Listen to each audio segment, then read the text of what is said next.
I'm Scott Allen Miller, and this is Nicaragua Live. It's Thursday, so welcome everyone to the show. I've got the camera up kind of high today. We got the good microphone. Everything looks like it's working. We're on OBS. We've got everything set up. I think we're good to go. Here we're live, so it's happening.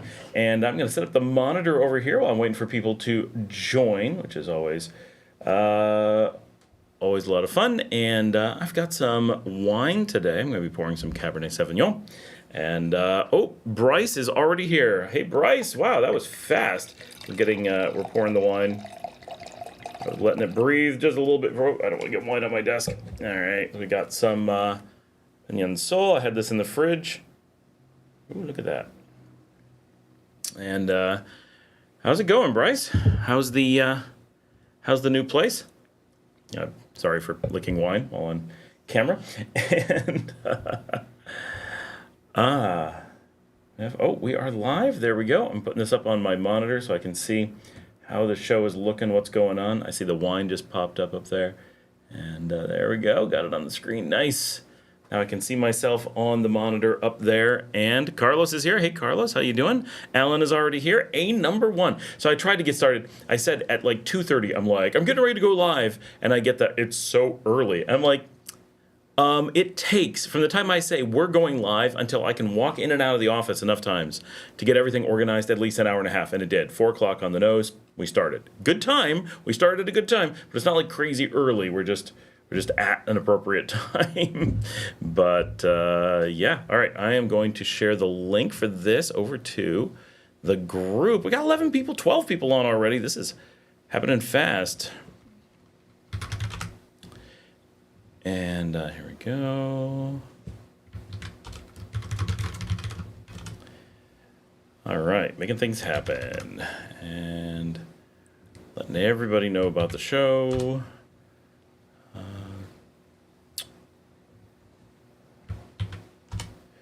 And we did, for those who were watching, the WhatsApp group. First of all, if you have not joined the WhatsApp group yet, make sure you do. We have the Expats of Nicaragua WhatsApp group. And we were looking for a home for some dogs in there. They were found today. The dogs weren't lost. A home for the dogs was found today. So all the doggies have a home. They're being taken to their new home tomorrow, which is fast, all very fast.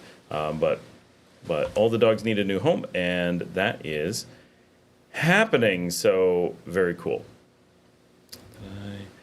And Rob is already on, I see, watching from the channel. And trying to think of who all I need to alert from here. Because there is so many people to tell.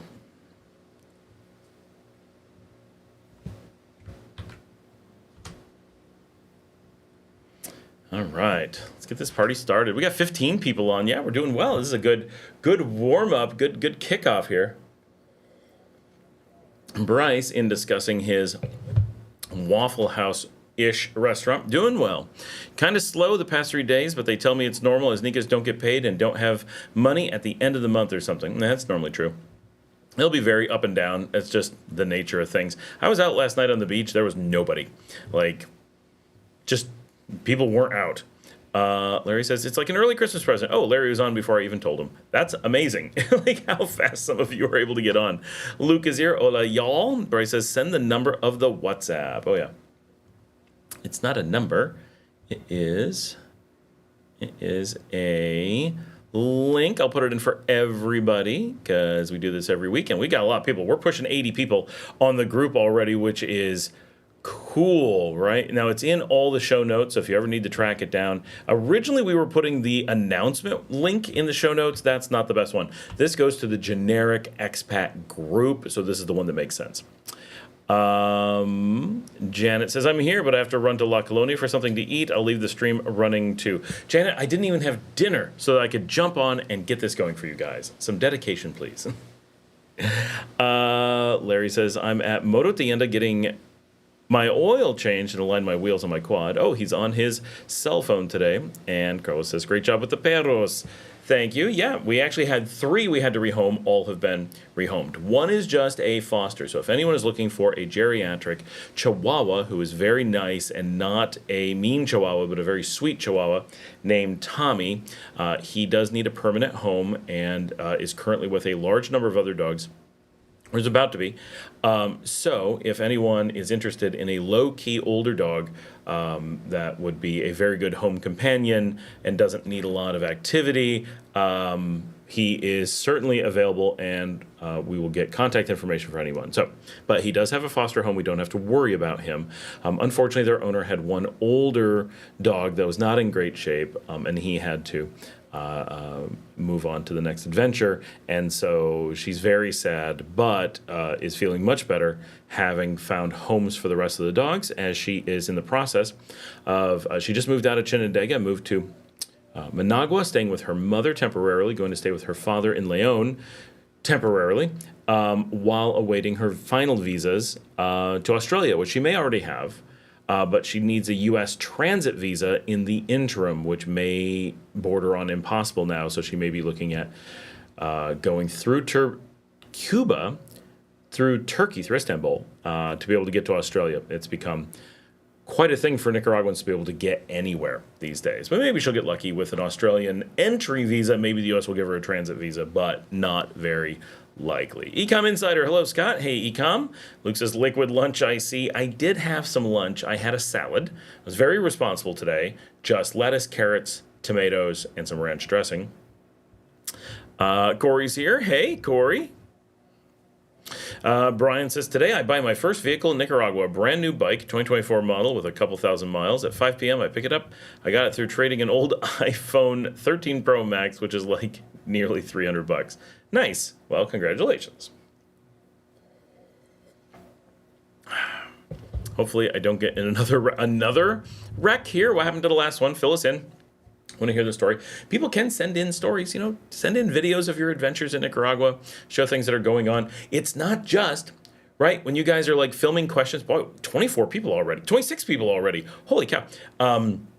You don't have to just do the videos like, I have a question, here's my formal question. You could be out doing stuff and film like cool things going on and send it into the show, and I can include like events from around the country and stuff. Like I can do lots of cool things with videos if people are sending them in, especially now that I am just so busy and don't currently have the license, so I can't zip around the country too easily, and there's just a lot of things I can't do super easily. It's good when people film some stuff and send it in, and you can be like, here's our adventure at a restaurant. Here's a group of us getting together and having whatever, and just different things. Like it's a good way to expand the show and help everybody connect. And we can use them on the show. We can put stuff into the groups. So we have a lot of media now. So. Just send stuff in. The link is in the show notes. But the link that you use just goes to my email, and it's very, very useful. Carlos says, bingo, just joined the WhatsApp. All right, 20. See, we're getting, well, how many do we have? Let's go take a look. It tells me when I click somewhere, we're up to 77. All right, not a huge growth there. We lost a number of people. 2 people just joined though, so that's awesome. And Hassan says this group is lit. Then there's also a specific group for all the cities, or if it isn't one, let me know which one you want. We got Managua, Leon, Granada, San Juan. I don't think we made an open Ometepe yet. There's a lot, right? There's quite a few. So it is.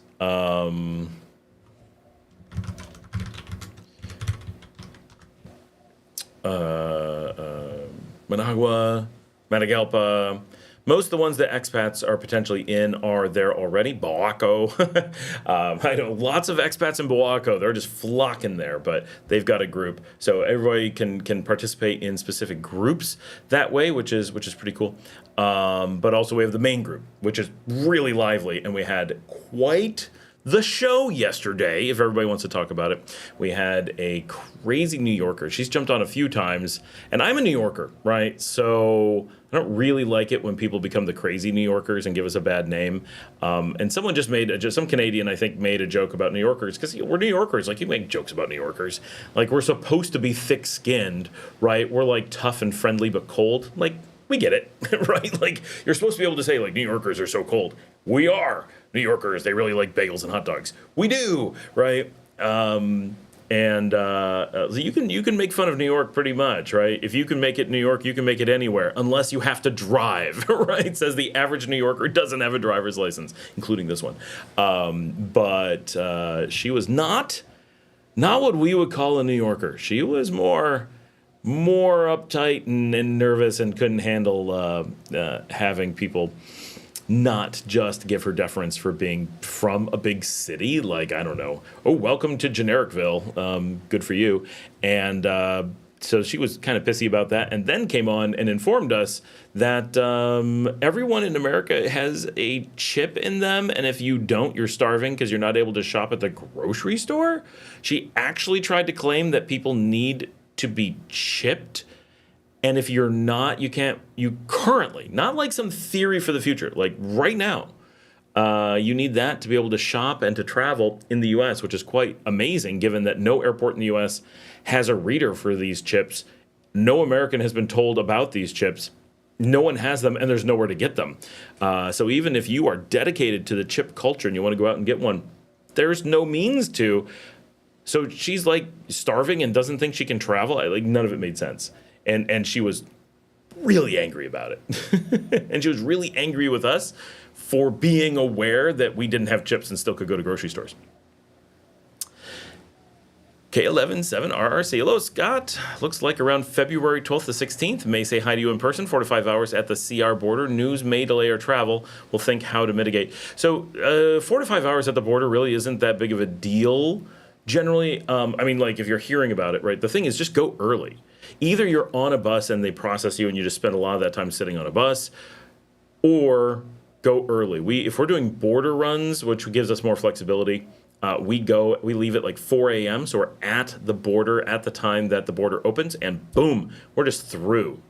And so 15 minutes, like, it's so easy. But if you wait till the middle of the day, they've backed up, the buses are there, it just gets slower all day. So watch out for that. Don't go at the end of the day.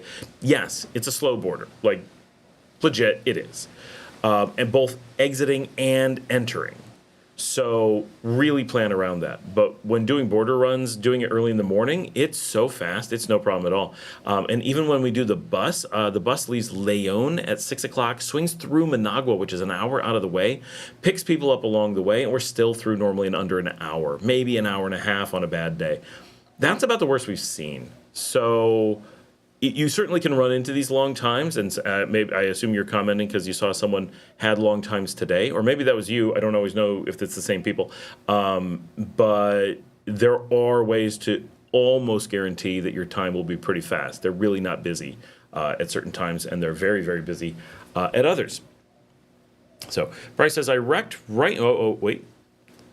Oh, Tusk is here. Hey, Scott, good to see you. Hey, Tusk. Luke says, repost, knowing what you do now, if you were going to move to Nicaragua, how would you spend your first day in Managua? So knowing what I know now, I wouldn't spend my first day in Managua. I'd get out. I mean, I assume that you're trying to go to Managua. Like, what would be your first day of being in Managua, and you're a tourist and you're itching to see things? I assume that's the context. If not, let me know. If I was a first day tourist in Managua, obviously shopping would make no sense whatsoever because I don't need to shop. I'm a tourist. Things I would definitely want to see. I got to go to Plaza Nicaragua probably in the morning, but you want to start off the day with a little bit of food. You want to do the cafe thing. So I would be tempted to hit up something kind of mainstream, and I think the Barrio Cafe is a good place to go. I think generally for first dayers, the most north, there's probably a lot of great recommendations that I don't have because I don't spend enough time in Managua. So of what I know today, I wouldn't go north of the Hilton Princess or the Intercontinental. I'd stay with that zone, or south to Via Fontana, there's like a stretch. It's pretty much a straight line in a really narrow area in Zona 1. And that area is upscale, safe, fancy, makes sense, easy for foreigners to kind of get a a handle on. And other parts of the city tend to be wild and confusing and things like that, right? It gets a little bit crazy. And the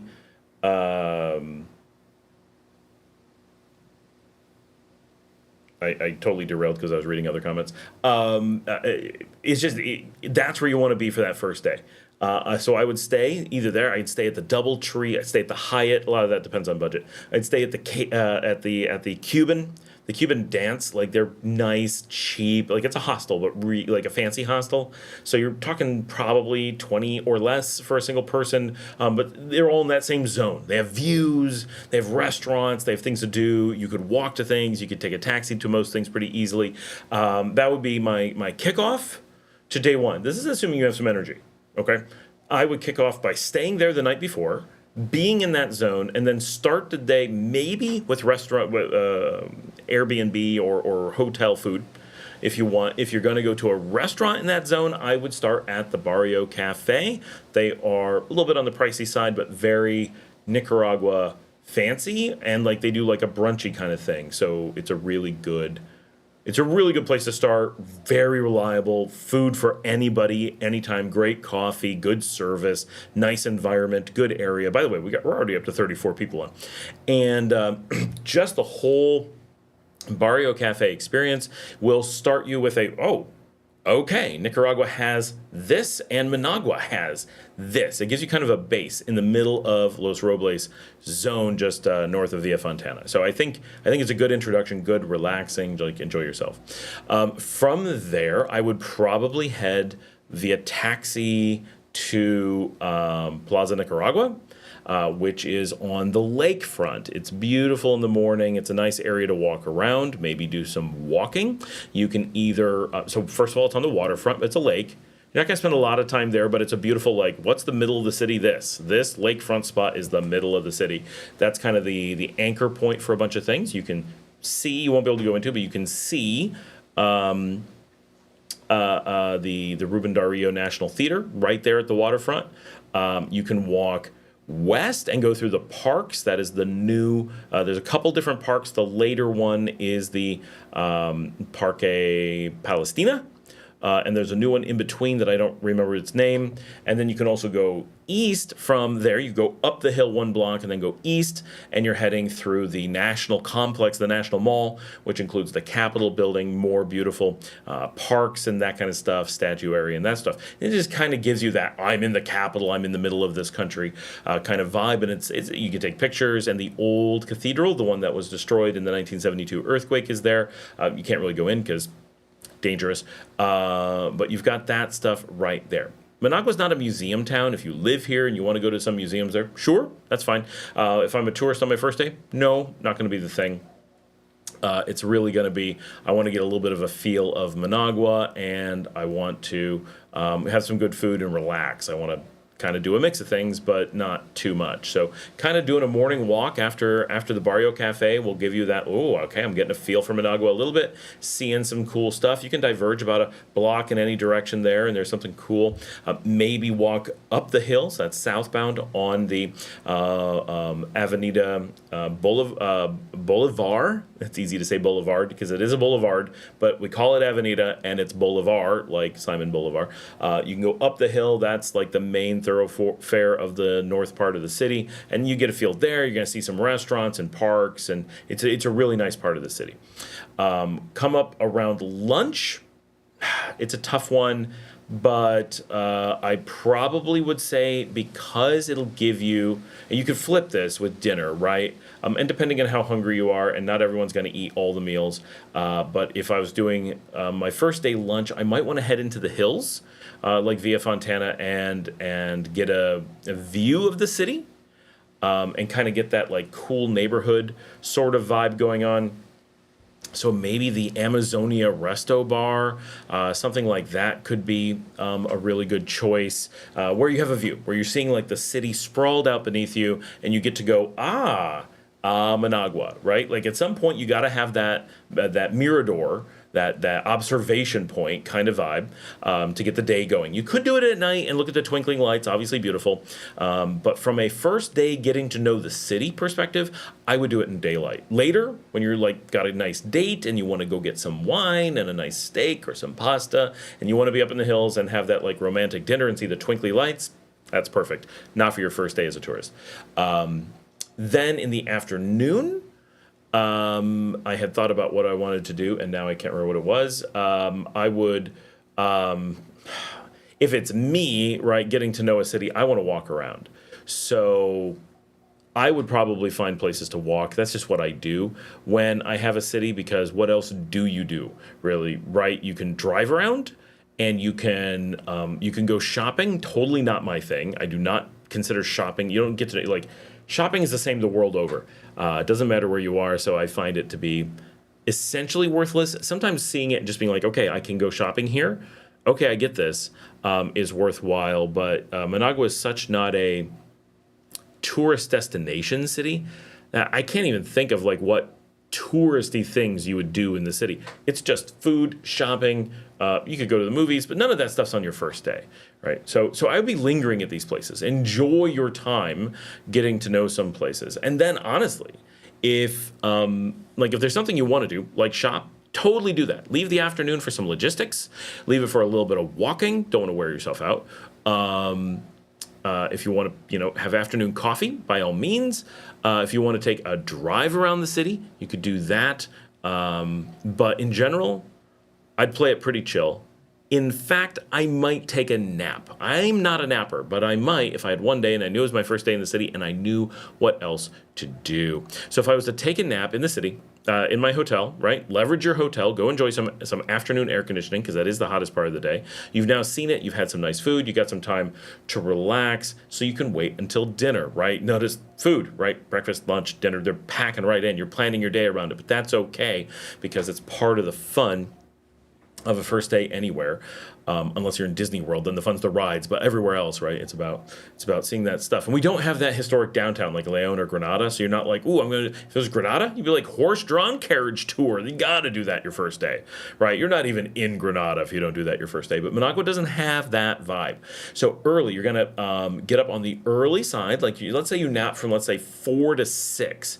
Now you're gonna take a ride back to close to Plaza Nicaragua. You're gonna go to Salvador Allende. This is the waterfront park. It's private, but it costs like $1 to get in. And go walking, enjoy it. Maybe get a snack, but don't do dinner there. Dinner, overrated there. Again, if you're doing a date night and they like that area, then by all means, it's a great overpriced place that is romantic on the waterfront. That's perfect for a date or bringing kids. We're up to 40 people, by the way. Hey, everybody. Welcome to the show. And we're talking about first day in Managua, what I would do knowing what I know now. If I, at some point during this day, if I really wanted to add something in, like maybe I have kids or I just really like something a little bit different, I would consider swinging by the Plaza Natura, which has an amazing bowling alley, has a nice laser tag, it's got a little bit of video games. Those aren't really things I want to do in a city on my first day, but if that's your vibe and you just need to work out some energy and a little bit of that will work for you, but then by all means, that's a great place to go. Very classy, very nice. Go to Salvador Allende, though, so this is when it's getting dark. Enjoy some walks on the waterfront. Look around. So there's like playgrounds. It's nice. Like it's a little family park area. You can probably put in 30 to 60 minutes there. If you were doing dinner, of course, you'd spend the evening. But I just generally don't find it to be the best destination for dinner. Even if there's a restaurant there that you like, you can probably find that same restaurant with just better everything somewhere else in the city. So just be aware. You could at some point do a walk around the lake in the middle of the city. That is a decent option. It's a beautiful area. It's not going to take you it would take you a little bit. It could take you maybe an hour or close to it of walking around the lake. That's relatively close to all this in like the waterfront kind of area, right in the middle of the city, and that is the Lago Tizcapa. and it's by Plaza Inter. You can actually walk from the Plaza Nicaragua up to that lake. If you were a walker like me, no problem. It would be an easy walk. So you could add that in the middle of the day. And then you would, after you've done Salvador Allende and you've been hanging out, you've been on the waterfront, and you're like, okay, now I'm starting to feel peckish. I'm thinking about dinner. Maybe it's 7, maybe it's a little bit later. Now you want to go to one of a couple different areas for dinner. One is, there's an amazing Italian restaurant at the bottom of Los Robles. Pane e Vino in central Los Robles. Good, solid. I love Italian, so that's some good options. If you feel like doing a little bit more American-ish, very loosely American, like it's hard to describe it that way, but the Gallerias, the really nice mall in Santo Domingo, has an amazing food court with great restaurants. That's a great option. Go check that out. You've got Cajun, you've got Pane Vino again, you've got the Chinese bistro, Shanghai bistro, you've got good Spanish food, some good Nicaraguan places, Mi Vieja Ranchera. You got a lot of options, right? Steak houses and a little bit of shopping. So if you go early enough, you can still go shopping and do that stuff. Like mix it all up. That's another option. Or another is find the restaurants in Santo Domingo, in Los Altos de Santo Domingo, or in Las Colinas, which is going to take a little bit of doing research on Instagram. But by what kind of places am I talking about? As an example, Brutal would be one that I like up there. This is kind of the Beverly Hills of Nicaragua kind of area, which is not that ridiculous. That makes it sound more expensive than it is. I'm gonna look. What is the name of? Marche is right there. There's one I'm thinking Italian restaurant. Nativo is there. I didn't realize Nativo was there. There is Italianissimo. Marche, Cafe Las Flores. And that's just one little plaza. If you go around Los Altos de Santo Domingo, you're probably going to find at least 8 to 12 additional restaurants that sound really interesting. And again, a completely different part of the city or different feel. So when you're there, you're going to be like, oh, like Managua is really vibrant and dynamic and interesting. And that has these different neighborhoods with such different feels. And then after dinner, go back to your hotel, change, and then head out to Los Robles to the club district and spend as much time as you want, starting between 10 and 11 at night and then going till 4 o'clock in the morning. Go dancing, listen to loud music, listen to bands, and just have a really good time. If you really prefer dancing and that stuff, definitely Los Robles, the red light district there, or the Zona Rosa, which is the pink district, depending on your translation. Or go for like Roncon Colas in Altamira. We're really big on live music. You'll have good bands there most nights. I would avoid Plaza Central America on your first night. Like, you really gotta know what you're doing down there. That's not dangerous. It's like expensive and weird. It's like, oh, $100 so you can sit at our table on the deck, and you're like, why? I just want a beer. Like, I wouldn't. Eventually, like, it can be pretty cool. That's like the Reef, and those places are in that tower. They can be cool, but you really want to know you're going to be spending a lot of money. Like, even by American standards, it's not cheap. And you need to know why you're going there and be like with a group of friends that makes sense. If you're just on your own going places, you can go to Roncon Colas and just watch some bands. Yeah. Perfect. And there's other bars like that. That's one that I know and that people recommend a lot. You'll see La Marcelita there when she's feeling well.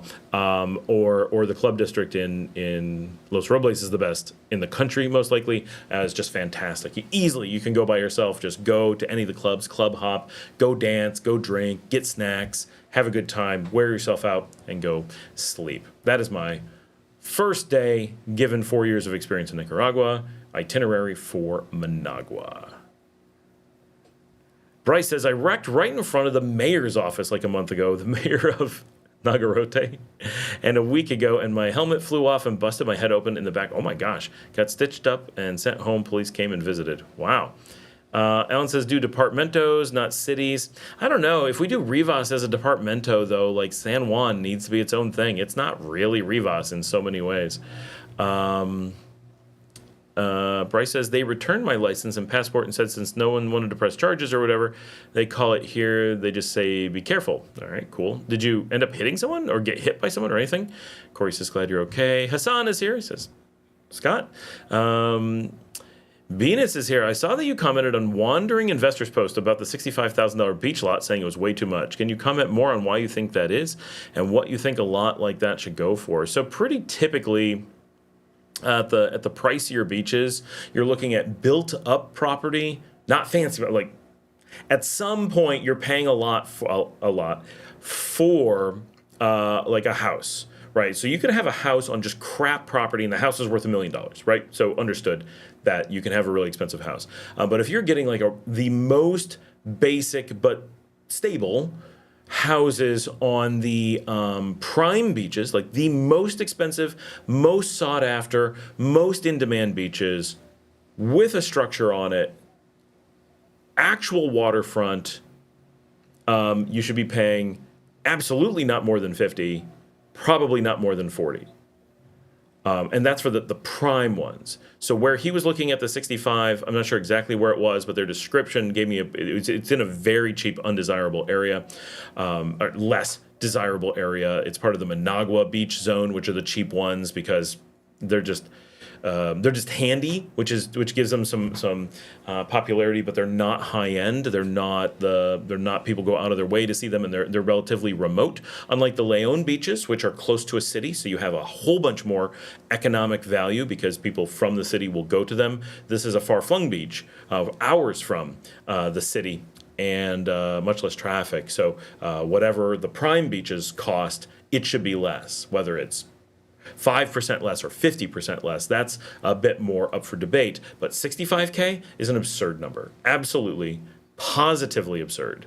And shows either they did no research and don't know what they're saying, or they're willing to just pass on reckless information, which is what they're probably doing, right? Wandering Investor, from the things I've seen, isn't like doing market research or understanding anything. He seems to just go around, find salespeople, and let the salespeople talk. And he probably doesn't get paid. And I'm not saying he's out to scam anyone. He gives the vibe of an honest guy. I don't know anything about him. But in one he did in San Juan del Sur, you could see his face when they were saying things that he was like, he knew that it wasn't correct, but he didn't want to dispute it on the video. And you're like, oh, yeah, he doesn't believe this.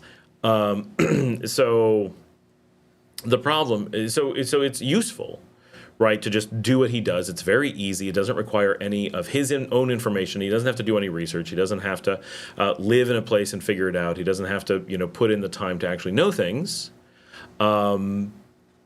which is hard because he goes all over. Like, he's not Nicaragua based. He's doing just all over the place, and so he needs to just show up and be able to produce a show. And he doesn't have the resources to know what things would really be. So that's just a context that hopefully people watching his show would understand, because he makes that pretty well known. Like, it would be impossible for him to be knowledgeable about the locations he's in. And so, because it takes years of continuous living in Nicaragua to have a good idea of what things are worth. For him to be like, yeah, I'm here for the weekend and I'm in this random place, and, and I can tell you, in those beaches that he's in, you can buy completely operating giant hotels for way less than $200,000, where the structure, 9 bedrooms and restaurants, and right. So if that's what it costs on the beach in those towns for operating hotels that can generate a revenue, imagine what percentage of that is probably the beach and what percentage of it is probably the hotel structure, right? When you're like, well, it would cost me $150,000 to make that hotel structure. Okay, there's no way the beach costs $65,000, right? So it's the dangers of these kinds of things, of listening to people quote the asking price, right? And even, I think he was talking to a real estate agent. I'm not 100% sure, but in the video that you mentioned, but I'm pretty sure he was.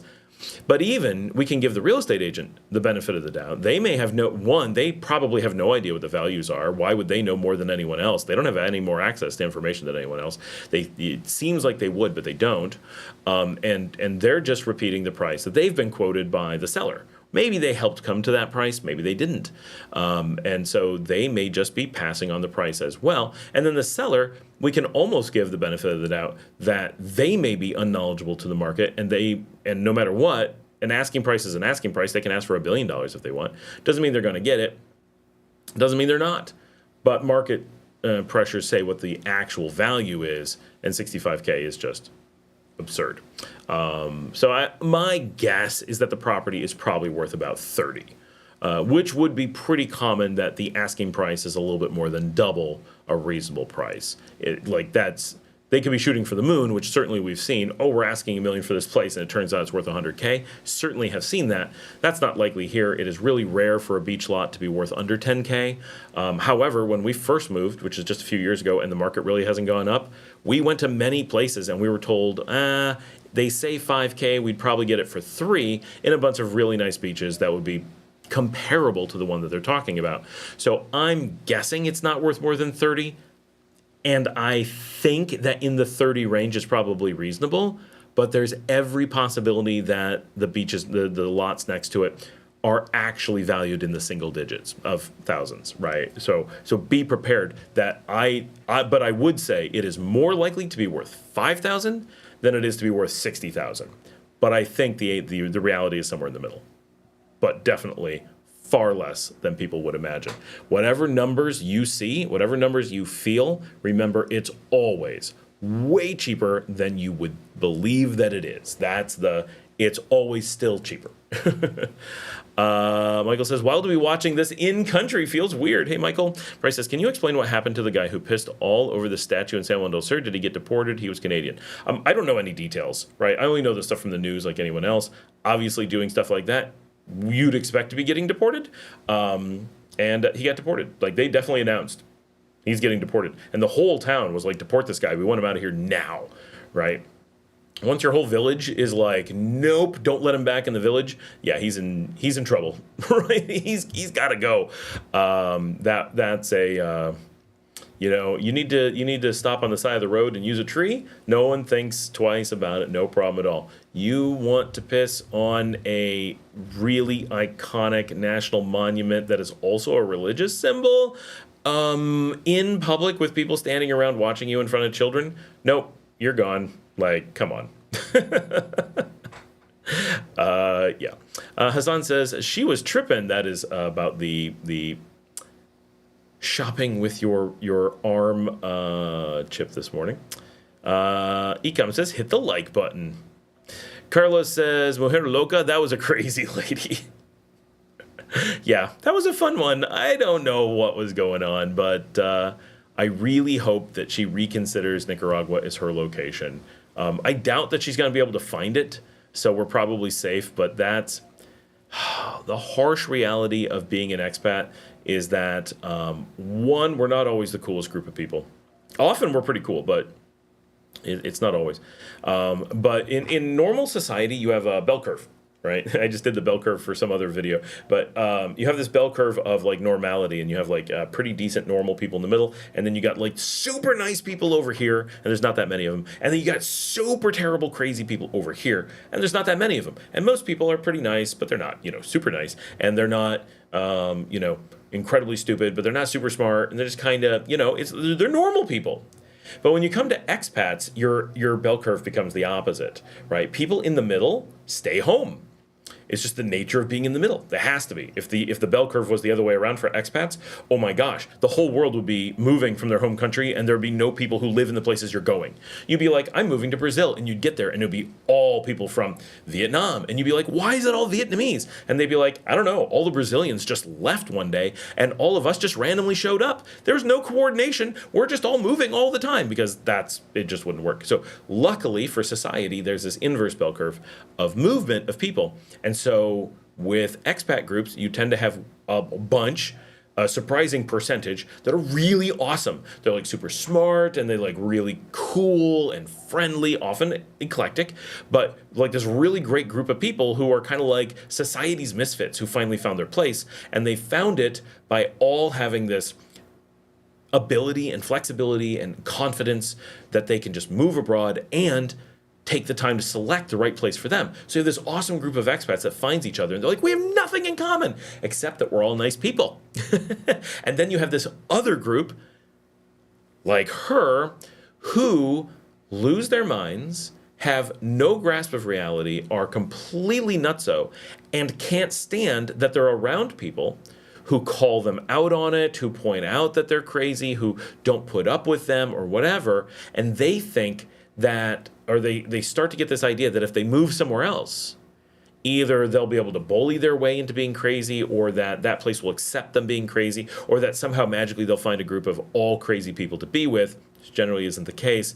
And so they show up, and then you've got crazy to deal with. And eventually they typically leave. They find that where they came from was often more tolerant of them because that's where they're from than where they go to. So in her particular example, she was pretty crazy. In the United States, she has protections.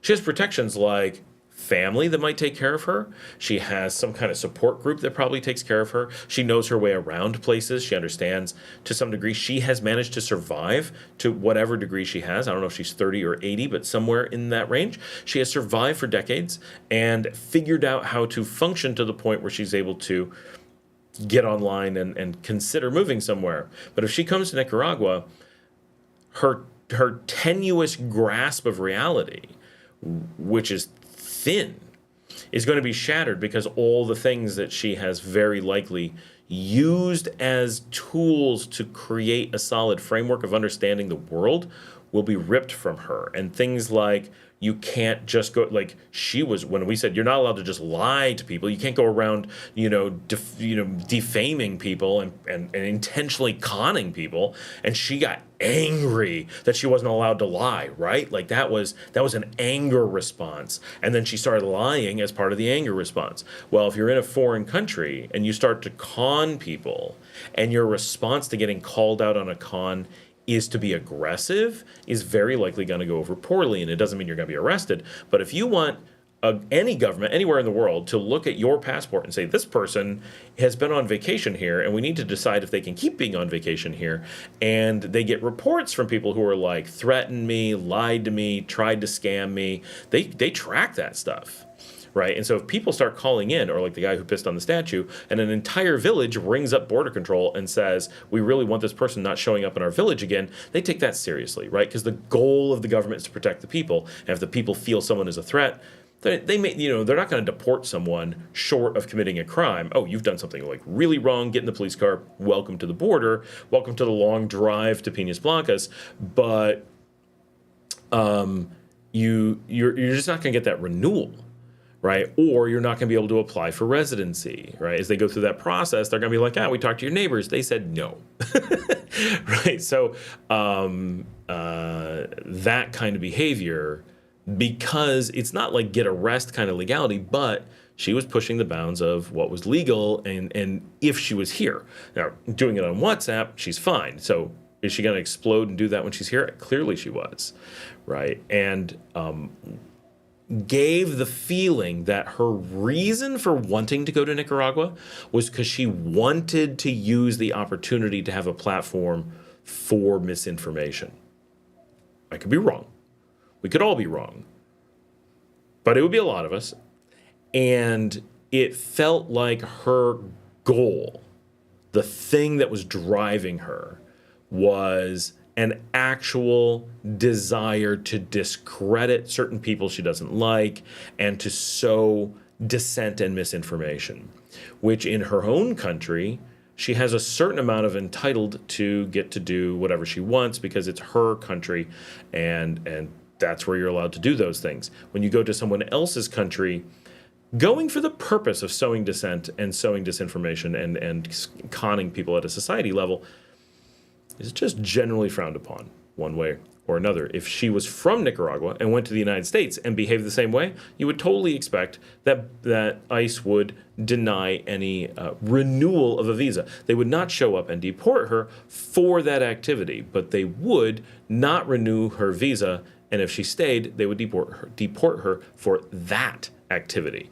And so the U.S. has these same mechanisms and uses them in the same way. We just don't talk about individual people because it's such a big market that it happened to 5 people yesterday. Who are they? No one knows. We're not talking about it, right? But here, we all know that one person, like Bryce, the guy in the San Juan statue, like it happens infrequently enough that everyone's aware that the guy who tried to use the outdoor urinal at the Christ statue in San Juan del Sur.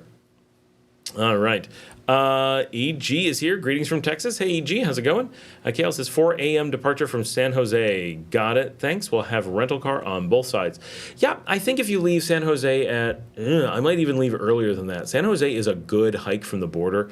Beautiful drive, like no problem with that. I might leave at, I might leave at 3 a.m. I know that's super early, but to get through that border and just be done, if you can be in Nicaragua by 9, you'll be so thankful.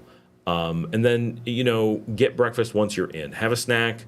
Don't spend time in Costa Rica getting food on that particular morning. You want to get over that border. Every minute you're not at that border, it's getting longer. Just race to the border, get through that, and then you're leisurely in Nicaragua. There's food immediately over the border. San Juan del Sur is not far. Rivas is not far. If you want to save your time if you're heading deep in, just go to Rivas, stop at all the restaurants in the Rivas zone. Loads of options, and that'll save you a ton of time. He comes and says, really avoid the public bus when I'm there. How come you're avoiding the bus, Ecom? I use it a lot. I think it's pretty good. Luke says, I'm booked for a month in Managua, 2 weeks Granada, 3 months in Matagalpa. Well, be careful doing my itinerary because you'll exhaust all the things to do in Managua on the first day. David Diaz, Leon can be hot. Why didn't you choose a cooler place to live? Because no place is cooler than Leon. Oh, the temperature, I'm sorry.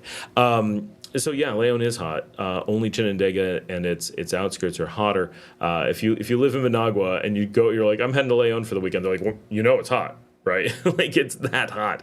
And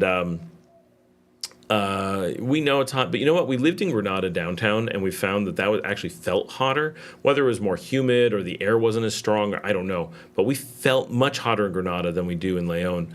And we do live in the outskirts of Leon, so you've seen my videos, I assume. Lots of garden, lots of outdoor space. There's a breeze. So it's actually pretty mild many days. Certainly hot days. But this past week, we've had 2 hot days and maybe 9 really mild ones, so comfy. It's been nice. We're often outside in jeans. Sometimes we go out in the morning, we put blankets over ourselves when sitting outside because it's a little bit on the chilly side. So Leon is not as bad as people make it out to be. Your first 3 to 6 months, it's bad. You're going to be like, what is Scott talking about? This is unbearable. But once you've put in that time, you're like, okay, it's hot, but no, it's okay. But to really answer David's question, or David, I'm used to David here, it's my first choice is Matagalpa. If I was moving anywhere newly, I would have gone to Matagalpa. It's cooler. It's still a big city. It's more modern. The heat is actually not my driving factor, even though it's a big one. Absolutely love Matagalpa. I think it's fantastic. But my wife prefers beach to mountains, and so it was what it took to get her to move here. And I'll put up the beach. Leon is the only city with a beach at it, so the addition of beach culture and all that is fantastic for us. We really enjoy that, and it's a big part of our lives, right? We're out there. I was out there last night, right? I was out doing karaoke on the waterfront last night. Typically, I'm out there 1 to 2 days a week. It's not a lot, but I try to be out there on a semi-regular basis. I will be there tomorrow. I was there earlier in the week, I'm pretty sure. I will be there Saturday. I was there last weekend. So this week, it might be 3 or 4 times at least. Whereas most weeks, it's 1 or 2 times. But it's a major part of our lives. And of course, there's some nights I stay home. So it's not like I'm going out every night and sometimes I choose the beach. It's that we go out and probably half the time we choose the beach. So it's really nice having that there, and nowhere else in Nicaragua is going to give you that experience. And as some people we know from the channel have said, there's really hardly anywhere in Latin America that's going to give you that experience. Having major cities near a beach is pretty rare. It's actually a big deal. And so that is really nice. But it really came down to my wife is a beach person, and that's where she wanted to be. Now that we live here, our community here, our friends here are so great. We don't want to be anywhere else. We love rooting for Leon baseball. We love the community. We're in Sutiaba. We really like that barrio. So it's become the place that we would really want to be. But if it was only the physical nature of the city, the climate, the layout, the buildings, the wind, the whatever, Matagalpa would be my choice, almost certainly. Lots of places I like, though. I can live almost anywhere in Western Nicaragua and be super happy. Eastern Nicaragua, probably not my vibe, wouldn't be a big choice, meaning the eastern half, the Caribbean coast. But everything on the Pacific, all of the, Managua, Jinatepe, Rivas. I'm not really allowed to say that because baseball. Esteli, Jinotega, Boaco, Huigalpa, Granada, Masaya, Chinandega, all of them are places that I would be happy to live. Acatal and so forth. The culture of this region, everything that goes on in the country, all of it's fine. It's all about for me. It's all about tweaking and finding just the right place. And Leon just has the community and the nightlife that we love. Nobody in the country has the nightlife like Leon. So that's a big vote as well. Carlos says, observation, tourists should shop, help the local economy. Oh, no, it's true. Tourists should shop. I don't know how much shopping in the mall and that stuff makes a big difference. Does it help the economy? Sure. Does it help a lot? I don't think so, because most of those companies are foreign owned, and so a lot of that money is flowing out, and the products that you're buying are almost all made foreign, so that really doesn't help anywhere near as much as you would think. Eating in restaurants, getting services tends to do so much more, because if you go to Mi Rancho Vieja and you eat there, that's a Nicaraguan business getting money for Nicaraguan food products, paying Nicaraguan staff, like almost nothing in there came from somewhere else. Every owner, every food item is all Nicaraguan. That makes a huge difference. But if I go in the mall and I go to the Zara store, right, yes, the cashier who's working there is Nicaraguan, but the owner of the store is a Spaniard or Spanish investors. All the money, the actual profits are flowing back to Spain. The products are made in Spain, right? Now, it's cool. You want to support Spain, by all means, and yes, a tiny bit goes into the Nicaraguan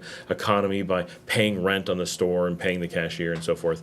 Don't avoid shopping, but a lot of the shopping, I feel like you put $100 in and only $5 ends up making it to the local economy. Better than nothing, but not.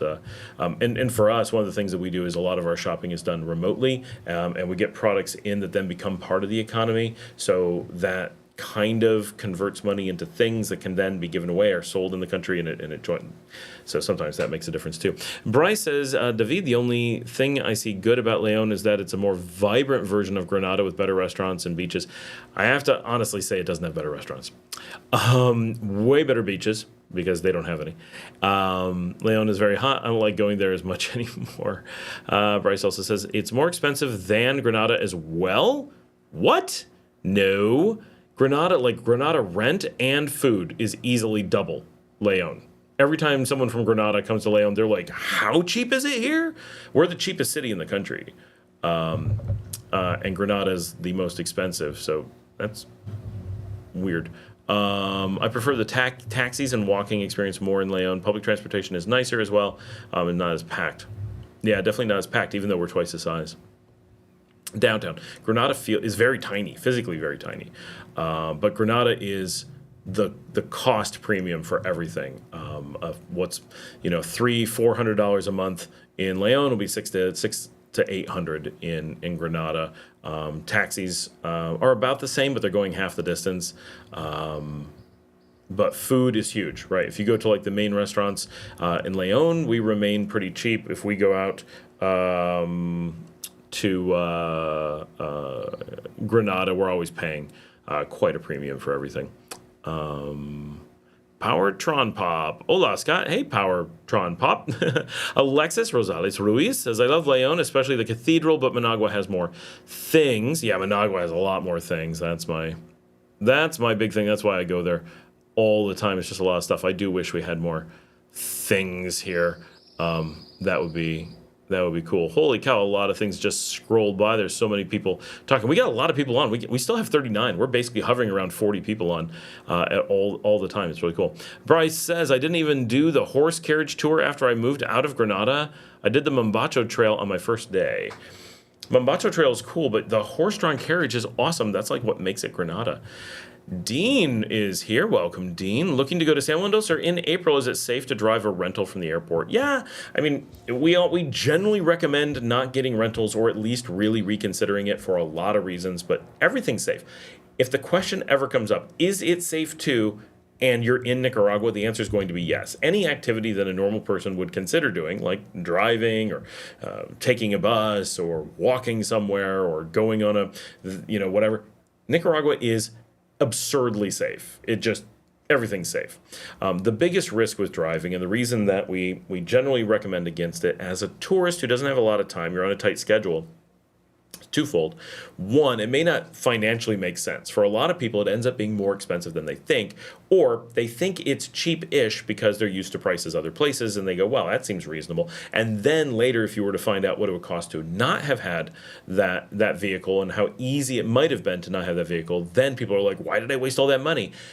And we're like, it depends how you're looking at it. If I was in the U.S. and I needed to rent a car, it probably cost about the same, roughly. And the difference is, if I was in the U.S. and I wanted to take public transportation, or I wanted to hire a private driver with their own car to do the same thing instead, it would be really expensive or scary. Public transportation in the U.S. is often scary because normal people generally don't use it. New York City subway, a little bit different, and even that's a little bit scary. But if you're taking the bus in Des Moines, yeah, maybe not be the place you want to be. But the bus in Nicaragua is just normal society. You're there with, the farmers and the shopkeepers and the professors, and everybody is in one bus going to the same place for vacation or to see their family for the weekend or whatever. So it's a completely different thing. So the reason we typically say you want to consider not driving is just because it is so easy to do something else for cheap. And if you were, on the very off chance, some people just don't like driving, right, or they're scared of a new country, so that's legit. But if you were to have an accident, and this is truly worth noting, and this is true in many countries, so this is not Nicaraguan specific, but in Nicaragua, it is certainly a common law, not common law, but is a normal law, that should you have a really grave accident where you've killed someone or caused great bodily harm, and they do not know who caused the accident. Someone sees it, wasn't your fault, whatever. But if no one sees it and they have to do forensics and figure out whose fault it is, they're waiting for information, they know you're a flight risk because you can just go hop to another country, and so they will put you in a holding cell in the police station for up to 48 hours. Now, in real life, never met a person that has had this happen. We all know it can happen. We've warned against it for forever. We all have horror stories of people that it has happened to, but no one knows anyone firsthand. There's one really famous story from last year where someone did have to go into that hold, but the number of mistakes they made going into that hold were pretty significant, and they accidentally requested to be left in hold, which was honored. And so they ended up having this horrific story, and it's very long and complicated. That is a case where it is someone I now know of who did legitimately go to the hold, but very likely would have been in for less than a day because they almost immediately were able to determine that the other party was drunk. And so had they not requested an indefinite hold by him and his family, they probably would have let him out. That is speculation, of course. Maybe they wouldn't have, but they almost certainly would have. And a normal hold is only 2 days. However, if you're a tourist on vacation, a 2-day hold really sucks. And you don't have a lawyer, you're not sure who to call, you don't know what to do, you have no family to help you out, no one knows what's going on, your family's going to have a panic attack. It's a lot to deal with, even though as a local, the same thing was to happen, like we were going out right now, accidentally have an accident, wasn't my fault. If I kill someone and it was my fault, then yeah, that sucks for them more than me, and it sucks a lot for me. But if there was to be an accident that someone else got killed and they did it to themselves and I just happened to be involved in the accident and they couldn't determine it right away and I had to go to a 2-day hold, the degree that it's a big deal for me is relatively minor.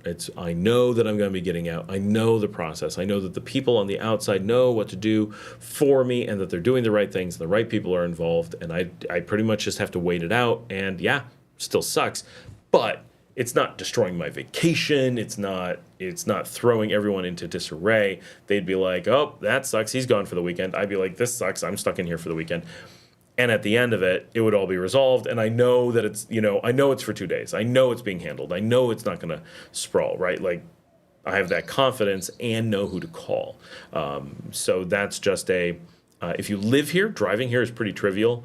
And if you are a tourist, thousands of tourists do this every week, right? So we're not, this is not something to panic over, but these things are risks. Why take them? It can be worth just letting someone else drive you around when you're on vacation. Definitely some cases where you want to drive yourself, but many, it's just better to be driven. Alexa says Leon is hot, but SoCal gets hotter, just not as humid. It's true. I've been in Southern California and found it worse than pretty much any time in Nicaragua. Bryce says, well, Dean, you got to use Waze once you get into San Juan del Sur area, as roads aren't listed or they are incorrect on Google. If I were you, depending if you had a family or only 2 people.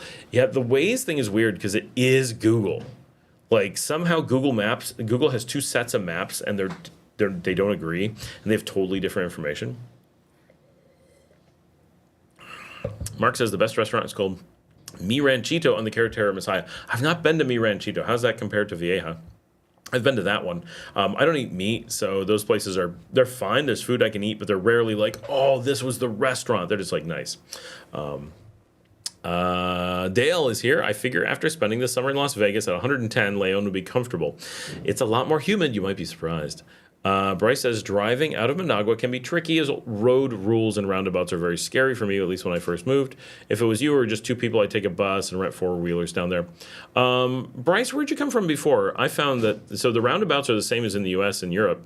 I mean, the rules don't change. There are a lot of roundabouts, so there are a lot of Americans that somehow don't know roundabouts. Where I'm from, they're not as common as here, but they're pretty common. So we're used to driving around roundabouts. However, they are big in Managua, not like Madrid. If you've ever driven Madrid, you're good, right? So much scarier in Europe than here, but it is a little bit more wild, and you do want to, consider just there's a lot going on. Alexis says Bao Vilma is a great place to eat in Altamira. Oh, I haven't been there. Cool. Bryce says they hit the back of my motorcycle and we both braked, but ended up getting me and flying me up. Ah, okay.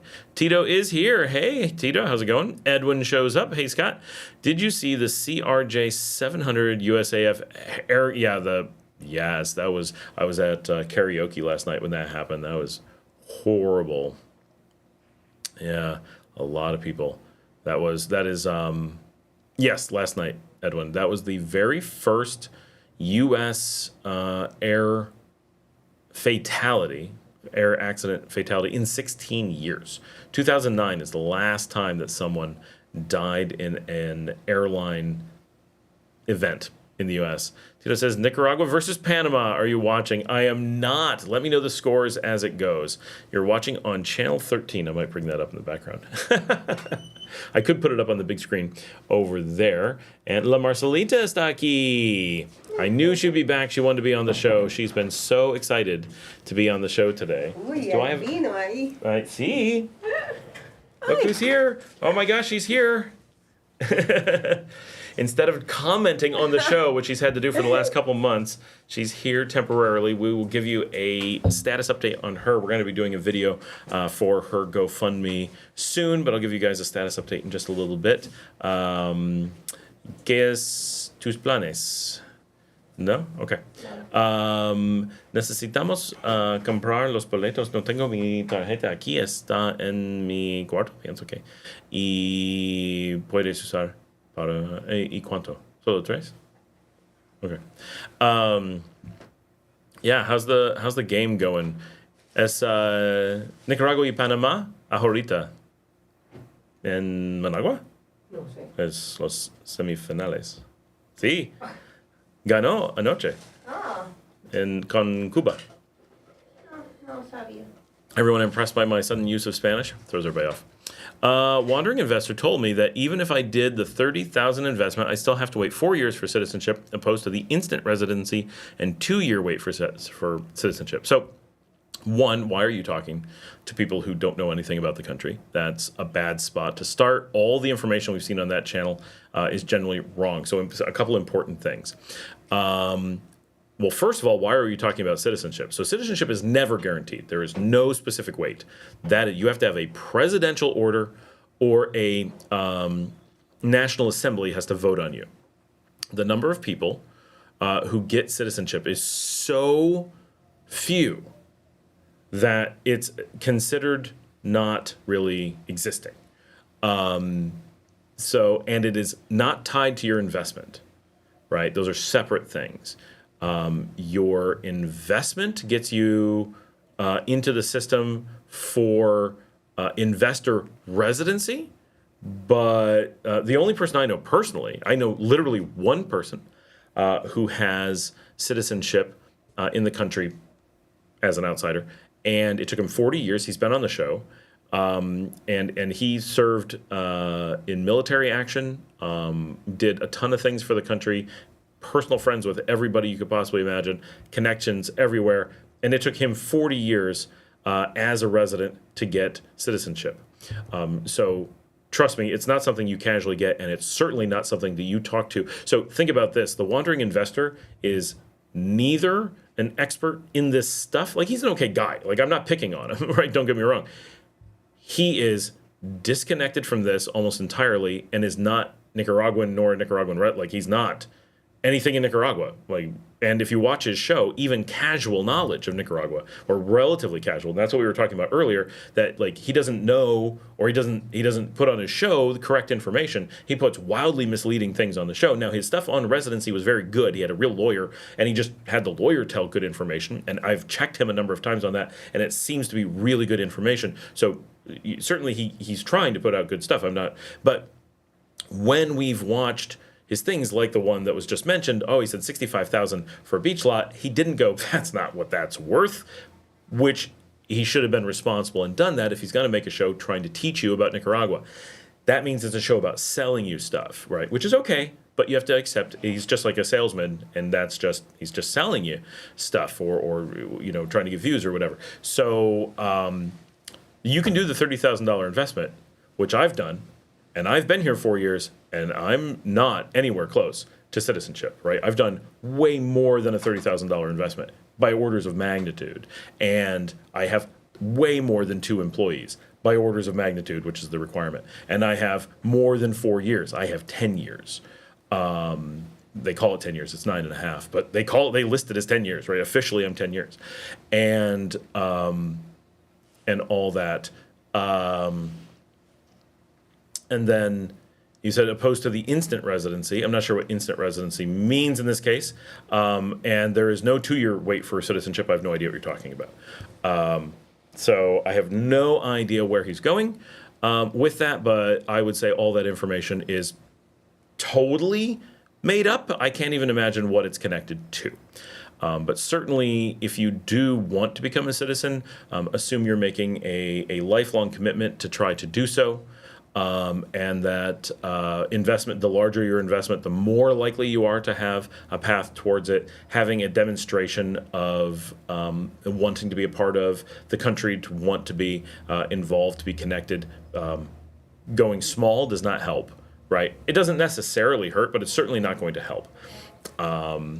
And I've never heard of any instant residency. I have no idea, unless he means marrying someone. You've heard conflicting reports on this from Nicas and expats. Well, Nicas won't know, generally. Unless it's a lawyer, they're never going to know. And most expats have no idea, because no expat is honestly looking at citizenship. So it's just not the kind of thing that you would get information from. Basically, if you're not talking to specifically an immigration lawyer, that's a real immigration lawyer, not the ones that everybody banters about in the expat groups, there's no hope that you're getting reasonable information. Edwin says, Bryce, roundabouts is part of the Nicaraguan culture since the 90s. There's a lot of them around the country, not just Managua City. That is true. There's a ton between Leon and Chinandega now, and quite a few between Leon and Nagarote, actually. Bryce says, yeah, Edwin, yes, roundabouts are in a lot of neighborhoods as well in the U.S., but where I was from, I'd never seen one used in a highway, big road setting. It was very daunting for me the first time. Yeah, I'm used to like Italy and stuff. They're just everywhere. Hassan says, oh, hell. I have no idea why. Edwin says, Alex, no doubt, is the best Balbilma out there in Managua. I went there back in 2022. Alexa says, and it's not really expensive. Hassan says, DWL, his explanation is the best. DWL. Not sure who that is. Bryce says, I can't be a bad person here. The hell, I'm going back to the States. Jay Knowles, what's up, people? Sean is here. Are those properties connected to sewer? Sean, we're going to have to know what properties you are referencing. I have no idea. Nika Mavoro, she would be sent back where she came from nowadays in the U.S., the way things are now. Oh, my gosh. She wouldn't have a hope in the U.S. if she acted that way. Today, that would be the absolute end. Like, holy cow. She wouldn't even have to do that. She'd be getting deported anyway, but acting that way would put her at the top of the list. Hassan says, Scott left New York State to be a comedian. Man, I'm cracking up because you're not trying to be funny. What am I doing? I'm funny just trying to be dry. Patricia's here.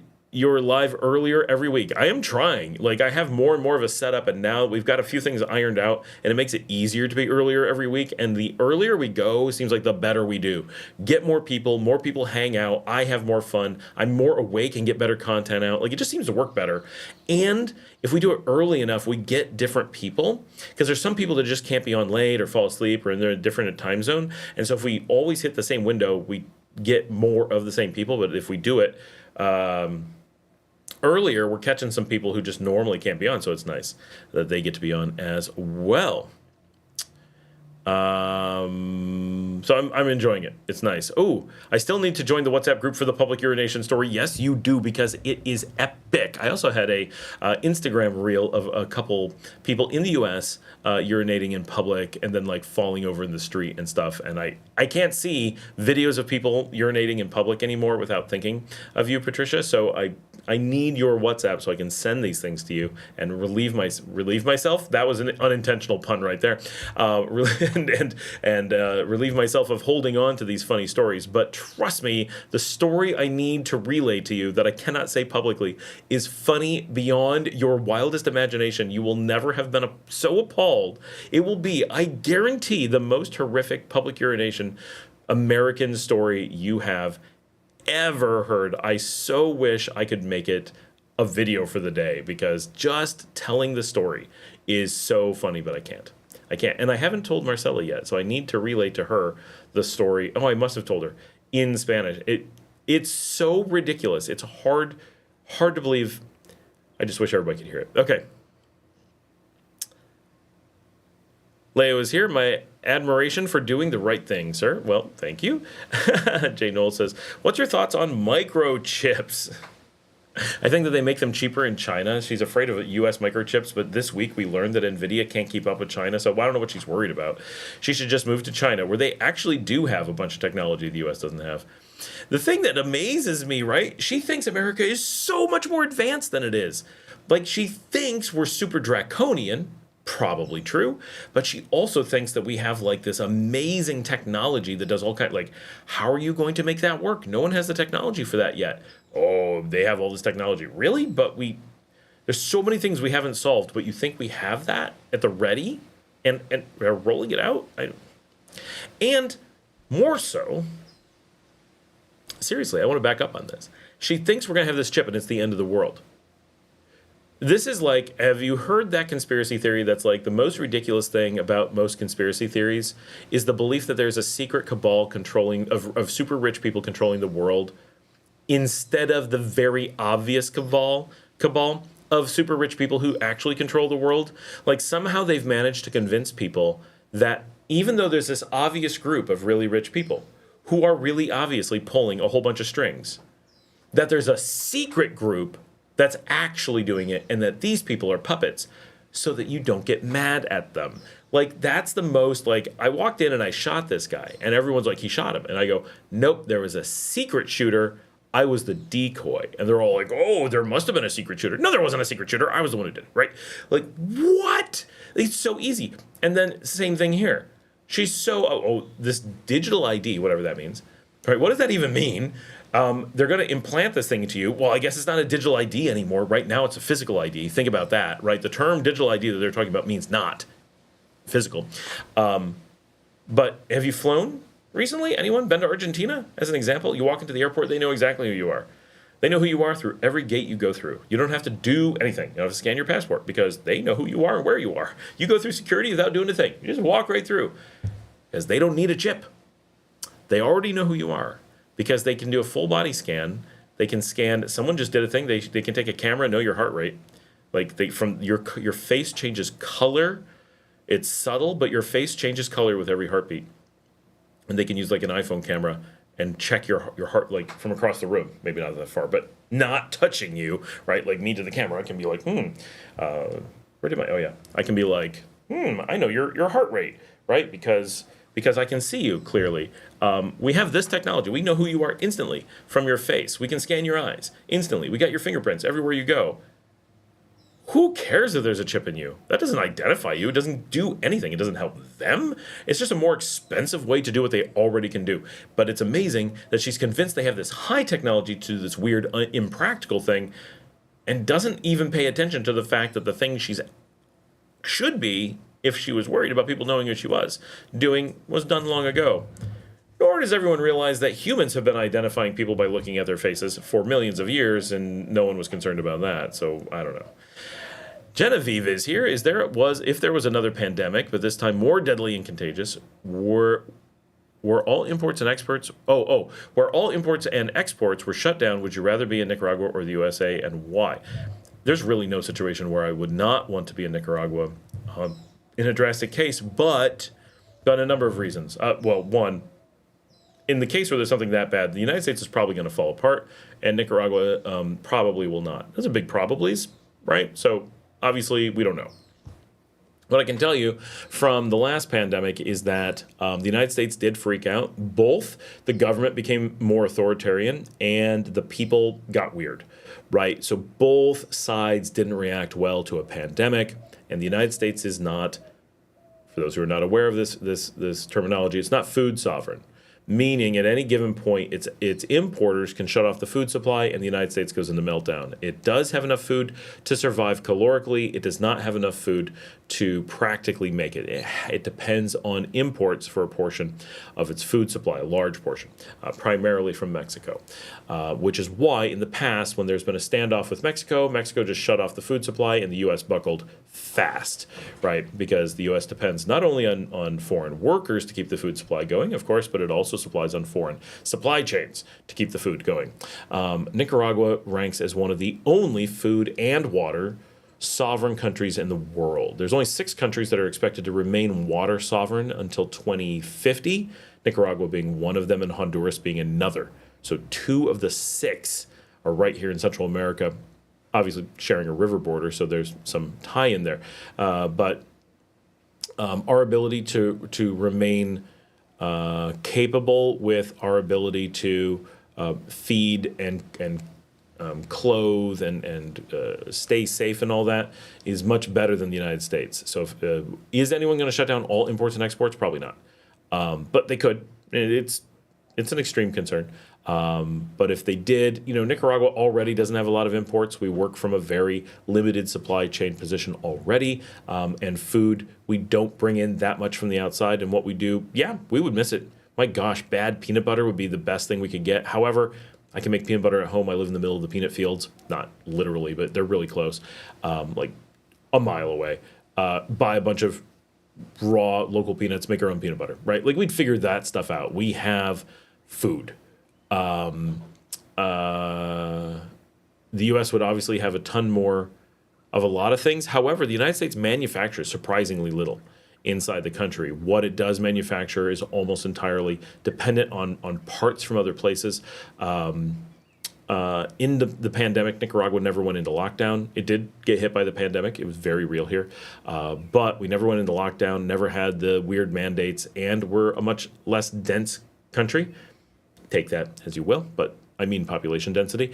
And so that naturally reduces the impact of a pandemic. The United States has big cities where people live close together, and there's no easy way to stop that.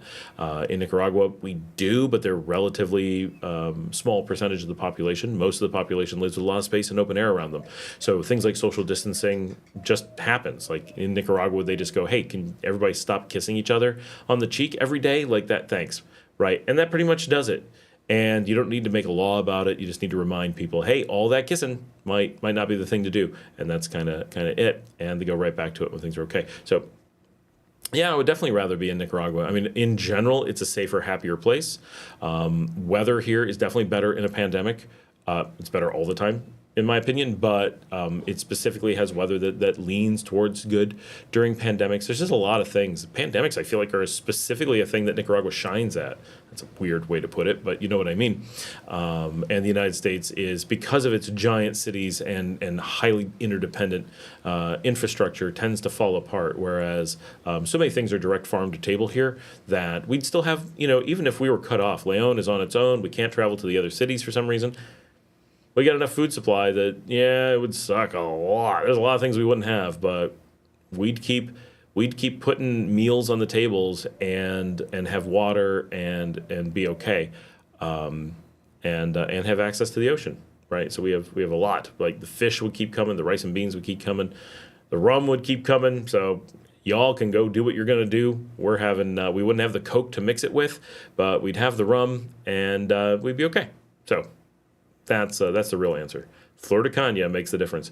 Hassan says, give me her number so I can ask her how to get the chip out of me. EG says, Viva Leon Jodino! Jay Knowles would rather Nicaragua. A lot of it is we would just rather Nicaragua. If you're going to be stuck somewhere, you want to be stuck somewhere you're happy. Hassan says, por favor, no estoy bromeando, pero recuérdame quién es para poder evitarla. La bloquearé yo mismo. And Jay Knowles, estoy de acuerdo con usted, señor. Nick Mivoro, love Leon, planning on buying there. Awesome. It is the place. It's got so much going for it.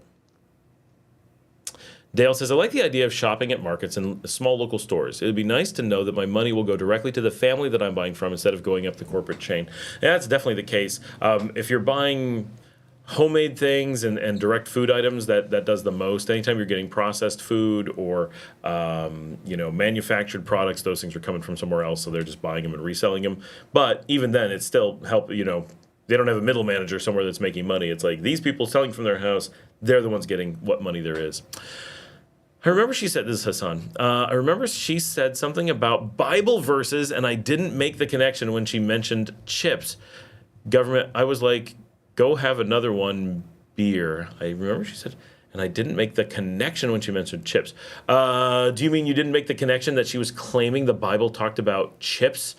She literally said we didn't know the Bible because we didn't know that it mentioned Bill Gates and computer chips. She actually said that.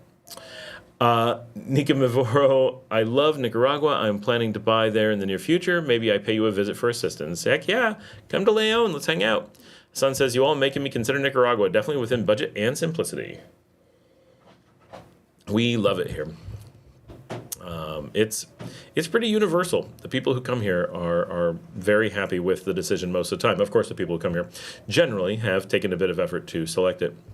Por favor, Clive está en la puerta. Mías atrás.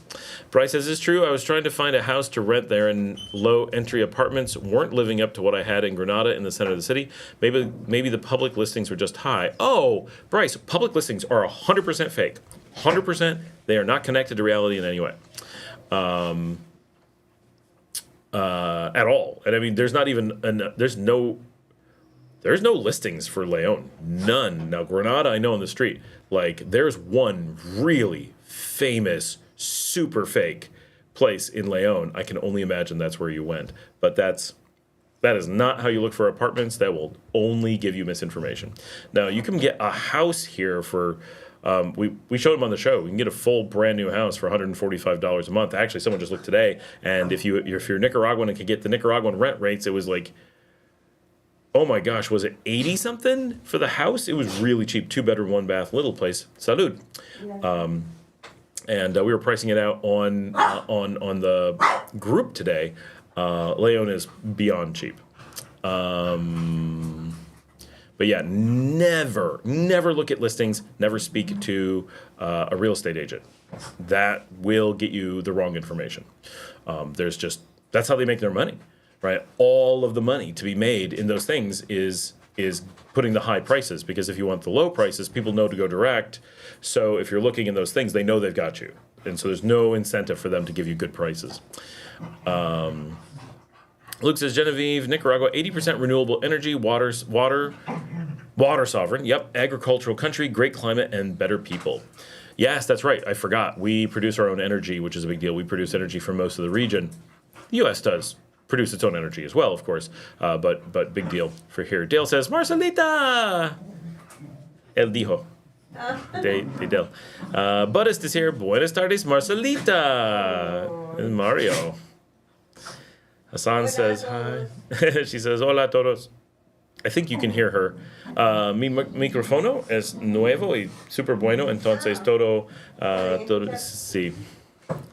Personal Project says the game starts at 6, so in 20 minutos. Hassan says, Scott, end the live at 7 so we can watch the game. That's actually pretty good, Scott. Use both inglés y español. I try. Wiggy says, hola, amigo. Alan says, saludos a Marcela. Y ojalá ella se siente mejor. Sí, mejor. Ella dijo un poco mejor, pero mucho distancia todavía. Edwin says, yeah, Coke and Flay, the crash when approaching, to Buffalo in upstate New York. Everyone on board plus one on the ground died, fell out of the sky due to ice on wings, 2009. Yeah, that's my kind of hometown-ish. Edwin says, and pilot error, both had fatigue.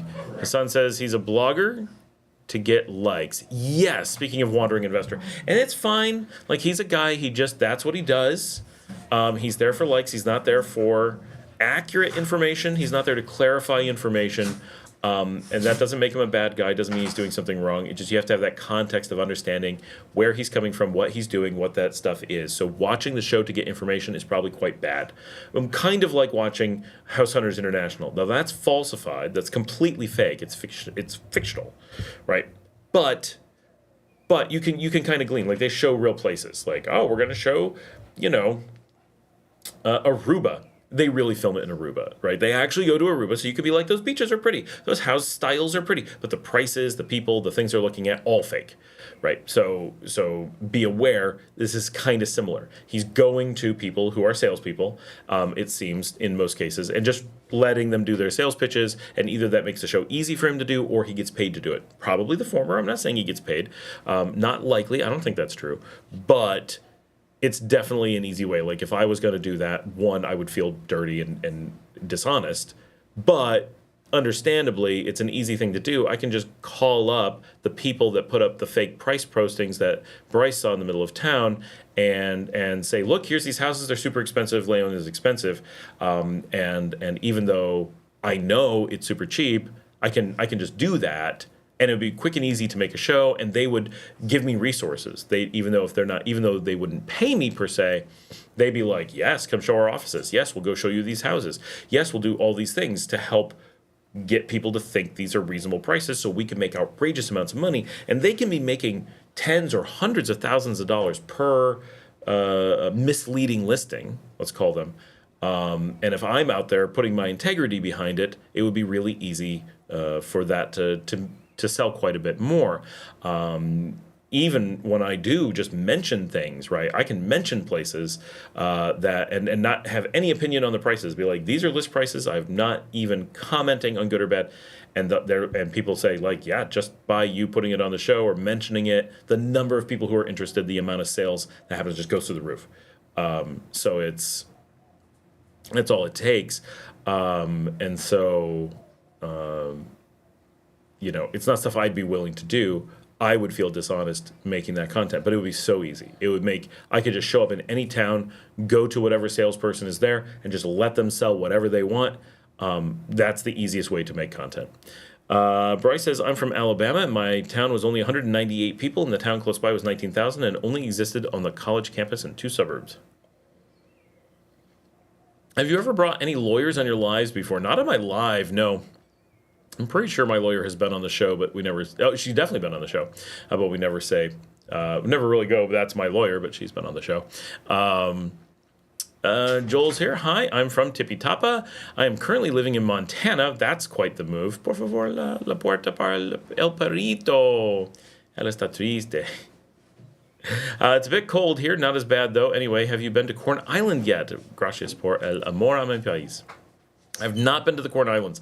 The reason, everyone asked that, I do have some loose plans to head out there Oh, Hassan says, I commenting earlier about Wandering Investor. But I haven't been to the Corner Islands mostly because my wife has problems flying in small props, has problems she can't go on boats. So going out to the Corner Islands is a bit of a problem that she can't go. So if I'm going to go, I'm going with someone else, and it's a bit of a flight or trip to do on my own. Obviously, I go to other countries sometimes on my own, so I do it, but I do those things for work. I don't do it for fun. I do enjoy it, but you know what I mean. So we've been waiting for her to be able to go. Jimmy wants to go. He's working on arranging a flight with a crew that does skydiving. So we'll see. But they said they want to do it. They want to fly down from the States and do that with a skydiving crew and film like dropping into the Corn Islands from the sky, which would be pretty freaking cool. So we're talking about it, trying to figure out how to make that happen at some point. I definitely want to get out there. Everybody talks about how great it is. But I do work in the Caribbean and go to Caribbean islands as part of my job. So it's not the most like oh, I gotta do this kind of thing. I'm sure the Corn Islands are unique and super cool, and certainly people should get out there and celebrate them. And I have friends who've gone out and love it. So it's I know it's a good place, but not super easy for me to jet off to for a lot of reasons. Bryce says, I understand, but the 30,000 path to citizenship, there is no 30,000, let's be 100% clear, there is no $30,000 investment path to citizenship whatsoever. None. I don't know who you've been talking to, but it does not exist. Is widely spoken about even outside the wandering investor. I don't think that's true, but anyone who has done so is telling you about residency, and they don't know what the words mean. They're using the word citizenship without even knowing what it is. Even the lawyers here acknowledge the process exists to be real, to be citizens. There's some confusion. There is a process to apply to be citizen, but there's no process to become a citizen. You must be approved. I mean, you can go look it up. It's a printed law. There's no ambiguity. There's no need to talk to a lawyer. You can go look at the printed law, and it's very clear. You can't just become a citizen. And there's no $30,000 path to citizenship at all. Trust me, no one is like, I am as far down the path as it can be done. I have a completely different tier of investing, completely different tier. I'm already at the highest tier of residency. The next step for me is citizenship, right? There is no higher level except citizenship, and it is not a just do this thing and become a citizen at some point. And it's not a 2-year wait. It's not a 4-year wait. None of those exist. There are some minimums, and they may be misleading you, right? Remember, the average person you talk to here, because you're a foreigner, is going to scam you because they're just going to tell you what you want to hear because they want to get your money. Everyone does it. If you're going to sources outside of here that are not an actual immigration attorney who's actually working for you, assume every bit of it is false. If it's coming from the wandering investor, assume straight up false, right? He's had some things that have been good, but he's just repeating sales stuff. But I know I've looked at his stuff, and he does not talk about citizenship at all on the stuff that he did. At all. So that's weird that he would mention it, because he has no idea. Alexa says, and you know who is behind the Kabbalah? P. Diddy. That's right. But it's the Cabal. P. Diddy. But it says Davos. Yeah. Bryce says, tons of YouTube videos talking about $30,000 investment path to citizenship. I was lied to, I guess. Yeah, absolutely you were lied to. That is, find one of those videos for me because they are completely fake. I do a ton of videos about how this is not a citizenship country. Like, you do not come here with the plan of getting citizenship. It's not that it's impossible, but it is. Right, you just have to accept that it's impossible. That's not something you're going to get. It's also not something you want. So, I mean, I'm not saying you don't want it, but you don't really want it. I want it, but I know why I want it, right? I want it for emotional satisfaction. And I accept the fact that it's just emotional satisfaction and that it won't get me anything tangible, right? I will feel good. Yeah, I do want to be able to travel to some places like Cuba and Venezuela a little bit easier. I can go to those places now, but I do like the idea of having a Nicaraguan passport. If I go to Europe, I would like to use the Nicaraguan passport, but I can go to those places without it. I'm not getting access to places I didn't have access before. I'm also not getting citizenship, so don't read into that. but it's the value of it is quite questionable unless it's for the purpose of I want to show my support for the country. And that is where I would like to have citizenship. If, Danielle came up to me today and was like, hey, I was thinking about giving you the citizenship. Would you like me to check the box and say, yes, I approve? I'd say, yes, please. Thank you. Right? That'd be awesome. I would love if he did that. Right? That would be really cool. I would like to carry a Nicaraguan passport. I would be proud to do so. This is where I plan on spending the rest of my life. I am a part of this country. This is my country at this point. But if that happened and I was handed my citizenship, my passport, and my full rights as citizen, there are these really trivial little things like, oh, I don't have to have my cedula printed as often. Okay, that's nice. I like that. But they're really, really minor. I would get to yell at people when they're like, you're not Nicaraguan, and I can pull up my passport and be like, I certainly am, right? Like, that would be cool. But it's not things that are going to really impact your life. It doesn't change what you can own. It doesn't change what you can do. It doesn't change where you can go. It doesn't change what you can invest in. It doesn't change your taxes. It doesn't give you some benefits. It doesn't give you access to anything. There's just, right?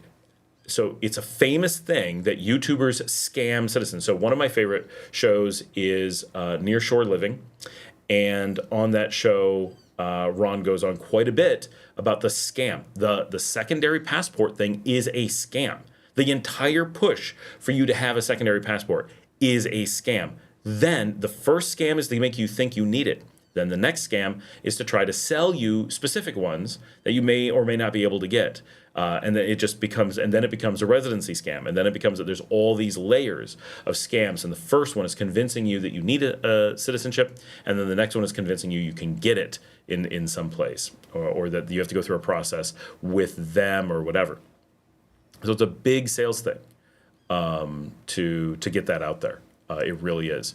Joseph says, I'm thinking about moving to Nicaragua for a few years. I'm thinking about going to Grenada. Well, hello, Joseph. Welcome to the channel. And I lived in Grenada when I first came here. Honestly, it wasn't my favorite city once I was there for a few weeks. I was like, oh, it was a great place to start, but for a few months it's okay. But then for a few years, definitely, I bet it's not where you'd want to stay. But starting there, like get a hotel, even get an Airbnb, even do a 6-month rental, I think you'll be like, yeah. But I think a lot of people are like me, that after a little bit, it's like, oh, yeah, maybe not. Dale says, Nicaragua has been doing so much with so little that they'd be in much better shape in case the world meltdown that happens in developing countries. That is really, Dale has a really good point there. Nicaragua already, all the things, you come to Nicaragua, oh my gosh, we're up to 47 people, by the way. Nicaragua today is living with so much of its own supply chain for water, so much of its own supply chain for beer, so much of its own supply chain for rum, and nothing else matters, right? That's good enough. No, its own supply chain for food. Most of our food is from here. Sure, we import lots of stuff from our neighboring countries, especially Honduras and El Salvador and Costa Rica. And there's a really good chance if we did have a meltdown and the borders closed, those borders may not close. So we may still have those imports, which would be fantastic. But mostly that's processed food and dairy from Costa Rica. Contrary to the other crazy person that we had 6 months ago, who suddenly decided out of nowhere that the entire world got its dairy from Nicaragua, and it was the world's finest dairy, and no one in the world used dairy from anywhere else, and completely missed the fact that Nicaragua basically doesn't produce milk for all intents and purposes. Like, completely lost his mind as to where milk comes from. But for the most part, like, we already have such a small import that in the case of a world shutting down, obviously we would feel it, like, obviously. But the amount that we wouldn't feel it here would be so dramatic compared to the countries that depend on imports and exports, like the US, China, Canada, Germany, the UK. They would be losing their minds from the lack of food and business, and just everything would fall apart. But Nicaragua would broadly be like, this sucks, but most of society is just going to keep on going. We're not going to do new construction. There's some new things we wouldn't do, but so many things would be like, we're not actually impacted in any meaningful way, and just keep going. And I was here during when I was in the US under extreme lockdowns, and it was like, wow, life ended. And then we moved to Nicaragua, and it was like, wow, nobody cares. right? Like pretty much, it wasn't quite that extreme, but it was really close to it. Now that was like she asked, she wasn't meaning that size pandemic, a bigger one. Obviously, you would feel it, but given that COVID was pretty big and did cause a lot of problems, it was amazing how little it impacted here. But it did impact in Honduras. Like I was up in Tegucigalpa, you totally felt it, and down here it was like, yeah. Andre says, after a year or so of watching your YouTube channel, along with others like Immense Coffee Movement, Elton is awesome. I have finally booked a trip to Nicaragua this coming April. Thanks for the encouragement. Awesome. Why is everybody coming in April? Okay, just a reminder to everyone, April is our worst month. Just so you all know. Be prepared. There's 1 month we tell people maybe don't come, and that is April for 2 reasons. One is that it is the hottest with least wind month. It is also at the tail end of the dry season, so everything is as dry as it can be. So it's our least pleasant as we wait the rainy season. And the other is that in the middle of April, we have Semana Santa, which is basically Easter. But it goes on for a week or 2. It is epic, and everything in the country sells out, and the cost of hotels and stuff goes through the roof because everybody in the country is going to the beach, going to different cities, going home to their villages. Everybody's staying in hotels, and so the cost of everything, the availability of everything goes way up. So it's the time to kind of avoid if you can do it. But it's not that different than other times, but in a country where normally everything is available, restaurants are half full, hotels are nearly empty, suddenly they're all packed, really throws you for a loop. But awesome. Preemptive welcome to the country. Bryce says, it was like that in Columbia Airport. Very advanced, very cool. Too bad they threw away my shampoo like the States. Oh, that's too bad. We didn't have any problems in Argentina. That has keep everything. Genevieve says, Duolingo needs to sponsor you because you talk so smoothly and confidently. Go you. Oh, in Spanish you mean? Why, thank you. It's been a long time working on that, and only sometimes am I smooth. And I'm smoother on camera because, believe it or not, I've spoken on camera so much for so long. And this is true. I've been on television live here a few times in Spanish. And I'm going to be on Channel 6 next weekend, I'm told, or next week, I guess. The show that I'm only gone for a second. It's nothing to bother watching for. But they filmed us. And the same show that filmed us this week showed Volcano Day. I saw it today, so we should be in 1 week from today. I am at Desperados and I'm filmed having a beer. Like, they grabbed me, the film crew saw me, and they're like, oh, you're somebody, and sat me at a table and like threw food in front of us and handed us a beer, and we all went. Like, that was it. So I've got 2 seconds tops on Channel 6 if they even show that bit. I've been on TV on multiple channels here doing interviews, and when I'm on TV or on like live or doing recordings, my brain shifts into a more focused mode. And because I've been doing this for a really long time, right? Like I do conference speaking for decades. I'll get in front of ballrooms at technical conferences and just speak, right? And part of the trick to doing that is you shut down and the rest of the world stops existing and you're only having a conversation about the thing you're talking about. And so when I'm on camera, my ability to speak fluidly and rapidly is actually much better in both English and Spanish than normal. If you just turn it off and stick me in a room where people are talking, my Spanish drops a bit. Carlos says, great info. You rock with your hard-earned knowledge. I will subscribe. Thank you, Carlos. Appreciate it. Leo Telez says, Philadelphia Eagles or KC Chiefs? Honestly, don't watch NFL at all. Didn't even know who was going to the game. I assume that is the Super Bowl. Yes, I will probably see the Super Bowl because my restaurant is one of the places that sponsors the Super Bowl parties here, but that is about it. Genevieve says, I look at Encuentra 24 for fun to get an idea of what's available for rent. There's also this guy that shows mansions for sale in Nicaragua on YouTube that are super expensive. I know he's fake. Carlos Advisors International. Okay, so real quick note about that. As far as I know, Carlos is not actually fake. The places he shows, I am hypothesizing here. I have never spoken to Carlos. I don't know him personally, but I have spoken to people who have spoken to Carlos, and I have seen Carlos. So importantly, Carlos is not a Nicaraguan. I guess full stop. He's not a Nicaraguan. Carlos does real estate all across the region, and I've seen his stuff. La puerta, por favor. Ella está triste. No sé por qué. Carlos works all across the region. and does premium properties all over the place, including like Ciudad de Cajala in Guate. And that's one of the reasons that I'm a little bit more familiar with him, is because I've taken time to watch a little bit of his content in other countries, because he shows stuff across the region, and he's valuable for that. And also, he was on my tracking group when we were a smaller channel, and he was one of the ones that was competing with us. Now there's no one competing with us, so it's a little bit different. But so I've stopped watching those things. But it was like tracking everybody, meaning like, what are they doing? How many viewers do they have? How many, whatever. And so, it's what happens when you're a YouTuber. You want to know what everyone's doing. But the prices he's showing, I'm sure, are fake, but I expect that the properties he's showing are real. That is my feeling as far as his stuff. So I think you're seeing real houses. Just ignore any of the numbers if you can. Encuentra 24 also, a lot of it isn't real either. Some of it is, but it's less. Oops, someone is coming by with a really loud stereo out on the road. That's pretty crazy. Genevieve asks, how come you never talk about being interested in Caribbean countries? How come they didn't make your list? DR is cheap, for example. Okay.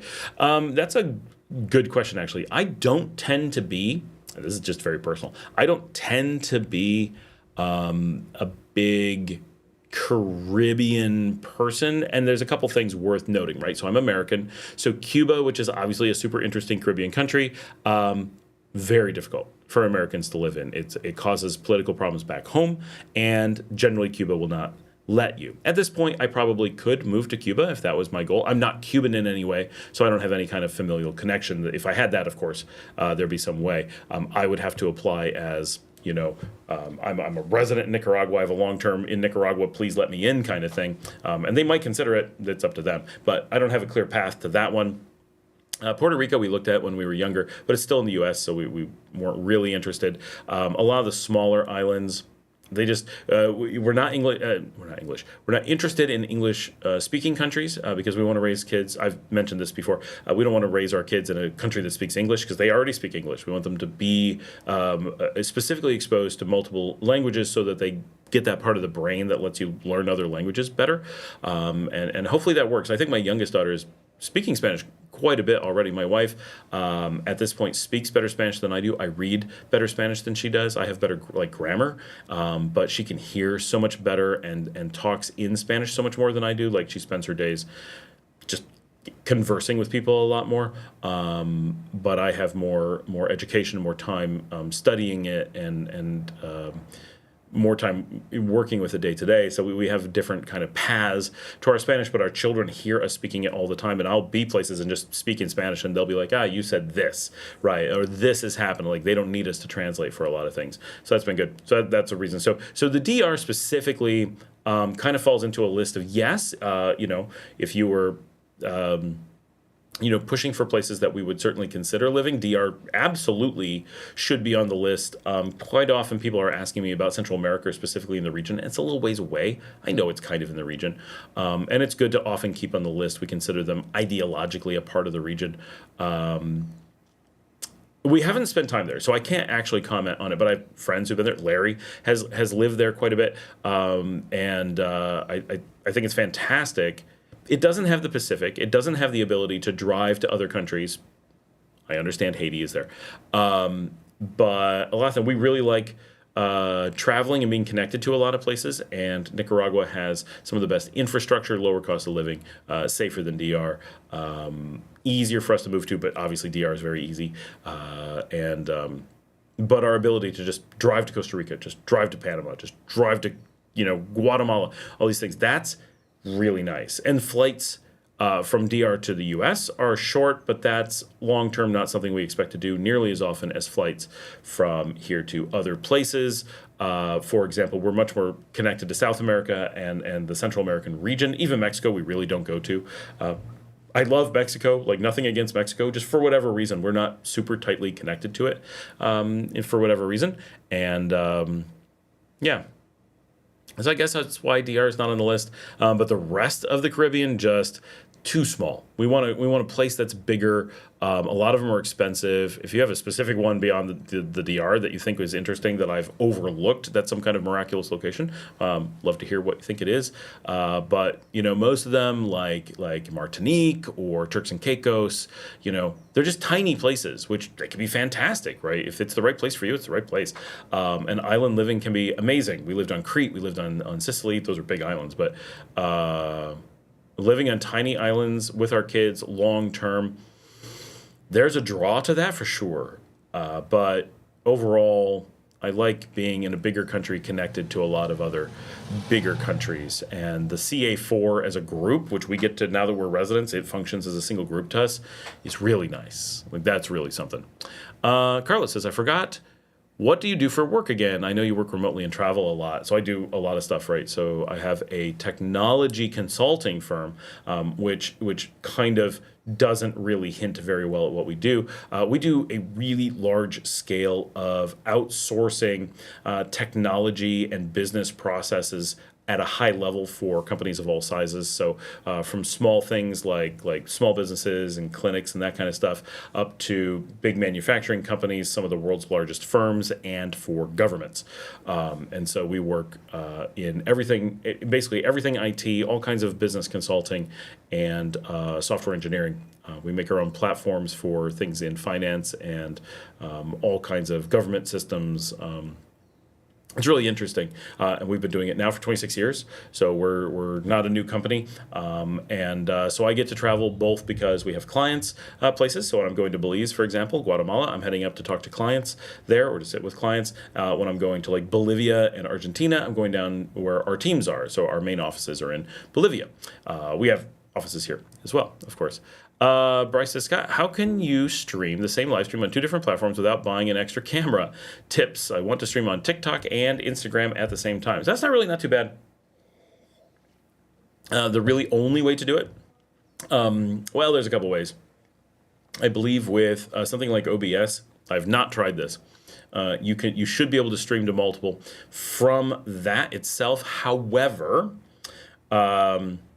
that's not good because you have to completely stream more than once. So your internet connection has to handle multiple streams coming from your place here in Nicaragua, getting across the Caribbean to Miami through a single pipe and then up. So if I was to do two of these at the same time, my other stream would be competing with this stream. Now, I've got plenty of bandwidth that should be able to handle it. I've got really good fiber here in Leon, so in theory, but we've had problems in the past. I'm putting double the load on my house internet, double the load on Leon's internet, double the load on the national internet, which goes through Managua, and then double the load through the Miami pipe. And that adds up, so it increases dramatically the chances that at one of those choke points you're going to have a problem. But in theory, it could be done.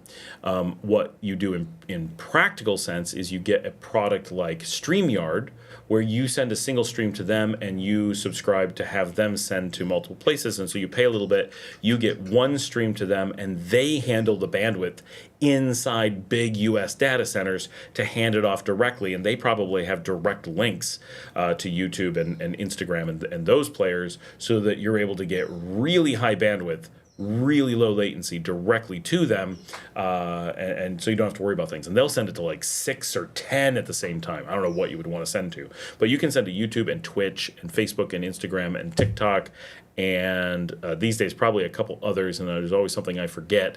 So it's very doable to X, of course. You can push a bunch out there that way. So that's how everyone does it. Anytime you hear someone doing something like that, that is what they're doing. Bryce says the listings were in Facebook Marketplace for rent. Anything that is fake one place is going to be replicated there, but you will sometimes find real ones in Facebook Marketplace, but the chances that the place is real is moderately high. The chances that the price is the actual price is not. And if you go around here in Leon, we've done this before, find a house, call all the real estate agents in town, you will never get the same price twice. Everybody's making up their own price. They're not representing the seller. Maybe, possibly, one of them is representing the seller, the one with the lowest price. Everyone else is just reselling the reseller at whatever markup they decide to tell you.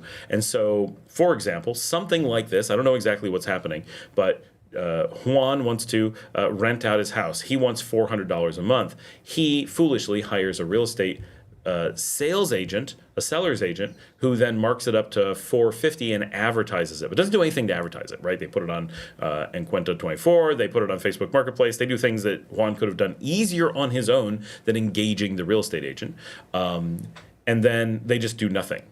And if someone inquires about it, they generally still do nothing, but that's about it, right? What then happens is that people who are representing buyers want to make money, and the buyer is not going to pay them, so they go and they know the seller's agent isn't going to pay them, so they just guess how much money they think they can make, and they go, well, I could get you a place for $600, and then they go find this place for $450. And then they come back and go, I talk them down to $550, and they pocket $100 a month. The seller's agent pockets $50 a month, and the actual seller thinks you're paying him $400, and thinks you're and they may argue with him to get the price down, but you may be like, I need to get down to $550, and they're like, he won't pay more than $300, and the guy goes, okay, so you're actually paying $300 to the actual person, and all the people along the way are pocketing the difference. And so it's all negotiated of them between each other and how much they can get you to empty your wallet without doing your research. That's how those work. So you're generally seeing real listings in most cases, not all. I have dealt with sellers agents in Nicaragua, in Leon, who, when we got to the place, we'd be like, we want to see this place. They're like, yeah, we'll send someone out to show it to you. We went there before they got there, and the place was in ruins. Literally no walls. The place didn't exist. We kept being like, why aren't you here to unlock the doors? And they stalled us for about an hour hoping we would leave, and at the end they admitted they didn't have a single property in the city, and the place they had sent us to wasn't an actual building. It was just the front facade, and everything in the back had burned down. It was a fake listing just to get people on the hook in the hopes that you would be hanging around for a while, and eventually they could talk someone into getting something they could show you. There's a lot of how do they make money at this? But if you spend enough time thinking about it, it's like, okay, if I had this business and I did these things, could I use this to make money? Oh, I could. And that goes on a lot. Alexis says about the Nicaragua citizenship, let me ask my lawyer wife, and I will get back to you. Cool. RM says, took a trip to Nicaragua in November. Had a good time. The only reason I went was because of your show. Thanks for all the info. Oh, amazing. Hey, RM. Well, thank you so much. That's awesome. Somebody should need little cards to fill out and send to the Nicaraguan government. I had a great time. Would come back. 5 out of 5. Came because of the Scott Allen Miller vlog. I need that tracked somewhere. Joseph says, my wife came to the USA on asylum. Ooh, on asylum, not on parole, but we are deciding to go to Nicaragua. Would the Nicaraguan government harass her if she goes back? That's a tough one, and I don't know. It's because she went on asylum, that generally means burning your bridges with your home country. It's going to depend on exactly why she declared asylum, what the conditions are that she felt she needed to declare asylum. Because claiming asylum is generally a one-way move, right? If we were to claim asylum in Nicaragua, we would certainly expect to never be able to re-enter the United States, unless it was asylum during there was a war and it wasn't physically safe. Sure, we're not leaving because of the United States. We're leaving because of just whatever is going on. And then generally you expect you're able to go back. But if she made a claim that she was leaving for, say, political reasons or something, then the expectation is that she wouldn't have a path back. She may. It's worth inquiring, but I think it's going to be a question, and they'll just give you an answer, most likely. In Nicaragua, if Nicaragua wins, can you wear jersey in your next video? I can't get jerseys that fit me. That is the... trust me, if I could find a jersey that fits, I would have one. I would wear them all the time. I'd have a bunch. Bryce says, a follow-up to Joseph's question, how likely is Nicaragua to cooperate extraditing Americans, assuming they aren't super violent offenders, but maybe felonious activities? So extraditing, I think pretty unlikely. The real problem is the question would be, are you going to be able to keep residency in Nicaragua? And probably not. It's going to depend if you're listed by... If your offense is like mine, I once had fireworks, Nicaragua just scoffs at the fact that I have a charge for possession of fireworks in the United States. They're like, are you kidding? That's a joke. So they don't care at all. But if you have something more major but not violent, it's going to depend if it shows up on your Interpol report and if Nicaragua decides how they're going to attach that. So they're not very likely, I don't think, to extradite you to the United States. They really don't care under normal circumstances what the U.S. requests them to do. None of their business. But they also have a very high chance of not wanting to keep you. So that's probably your biggest potential problem, which you would probably know really quickly when doing residency. Hassan says, Scott, I'm logging off to watch the grand finale. Hassan, have a good time. Vamos, Nicaragua. Njord is here. Conversation about the wait at the border this morning, Pinas Blancas, got me thinking. If I have a flight out of Liberia in the afternoon, would it be more prudent to head down there the night before from San Juan del Sur just to be on the safe side versus leaving early morning on the day of the flight? If you had it in the afternoon. Under normal circumstances, I would always go the day before. I never risk it same day.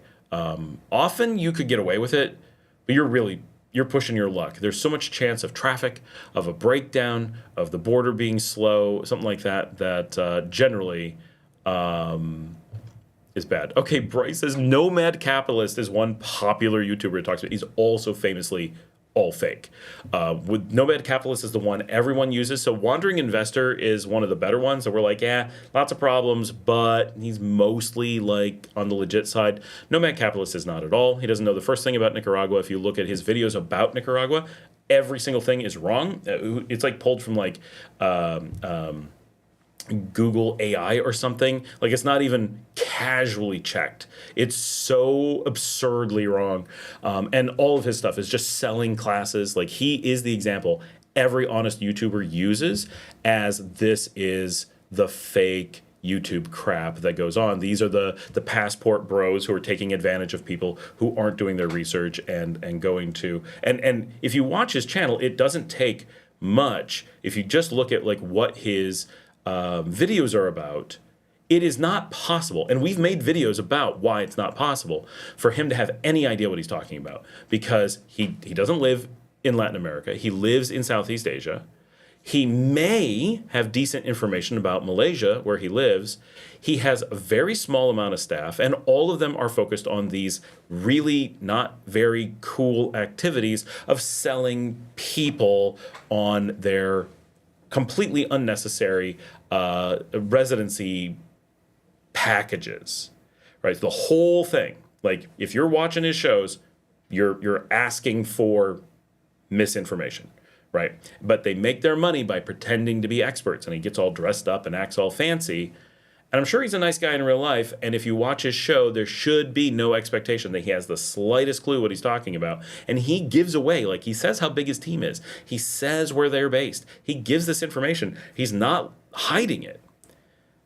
There's no possibility that he has the slightest information about Nicaragua. Where would he get it from? He hasn't called me. He hasn't called the lawyers, right? This is a tiny country.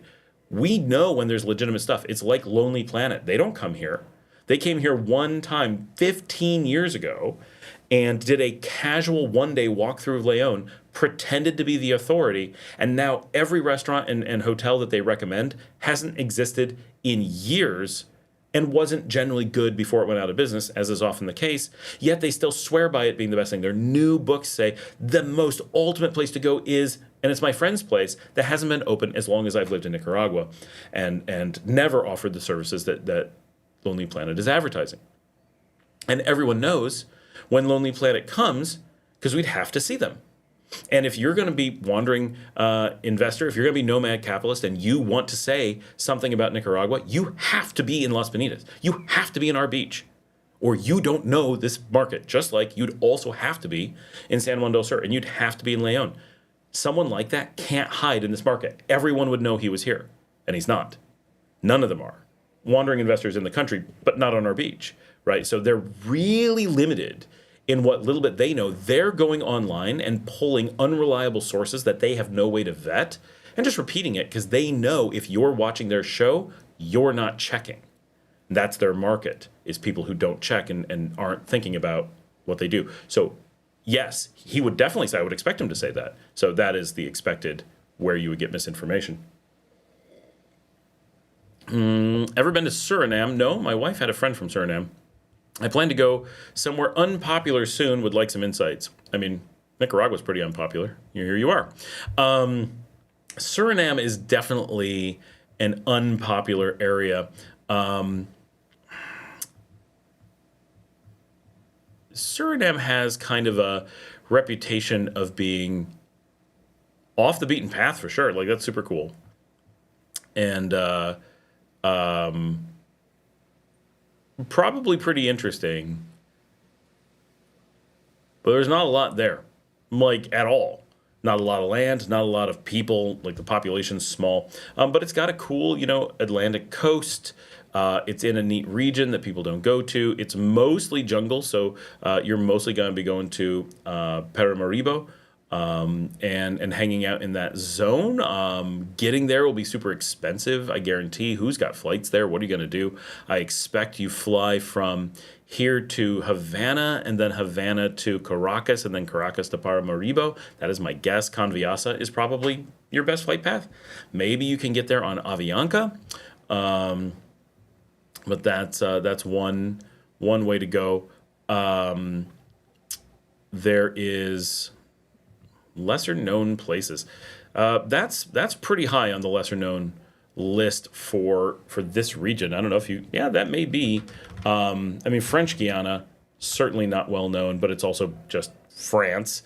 I have no idea what the requirements are for Suriname. I don't know if you can. And it's also, everything's in Dutch, of course, which is pretty cool. Kind of like, the ABCs. What is the population? We're going to know in a second. The population of Suriname is double that of Leon or half that of Managua. Not a city in Suriname, the country of Suriname is that small. It is a tiny, tiny place. Certainly should be super cool. I mean, I would love to go. But be aware, really tiny. Does it have diplomatic relations with Nicaragua? Yes, it does. Good. Yeah. And the big city, what's its population? 130,000. That's its big city. So about the size of Grenada. But if you like going into the jungle and that kind of stuff, I bet that's really cool. Having a little Dutch country in South America, like, that's pretty cool. Yeah, that's a neat one. I want pictures and information when you go. Like, that'll be really interesting for sure.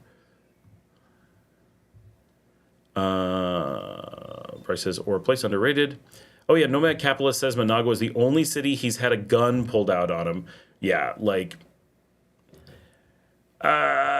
maybe he's been in Managua, but he acts like it's dangerous here. He spent so little time, like, it's all so ridiculous. At best, he hops around places for a few minutes.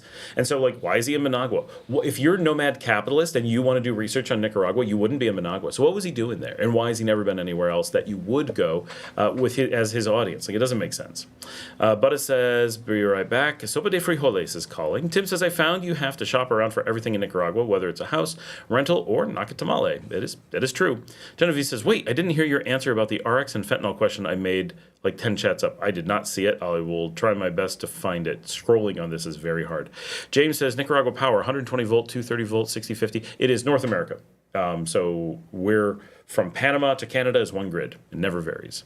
Do you need to have spike protection for delicate electronics? Yes, you do. It's dirty power, but it is standard. I got my dog in because La Marcelita left us, but I know you guys can hear me because we have the good microphone, so I can keep talking. That's not a problem. Come on, dog. Why do you have to go in and out so much? Poor K, Perita. Poor K. All right, I am back. By the way, we're just up to our normal-ish start time for the live stream, and we already have 300 views and 43 people on. So this is amazing. I bet you can hear the dog drinking. Hold on. That's my dog drinking. That's what that is. Okay, so I didn't see a fentanyl question. I'm looking for this. Never talk about, I think it must have been after that. Genevieve, Nomad Capitalist, gun. No, Genevieve, I'm not finding it. Was it above your Caribbean country? Duolingo, I see that one. I wish it would smooth scroll. I don't know why they make it so jerky. You'd think that of all people, Google would have this smooth. Here's the questions. You don't have to scroll. Perfect. I can. This is funny. I can scroll on my desktop, and the monitor for the show monitor is up there, so I can kind of do both. So if I'm going to read it from up there. This is actually. Let's see where I shop around. 120. So welcome back. This is Renee. Lol. How about building a container home near the port? Is waterfront property, say basins, riverfront, lakefront, etc., but near city? So the port is nasty. No one wants to be there. Can you build a container home? You certainly can. People build container restaurants and other businesses. Not popular to do that. That like eclectic house design is not really a thing here, but of course you can, by all means. Is waterfront property? I'm not sure, Renee. I'm not sure what the question is. I see is waterfront property, say basins, riverfronts, lakefront, etc., but near city. I'm not sure. So here's the question from Genevieve. P.S. Super great sound. I heard you say you got a new mic. It sounds really smooth and clear. Love it. What mic is it? Something's going on, Genevieve. At least on my screen, whatever your question is, it never comes up. I think you're saying a word that is blocked on YouTube. So the question is not there. But what mic is it? It is the Rode Pod mic. I will do my best to pick it up. I have it on a stand at the moment, just sitting there.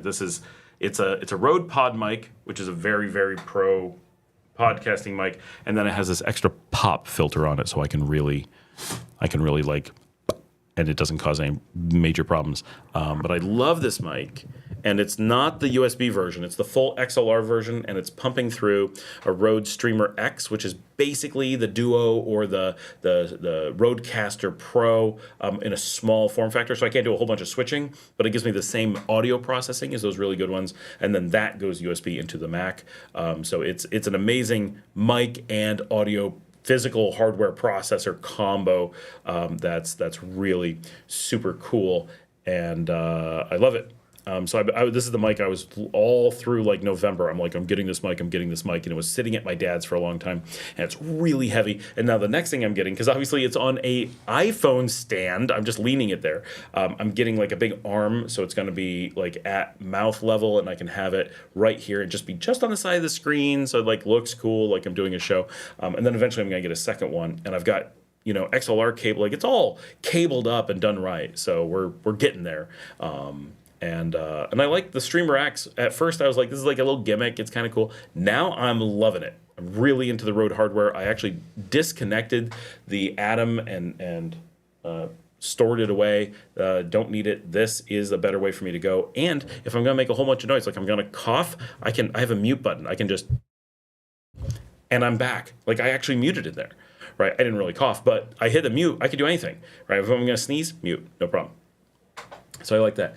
But yeah, whatever your question is, you're going to have to reword it because it's not letting it through. Dale says, lol, the airport in Paramaribo, Suriname has a shorter runway than the airport in Leon.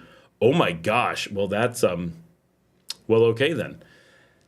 Maybe I don't want to go there. Joseph says, I have been convicted of felonies in the USA. Will I be able to visit Nicaragua? Almost certainly you can visit. It's residency that will be challenging. And, what you do is you get a lawyer here, a residency lawyer, and have them speak to people and do all that kind of stuff.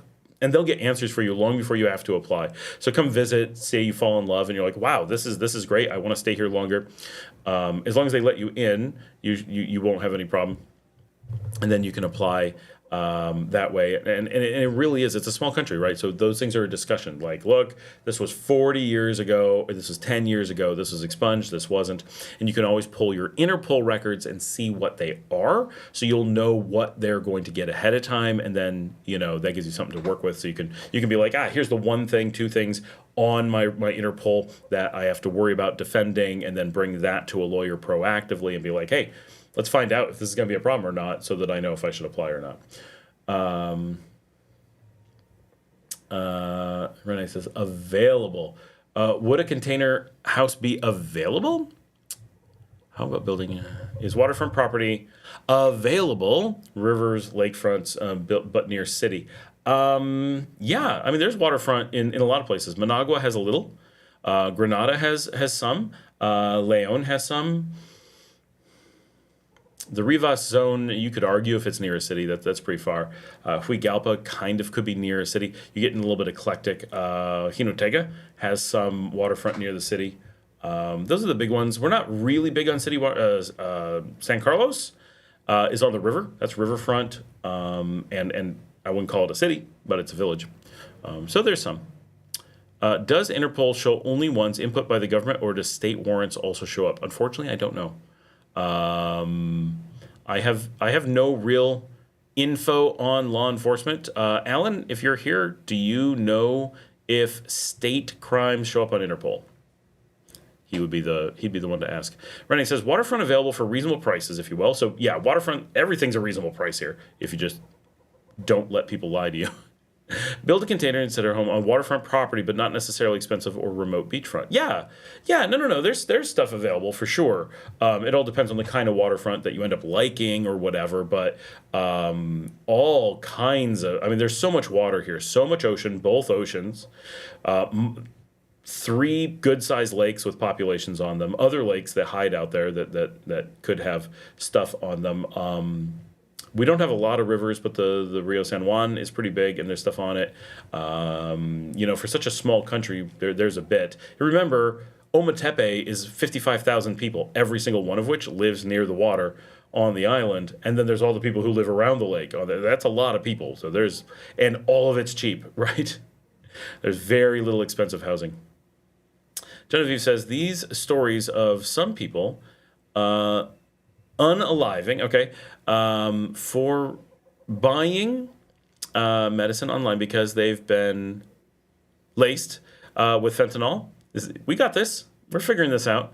Do we need to be worried that Nicaragua is getting their RX from those companies or meds being laced? I've never heard of anything like that. I'm not even aware that is happening. No, I don't know of a single case of fentanyl ever entering the country.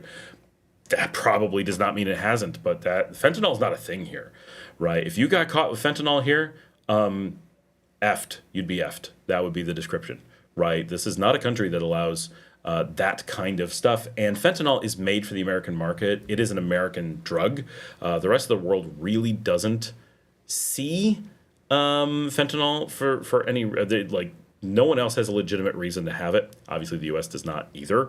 No company has a legitimate reason for having created it or whatever. But most of the world has kept it out because there's no reason. They can just do it. The U.S. is, of course, dealing and wants to keep the populace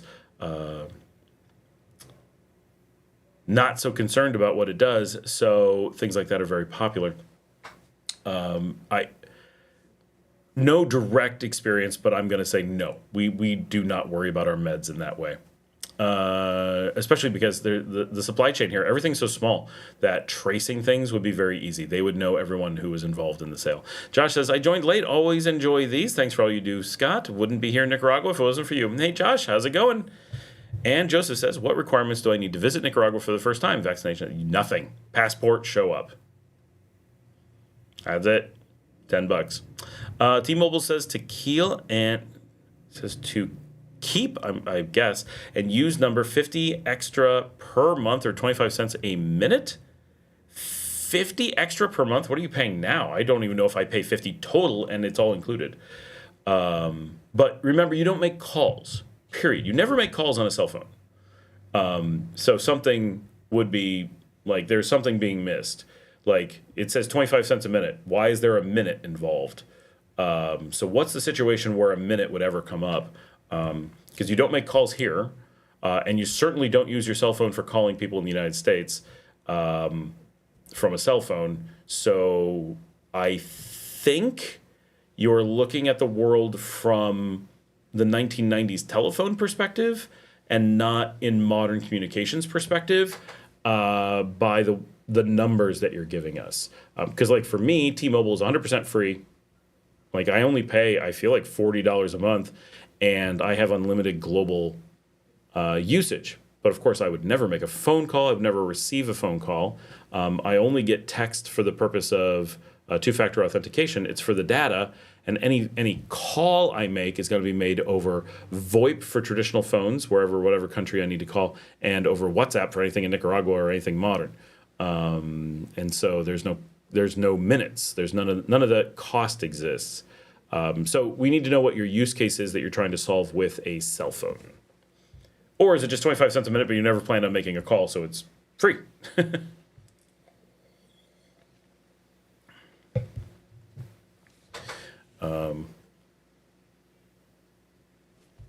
And of course, getting a full new number here with service and everything is just $12 a month. So total, that's to get a number, have service all the time, super fast, tons of data, unlimited in many cases, and works really great. So it's very accessible here. And yeah, boy, it's hard to believe we're still kind of near the starting time. I'm still in my first, no, this has to be the second glass of wine.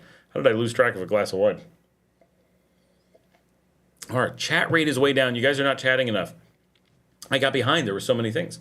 That's awesome. Those are the kind of things we want to have. How much are the cigars in Nicaragua? Honestly, I don't know. They are not popular.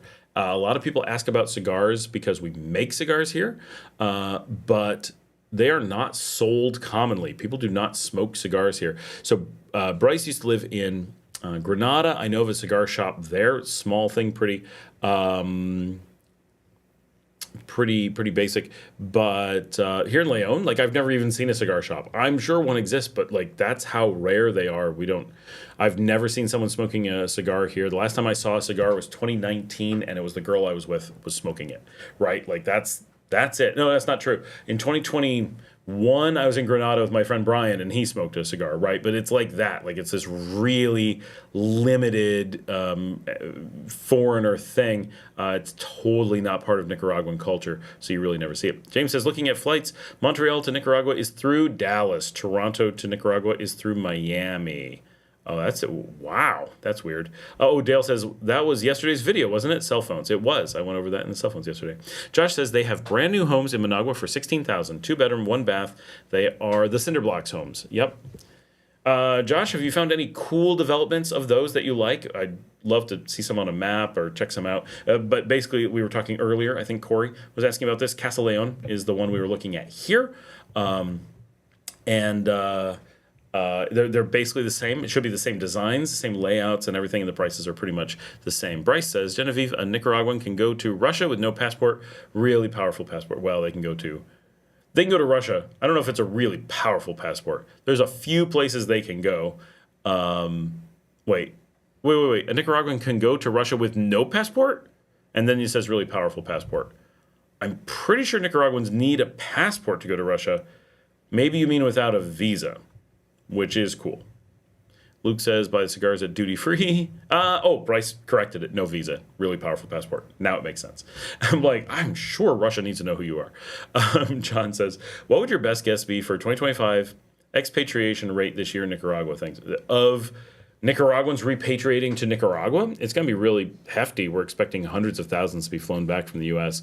So that's, it's going to be bad, right? Because they're going to be bringing in people as fast as they can. Nicaragua really doesn't want to take them back because they left under less than great terms in many cases. And often they had to say things to the U.S. or say things in the U.S. To encourage the U.S. to allow them to stay there. And we see it on the channel constantly. It's really obvious that the U.S. either pressures or pays people, presumably Nicaraguans who are living in the U.S., because they can easily pressure them to do it for free, to post fake information all the time. We see tons of it, and something is coercing people to have and to say the exact same thing in the exact same way. It's all being pushed from somewhere. It's all being organized from somewhere, and so there's an obvious option. We can all imagine what it's probably like. And Josh is sending me separate videos of the place that he's talking about, and it looks a lot like Casa Leon. Newer development, doesn't have the grass and stuff in yet, and very flat because it's Managua, but Ooh, I like that corner lot. That is really nice. Ooh. I'm sure they charge extra for that. But the ones here in Leon, definitely a beautiful place. I don't like the road going up to it. They'll get that fixed eventually. But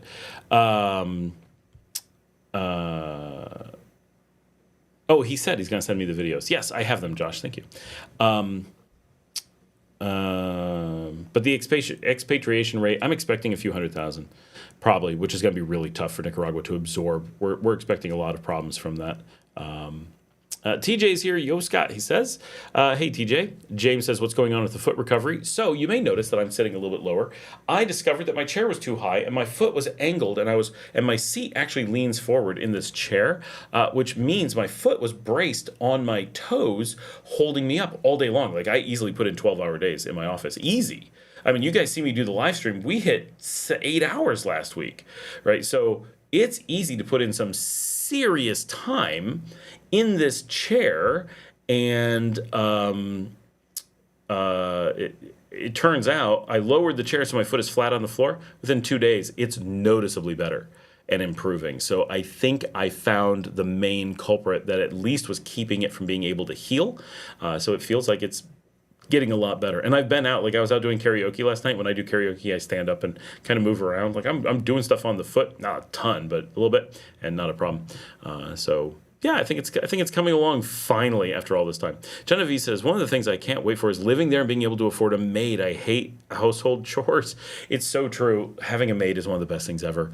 Like, seriously, it makes life so much easier, just having someone who's able to do that stuff, and they're good at it, and they're focused on it. Like, if I'm going to clean the house, which, first of all, I'm not going to do, I have to do my job and then stop and go do something and then come back and do my job, and I'm switching back and forth, and I can't, like, sign out from work for hours, and I work, like, 16-hour days. So if I'm cleaning, I'm not working, and so that's, not efficient. And I can't like take breaks and be like, I'm gonna today's a cleaning day, I'm not gonna work. Well, then my office basically shuts down. People have questions for me, clients need to talk to me, work needs to be done, and I'm not there doing it. Now, I may be able to be at my desk and take a quick break. Ooh, I need to go wash some dishes, no problem. I can run to the kitchen, wash dishes for 10 minutes, come back, and if someone had a question for me, someone needed something, or I got my phone set up so I see a message come in, I'm on top of it. Oh, no things come in, I'm good, right? But then if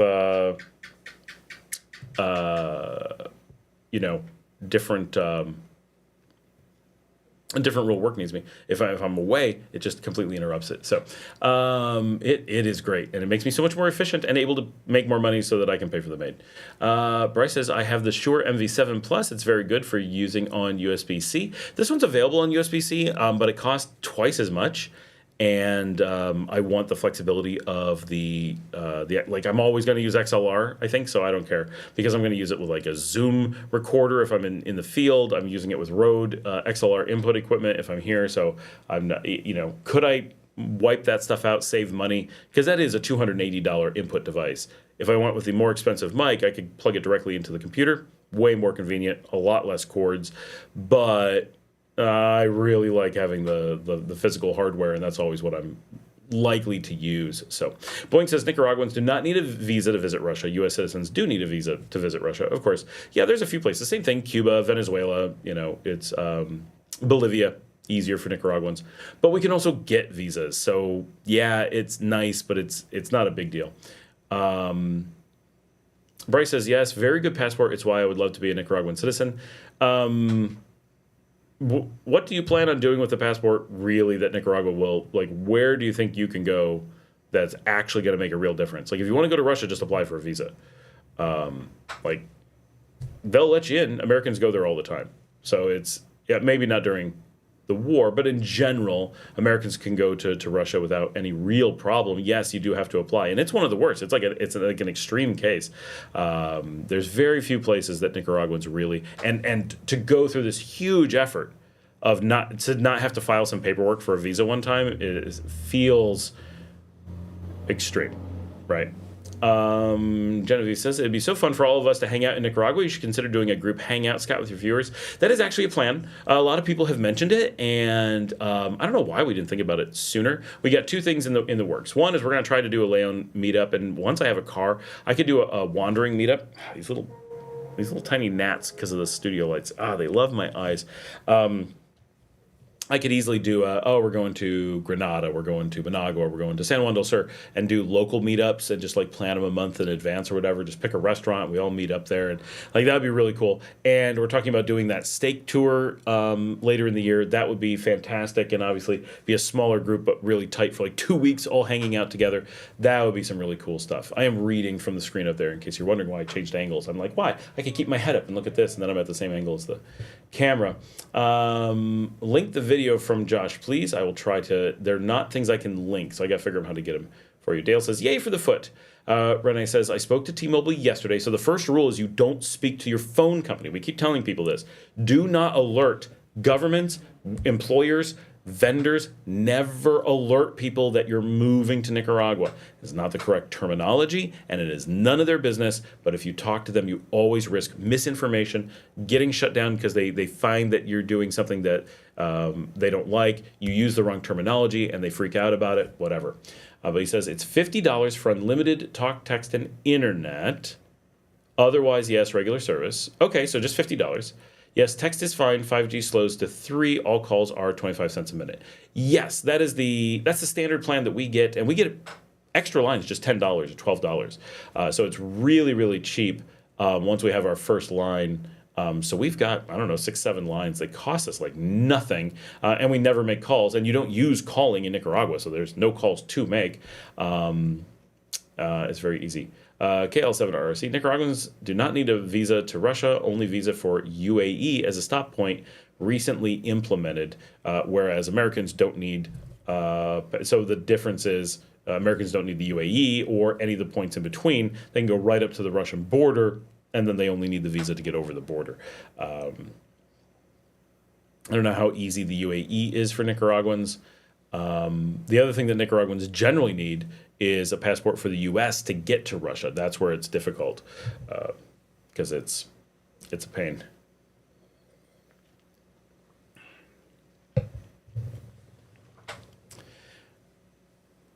Renee, are you moving from a different carrier to T-Mobile, or are you moving from one T-Mobile plan to another T-Mobile plan? $50 is pretty good. If it's just $50, which it should be, then unlimited text and internet is great. Now, you don't want to use that if you live here full time, that dropping to 3G, because it's 256K. That is 3G is irrelevant. What matters is that they cap you to 256K for speed, which is plenty. You're going to get your email. You're going to be able to send your WhatsApp. You're going to be able to send some photos, but don't send big ones.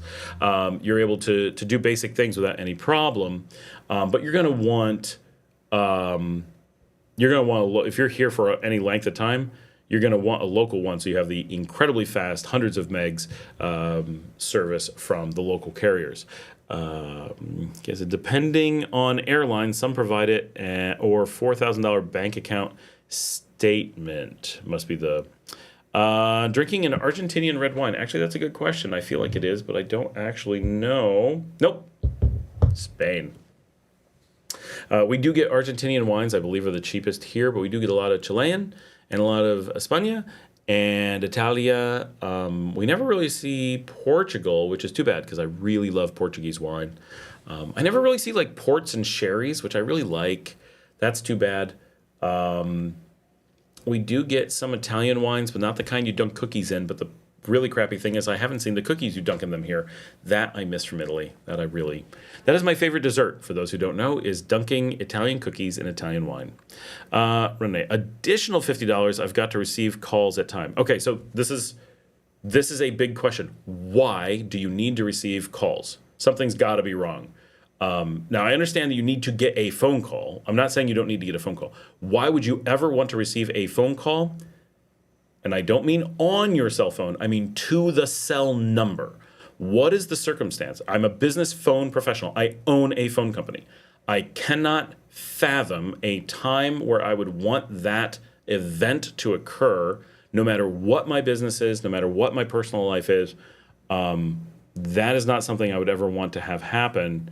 So that's what I'm asking about. Like, I understand that people need to receive calls, but why on their cell number? Because, like, okay, so I have a cell number here.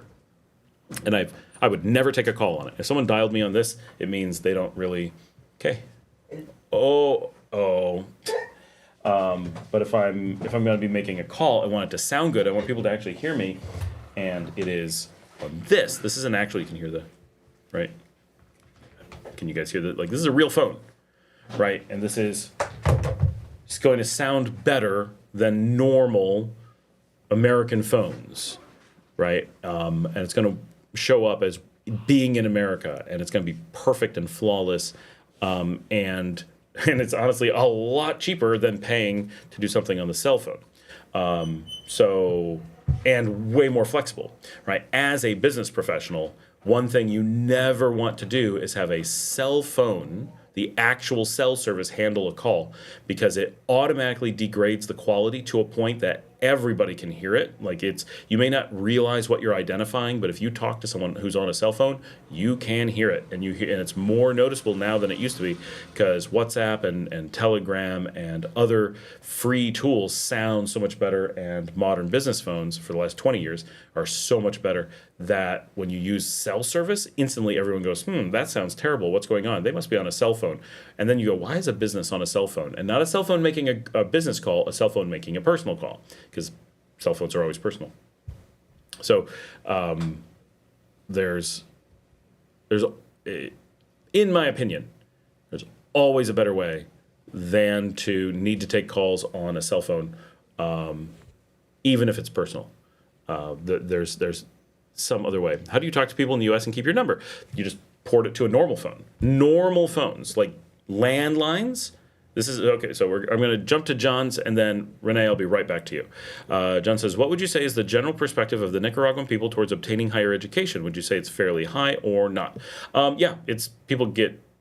It's probably not like the U.S. where people are weirdly religious about it, but it's also much harder to function in a lot of jobs without it here. So it may be even more rabid here that people are like, oh, you can't learn things on your own. Experience doesn't matter. That's actually one of my biggest negatives with working here. So as an employer here, it's great because we can hire people without degrees and we get them for cheap because no one else will hire them. And it's like, oh, they can learn on their own. That's exactly who we want. And people who spend a lot of time in education and are older and don't have the same access to resources or aren't trained to do it. So from that perspective, it's been nice, but that everyone feels like you have to go to higher education and it really does create barriers to a lot of things is unfortunate. But because it's essentially free, it is used as an important part of reducing the total work pool in the country to help offset unemployment numbers. So I know why they do it, but it is an area where if I was in charge of designing the unemployment mechanism, I would find an alternative way to manage it. And discourage that particular behavior. I think it's counterproductive, but it's given the situation that they have, it is a way that they are dealing with it. Okay, onto the phone. How do you talk to the people in the U.S. and keep your number? So you got two things to consider. One is, do you really want to keep your number or just have a U.S. number? Those are not necessarily the same things. But I've kept the same number for decades. And living in the U.S., the reason that I have new numbers from 20 years ago is because 20 years ago, the U.S. took away all of our phone numbers in the region of the country that I grew up in. So no one got to keep their numbers, even though we didn't move or do anything. So, and most of the world doesn't think of keeping your number. They don't dial numbers. They don't think of things in terms of numbers. So the idea that you would keep your number per se is not generally a big deal, but you need a U.S. number and you want to be able to make calls in the U.S. Of course, like that should go without saying. No one is suggesting you don't make calls and be on the phone. I'm on the phone hours per day. And if I had to make those calls through my cell phone, it would cost me a fortune, it would sound terrible, and they would break up all the time. I wouldn't be able to just do things. Now, assuming you're just talking about, calling family and stuff. So first of all, shift all of your family off of using legacy phones. There's no reason to be doing that. No one in my family calls me on the old phone. I call my father on WhatsApp or FaceTime. All those things are free and don't require a number. But you're going to have somebody that needs to call you in an old-fashioned way like it's the 1990s. That is almost a given. So yes, absolutely, we assume that's going to happen. What is the thing you want to do? You never want them calling you on this. That is hopefully no one takes this the wrong way. That is your grandparents not thinking about modern phones. The whole texting and those are old. Those were old in the 90s. right? What you want is called VoIP, and that is, some may think that sounds like a marketing or a new technology. All valid calls since 1998 travel over VoIP. If you have any negative reaction to it whatsoever, something's being missed. There's no negative to VoIP. There cannot be. It is purely how phones work.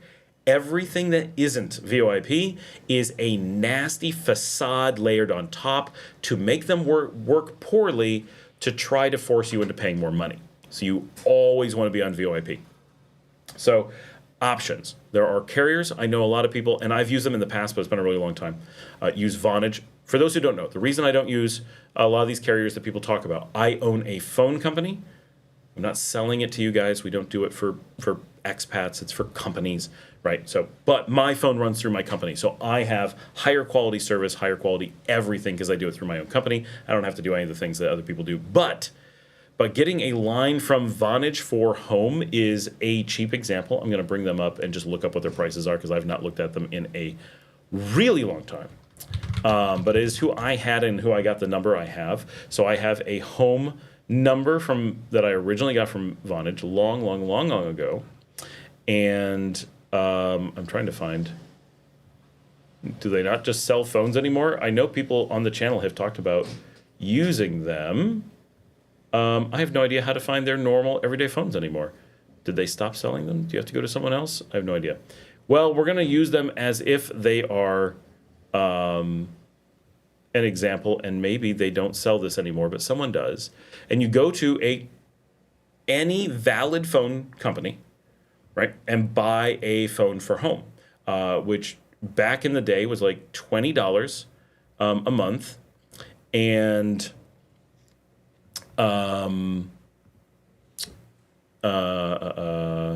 sorry, someone's asking me stuff. Okay, I don't need that. And it's like $20. So it's a far cry from 50. You get to keep your number. It works unlimited, right? Like you can go anywhere. You are calling from the US. That's the important thing. You aren't out of the US. You are where your number is. There is no other concept of locality with modern phones. Cell phones have locality because of the cell service to transfer your call. So that's one of the reasons why you never want it. Because, okay, you get it to work in Nicaragua, you go to the next country, maybe it doesn't work. The internet converged technologies, as we called it convergence in 1996, right, is how all the modern world works. So Luke just posted $14. It's even cheaper now on Vonage. If you did it through my company, it would be at least 25, right? You'd spend closer to 30, but you're also getting big corporate support networks, right? So there's reasons why it costs more, but that's why it's not appropriate for expats. So $14, you get your own number and call anywhere, works from anywhere. Hold on, I gotta get this dog. Why? Why do these dogs need to go? Oh, you're so cute. Laying on the bed. Now the little boy wants to come see you. There he is.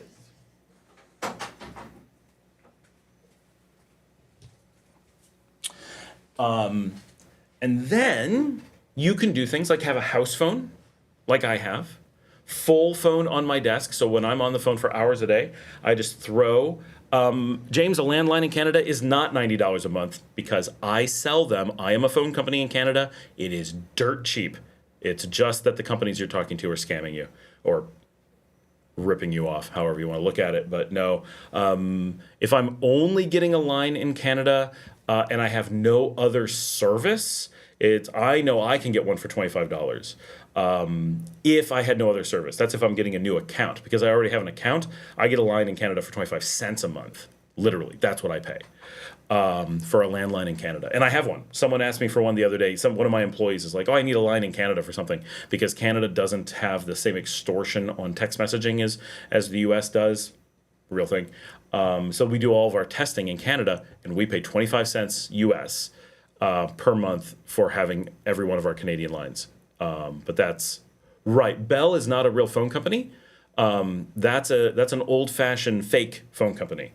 So that's when we talk phones. When phone people talk phones, it means never a company like Bell. None of the Bells, and none of the cell phone carriers. Business phones, modern phones, real phones are not part of those networks. They're They carry backbones, but they don't carry modern calls. So that's anytime you're talking to a phone person, anything you've heard of like that, none of those are real. Will Vonage work for two-factor authentication in the U.S. while I'm in Nicaragua? No, you have to have a cell phone for that.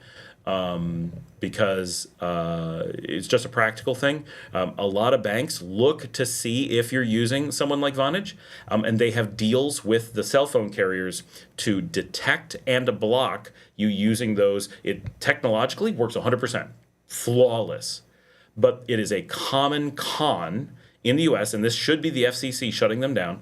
They say you need two-factor, they say they're going to text you, but then if you don't pay a huge amount of money to receive the text as an extortion fee, they won't send it to you because they're getting paid not to send it to you unless you've paid this extra fee. So it's actually a way of charging you without it being obvious who's charging you, which is where it's consumer fraud is what it is.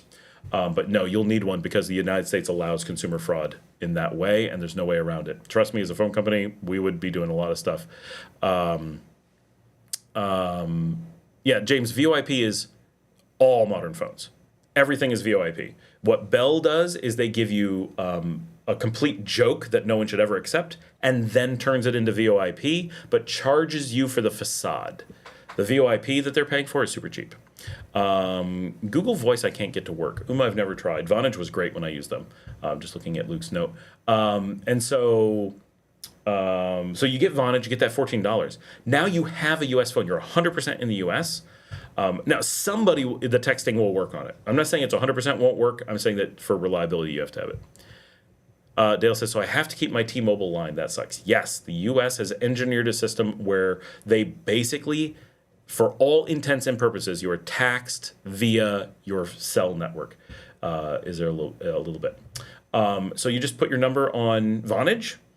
And then if you want to make a call from your cell phone, just like you do with WhatsApp, you just put an app on from Vonage or any of the carriers, any phone carrier, and then you can make crystal clear, high quality, modern, sounds like a real phone call on your cell phone. No problem whatsoever. I can call through the same line that's on my desk, through the same number I had in Geneseo, New York 25 years ago, through my cell phone.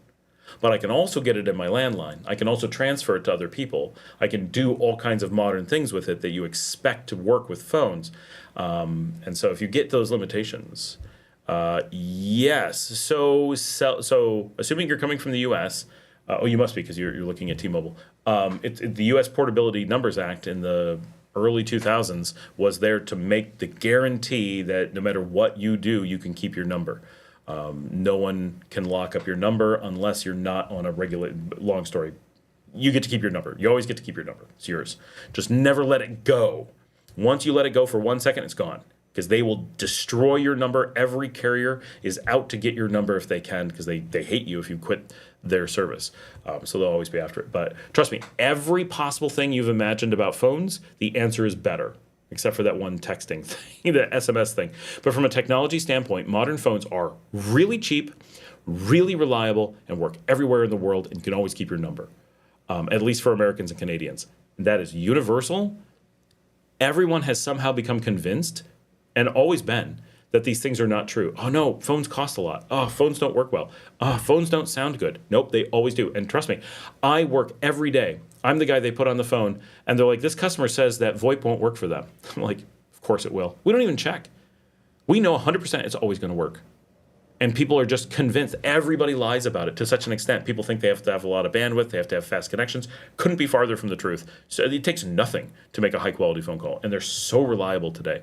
And they'll be like, we've talked to other VoIP providers. And we're like, yeah, they're not giving you an engineer. They're not trying. They ran into some bug, and they just don't want you as a customer. I'm like, plug in one of our phones. It'll work immediately. Nope, will never work. It'll never work. Trust me. Could you just humor me? Plug it in. Okay. Or, nope, they gave us bad hardware. It'll never work. Nope, they didn't. The hardware's fine. They're just not providing you service. And they don't want to tell you. I'm like, seriously? And we'll plug it in, or we'll put our service on their phone every time. 100% of the time it has worked. Which is, it's a gamble to take, to be that bold, but really does work. VoIP is so reliable when done right. Anyone can screw it up. Anyone can be a bad vendor and also use a good technology, but it's really what you want. And it's a life changer. Once you learn like all the things you can do, all the things it protects you from, all the flexibility you have, because then you don't worry about your cell phone, right? What if you lose your cell phone? What if you lose your SIM card and you're in another country? What are you going to do, right? Oh, no, that's a headache, right? You got to do something. You'll want to get it back eventually. But what do you do in the interim? Well, I can just go to the local store, pick up any cheap phone. I can grab the spare that's sitting around. I can grab Marcella's here. I can grab her phone. I can put an app on there and be right back using my New York phone line and calling people and dealing with the embassy and waiting on hold for 10 hours. All those things that would be a problem on a cell phone. Oh, I ran out of cell service for 2 seconds. It cut off the phone call. What do I do? All those things you can have protection against with VoIP, all while saving money and having more capability. Like the phones really are robust today. It's just that most people, for some reason, have been conditioned to avoid it and think they don't have the ability to get this modern technology that doesn't seem like it exists. North America has really made an effort, and of course, everybody wants to make a lot of money off of you. So why would they tell you? Boink says Spanish, nice, good choice too. Oh, Spanish wine, yes. Thank you. John Blair, would you say that his general perspective of the Nicaraguan people towards obtaining... Oh, that's higher ed. We already did that. How do you talk to people in the U.S.? Keep your number. We talked about that. How would you think is the general attitude? What would you think is the general attitude towards the LGBTQ community? Is there anywhere in the country that is more accepting of it? It's so accepting. Like, Nicaragua has such a don't mess with people and just let people live their lives attitude about things. Maybe in San Juan del Sur, it's less accepting because of all the expats being there. But in the rest of the country, it is, it's kind of like really well accepted and no one talks about it. In the U.S., it's poorly accepted and everyone talks about it. Like everyone's obsessed with it in the U.S. Every bit of news from the U.S. is about it. And here, obviously there's people in that community everywhere, and they don't have any need to point it out or make a big deal about it, and no one needs to talk about it or make a big deal about it. It's like they're just normal members of society. Now, of course, I'm a very normal, cis, white guy, right? And an old one. So I always like to point out that my perspective, normal is probably not the right word to use there, my apologies, but my perspective on that may be very skewed. Right, but I know a lot of people in the LGBTQ community here, and my perspective of their perspective is that it is such an and like they just don't understand what it's like in the U.S. Like they can't fathom how obsessed Americans are with all that stuff, and like that whole culture of obsession about it doesn't exist here, and so the whole thing that it becomes background while also becoming more accepted is like, oh wow, that just. Imagine if we didn't obsess about it and that was all there was. Suddenly, there's no need for it to be a big talking point. Two-factor VoIP is what we're talking about. Examples. So have to keep the T-Mobile. You don't have to keep the T-Mobile. There are some cheaper services. I keep the T-Mobile because you can only get so much cheaper, and the T-Mobile gives you that backup of having internet that works everywhere. I find that that's worth it. But yeah. But yep, cell phone on the VoIP. Bryce says, I asked a question on Facebook about vending machines. Do they exist here? This is so funny. We literally had a conversation, I feel like last night, about vending machines. Would one even function on Nicaraguan currency? I was thinking about doing some vending machines. So we talked about it last night. We all talked about why they wouldn't work here, why they would never make money. Yes, they would work on Nicaraguan currency. It would be not a problem. But I can't imagine doing any here. But yeah, literally, it was a discussion that my business here had last night. Said, wouldn't that be cool? I think it would work. I said, and two main points. Three main points. One is it's the kind of thing that you would have to work really hard to lock up. So you'd need that really super secure stuff. Because while we don't have violent crime here, if you have a vending machine full of money that no one's watching, someone's going to back up to it with a chain and drive away with it and get your money and your soda. So that's not going to work. Two, there's no culture of it, and it doesn't provide a job, so it would not go over well. You'd be putting pulperias out of business, potentially, which is not... You never want to be on the radar of the pulperias, right? Like, oh, I went after the poorest, most exposed member of society who have kept Nicaragua working by providing super low-cost basic services on every corner. Vending machines, unless you're selling things out of them that no one sells other places, you're... really asking for the ire of society. People are not going to like that, and they don't have a culture of it. So I think you would find that people would be quite angry with anyone who used your vending machines. It's not a market, like I would certainly not be associated with vending machines here. And third is because it's so cheap to dispense from a pulperia. The thought in the United States, the reason you have vending machines is because labor is expensive and vending machines can pay for themselves. Here, it's super cheap to do it another way. You can't get vending machines to pay for themselves. And especially you can't put beer in it, right? And that's what a lot of places sell. So I think you're really looking at something that just won't make sense. What about vending machines at malls? Are you asking, would they work at malls or do they exist at malls? I can't say that I've seen any at malls, but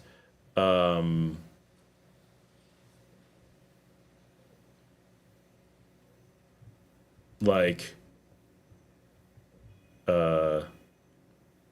I can't think of any.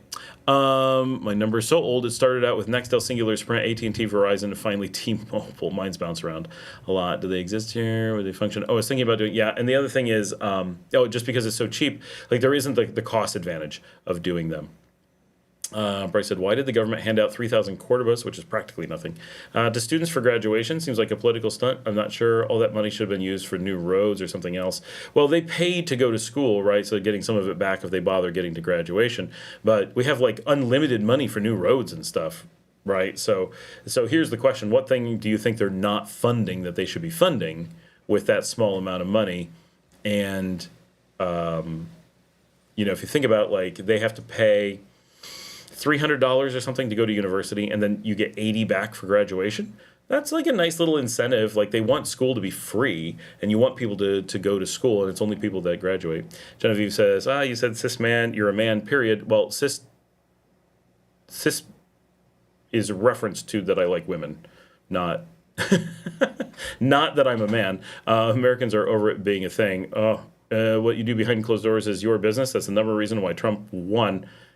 Interesting take on why Trump won. It's the gender obsessed party. Like I never heard of anyone more obsessed with whatever. Okay, it's the gender obsession with Trump. Wait. Okay, so Trump won and went gender nuts in the U.S. Right? There's been more legislation about genders and his obsession with genders. Can't say that Americans care about what you do don't care about what you do behind closed doors, or that they are over it, or that Trump is not gender obsessed. Those are black and white. Trump is all about gender. Now, did he do right or wrong with it? I'm not getting involved. But is he obsessed with it? Yeah, he's super obsessed with it. That is, and like that's where the obsession comes from. If it would just be dropped and let people do what they do, but he's passing laws that they do care what they do behind closed doors. So this is different, right? Here you actually don't care what people do at home. That is the culture. And in America right now, today, the government in power is actively obsessed and passing laws about what people do behind closed doors. Those laws came out in the last 48 hours. So that is where America is. It is a different place. I add VoIP to my cell, keep my number, and no one knows where I'm at. GPS. So GPS is part of your cell. It is not part of your phone, right? Your phone number. So there's no place in a phone call to put GPS information. So when you make a real phone call, it's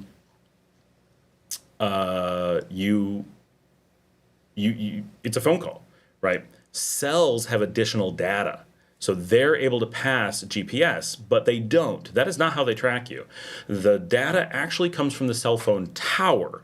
It passes non-GPS location data. It is location like a GPS, but it doesn't come from GPS, so it would be an incorrect way to put it. But the towers can triangulate, and they know where you are without using the GPS on your phone. So even if your phone has GPS, the towers know where you are. So if you're using cell services, that means calling from your cell phone or texting from your cell phone. Those are the least secure technologies that there can be, right?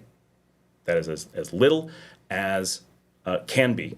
So with that, the all that technology to track you is there. But when you make a VoIP call, there is only voice, right? So nothing, there's no tower to triangulate you.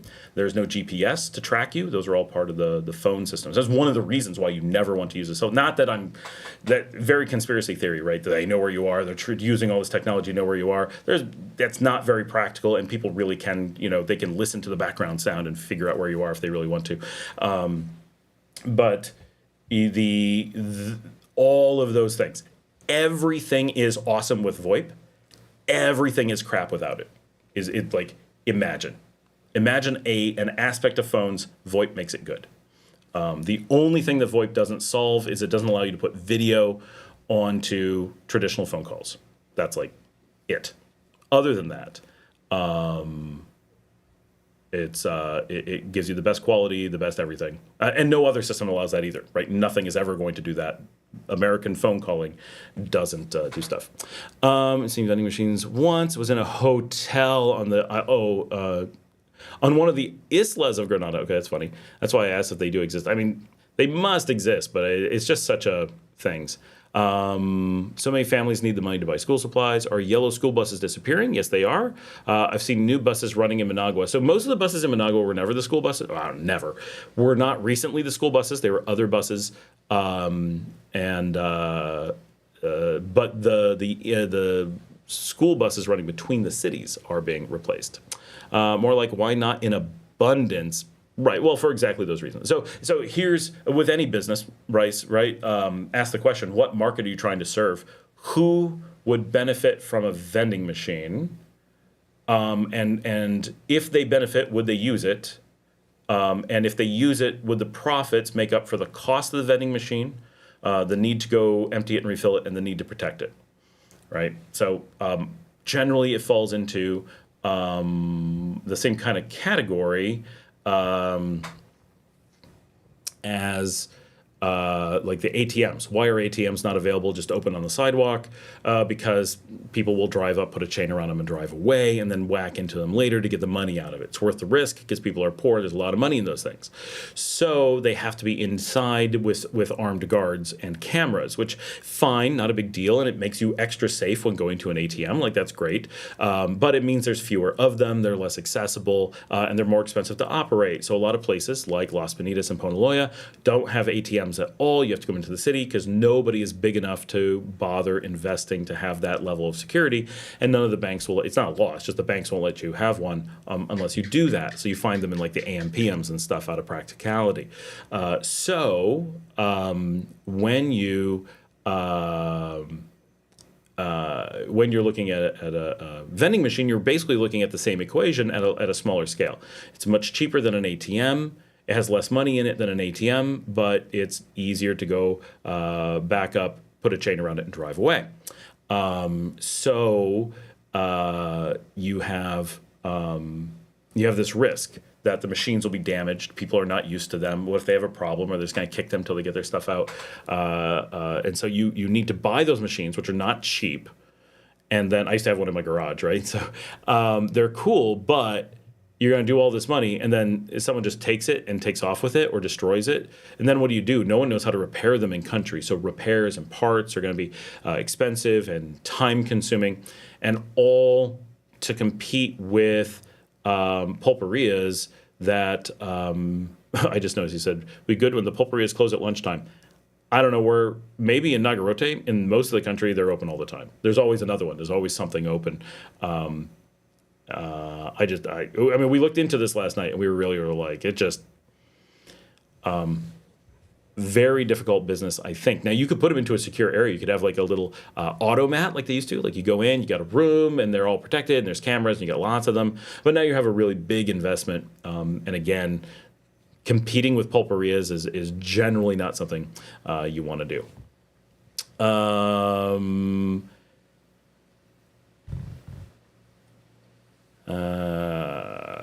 He says Trump just put a stop to it by becoming gender obsessed. Right. So Trump just made a political declaration about things and made something that shouldn't be political due to the obsession. There's no way to cut it. He's making laws about genders. That requires an obsession. Here in most of the world, there's no need for laws about genders because they're not obsessed with it. Like culturally, there's no obsession with it, and politically, there's no obsession with it. Whereas in the U.S., both occur, right? So there's just the description that you're giving, Genevieve, is Trump being obsessed with it. If he didn't care, then he wouldn't be talking about it. You would not have heard about it. The fact that you're even mentioning this is demonstrating his need to put it in the news, and we're all seeing it. The whole world is getting this news about the obsession level. That and Canada's in the same, right? So James says the same thing. If you don't use these preferred pronouns, most of the world doesn't have that pronoun thing. We don't have any of it, right? We don't have the side asking for the weird stuff going on. We don't have another side reacting to it, right? So much of it is because there's like a little bit of push and then a lot of like push back. If you just ignore it, it actually kind of goes away, right? There's a happy medium where people get to do what they want behind closed doors and other people aren't offended by what other people do behind closed doors and they don't care, right? But the moment you pass a law about it, obsession is codified into law, and now the U.S. has no way out of it. It has become an official stance that the United States is gender obsessed politically by law, and it's going to take a lot to get that out. And so the ability to get to a place where the advanced countries are is now completely out of reach of the U.S. Now it's, it was bad before, but now it's impossible. Right? There's no path forward at this point. They're stuck with all kinds of politics and science. Like they've made it a political stance officially. Now, gender is part of the American fabric, and it cannot be taken out of it, which is incredibly unfortunate that the U.S. has had to go to such an extreme place because they can't stop obsessing about gender. Bryce says, I like how here I can say what I want and people are chill. There's no cancel culture. We can use racist slang against one another. No one is offended. Lots of people call me gringo. So let's be real clear, Bryce. Gringo is not an offensive term in any way whatsoever. That's just calling you foreigner. Like there is zero negative connotation to gringo. I'm not saying that the rest of what you said isn't true. Just, of course, people call you gringo. People call people foreigner and stuff all the time. Like you got to have a term for people who are from somewhere else. India, is it true that if you talk bad about the government, there can be legal consequences? It depends by what you mean by talk bad about the government. So the real question would be, why would you be talking about the government, right? So ask yourself, given that you're an expat and the government does not apply to you, so if you were complaining, like, what would be a reasonable example? I do not like the road construction that the government is doing. I think that this is the wrong material. Like, I don't even know how you complain about the government as an expat legitimately, but you can complain about, like, there's a lot of potholes. Why is there a lot of potholes, right? Okay, that's who's going to fix those? I guess the government, right? Probably. So I suppose you could be complaining about that legitimately because you have to drive on roads and they have potholes. So chances are, if you're complaining that there are potholes and that you wish that was a focus of the government and you don't feel that it is and it impacts you, you probably can make that complaint, and that probably is not a problem because it's a how does it impact you, and you don't care why they fix potholes, right? Or how you care that the road works. And so pretty generally, we would not expect you to have any problem if you're complaining about a result that you didn't get or that you want or you didn't like how it ended up, right? Does that make sense? When you're talking about, I'm trying to distill this to a way that makes sense. When you're talking about government as an expat, when you're talking about government as a citizen, right? Let's step back. So you're American, I'm American. So when we're talking about government in an American context to each other, we have what we would call a how the sausage is made or a means discussion. We tend to be focused on, right or wrong, but probably right, on the means that government works on. Because as citizens, the thing that makes it different for us is that we're part of the means. We choose the means, we vote for the means, we care about the means, because the means over time need to represent us. Meaning, I like how this city government chooses which roads to work on. Okay, so I, as a citizen of Dallas, can have a real concern about the process by which decisions in government are made. Because I'm not just concerned with what they do, I need to be concerned with how they do it in the future. Because it's my system. So we have a different discussion. It's a means discussion. When you're an expat, you only are affected by the ends. You only care about the sausage you get. You don't care how the sausage is made. It is not your process to make the sausage. So if I'm a kitchen investor, that makes me like a citizen. So in America, I care how the sausage is made because it's my restaurant. I want to make sure that the sausage is being made well. I care that the process of making that sausage is repeatable. This is kind of a restaurant analogy. I care that it is cost effective. I care that I sourced the sausage from a vendor that was good family or whatever. But as a customer in the restaurant, I only care that the sausage is affordable for me, that they don't run out of it, that they bring it with a smile on their face, and that it's tasty, right? So a customer has a very different perspective on what makes a good restaurant than a restaurant investor does.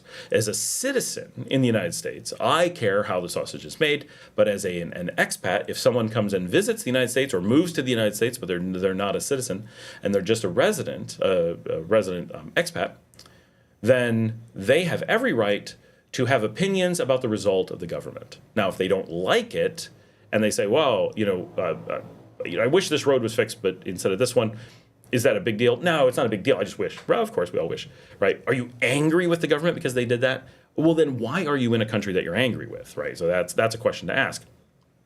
From a perspective of, in Nicaragua, same thing. As an expat coming here, we care that the roads are well maintained, that the internet is fast, that the airport operates well. Those are results that and really importantly, one of the reasons that people come here is safety. They come here because the results of many things, culture and government, have resulted in a very safe society. So we come here, we choose the results of the government as a major factor as to why things are so safe here, right? It's a cumulative factor, but we come here because of the results of the government. If the government wasn't doing things we liked, we wouldn't have come here in the first place because we're expats. We get to choose, right? Now, if you're an asylum seeker and you're like coming over the border because there was a famine and okay, there's exceptions, but you know what I mean. As expats, we have completely different views on things. So if you're going to complain about the government, ask yourself, are you complaining as a legitimate expat about a legitimate complaint that affects an expat? Or have you taken on, and this is every time someone complains about foreign governments, if someone comes to the United States and complains about our government, right? Why? It's not their government. Why are they complaining? Why are they getting involved? Why are they trying to manipulate the opinions of other people? They're not an American citizen. They're a foreign actor trying to influence the American elections. Now, America's a huge country, and one person whining about it at the diner is not likely to create any kind of impact, right? So we can kind of let it roll off our back and be like, okay. But if you're, let's just say China, right? And fears of China are super overblown. This is not a real risk in any way whatsoever. But let's just imagine China decided that they were going to really mess with the United States, and they had the ability to move people in, get visas for everybody. They could move in 350 million Chinese citizens, put one in a diner next to every American citizen. This would be really weird, right? But imagine that every single American had to have a lunch conversation with someone who was trained on what to say to them to trick them into not understanding or being fooled about or becoming incensed about, browbeaten into trying to manipulate their own government. It would take very little for China doing something like that to seriously impact the United States. China has so many more human resources that they could do this very easily and create these kinds of problems. If you were to, it's a weird scenario, but you can kind of imagine why this is problematic if that's how you're looking at it. Well, if you look at it from a United States to Nicaragua perspective, you have a couple differences here that are really major. One is that the size of the United States compared to the size of Nicaragua is so much bigger than the size of China to the U.S. China is only about 4 times the size of the U.S. in people, not even quite. And the United States is something like 35 times the size of Nicaragua, like it really something. And the average citizen of China would be to some degree noticeable. If China was to move 350 million Chinese into the United States, we'd all notice. We'd be like, everything feels different today, besides the fact there's twice as many people. But the United States has roughly 7 million Central Americans who could roughly blend in Nicaragua and do the same thing, but send people, often who came from this region, into this region trained to disrupt things and sow dissent in the same way, but much more effective, much less noticeable. Again, doubling the population is always noticeable. But the thing is that, so in the United States, there's this concept of free speech, which is, of course, like most things in the United States, a facade, right? So there's this pretend free speech where they protect lies and they protect dissent. If Russia tries to manipulate things, it's like, oh, but they have free speech. They're allowed to manipulate things. They're allowed to try to pass a vote. They're allowed to try to act like they're American citizens and disrupt democracy. The United States doesn't protect democracy. They don't protect free speech like free speech countries do. And they're partners with countries like France who don't have free speech at all. And so in the United States, you can't speak out against certain political things. Like being an American, I get threatened with being reported for things that you say because there isn't free speech. Like there really isn't free speech in the U.S., but misinformation, disinformation, things that would define not free speech, the ability to curtail communications, blocking TikTok because it was sharing information that the government didn't want to get out there. These are things that in the U.S. Are problematic. So the U.S. is broadly seen as a not free speech country. Nicaragua, you can say anything that's honest, right? You can say anything that's correct. Now, free speech applies to Nicaraguans, just like free speech in America applies to Americans. Right? Americans have the right to complain about the government. Now, can you actually? Can you really exercise that freedom in the United States? No, it's quite clear that it's quite to some degree curtailed, but for the most part, it's pretty good. In Nicaragua, Nicaraguans, of course, have free speech and can exercise those rights. They also have that right. But as a foreigner in the United States, if you do that, if you're a Russian spy, if you're a foreign actor, and you come in with you came into the United States for the purpose of disrupting democracy, of sowing dissent, of trying to be an enemy of the state, of course you can be arrested. Of course you can be deported. Absolutely. The U.S. works on that as they should, but they don't work on it enough, I think. And they don't protect free speech as much as they should. Americans should have... Ooh, we lost the video. Hold on, I got to switch the battery while we're talking. But it is super important as an American for my free speech to be protected by not allowing people from other countries who don't have an interest in the U.S. to come in and pretend to be part of the country, to be part of the culture, to be part of the concern, to come in and pretend to be Americans or to get access to Americans and try to confuse them, right? Or you end up with, that's one of the reasons that we end up with crazy conspiracy theories going on, because we don't have free speech to protect people from that stuff. We have this. All right, oh yeah, we're back. We have video. So in Nicaragua, same thing. They have to protect against foreign powers coming in with people pretending that they actually have like a view of the government and trying to sow dissent. So the issue isn't free speech. The issue is committing a crime using your speech. Can you attempt to overthrow a government? No, you can't do it in the U.S. You can't do well. You can, right? That's protected now. That overthrowing rate. So the thing that you have to give up is democracy. You can't have democracy if you just allow fake speech, which of course the United States doesn't really have democracy. It's completely a facade, like the free speech. So it's not a big deal.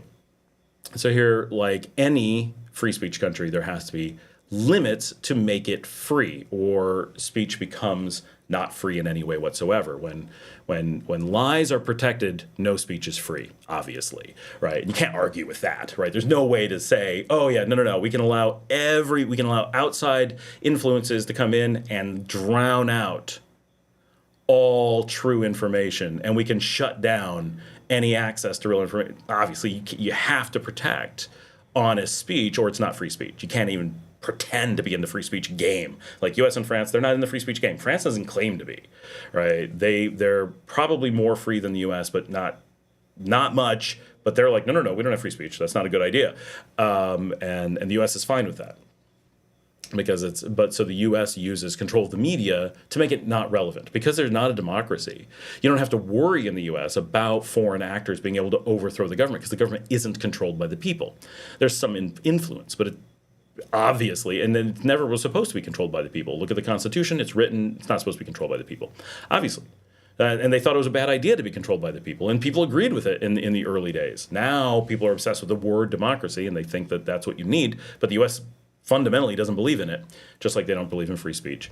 So, yeah, if you come and act as a foreign actor and try to damage a country, and you're out there to harm people, and you're trying to influence people from being a functional democracy, then yeah. That's not about free speech, though. In America, they would call that free speech, but that's part of their tricking you, right? So that's why free speech is important, because Americans end up being tricked by this stuff, like believing that stuff is how it works. So it's those things are really great. A great example of why you gotta watch out for that. All right, what am I reading? I'm a little bit behind. You're talking about the government. So no, you can always talk about the government, right? You can always say honest things about the government. Always. You can always say what's true in Nicaragua and in any civilized society. The idea that the truth would somehow be illegal, limited to Americans and American culture, and even they're generally completely safe. It's just people are scared of it. But here you can always talk about. It is the attempt to illegally influence people. That is where you have a problem. Bryce says, and I call them insert, everyone is chill. Yeah, like partially because, here the U.S. is very, and for obvious or organic reasons, there's a very high,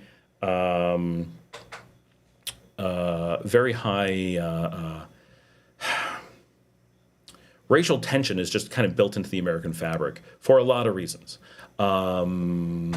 But in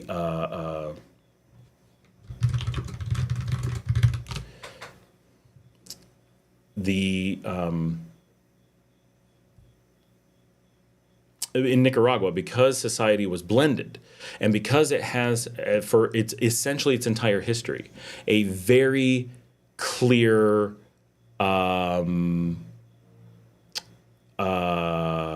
no, Carlos, be careful that you're actually figuring out a true story before you post. Are you probably trying to post a link? A lot of people will bring that guy up. No one has been able to verify him. But I know the story you're talking about.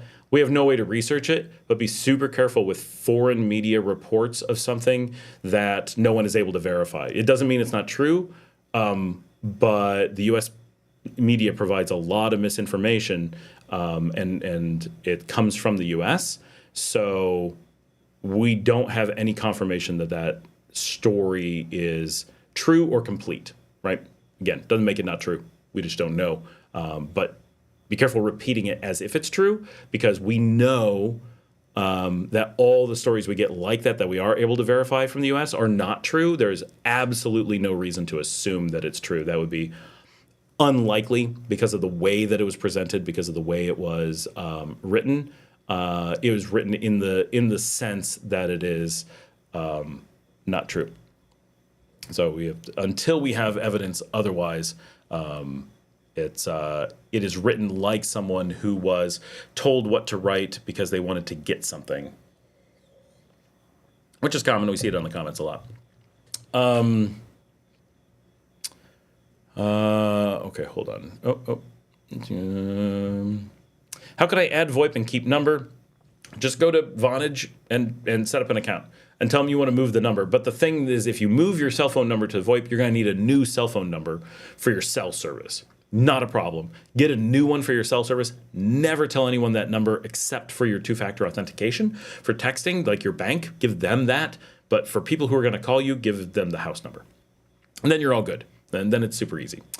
Vending machines would be good for when Plopariza close. Oh, we already said that. Okay, thank you. By the way, at the end of the day, how do I set up my phone? So with like Vonage as an example, you'd go to Vonage's website. They'll have an app you download, probably a username and password, I assume. And then it'll just connect. Buy a desk phone like I have. This is a really nice one. I think it's about $95. And it will do the job for you very, very well. So you can, because if you're home, trust me, there's a really nice, like if you have a table or something, you have a phone in the middle of the house, things like my phone is charging. I left my phone somewhere. I damaged my phone. Someone's borrowing my phone. I'm playing games on my phone and the phone rings. I want to hear that ring. I want to have, I know some people don't want it, but I've been so happy for so long having a desk phone that, if I need to call someone, I just put on my headset. Like I take the extra step. I have the headset. It's wired in. I can be on the phone 20 hours a day. I'm never going to run out of battery. It always sounds perfect. Never have to worry about signal. Never have to charge anything. Just easy, easy, easy, easy. There are water vending machines. There's one in Nagarote. Interesting. I've not seen a water vending machine. VoIP. Can I set up a cell phone with my number with just VoIP and get no? So a cell phone. So cell phones to function as a device have to have a number that no one should ever call that allows them to get internet access. That's what they do. To connect to the tower, they have to have a number. That number is not something you want people using as a phone number. And that's where it really becomes confusing, that the cell world uses a mechanism that is used for calling as its authentication to the towers. I tried to get a phone myself 20 years ago. I didn't want it to be able to call. I just wanted internet. They didn't tell me. I got a phone number on it. Someone stole the phone, racked up $3,000 of phone calls. I said, how the hell did someone steal my phone and rack up bills? All I have is unlimited internet on it. Yeah, I understand that it's stolen. I lost money. I understand that they're using it for the internet. How did they make calls? So like, oh, well, it's got a phone number on it. I'm like, I didn't ask for a phone number. What the hell are you doing? And then later I learned that that's how cell phones work. They don't exist without a cell number.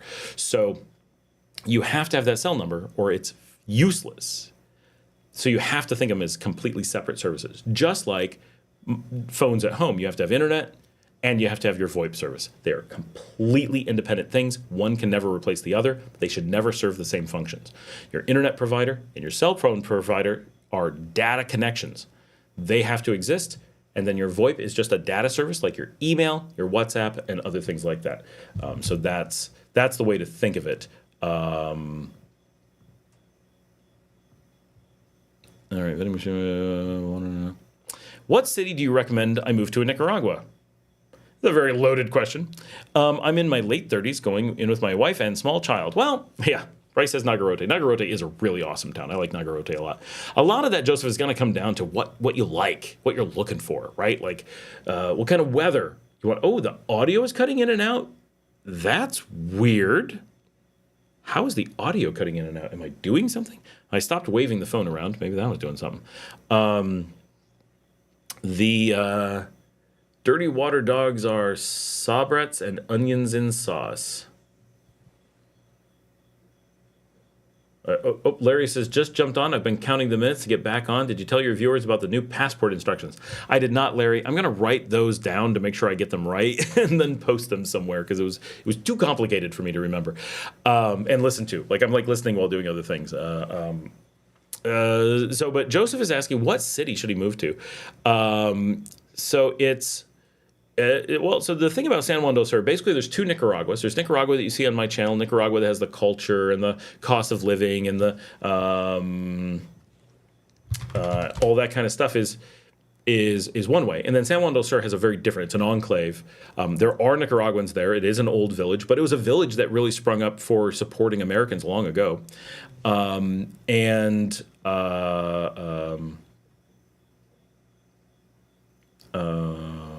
on. Okay. Just making sure people are telling me what's going on about things, and they left, and I didn't know where they went, and trying to figure out what's going on. So San Juan del Sur is basically an enclave. So what you get there is it can be great. It can be exactly what you're looking for. It's a beautiful place, but you generally have much higher prices, especially in restaurants.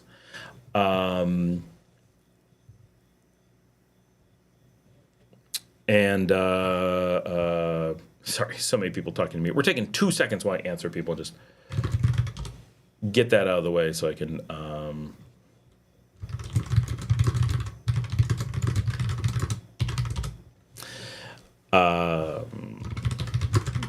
My wife is like, this restaurant's awesome. You have to come check out this restaurant. And then she sends me a link to it. I'm like, I'm the one who told you about it. Always. She goes to restaurants that I tell her about, and then she acts like they discovered it.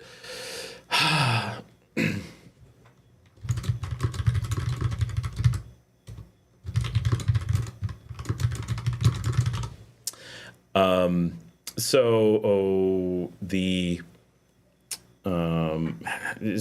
you really want to choose between those two. Those are the two wildly separate things. San Juan del Sur for the enclave living, or a few really isolated enclaves like Grand Pacifica, but I've never heard anyone do anything but hate on their like super not popular. Once people actually get in there, everyone has the same story. They feel like they got scammed and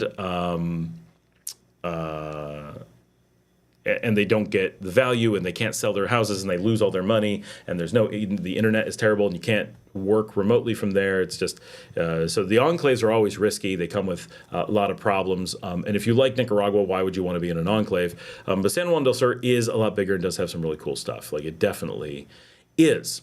I noticed Bryce saying something about your address is literally piggybacked off someone else's business. Mine is too. My business, which is like really well known, is named after the business next to it. Like, literally, our competitor, they get their name on our address. It's super crappy. My house is mentioned by like distance from a school that I don't even know where it is. Like, all kinds of crazy stuff. So if San Juan del Sur is right for you, it's just going to be right for you. It's going to be awesome. You're going to love it. You're going to be like, wow, this is what I'm looking for. If you are looking for anything different, then it's going to be the absolute wrong place for you. And you're going to be like, why? Why did I come here? This is nothing like what Scott shows on the show, right? This is completely different. Why is it so different? It's because you're in an enclave. Everything is based around this completely different culture, environment, goals, everything. And you're hanging off on the edge of the earth. From a Nicaraguan perspective, you're far from everything. Nicaragua proper, as we think of it, the part of the country that is not an enclave, that is not just for the tourist, you have loads of cities. You've got places near the beach. You got big cities, small cities, villages, mountain towns, the capital, which is weird but really cool. There's a lot, right? There's a lot to pick from, and really, because they're all safe and they're all affordable, the most expensive place is like Granada, the cheapest is Leon. The difference isn't that big.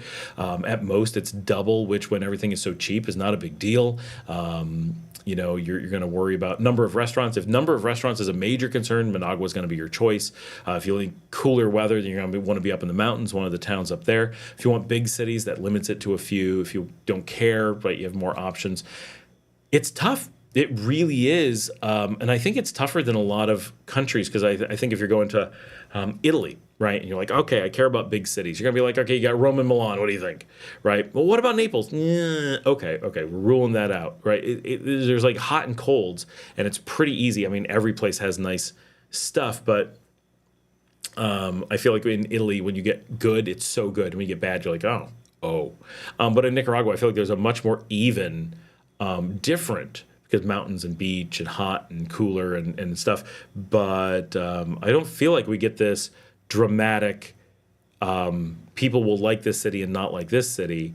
And part of it is because some people want to be around a certain number of expats, and that threshold will push you between different neighborhoods and cities. So if you really want to be around expats, but you don't want an enclave, like we're ruling out the enclave thing, that's just San Juan del Sur, there you go. If you want to be around a lot of expats, you're going to lean towards Granada. If you want to be around a few expats, but not too many, you're going to Leon falls in the middle. If you want to be away from expats, you don't want anyone around at all, you're looking at Huigalpa, Boaco, Jinotega. Those places really get at Chinandega. They get down to pretty much none.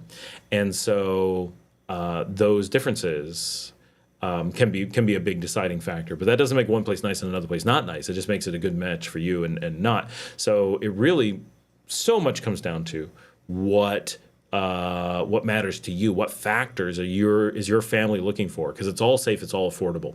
So assuming that those can't be real factors, if you're like, well, I just need really safe and really affordable and nothing else matters, well, Leon, right? We're the safest of the cities, and we're the cheapest of the cities, and we're the second biggest. So we fill a lot of gaps. We really are a popular place, and we have enough expats to be like, you're not isolated, but not so many that you're getting a kind of enclave feel. Granada can give you an enclave feel at times, only at times, and it's easy to get away from, and it's certainly not overrun by tourists, but the downtown area is, but it also gives you a lot more restaurants and stuff, but it raises the price. So it's all figuring out your blend. So Joseph, if you write in a bunch of like factors that are important for you, we'll definitely talk about it. But we'll need more information to make it useful for you. Vince says, hey Vince, how's it going? James says, sausage, what's so special about dirty hot dogs in New York? Is hot dogs a thing in Nicaragua? They look up baseball. Hot dogs are a huge thing in Nicaragua. They are everywhere. They are street food. They are gas station food. They are baseball stadium food. They are restaurant food. People eat hot dogs everywhere. Big thing. Larry says, just jumped on. Oh, we did that. Luke says, audio's cutting out. Oh, we did that. Buddhist talks about the dirty water dogs. And, there's onions in them. That's what's going on. Janet says, her audio is good. Renee says, okay, so I signed up for VoIP and use my cell phone number I have, get a new number for my T-Mobile for internet. Sorry, I'm trying to wrap my head around it. Yep, it's really, Renee, it's as basic as it can actually be. You're now... your phone number is yours. You got to put it somewhere. You need to have internet devices. So ignore your cell phone for the moment and come back to it. You need to have internet, which you're probably going to have at home. You probably already have at home, and you're going to want here at home as well. Normally, not everyone, normally. And you're going to want a VoIP number. So just now you have, you move whatever number or get a new number, right? If you're going to be calling people in the United States, maybe just get a new number and not worry about moving your cell phone number. That's an option. Tell people you want to call your new number. All that works fine. And then if you do that, so you've got this working VoIP system. And then you learn, okay, I can go on my laptop. I'm on the internet. It's an application I open up. I can make calls. Wow, my phone is my laptop. Oh, my desktop is also my phone. Oh, I can buy a desk phone. That is also my phone. Everything is just a computer with internet access, and phones are just apps. This is how it's been since the late 90s.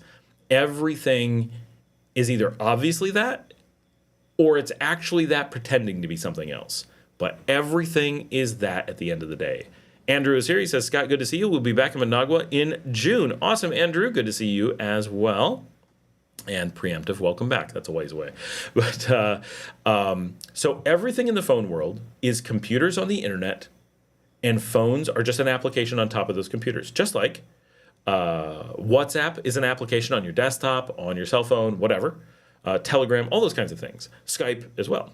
All those are just apps that sit on top of your computer. So then once you have VoIP and you understand it's just an app on a computer, then you pick up your phone. And we call it a phone, but is it? No. It's a computer. This is a pocket computer. Okay, my pocket computer is going to need internet or it's useless. Okay, go get it internet. How do you do that? Call up T-Mobile, get service. Now, you already have that, but that's what you would do if you were getting a new one. That's what's happening. This is a device, and it gets internet service. The one thing that's confusing is when you get internet service on this device, they give you a phone number whether you want it or not. That is the confusing bit. They force a number onto you, but they don't force you to use it as a phone, and you don't want to. So you want this to have a number so that you can make so you can use the internet, and then it's like every other computer in your life. It's just a place where you put, you have data and you run applications that you want to use. And so the thing that's actually confusing is that the entire system is actually simpler than we're sure it must be. It feels like there must be complications that actually aren't there, and it's actually really, really quite easy. And TJ says, move your old number to Google Voice. That is a VoIP service if they will let you. If I could do that, I would do that, and they don't let me.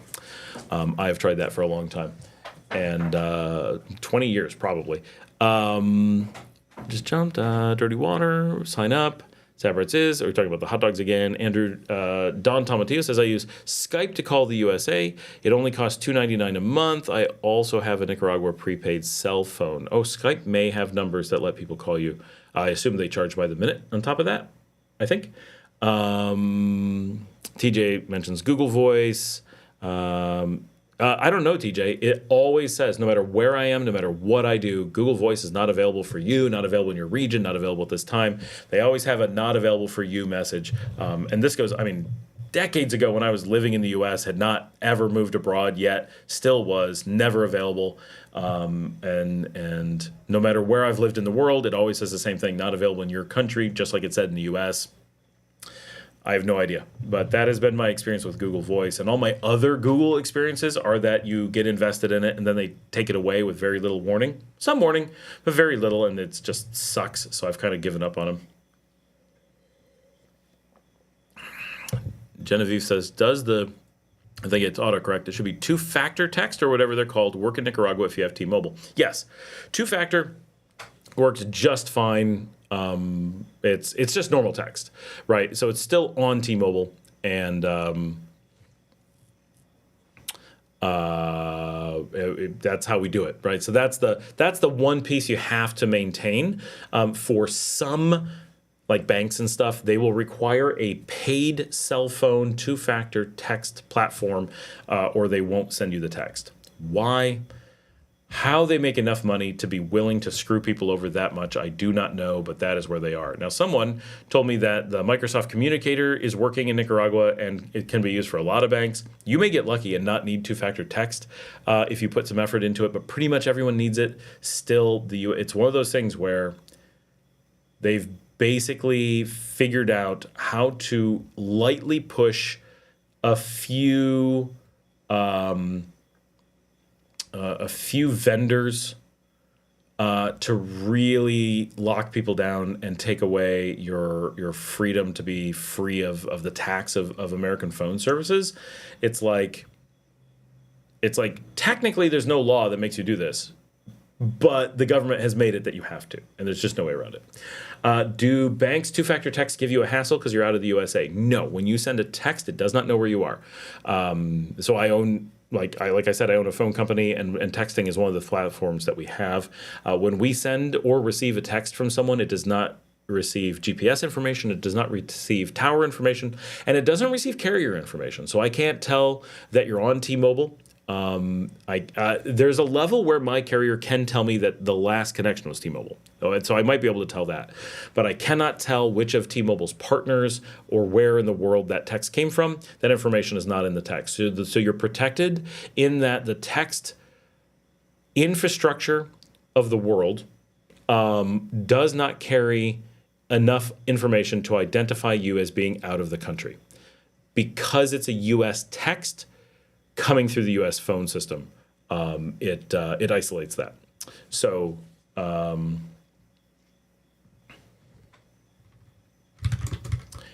so you're all set there. That part won't be a problem. As long as the text comes through, you are good. No Skype out numbers anymore. I've ported my grandmother's phone number to UMA. Yeah, I've done a lot of porting. It's just Google Voice that I port numbers every day because that's what I do for a living. So there is so much communications going on and so many channels. I have to read multiple things. You know what I should do is I should bring up the live stream of the baseball game and put it up in the corner. I'd probably get in trouble for that, but it'd be hilarious.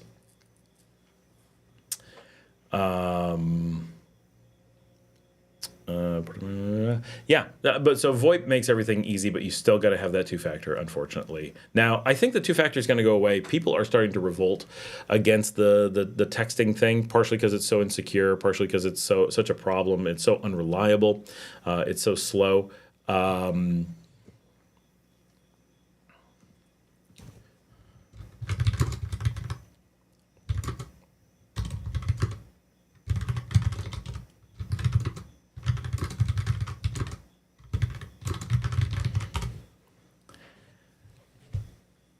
I have Bank of America. They said that with the online banking, they can see if we're out of the country. Yes, that's online banking. So that is an app that they're running on your phone, and it can get permission from your phone to use the GPS. That is different.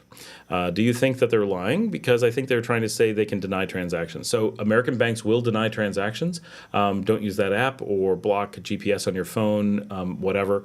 But I mean, the simple answer is move to a good bank, right? If your bank is like, we are going to put in an effort to screw you because we hate you as a customer, there's only one good answer. Move to a different bank. They are telling you they want you to move to a different bank.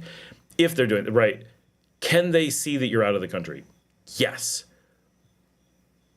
You say you think they're trying to say they can deny transactions. They certainly have the technology to deny transactions.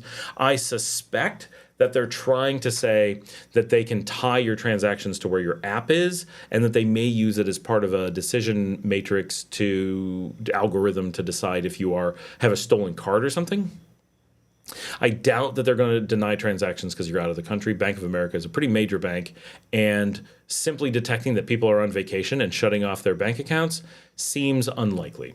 That would be a weird move from Bank of America, but banks do make weird moves, so I'm not going to rule it out. I'm just saying that I'm going to lean away from it being what they're planning to do.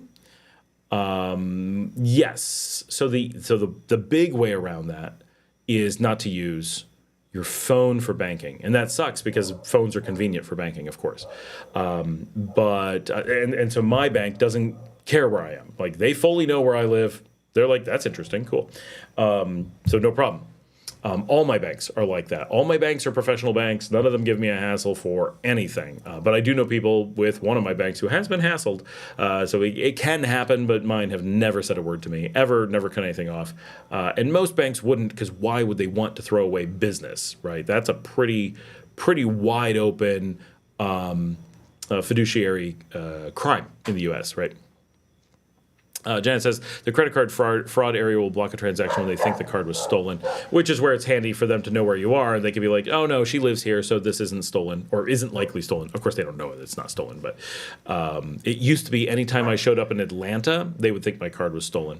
The thing, Genevieve, that they already know, if you have a credit card, in the example that Janet's giving, is if you have a credit card from Bank of America, which I do, and I should point this out, I'm on Bank of America and zero problems. Absolutely zero problems. So let's start there. I honestly forgot I was on Bank of America. I have 2 Bank of America credit cards. I often recommend one of them because the Spirit card is one of the Bank of America credit cards. I also have just a generic Bank of America credit card. And never the slightest hassle, problem, anything. And I've never had to tell them where I live either. But you may have to. Right? It could come up, hey, I'm going to be in Nicaragua a whole bunch. Please don't block these. But Bank of America has treated me really well, honestly. I've been quite happy with them as a bank. So, but can they detect where I am? Absolutely. So let's get back to a real question, which was, do you know a way around that? Yes. So if you don't use the app, because the app on your phone has 2 means of determining where you are. One, remember, it's not a phone call. It's an application on the computer. It can use the GPS and detect where you are through that. And so the app can read the GPS and say, here's where I am, and write down to exactly where you are.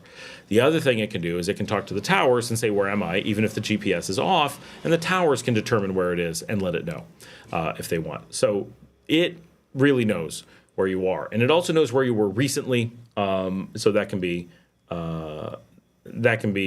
kind of risky from that perspective, if you want to protect them. I'm not worried about it.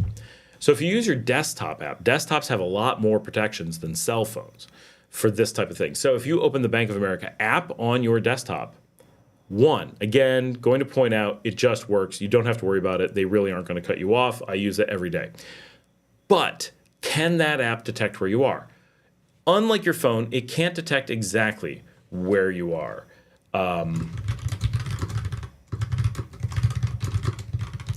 But it generally can approximate to like your country or region. It's called IP geolocation. It's very unreliable, but it does often provide a good indicator of where you are. It's also often wrong. So, whatever. This is what you can fake by using a VPN because your desktop, under normal circumstances, does not have GPS and it doesn't talk to towers. So there's no way to know where you are definitively. All they can do is look at your IP address and guess where you are, which is very much guessing. But if they guess you're in a place that they don't like, maybe that's all that matters. So if you use a VPN, you can change that IP address to someplace they do like, and then there's no way for them to detect a VPN or detect where you are. They may be able to detect the VPN itself, but they cannot detect where you are through the VPN. They only know that you're using an IP address commonly associated with a VPN.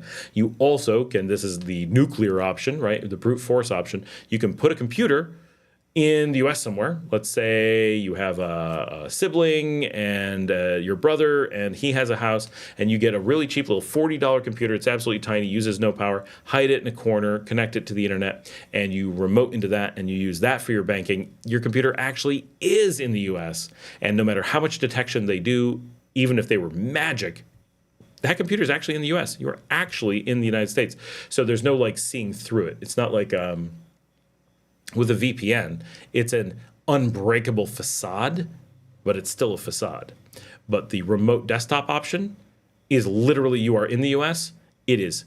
There's no concept of seeing through it. Because the question isn't where you are. The question is where your computer is. And the computer is in America. So even if they somehow showed up and got the computer in their hands, so like, yep, it's in America. But again, not going to be a problem with Bank of America. Do you think it's a good idea to call the bank and tell them I will be out of the country traveling for an indefinite time, period? Oh, for an indefinite time, period. I thought there was a comma there. Thanks for your insight. Yes, that could be beneficial. However, I believe I've done that with Bank of America, and they said, we don't care. But it won't hurt because that is a standard thing to let them know that you are traveling. Don't tell them you're moving. Tell them you're traveling, and then there's no negatives to that. But it does help if they may say what region. Say, I plan on being in Central America, and we'll see. And then just give it kind of a general thing. Don says, Citibank credit cards don't charge international transaction fees. He also says, Genevieve, my experience is that it doesn't help at all to tell them. It definitely used to for me, and about 15 years ago, 12 years ago, maybe it stopped mattering, and now no one seems to care. I think they've changed the way that it works, and they're not like, oh, you're in a country we think is risky, and we're going to block you. The only thing that they do is still, if you're in Atlanta, they're going to block you. Like Atlanta apparently is where all credit cards go to be stolen. TJ says, I use my Amex a lot of places here. No international fees. Same here. My Amex I use a lot. I use the Chase Sapphire card. No international fees. The Bank of America Spirit card. No international fees. And the Discover card. No international fees. At least the Discover Travelers card. So having good Travelers cards makes a big difference. Definitely something I recommend. Janet says at US Bank you should do it. They remark the account so that they know when a charge comes through from that country, it is you. Genevieve says thanks for your guidance. Yeah, I think there are people who have some challenges now and then. For the most part, it's not too bad. But it says, yeah, remote desktop is the way to go. That's the most powerful. If you have the option and it's not too much work, then the remote desktop thing is amazingly handy because no matter what, it is going to work. It's slow and annoying in some circumstances, but it allows you, for example, to... so if you just give an example of where something can stop working, is that... let's say you're connected to a VPN, you have your American Express website open, and you close your VPN. Well, if you close your VPN and that website's still open, it can call home and be like, I'm not on the VPN anymore. Here's where I really am. I don't expect it to do that. That's unlikely to some degree. at least nefariously. However, as someone who builds web applications, I can tell you that if you did that with a lot of our web applications, our logs would automatically, without any effort, without intending to do anything, would suddenly detect that you were somewhere else. They would be almost instant. They'd be like, oh, this person claims to be the same person as they were a second ago, and their IP had changed from this one to that one. We don't monitor your geolocation through that, but we certainly could, and we could do so for very normal reasons and suddenly get alerts that, ooh, this person just jumped countries in a few seconds. Huh, interesting. Janet says, when I moved here, I went in person to my branch and talked to the manager and told her I was moving here. She remarked the account for me. Don says, Janet, my U.S. bank Visa gets blocked every time. My debit works every time.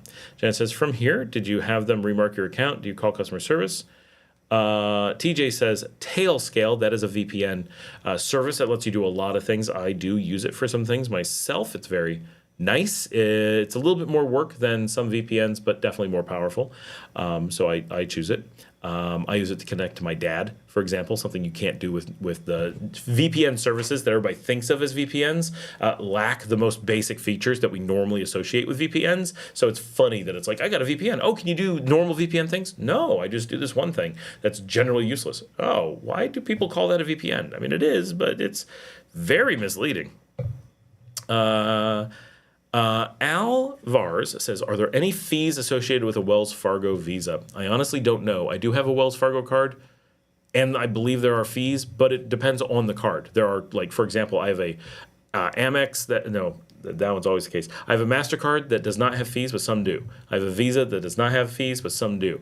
Bank of America. I have a Bank of America MasterCard that does not have fees, and I have a Bank of America MasterCard that does have fees. So you can't tell by the bank. It has to be the specific card that you have. And it's not just like Chase Sapphire. It would be Chase Sapphire, the exact one, to make the determination for sure.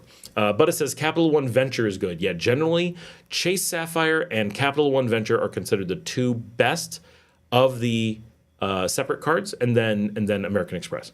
Are the ones that just everybody's like, those are the ones you got to have. Janet says, the only person I couldn't help was the guy who was on a trip overseas and his wife closed all their accounts and took all the money. Well, yeah, deep. Luke says, my trip on 22, my bank, probably in 2022, my bank said, don't worry, the algorithm knows where you are. This time they directed me back to the webpage where you can expressly list contact dates and exact countries. Don says, I have called the U.S. bank and told them exactly where I was and exact amount I would be charged, and I was still blocked. That was 10 years ago. I never use it anymore. Well, that would get it. Janet says, Don, one thing is the Visa, as in credit card, department is separate from the bank account ATM. Visa card department, they might need extra steps there. Bryce says, how much were the tickets to the baseball game today? No idea. I don't know how much they ever are. I just send people and they buy them. Janet says, lol, I don't have a U.S. bank Visa, only the ATM visas.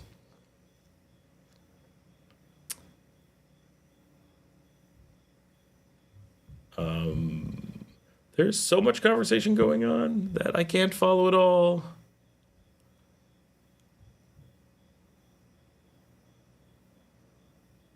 Yeah. We have caught up. We still have 35 people on. Holy cow. Coming up on 8 o'clock. We've been rolling for 4 hours. We got tons of people on. This is amazing. Great live stream today. I'm glad we got on early. I wish we'd have gotten on at 3:30. That would have been really cool, but we're doing pretty well. I already went through one camera battery. This one's holding up well. I think the one that we were using was not full. So, Jessica says, hi, Jessica. It's Jessica Bravo. Capital One has been fantastic and never given me any problem. I do have some banking questions for you whenever you get a chance. Go for it. Send some banking questions. Let's do it. We are ready for banking questions. Yeah, Venture One is certainly one of the absolute best, if you can get it. I'm going to answer. Hassan asks, what can $40,000 US buy in Leon? Is Hassan still on? I feel like he ducked out for the baseball game. See how he is? Oh, he asked this hours ago. That was at 5:30. 40,000 in Leon is going to get you a lot. It could get you a lot on the beach, like literally a lot on the beach. The Capital One lounges. I do wish I had the lounge access. I have the Chase Sapphire that doesn't have the lounge. It is one you pay for, and you get a lot of features, but you don't get the lounge. Which, I mean, everyone likes a lounge, right? But I don't know if I really want to pay for it. And I kind of like,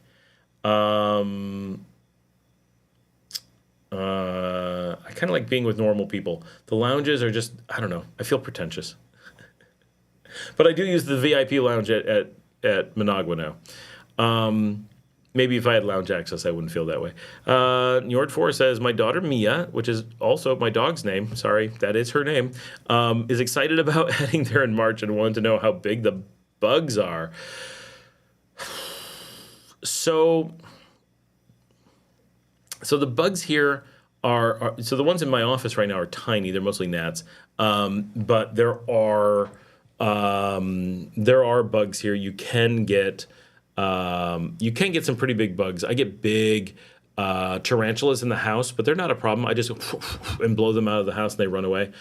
So that's become a thing. We do get cockroaches from time to time. Nothing like we got in the States, but they do exist.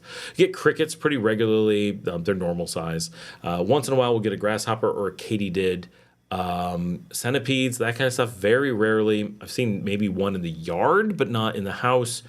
I'm trying to think. The tarantulas are the thing that's pretty nasty to see, and we do get tailless whip scorpions, which are not scary. They're scary. They're not dangerous. They can't bite you. They can only scratch you. They're the thing from Harry Potter that they hold in their hand and looks really creepy. But they just eat other things. So they're terrifying, but they're really good and they keep things at bay. So we try not to kill them. If I see them again, I brush them out of the room and get them to go up to the ceiling or whatever, where they keep everything else away, which is fantastic. Moths get really big, right? Like mind blowing how big they get, so that kind of stuff. But in general, I don't think the bugs are that bad. And, you've seen my videos. I live in a garden. So we get a lot of bugs. And I don't kill the tarantulas. I just blow them outside. I think we've seen one scorpion in the last 2 years, which obviously we don't like scorpions. But they're small here and nothing like the ones in the U.S. And tons of things in the yard eat the bugs. We try to encourage the cats, the possums, the bullfrogs, all those things. They help keep them at bay. The lizards here eat tons of bugs, all the little geckos. They're fantastic. So that's been mostly what we do. I actually haven't seen as many geckos recently as I normally have. I don't know why. What's going on with all of our geckos? They used to be, not long ago, we'd be doing the show and they'd be all over my walls. And I don't think I've seen one in here in days. We haven't done anything. That's weird. Capital One also pays for your TSA pre-check. Oh, that's pretty cool. Jessica says, I'd like to set up a back account. Is it easy throughout CA? Is it easily used throughout CA? It says you can set up an account up online. Do you know if it's true? I honestly don't know. What I do know is that everyone who tries to do it here, you have to be a resident. You can't set one up without being a resident. So I'd be surprised if you could set one up online. Here, everyone is frustrated with the banks and has to do it, but maybe they've made it that you can now. I really don't know. I would say go ahead and give it a try. Like, what's it going to hurt? Go try to set one up online. That'd be interesting. I believe if you have a back account, you're good across the region because it's Guatemala, Honduras, El Salvador, Nicaragua, Costa Rica, and Panama. All the Spanish-speaking countries south of Mexico or east of Mexico, whatever, are on it. So that part is really nice that you get the same thing everywhere. And they issue their own American Expresses as well. Plus, they have MasterCards. They have one that's their own, I think, the classic, and then they have the Tarjeta La Colonia for the grocery store chain here, which is kind of cool just to be like, I got a grocery store card. And it does actually say receive 5% discount when you shop at La Colonia. That's pretty big, actually. 5% back for using your local card there. Yeah, consider getting one. It's worth it. I see discounts other places with the back account. I should go try to open one as a resident and see what an account there is like. I honestly don't know. Do you really need one in Central America? Are you going to use it for something? But Jessica says, I have seen a picture of a spider the size of a Samsung Galaxy phone. I've definitely shooed spiders that big out of the house. Why do y'all have to mention centipedes? Yeah, not my thing. First night on Oahu, I was bitten by a giant centipede. Not a fun week with fever and baseball-sized knot all veined out of my leg. I am so not a centipede person, but not a thing. Jessica, from a personal perspective, I don't use a bank here. I don't know why I would. I mean, I can come up with scenarios, right? But I don't have a bank here. If you're not a resident, the only one you can talk to is Lafise, and they're generally pretty good. Like, people like them. Now, I have businesses here, and they have bank accounts. So I kind of have a bank account in that perspective. But for normal life, there's very little reason to have one. Once in a while, you're like, this would be simple or simpler if I had an account, but then I'd have to go through all the effort of having an account and putting money into it and all that. For most people, it's not worth it. I know very few expats that would ever consider getting one. No, that's what we're here for, Jessica. Ask the questions away. I'm getting to them as we go. She also asks, is there a way to check if a property house, if the property and houses are paid up to date? If so, the Alcaldía and all possible online. No, there's nothing online. Nothing is done online. You just turn it over to your lawyer and let them deal with it. They will go to the Alcaldía. They will go to the indigenous community if that's appropriate. They will go to INS, DHE, and all those associations and check on property status. Some places you may see that people are selling properties by way of, they'll say, oh, we're selling you a business, and the business owns the property.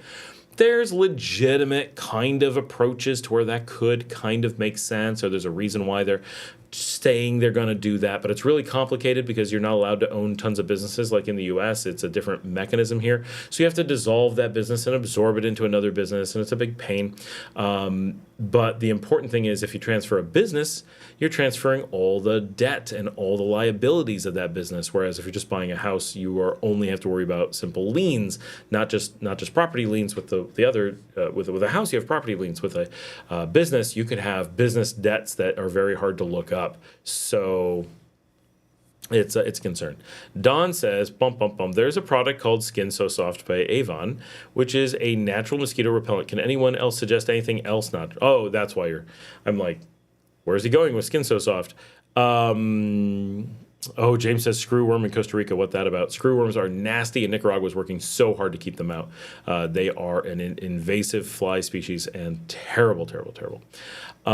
Jessica says, I was just thinking about an account for use with paying monthly bills, also to be able to set up easy payments. I don't know that anyone does easy payments like that here. Those are, it's kind of legit. Sometimes you can do that stuff. Generally, those bills are so easy to pay that it's not really a big deal. That is one of the better reasons to have one. A lot of those things do allow you to pay with the right, if you have the right accounts. I have a couple gnats floating in my wine, but it never comes to the part I'm drinking, so it works out. It doesn't really matter. It's two more that aren't flying in my eyes, at least. So, La Marcelita went to dinner. Everyone went to dinner and left me here, so I am here all alone. But it says, being that life on a farm, that I live on a farm, I see all kinds of creepy crawlers. I'm not really allergic to anything. Been bit by a scorpion, was like a bee sting. P.S. The scorpion died soon after. I remember you telling me that. Larry says, been getting 7% discount for years as a retiree from Colonia. Good ROI. As a retiree from Colonia? Wow. That's pretty cool. James says, get critters in bed. Precautions. We've really not seen anything. I don't do any precautions at all, other than the obvious one. Anytime you live in a warm climate, including the United States, you do not push your beds against the wall. That's how things climb up the wall and end up in your bed. I don't put my bed against the wall, and I get nothing in bed whatsoever, ever. Never a single thing, ever. Luke says, audio issues must be local. Both my Wi-Fi and T-Mobile. Same cut in and out. Oh, that's so weird. Yeah, James says, Skin So Soft is best, man. I remember when I was a little kid and that came out as like the insect repellent. What a funny thing. It's funny that after all these years, decades, it is still the thing. I would forget that Avon existed if it wasn't for that.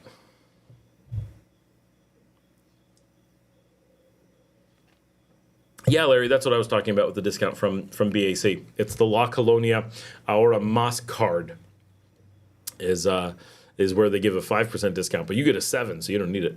We're back up to 39 people on Like, this is fantastic. You guys are awesome. We got so many people hanging out tonight. This is great. What's everybody doing? Is everybody having snacks, eating dinner, drinking wine, having a Tonya? What are you doing?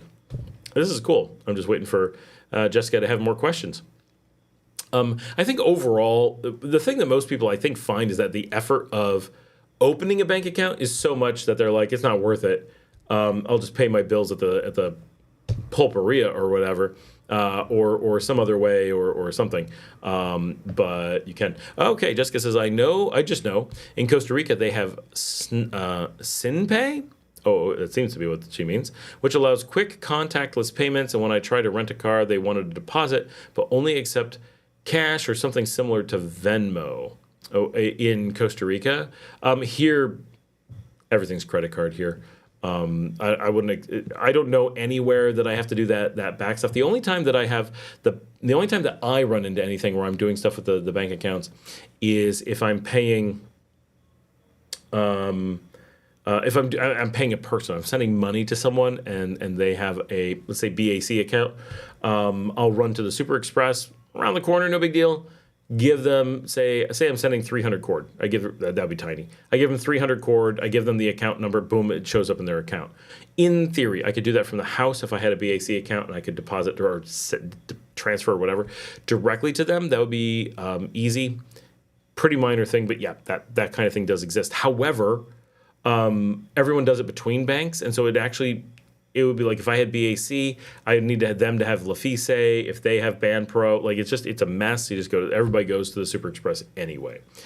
Dale says, seems I use a spray of essential oils, citronella, peppermint, lemongrass, etc. to keep mosquitoes off. Works well and smells better than Skin So Soft. Jessica, I got you with questions.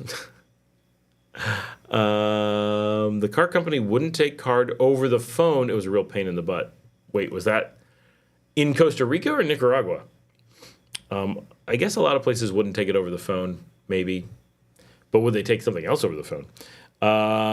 Nicole says, I'm here procrastinating and avoiding the news. Need to study some Spanish, but this is more fun. Podemos practicar español juntos si quieren. Está bien para mí. Pienso que mi tiempo cuando estoy hablando español es súper importante para mí y es bueno para todos de ustedes. Es una gran oportunidad, pero mi español no está súper bueno. Entonces es despacio y la mayoría del tiempo quizás está incorrecto. Pero podemos si quieren. Bares dijo, no hay insectos jamás en mi cama. Estoy presuponiendo que ellos I don't know how to say warned. I have no idea how to say that. Jessica says Managua. Oh, in Managua. Really? Wow. I guess, credit card over the phone, mostly people do it in person. Obviously, there's something. Dale, thanks for the idea. We're up to 41. We're back in the 40s. This is amazing. And just over 4 hours in. I do wish I could have dinner. No dinner for me. I don't know what I would have. I don't know what was made. I have no idea what the kids ate. I got nothing. No idea. I do want to ask you guys, since I have you on the live stream and no one's asking a question at the moment, while we're waiting for Jessica to type up the next question, what is the community opinion on the crazy My Wife is Trapped in Nicaragua series? I can't remember how many have posted, so let me go check. Oh, I can't check because hold on, I got to open my YouTube studio again to go look at it because we're in the middle of a broadcast. Today's video is still doing well. By the way, just a reminder, when you're done with this video, please go watch and like and subscribe. No, you've all subscribed, I'm sure. Go like and watch the zero tolerance video, because I think that was a good one, and we're getting really good traction today. I want to keep that going, especially because we're doing the live stream, so we have a little bit of competition for it today. And it's been a very slow week for the channel, so I really appreciate getting a strong showing today. Rebel Gran, I just noticed, mentioned that Canada has locked phones, which is awesome. I don't know that they had them before, but actually blocking them is really cool. Someone asked an ATM question. We actually made a video on how to use ATMs. It's coming out real soon. I'm sorry, I'm getting to the content. I got distracted. We have an upcoming video called Trapped Nicaraguan Wife, the sequel. But we have a series that has kind of been, it's kind of organically arisen as to this story of this guy whose wife is trapped in Nicaragua, which to some degree doesn't seem possibly true. And of course, when we questioned him on it, what does that mean, trapped in Nicaragua? He never explained what he meant by trapped, but he immediately started talking about how he's moving her places. So she's clearly not trapped. He just can't afford a plane ticket or something. And it's clear all of his posts are insane. And he claims he is the same person who previously has claimed that you need to be a millionaire to live in Nicaragua, and has really doubled down on it. Is like super super awful weirdness that he puts. Sorry, I'm just reading. Someone literally just posted, my family was deported from Colombia in 2007 and deported from Costa Rica in 2009. Both times for overstaying their visas. They've always been strict. We were in the wrong, so I'm not complaining. Like I don't know who that is. That's a great story to suddenly be on the show. Like, wow. That's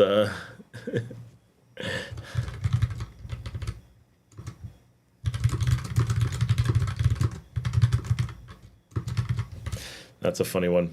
Funny one that someone posted. Totally like, we screwed up. We got deported. Who has those stories? So I get deported from everywhere. Where's next? I want to know. So I made the original video, and then he came back with like crazy stuff. So I made follow-up videos, and he keeps coming back with crazier stuff. So I'm making some follow-up videos to this, and I'm wondering, are they good? Like, they feel kind of ranty, so I'm categorizing them in the rant category, because that seems to be what makes sense. And sometimes I like that we get answers to this stuff, and we're like, we need to answer people, and people need to hear this. Like, this is crazy. Stop this. But also, it gets old. So I'm not sure if this is a good series that makes sense. I also noticed that my computer monitor is totally off. You guys have several posts more up there than over here. So I'm going to read off there. Because my screen still says, it's where Jessica says Managua is all I've got. Don says to Dale, thanks for the idea. Mine used to say that disappeared. Dale says, is Venmo, PayPal used there? No, we don't have those here. They will work, I assume, as long as you're using US Bank to US Bank and you just happen to be here. But there's no, they don't exist here. They don't tie to the banks here. So they would be kind of useless. Kind of like Bitcoin. Can you use it here? Sure. Is it useful? No, but you can. There's no law against it. It's just a currency. Use whatever you want. You can use rubles here if you want. I don't know why you would, but if it's fun, knock your socks off. But it says, están avertido. I was advised. Perfect. Thank you. Or they were advised. Nicole says, gracias por la oportunidad de practicar y escuchar español contigo. Escuche que español es mejor con una copa de vino. It is better with a glass. Yeah, she's saying my Spanish sounds better with a glass of wine.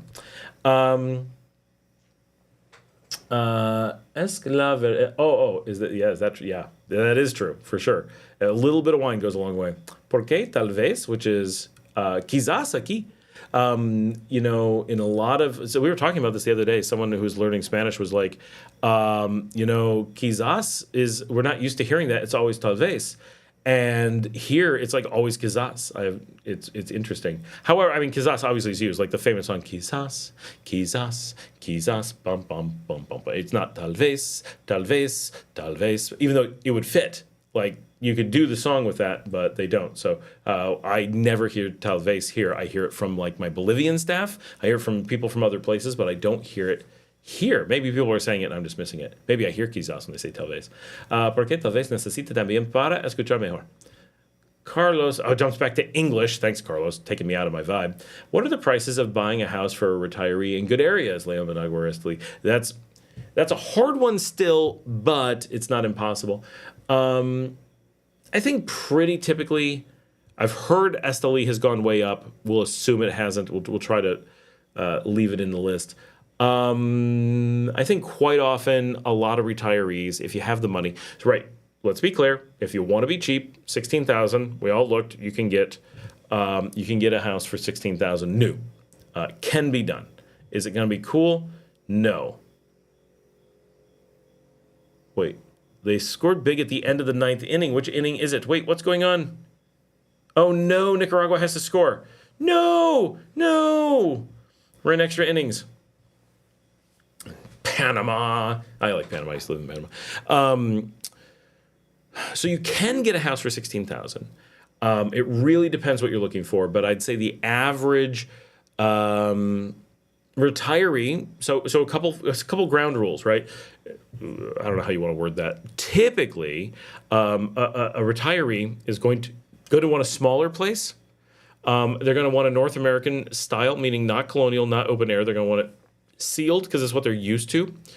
You're going to want something a little bit modern and comfy and like classy, like your family comes over and goes, ooh, nice place, right?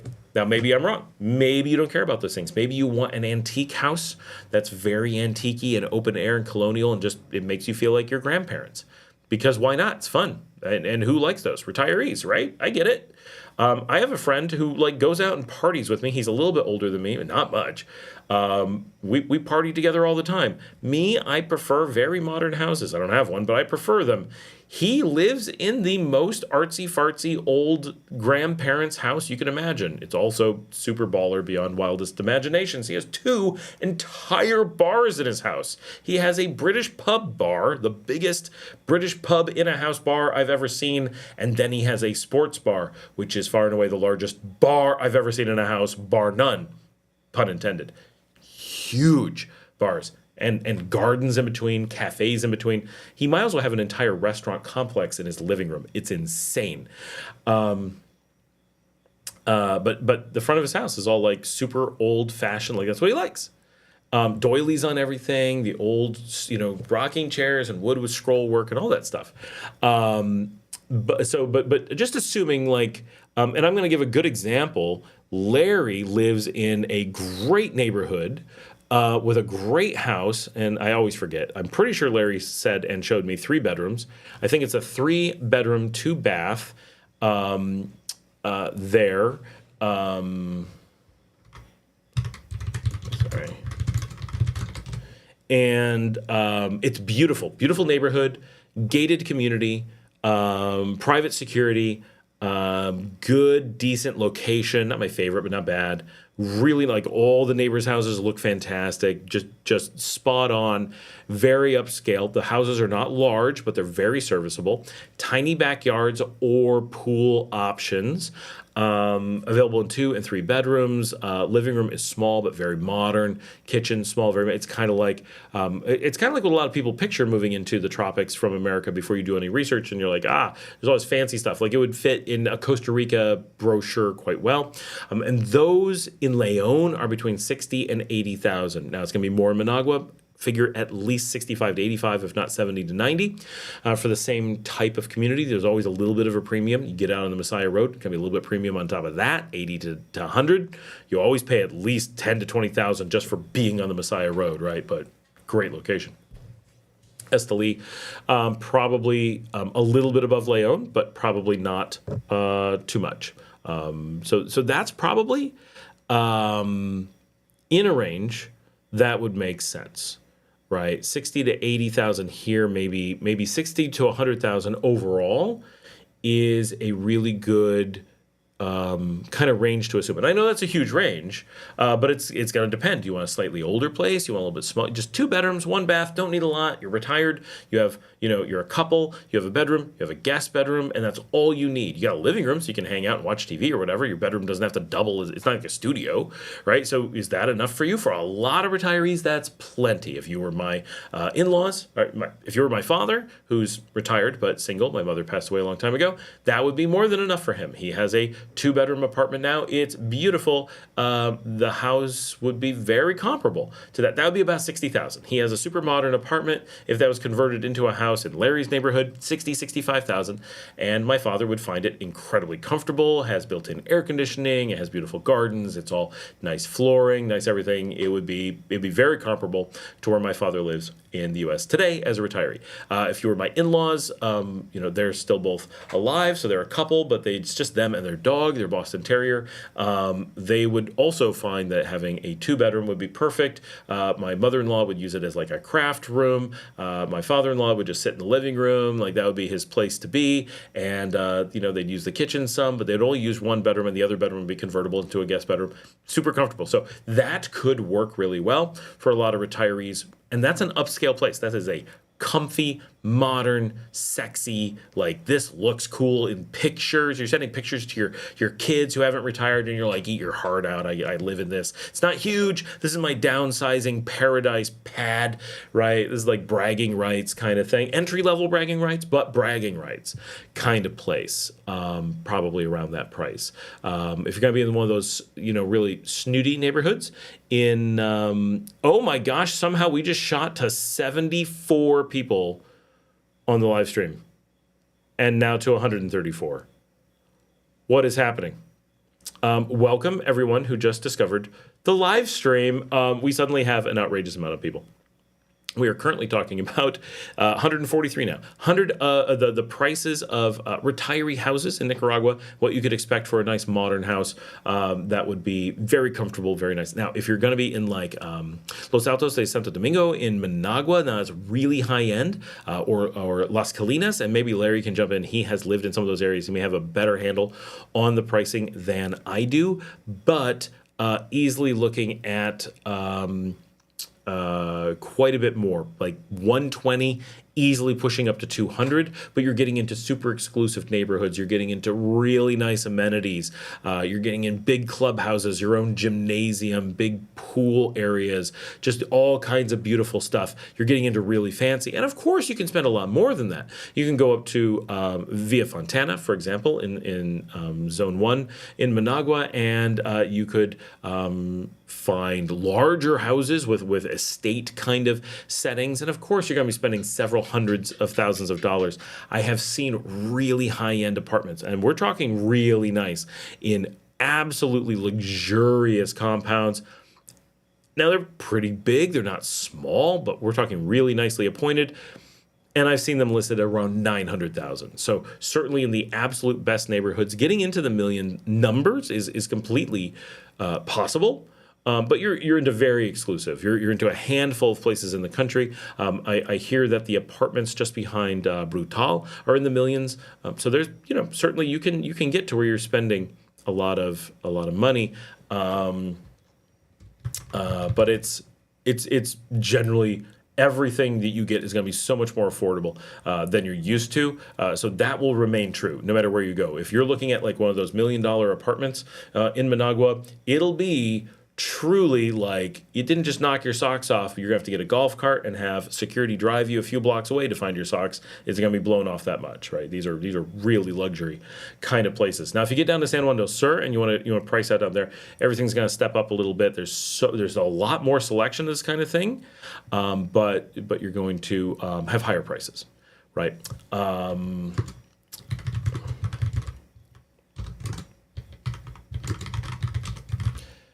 Let's see.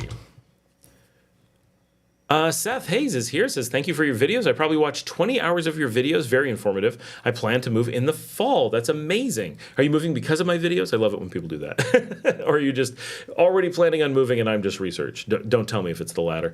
But thank you. 20 hours, you're barely scratching the surface. I think we're pushing 2,000 hours available at this point, and today's live stream is definitely adding to the collective. Brent says, hola, hola. Dang, I forgot about the stream, but it looks like I'm not too late. Brent just got here. That's why suddenly we shot up with so many people. Carlos says, how much do you think you need a month for the cost of living, food, housekeeping, medical insurance? Thank you. Okay, so medical insurance you don't need.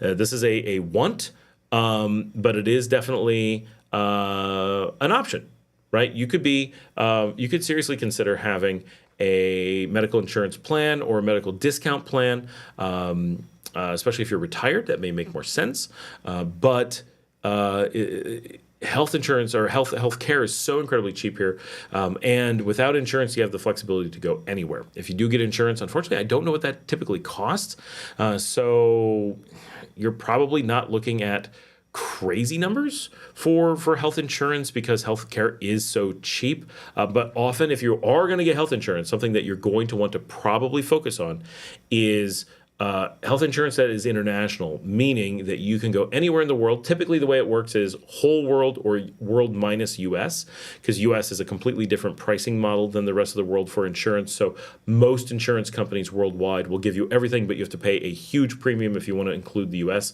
So typically, do without. Or do what we do. We don't have insurance here, but we have a really high deductible, simple plan for if we visit the U.S., so at least we have some coverage. And if someone says, do you have insurance? Yes, we do.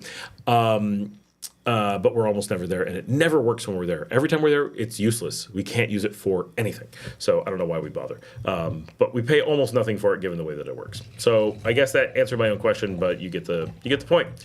But so that typically is going to be very discretionary. Figure maybe $100 a month if you want something really good. But the thing you may want, right? We are a small country, and there are situations where having really good international insurance could matter. So, for example, we had a major medical issue here a year ago. And everything ended up being done in country, very affordable. It was fantastic.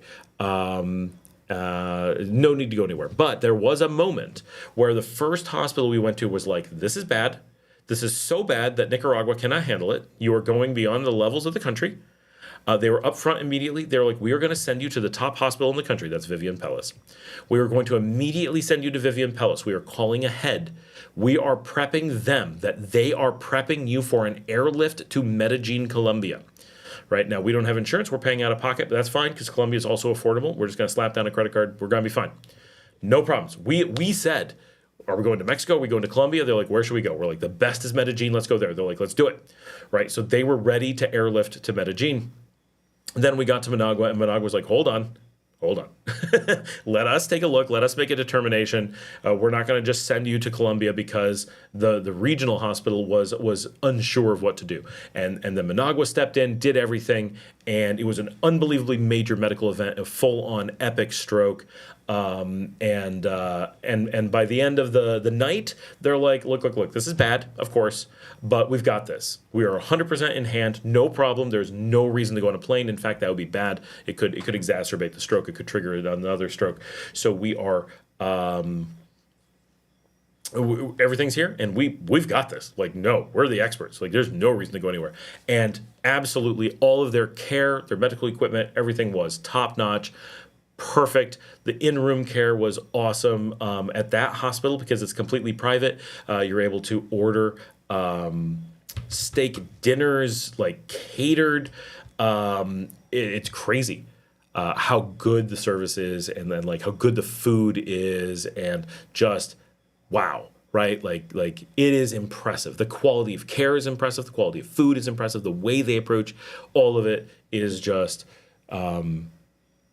amazing, Really, really amazing. So that was a great medical experience. Sorry to be just derailed from your question about cost of living, but by having private care, and they do offer some discount plans, and I think they range between like $15 and $50 per month, and on the low end, it's like, oh, you get like in major events, you get a little bit of a discount, and on the high end, you get things like upgraded rooms and free extra things and some visits and all kinds of stuff. Could easily be a good value, but it depends if you are going to want to use that hospital system. If you want to just be anywhere in the country, just visit public hospitals, that's free. They don't even have a way to charge you. If you want to use private, like I do here in Leon, we use a Maxa. They're the private facility here. I just pay out of pocket. They don't have a pay plan. They will accept insurance, of course, but no need. And for example, I went and I needed x-rays, and I'm like, hey, I need x-rays, and I think it came in at less than $20 paying out of pocket with no doctor's orders. That's just me walking in saying, give me x-rays, right? And it was done in like 15 minutes. It was fantastic, right? And I don't like pull strings or anything. I wait in line like everyone else. I could pull strings, but I didn't. Real quick, just because I just got this information, my wife is raving about a new, at least several months old, Italian restaurant here in Leon. We lost the old Italian restaurant that my kids really liked, and a new one has cropped up. It's called the Trattoria Pizzeria L'Italiano, and I was not aware that they did pizza, actually. I did know that there was this. I've been wanting to go to this Italian restaurant and check it out, and we got the price for what we spent. This is before tips. So I hate when it's that. So add on an extra 10%, but they got 2 pizzas, 2 pastas, and 2 sodas. So this is quite a bit of food. I'm going to work out what the actual price is here. And before tip, but after tax, they spent 1,100 cord, which is pretty good for 2 pizzas, 2 pasta, and soda. That came to $30, $29.73 US. So it's not pennies, but that is an amazing price for that amount of food, and she's raving about how good it is. It's a new place they just checked out, so they're like, wow, this is great. So the cost of living question is difficult because there's so many factors. The biggest one is going to be food. Housekeeping, pretty typically, if you want a full-time housekeeper, figure $300 to $350 per month is the actual cost you will pay. You won't give a salary of $300 typically, but by the time you're paying their liquidation, by the time you're dealing with their 13th month, by the time it's gonna be around that $400 on the high end, and that's for taking care of someone, doing it right. Everything's good. Internet, figure if you're like most retirees between 35 and 50 is going to be completely adequate. Good internet. They'll give you, in many cases, TV as well. You can look that up on like Claro's website, and they're a good option for that. You can get the real price. And then food, this is the hard one, right? Most of the others are like, this is about what it will cost. Food will vary wildly. If you want to eat at home, you're cooking for yourself, or your housekeeper is cooking for you. And that's one of the reasons that we originally decided to get a housekeeper, because the housekeeper shops for us, so she lowers our grocery cost rather a bit compared to us shopping on our own, partially because she has more time to do it, but also because she knows what she's doing. She knows what the prices should be. She knows where to get those good prices, so she'll go to the market and get stuff. She'll go to different grocery stores and shop around. She'll spend time and go to Maxi Pali, whereas if we're doing the grocery shopping ourselves, we just rent a La Colonia and pay a small premium and for a very luxurious shopping experience and getting all done in one place very quickly, which I need to do in most cases. But when she's doing it, she's able to save us a lot of money on that, and it really has been amazing. So that's really cool. And when we first looked at doing it, when we first moved from kind of inner city where we were close to restaurants out to the like far-flung suburbs where we are now, it was like one of the things we said is, we're going to be far away from restaurants and stuff. And that was a part of our culture that was so important to us, or not our culture, but our everyday experience going to grocery stores and stuff, that what am I saying? Going out to eat was like how we dealt with stuff. We don't like to cook at home. It's just way too frustrating. It was a big deal. So we said, if we hire a housekeeper that cooks for us and we have her grocery shop, I think it may be really close to a break even. I don't know that a full-time housekeeper will actually lose us money, maybe a little bit, $50. But the amount that it'll make our lives easier, and the every day, it's not just when we go out. If we order on Pedidos Ya, it will. We pay a little bit for the delivery, just a tiny bit, but it's a little bit extra on top of the food. If we shop the way that we do, we pay extra. If we go to a restaurant, we're paying for a taxi. Well, this will eliminate all of that much of the week, and it certainly has. We eat almost all of our meals at home. They're high quality. They're well cooked. They're healthy. We have control of the ingredients, and we're getting much lower cost on groceries. So she's lowered our grocery bill by a noticeable amount. And she has made it easier that we're able to feed the kids. They can have the food that they want whenever, because we don't have to pick the right restaurant. We can all have different things because she doesn't have a lot to do. We're a family of 4 that she's cooking for, and most of it, I don't eat breakfast, so she doesn't have. That's a meal she doesn't have to do. My kids rarely get breakfast, so she's often only doing 6 to 7 total. That's probably not quite right. There's 4 of us. It's probably averaging about 8 to 9 meals per day is about all that she's doing on a normal day for cooking. So, and she has a lot of time. She's cleaning, of course, but that helps a lot as well. My wife was like, oh, I can't stand doing dishes. I can't stand the constant sweeping.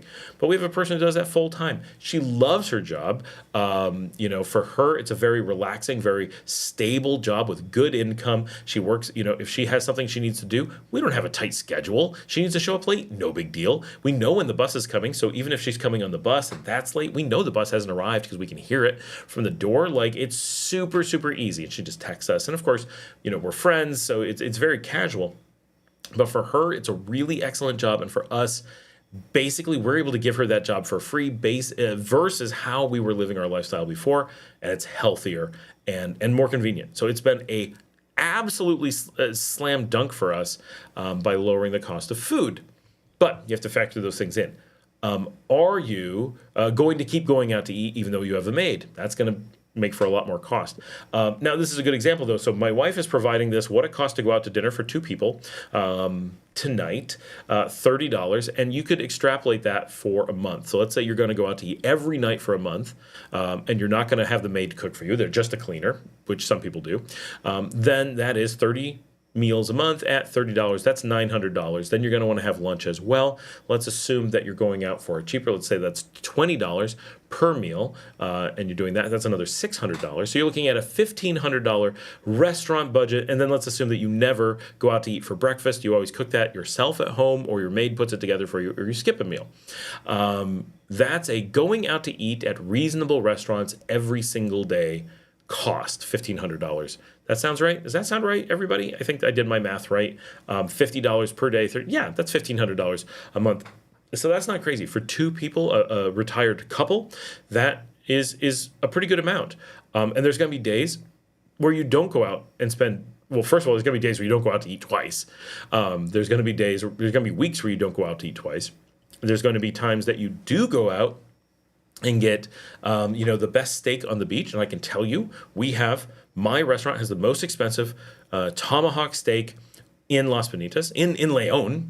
It's $58. It's about, I can't even show you on the camera. It's so big. That's $58 per person. Right? If you both went out and did that, that's going to really show up on your budget. But you're probably not going to do that more than once a year, right? A normal, really good steak, $20, $25. A lot of places, you could spend $30 on a single steak, but these are the high ends. And then there's going to be days where you're like, I don't need that. I'm just going out for a burger and fries. And you could very easily have both. I just want chicken for dinner. I just want to go to the asada. I want to go to the fritanga. You could be eating for more like $5 to $10 per meal if you really were having a frugal day or just doing street food or whatever. So that $50 a day is probably a really high average. And certainly Nicaraguans often eat for a total food budget of under $150 per month, so 1/10 for a single person. And my wife is here, who just had the pizza that I was telling you about. So she has jumped on as well. She jumped on because she wants to know our typical show. We're normally about 30 to 40 viewers, and I told her in the background that we're well above 200 at this point. There are so many people on the show. Even if a lot of people are not commenting as much as they were earlier, there are Currently 206 people watching the show and have been for some time. So this is amazing. Like, we've never had such a busy live show, and we're holding that number. It's not going anywhere. So that's going to give you a really big range that if you needed to be like the most frugal possible, like your life is falling apart, you have to pull back and see how cheaply you can live, you could probably survive for about $200 a month, cooking 100% for yourself at home using the cheapest ingredients, mostly rice and beans like Nicaraguans awfully do. That's about your cheapest. $1,500 gives you a very high-end luxury eating out a lot budget where like you're not going crazy, but you are living pretty well as an average. And then, of course, if you up that budget a little bit more, maybe made it like $2,000, you're really like, you have a lot of budget for going out to really fancy restaurants and doing fancy things and getting, bottles of wine with dinner all the time and stuff, which is still not that expensive. But that's kind of the range. I think most retired couples here are probably spending quite a bit less than that, maybe in the $1,000 to $1,200 per month range. Most likely. How much you eat, how you prepare it, how much you want to go out, how much you're exploring the country and eating all over. Are you going to fancy restaurants in Managua versus very normal restaurants in Leon? Will be big differences that you will notice, right?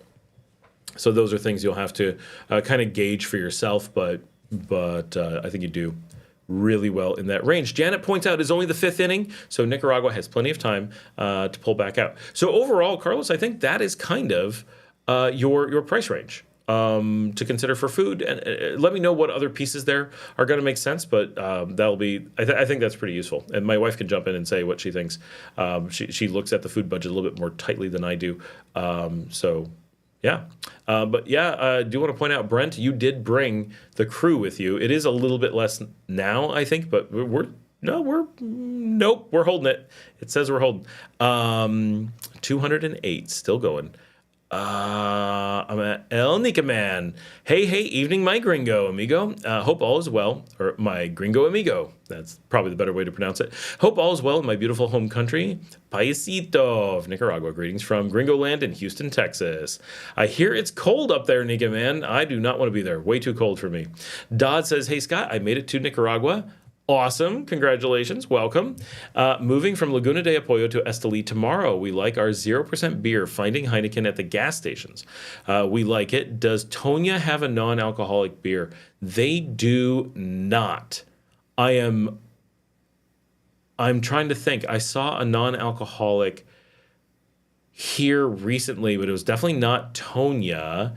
I don't think it was Heineken, but I saw it at AM PM, maybe. I can't remember what it is. There's not a lot of 0% beer here, but it can be found, as you said, not much. Carlos asks, are you a consultant in this matter? Not 100% sure what you're referring to. You'll have to expand on that a little bit. Brent says, I just missed the answer to the question I was thinking about, the use of Venmo and Cash App. So I assume they are used to some degree. They are not. They don't exist here. I've never heard of it, never seen it. I don't think anyone knows what it is. And some of the ones like Cash App, I don't even think you can. Oh, you mentioned that one. I don't even think you can register it here. I don't think they'll let you sign in. If they detect you're in Nicaragua, they block the app. Not Nicaragua, like Cash App does. Nicole asked, ¿Tus hijos hablan español mucho con sus amigos en la escuela? So, no. My eldest speaks very little Spanish, and she studies German in school. She's old enough to make her own choices. I don't necessarily agree with them. My youngest studies Spanish in school and is coming along quite well. I think she's advanced significantly, and she doesn't like to speak it, but she definitely understands it a lot. She hears Spanish all the time, and it is sinking in. And she does both classes in school, and she does a Duolingo, and sometimes when the kids are alone, like she'll go and hang out with the housekeeper and talk to her in Spanish. But when we're around, she doesn't. She knows the things we're saying. Her Spanish is coming along very well. So she's the one who does the thumbnails. So if you saw the kitty wrapped around the coffee mug today on today's show, that was my youngest daughter who speaks quite a bit of Spanish. But Liesel, my elder, who was on the show 2 weeks ago, the voice in the background, she's the one studying German. Now, my kids really don't speak Spanish with their friends. They don't have a lot of friends here. They're not, they never were big, have lots of local friends kind of kids, just not who they are. So they have, they have some friends online, and believe it or not, coming from America, their friends online speak Spanish, but they don't talk Spanish to them. They all speak English. They have a lot of adult friends here. Some of them speak Spanish, most speak some amount of English. They know kids here, but they don't really hang out with them. They find that it's not just a language barrier, but they don't have a lot of interest in common with very many Nicaraguan kids. That makes it hard. And they don't go to public school. They certainly can. We are full residents. They have the option of going to school, and even tourists do often have. You're not officially guaranteed the right to go to school, but many of the schools would love to have expat kids attend the schools because you could provide English education or just exposure to the outside world. Very few children in Nicaragua, especially on average, have good exposure to people from other countries. So kids from other countries being in their schools would be really good for a lot of reasons. So they're very open to that. I know people have been in communities and commented on my show that they visited for a while. They were living somewhere for 6 months, and the school actually came to their door and talked to them. We're like, your kids are welcome to come to the school. Please consider sending them. It's free. It's education. Like, it'll be good for everyone. Like really cool about it. So that stuff is optional. My kids have, we've lived in many countries. They've lived all around the world and have been in school during that entire process. And so we've homeschooled from the beginning, and we homeschool here. So their education is in English, and they do a curriculum out of Texas. So we do work hard to give them exposure. And one of the reasons we live here is we want them to have Spanish as part of their built-in culture. But they homeschool, so they don't have that type of school experience. At what point would rent prices need to be increasing to warrant buying a place?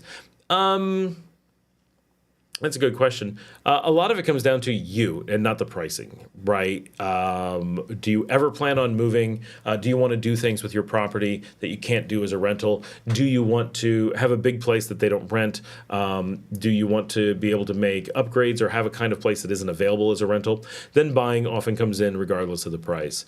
I would say rentals, from a cost perspective, it's almost a break even. At this point, I think that the rentals are really good, but it's really easy to end up in a situation where buying makes sense once you've made that final decision. But it has to be with the knowledge that it is your final decision, and moving on to another place will be quite difficult.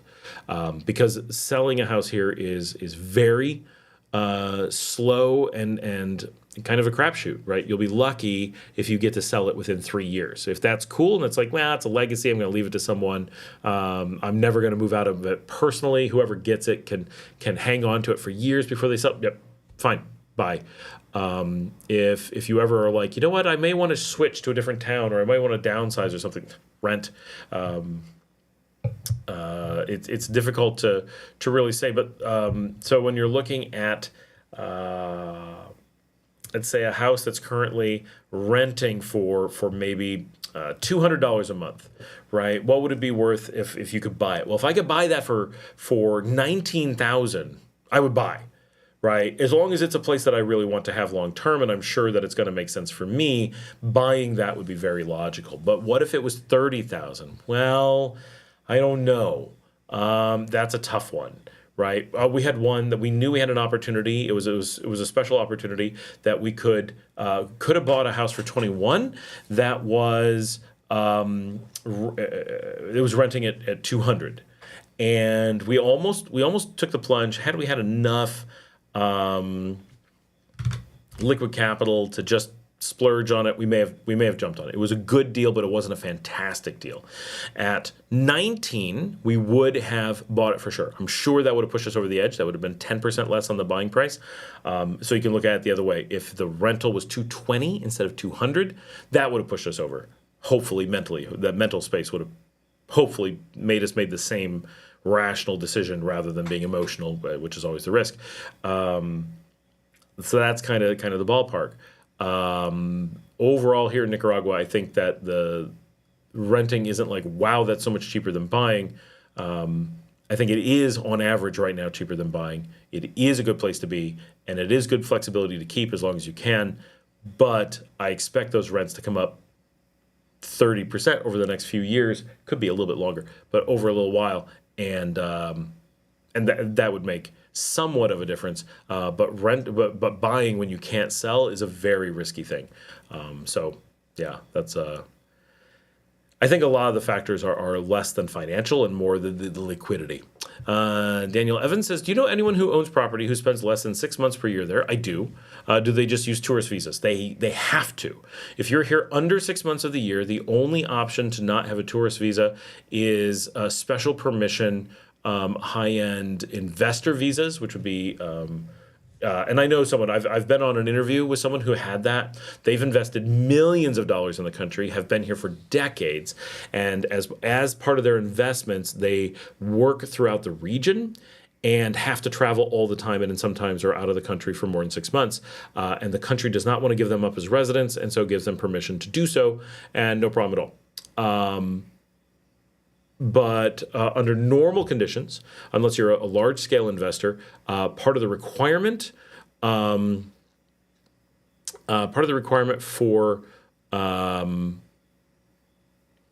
a residency at all is that you're here over 6 months. You're not allowed to apply unless you're staying here over 6 months. Of course, if anything goes wrong, you can leave. That's not a problem. But in order to qualify, you're supposed to be here a certain amount. So there really is no reason for someone who is going to be here less than 6 months to think about it in any way, shape, or form, because it's not about should you, it's not about would it be useful, it's can you, and the answer is just no. Because if you're here for under 6 months, that means at no point do you even have to do a border run. You've never hit the border run. You're 100% on your single tourist visa. You come in, and if you're getting above 90 days, you got to do the extensions. That's it. You're just doing extensions. And yeah, we certainly know a lot of people who fall into this category. It's very popular, especially in the beaches where I live part of the time. So there's a lot of people who are just here once in a while, but they do want to own a house because they like the community and they want to be stable, and there's very few rentals. So if they were to rent, it would be a big headache every time. So they're willing to buy, and then they just slowly fix up the place, and they generally keep it pretty basic. People don't normally put a lot of work into it, but they make nice yards and you know, comfortable living so that they can really just show up and enjoy the place and not have to worry about anything. Janet says, you can order from the old one. They do delivery, and there's information on the back door, even one of those things to scan with your phones. Do you mean the old Italian place? My kids were trying to get us to do that. Il Capriccio, Janet. That's what it was. Joseph asks, how much money should I bring with me to Nicaragua? I plan to stay for a year or two. In general, you don't bring money to Nicaragua. You don't bring money when traveling or living abroad. Exceptions exist, of course. Nicaragua is not one of them. So the amount of time you're staying, whatever you're doing, what you're really looking for is how much money do I need for the transfer into the country. Several $100s is generally smart to have. You never know when you're going to get stuck somewhere and you got to pay a taxi with cash, or you got to do something a little bit, just you never know, right, when traveling. Well, you get stuck in an airport and you really want to be able to buy some food, just whatever, right? Like that's a way to go. But for protection. But for functioning in the country, you generally don't want to bring cash. One, because anything over 10,000 US, you have to declare. You don't want to get into declaring money if you can help it, right? So you can't bring enough money to operate on long term. You're only bringing enough to deal with getting into the country. That's a given. If you don't declare it, they can just take it. If they happen to find out you have it, that would be bad, right? You lose whatever money you have. You really want to generally live off of ATMs. That is, for most people, that is the right thing. There's exceptions depending on, well, I don't have good banks. Well, see if you can fix that, right? Everyone has what they do, but for the majority of us, we just leave our money. I'm American. We leave it in a U.S. bank. Canadians always have everything a little bit harder from Canada, but we just leave our money in a U.S. bank. And when we need to use it, we go to an ATM, we pull it out. We use credit cards for most things that we do. You don't want to be using cash if you don't have to. Remember, your credit cards give you extra protection, and often, if you're doing it right, between 1% and 3% back on most purchases. That's noticeable. Or you get points towards something. Use that. Live that way. pay off your credit cards, don't take on debt, and you've got this really safe, good overall living thing that's going to help offset cost and help protect you. You don't want to be carrying loads of cash around if you can help it. That's what puts you at risk. So watch out for that. Make life a little bit easier.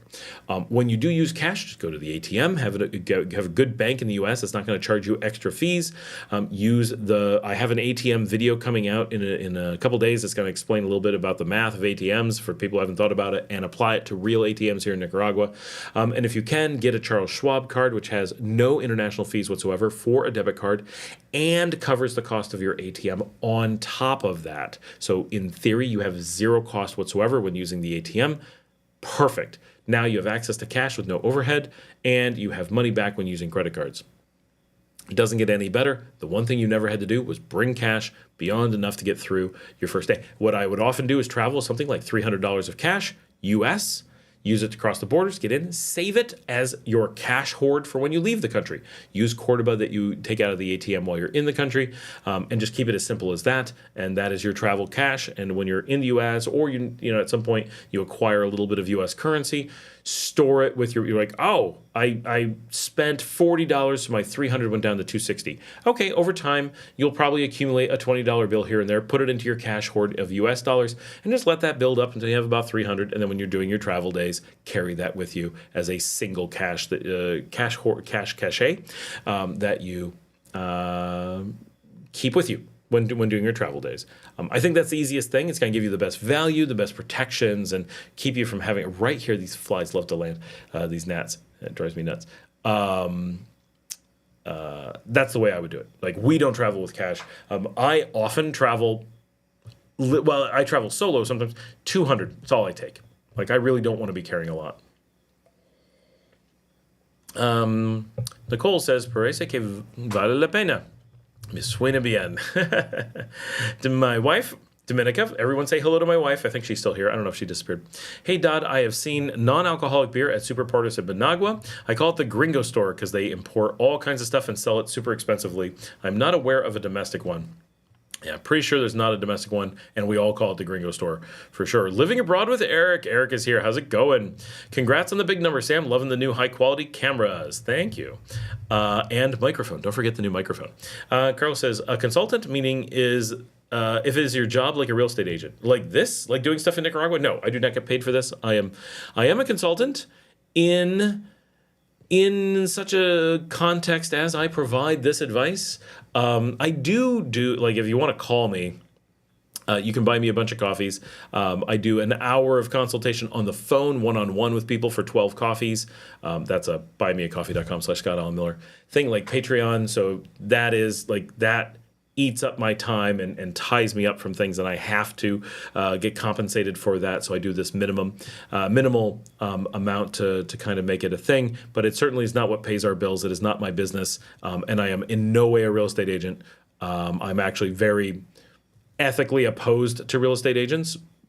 Sometimes there's good ones, like I'm not saying, but the idea of getting a percentage for doing a transaction is antagonistic, and I will not be involved in antagonistic contractual relationships where I have to, we sign an agreement to try to hurt each other and then we pretend like we're not going to. Like, it's terrible.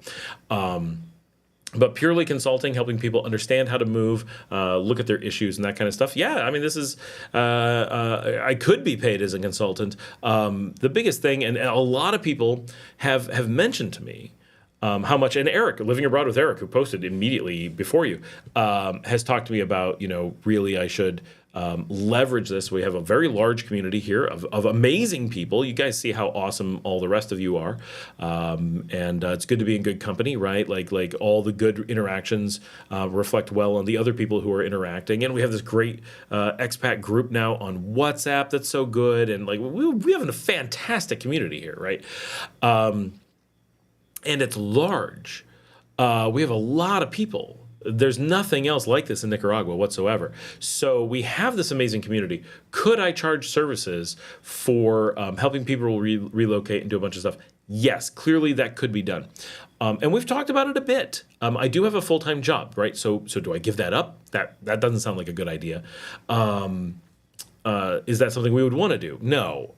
And importantly, there are a lot of people who turn to consulting services for relocation and citizenship and residency and that kind of stuff, and not like lawyers. That's different.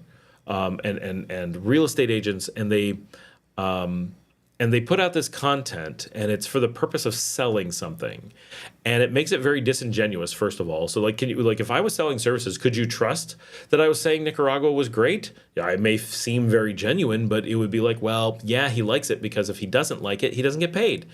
Well, that's a good point. So I don't want that question to ever come up, right?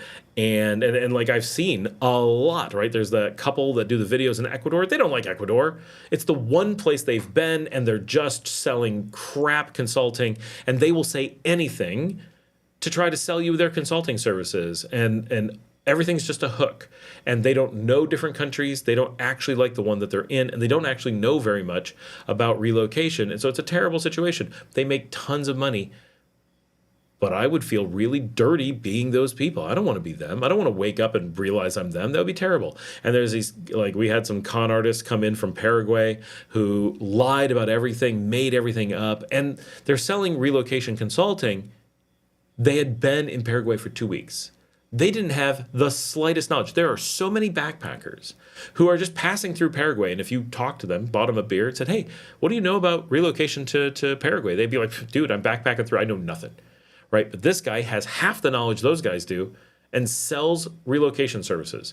And that's the standard. The average person selling consulting on this stuff is scamming people. They have no knowledge, no access to resources, and they're just saying anything to get clicks and to sell stuff. I don't want to be that person.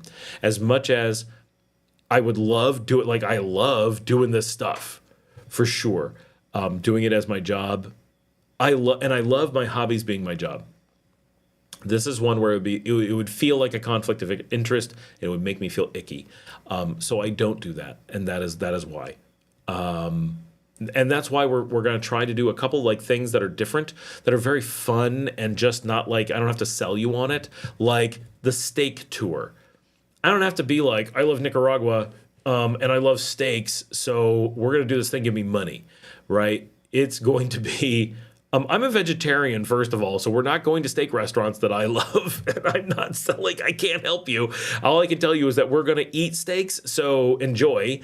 And I know it's a Nicaragua thing, so that's why we're doing that specifically, and we're going to make it this amazing tour, and it's going to be me actually giving a tour and going along with you guys, and it's going to be loads of fun, and that's but it's very clear, like this is just us doing a fun trip. And I'm organizing it, and I'm making some money for putting it all together and stuff. And that's going to be epic. And I'm going to film the show while we do it as well. So it's also content for it. Like, it's really clear why we're doing it, what the benefit is. And I don't have to lie to anybody. And I'm not encouraged to lie to anybody. I don't have to be like, these are the best steaks ever. If I said that, everyone's going to go, we all know you're vegetarian. You don't know. I'll be like, okay, yeah, I made that up. Right? So that's not what we're doing. But anything else, just like real estate agents, right? Oh, this house is amazing. You don't think that. You're getting paid $100,000 if you sell that house. So, of course, it's your job to make me want to buy that house, right? I don't want to be in that. I want to be able to give you guys reality because it makes me feel good. And Carlos also says, thanks for all the information. My pleasure. That's why I'm here. I like making a difference. I truly believe in Nicaragua, and I started the channel. Carlos, I'm assuming you're not been here for 5 years, which very few of my viewers have. My original videos for this channel was literally, it was my vlog talking to my dad and filling in my dad about my day and telling him what my day was like, and that's all it was.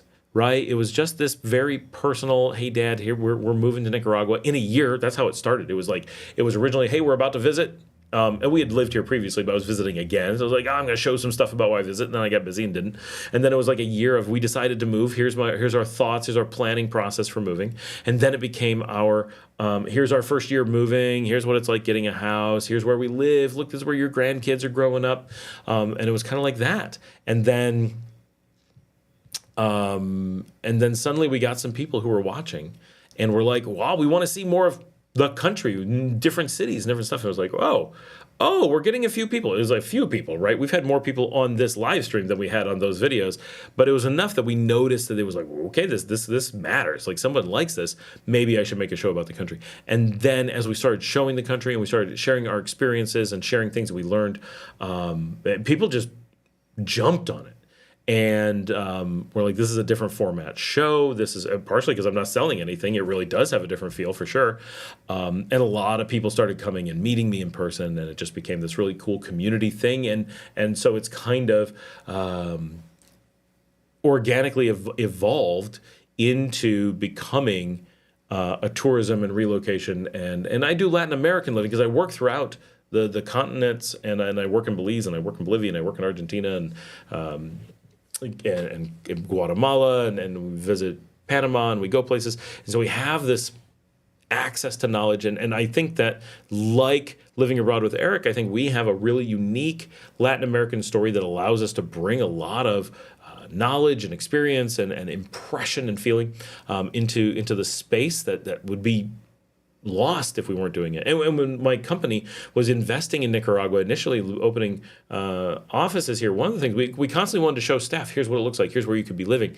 And there was nothing. There was very little information out there, and we couldn't share the country with people. And then, so I said, I need to I need to be making this content because no one else is. So that was kind of a feeling as well. We feel that the country is dramatically underserved and is such a wonderful place. And we've had such a good experience living here. It's been so special and so much. It's become our home and become our family. Like we want to share that with people. This is a genuine passion for being here. So that's kind of our thing. All right, my wife Dominica is talking about the youngest understands casi todo en español. She really does. She's sneaking a lot of Spanish learning in there and doesn't want us to know. She always tries to hide it, but then we find out sometimes. Dodd says thanks Dominica. Nicole says Dominica, wow, okay, maravilloso. Bryce says I brought 120,000 with him and spent 80,000 of it. I hope that involved buying the restaurant. That is a lot of money. That is so much money. Depends on your lifestyle. Never again. I bet. That's wow. Alton is here. I'm sure you've talked about streaming services there, but I can't find that video. Should I keep Netflix and Prime?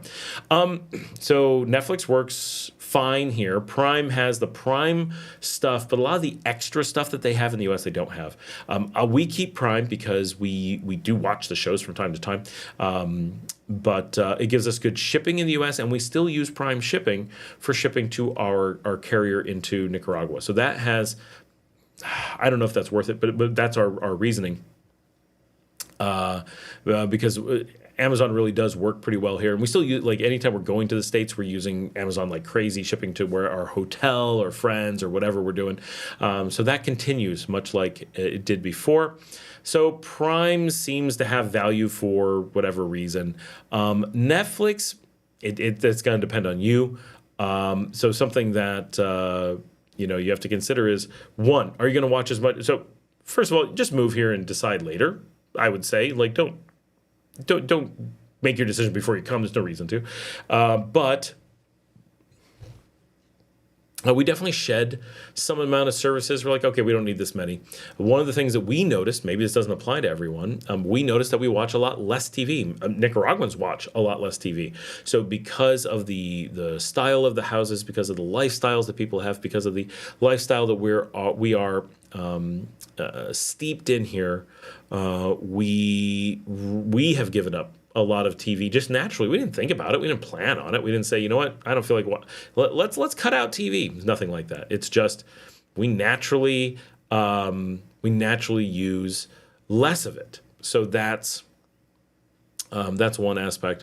Another aspect is when you do use things here, you have some options here that don't exist in the U.S., quite a few. Many things are legal, completely, utterly legal here that are not at all legal in the U.S. So the leap in freedom you have in a lot of those things is surprising and will shock you. Now, those are things that generally we don't want to talk about on a public channel because the U.S. even censors speech on those things. But there are options here that are completely normal, people do every day, and are heavily frowned upon in the U.S. To the point where you would be really scared to do them. And here, just, you could have the police sitting with you at dinner using them and be like, yep, that's what we do. So it's a different market.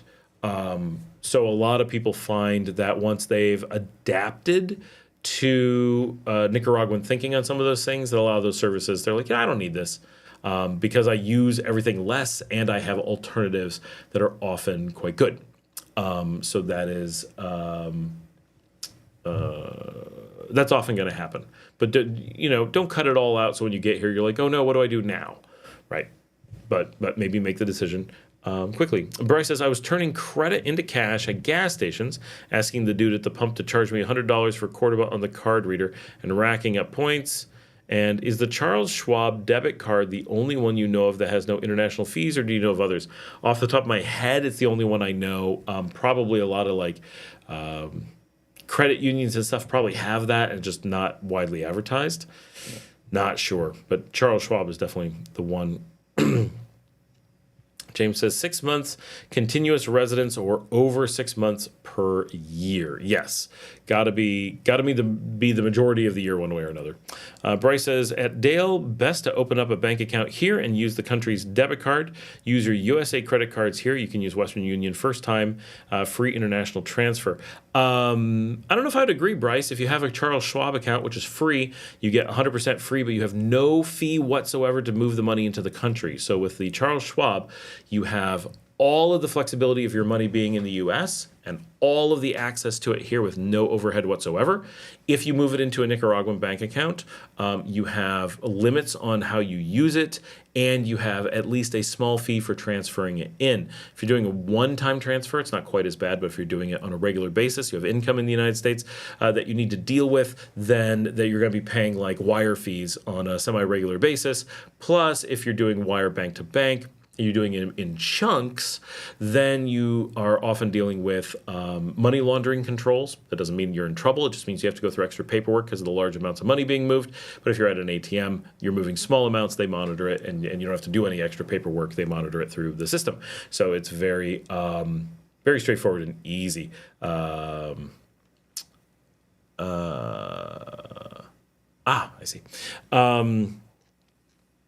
So there are cases where having a bank account here would make sense. Once in a while, using a debit card here might make sense. But in general, I really think getting the bank accounts here is a lot of extra work.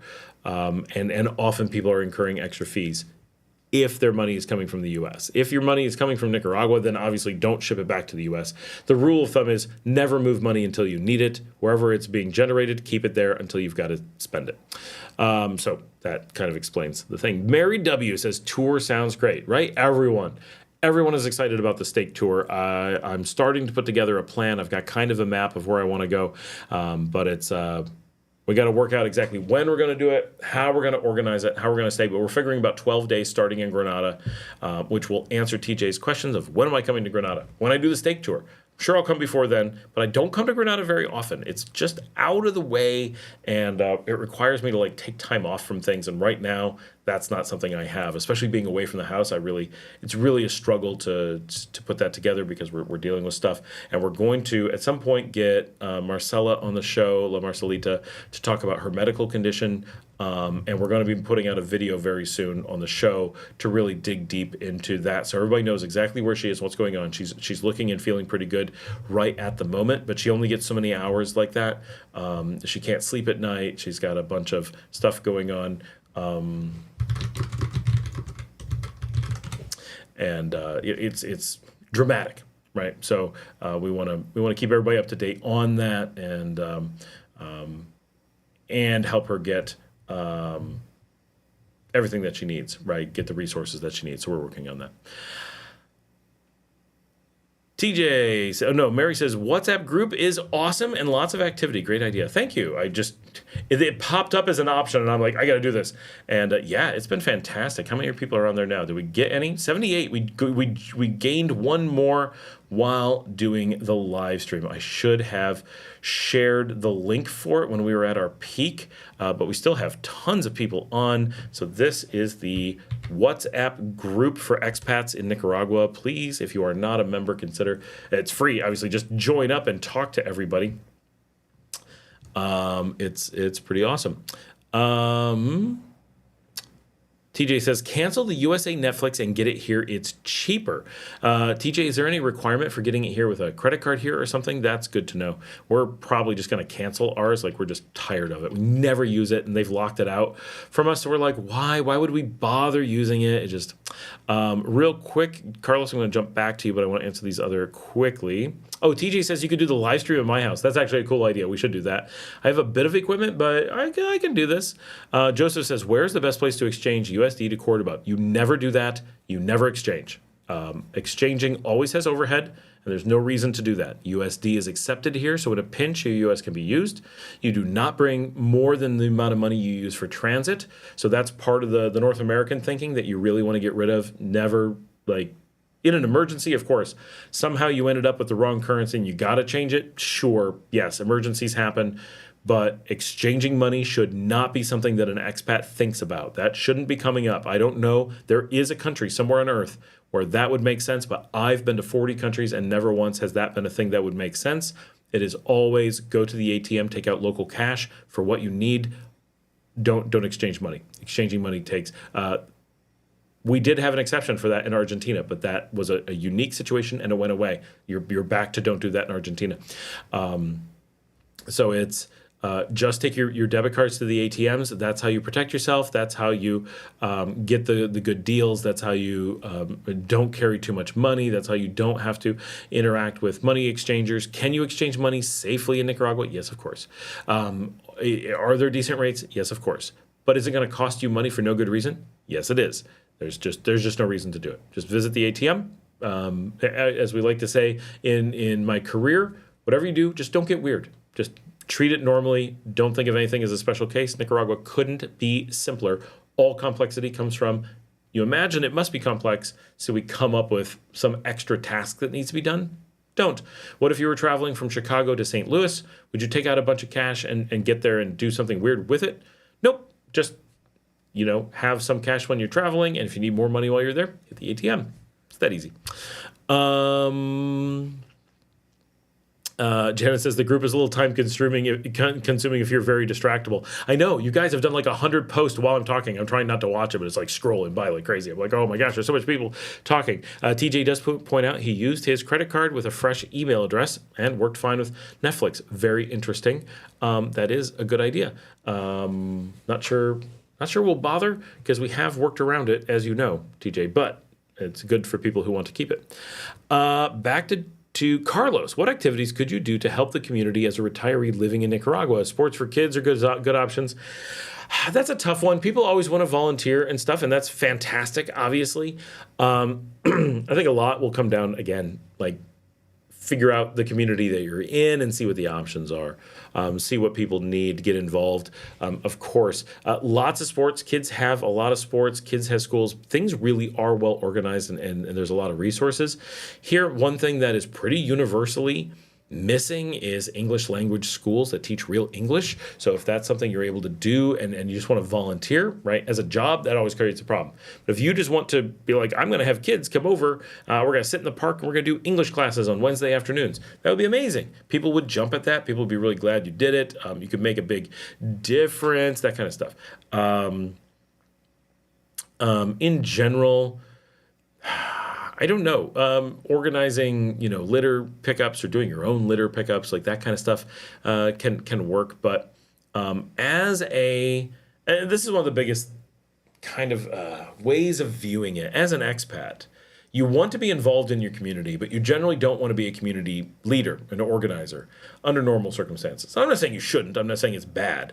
I'm saying that there's a really high a really high threshold for people desire as expats or just anything. You're moving into a community and we feel like we need to do a bunch of stuff.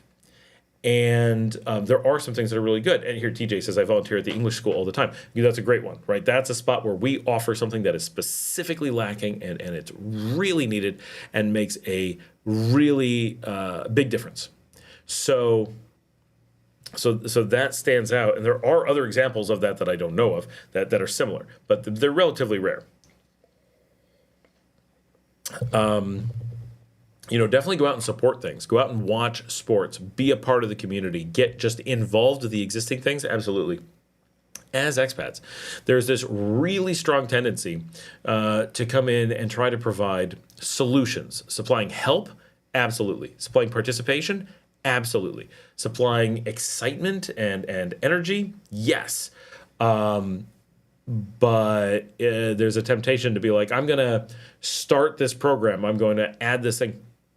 And it's very difficult until you've lived somewhere in a really long time to have any kind of idea as to what will be beneficial, what isn't already available, and I certainly couldn't tell you, right? I've lived here for 4 years continuous, 10 years overall, and there is a whole bunch of just blind spots as to what a community would need. And I can go out to my own communities. I live in Sutiava and Las Penitas, and I know who I could ask. I know the right people from having lived there for a really long time. If I was like, I want to do some kind of volunteering, giving back kind of thing, and they would probably have some ideas. They'd be like, okay, what do we need? Where could you, and they'll also know, no, the kids have soccer, they're good. The kids are busy, they're doing this. Oh no, the English teacher here is really good, we don't need that. Whatever, they'll know those things almost certainly. And likely the things that are really useful are not things we're going to guess about. Maybe they need a volunteer to help out with the local museum. Here in Sutiava, we have a local museum. Jillian and I have kicked around the idea of starting a Nahuatl school or studio, maybe is a better way to put it. Just a place to try to reinvigorate Nahuatl in the region. But that's a hard one. And definitely doesn't, it would just be us. Right, we're doing work, and then no one's going to care. Right, so we have no expectations of people being interested in it. But I think look for where people want you to help, and that'll be the best place. And I will not come up with the best ideas. Like I just won't. You need a Nicaraguan for that, I think, certainly. And your community will be very unique. Everyone's going to have a different gap. Dale says, I thought the guys at the bank were the best if you do have USD to Cordoba, like you have extra when you arrive or something. Yes, if you have extra, but I wouldn't convert it. That's the thing is, I would never bring so much that I would ever risk wanting to convert. Because if you're ever going to leave, if you're going to go to Costa Rica, you're going to go to Panama, you're going to go to Guatemala, you're going to go to Honduras, you're going to go to the U.S., you want that USD. You're always going to have a need for some amount of USD. Keep it. You don't want to transfer it to Cordoba and then someday be like, I'm traveling again. Oops, I got to transfer it back. Every time you transfer, you lose money. So avoid that. If you've got USD, hold on to it. Work in Cordoba. Those dollars are your cash for later, literally with an E at the end. And yes, if for some reason you excuse me, this is how long we've been on. We are on 5.5 hours, so I get to yawn. One yawn at 5.5 hours. With a bit of wine. If you absolutely ended up with a ridiculous amount of U.S. currency that you can never use again, and you have to turn it into Cordoba, yes, the guys who stand in front of the banks are the only place that you ever exchange money. They are the official place. They are the best rates. They're the safest. They're the right thing. So that's what you do. But if you're going to, under normal circumstances, you just avoid any of that kind of stuff. You really want to stick to going to the ATM and avoiding any unnecessary change. Unless you have absolutely, I have to exchange it, don't exchange it. And that will protect you for all time against all the random things. I just realized Janet and I have been here the same amount of time. We're both 10 years, but she's been more continuous. So Netflix could be as low as $6 here. That's not bad. Carlos, pay kids to read to you. TJ says, I have it because my girlfriend uses it. Majority of my 70 terabytes of media is in English. I'm only at 40 terabytes. I feel like such a loser. Actually, I'm at a point where I'm like, what? How much more do I need? I keep finding stuff, but Volunteer was teaching the advanced students and some of the teachers about American idioms. Oh, cool. Janet says, haha, I came, I stayed. That's almost what we did, right? We came, we had an emergency. We had to leave, and then life. But as soon as we returned, no, we were done. We were here. Nicaragua draws you in once you're here. There's nothing else makes you happy for a lot of us. It's enough different. It's enough different than all the neighboring countries. It's enough different than other parts of the world. You know, we were so sure that Europe was going to be the place. We knew we wanted to try Latin America. We didn't want to rule it out without giving it a real, effort. But we really were sure Europe was the place. We didn't know where in Europe. We're like Italy, Spain, maybe Greece, Germany, Austria. They could all, France might be in the mix. We were really looking at, and Spain and Italy and Romania ended up leading the charge, and Greece was fantastic. And I mean, we loved every place we were. We picked lots of really wonderful places, but once we really came and spent time in Nicaragua, we were just like, what are we doing? This is where we want to be. This is what makes sense. This is like logically the place, and emotionally it just fits. Yeah, the Mediterranean's got some draw. I mean, there's something about walking around the island on Crete that will never not be magical to me. Like, if I stop and put myself in Crete for a minute and just picture myself there, that's, if I was going to buy a summer home or something, a getaway home in Europe, I'd be hard-pressed not to pick Crete. The language thing really sucks that it's a language I cannot learn, cannot speak. I can read, at least. But we really loved being on Crete. It's so much different than general Greece, which is still nice. But Crete was a special kind of magic, just tooling around the island and going to get crepes in a little village and going to the local taverna and getting, fish or whatever had just come off the docks, whatever they had that day. And the guy's mom was cooking everything over at the house and running it over to the taverna and drinking raki after the meal and just sitting around with the old shepherds talking about life. And there's parts of Europe that are just amazing, really amazing. And I'm sad that there isn't a Crete equivalent anywhere in the New World that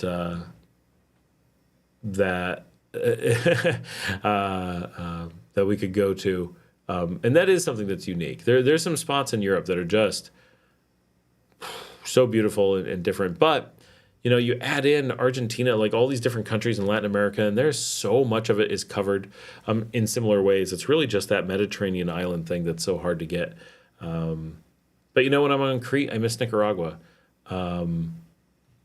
It also really helped. The village we were in Crete was so amazing, and the house that we stayed in was the best house I've ever had. It was such a good house. And my kids were just the right age, so it's very nostalgic for me as well. A lot of pieces of our lives came together while we were in Greece, and a lot of life changes happened while we were in Greece. My father got cancer while we were in Greece. That was kind of our focus of life changed a lot, but it was the most magical house. It's where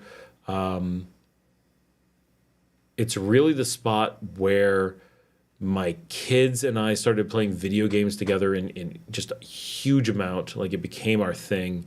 And I feel like it was the time period in our lives where I was most retired. We tried to retire, and then I came out of retirement, and then we kind of went back and forth. And Greece was like the last moment of kind of an old stage of our lives. And if I could get that same house and go back again, I would. And we were in Greece in 2019.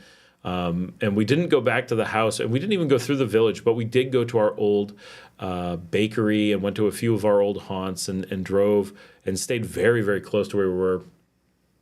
Man, just being on the island brings things back. But even with how much we loved being in Europe, and there's reasons why, we were so convinced that it was going to be the right place for us. But but Nicaragua there's something, Latin America in general, there's just something more visceral about the experience, something just a little bit different that this is the way we lean. And now, Europe has changed. That's the saddest thing, is that Latin America is still Latin America. We haven't lost that amazing culture throughout the region. Even as people, countries flip back and forth and do all kinds of dramatic things, and there's so much change and nothing ever stays the same. But Latin America retains this culture and excitement that I feel like is waning in Europe at a rapid pace. When we were last in England, it was still the little pubs, and it was the old England. It was the Are You Being Served England, the Vicar of Dibley England, the Monarch of the Glen England and Scotland, and now so much of that is gone, and it's a different place. It's become so Americanized. It's lost its edge. It Brexited. It's not happy. It's struggling with extreme poverty. It was always poor, right? The 1970s were still hard, but there was a spirit, and that's gone. It's hard. It's hard. I long for the Europe of the 1980s. If it was 1980, I can't imagine not moving to Southern Europe, to just being in the Mediterranean and enjoying Europe as it went through its heyday. But now, the stress and the drama and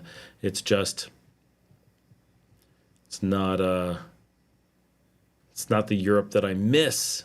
I think that's the saddest thing. It's been 10 years since we first moved to Europe, and it's been 13 since we really did our first really big exploratory trip, and almost 20 years since we kind of made the decision and started putting in the effort to researching it. And we've seen it change so much during that time, and just went from the place of our dreams to it's still awesome, but even the weather has changed so much that, Italy was so perfect when we first went there, and now it's so hot, I don't want to live there. And like, I live in Nicaragua, and I'm complaining that Italy's so hot. So think about that. All right. You guys got me waxing nostalgic there. As Janet says, life just happens sometimes. I actually don't know when I'm even going to visit Europe again. It always comes up as like, don't you want to go back to Europe? Yeah, I do, but I don't know. I feel like all of my real strong desire, other than spending time in Crete again, is so focused on I want to explore more of Latin America, hit Southeast Asia, and do the African Great Lakes, and maybe Ghana. Like, those places draw me so much that it's hard to imagine when I'm going to justify a trip back to Europe. Other than my best friend lives there, and Camille from the channel is potentially moving to Portugal in a few weeks. There's a little bit of that, but it's people I'd love to see, places I want to see, but yeah, we'll see. Definitely not right now. Now is not the time. Okay, Tony asks, how do you find a person or company to help you find a 1-month rental so you can explore, and are hotels the only realistic option? Hotels and Airbnb, realistically, pretty much for 1 month, you could put in a ton of work and you will probably be sad. At best, it'll be barely better, but the chances that it won't be are pretty good. So unfortunately, 1 month rentals are just hard. And so, yeah, almost certainly a hotel. And if you have a hotel, you can do a week in this hotel, a week in that hotel. It's really not that much time. And you can negotiate pretty heavily. Get a local place that's not too expensive, $50 a night, and be like, look, I'm taking it for 2 weeks. Can I have 40? And, what are the chances? So if you had a 1 month rental, which we used to offer, we took it off the market. Sorry, a couple of weeks ago, I'm like, yeah, we got one. It's pretty good. And everyone was kind of like, you know what? No, stop renting it. We use it too much. It's not worth it. So we were renting at $500 a month. And so let's use that as a guide, though, because it was a fair price. So you could get into it. It was a comfy rental, 2-bedroom, 1 bath, nothing big, kind of an apartment-y thing. Very safe, nice neighborhood. But at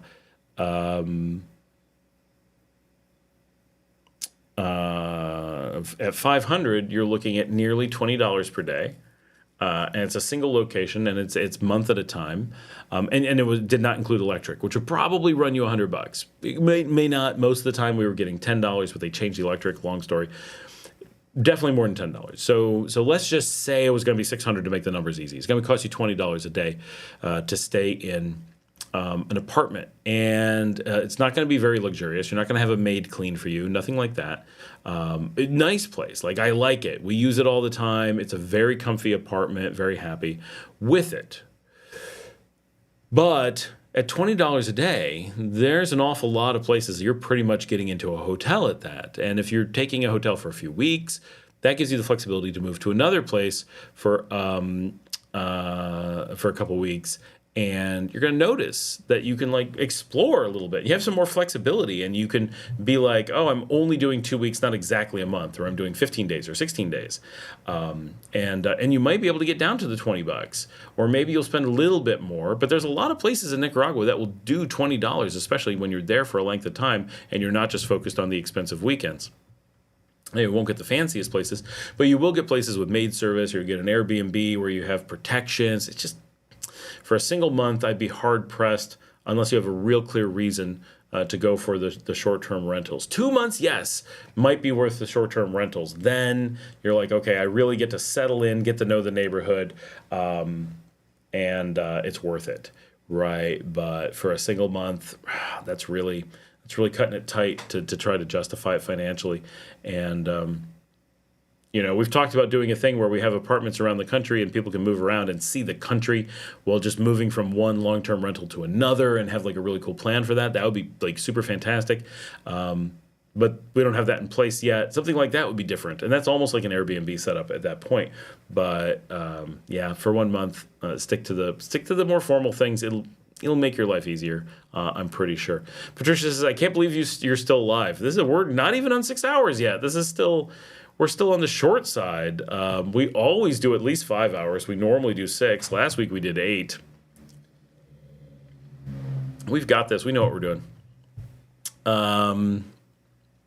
Bryce says, no, it was on credit cards and dispute it every month, so it never shows up on my credit report. Took out more to start the company. Not worried about failing because I can just constantly repair. I just swallowed a bug. Bryce says, not dispute my credit cards. That's fraud. I dispute my credit reports. Gotcha. That makes more sense. Good to know. James says, Tony looking myself at Harvest House in Leon for monthly. Good to know that's an option. I've heard of Harvest House, but I've never been there. Bryce says, I never use my own money to live. I use the bank's money. TJ says, I like that I can still play video games with my friends in the U.S. Tony says, thanks. Carlos says, TJ, how's the latency, though? I get really good latency here as well, not quite as good as him. We generally get about 55 milliseconds back to the States. Because I run a phone company, we're watching latency all over the place all the time. Barbara says, you live in one of the hotter cities in Nicaragua, too. I sure do. Number 2. Well, unless you count El Viejo. That's not a real city. It's not a real city anyway. I want you all to know that I performed Lion of Love at karaoke last night, and I belted it out. And you should all feel ashamed that you didn't come join us, because it was epic, and you'll never hear it again. And if you don't know Lion of Love, look it up on YouTube. You'll be impressed. TJ talks about his latency. Bryce says, yes, Netflix is cheaper here. Isn't it like $20 in the state? I think it's like 18. Yeah. Don says Netflix is only $8 with ads in the USA. Oh, that's not that much different. Carlos says, how about Marriott hotels are going to start investing in Nicaragua? So they've been talking about that for a long time. Yep, the Hotel Recollection here in Leon is converting to a Marriott in 90 days, which I don't know if we're excited about that or whatever. It's a good sign, but it also means that the prices are going to go way up in town, and one of the hotels that people like is now going to be a little bit less authentic.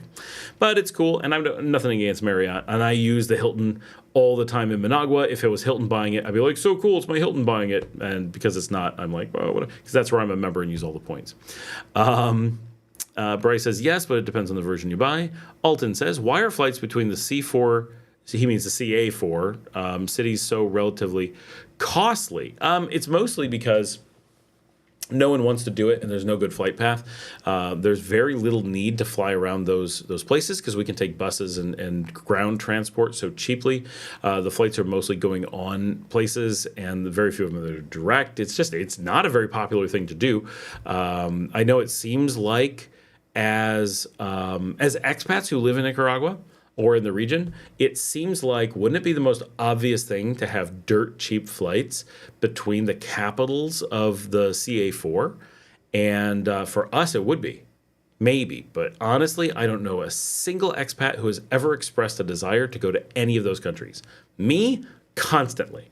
I'm like, I love these countries. I've been to all of them. I have a great time. I will take the bus.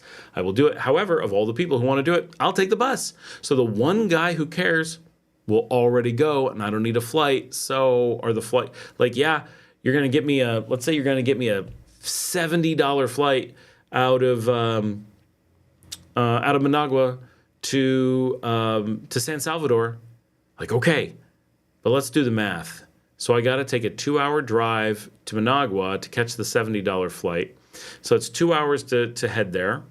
Then I got to be at the airport at least 3 hours early. You don't really, but you got to be there at least 2 hours early. And what if there's traffic? You got to have some buffer time in there. So that's 5 hours to get on the plane. Then the plane's got to fly there. That's 6 hours.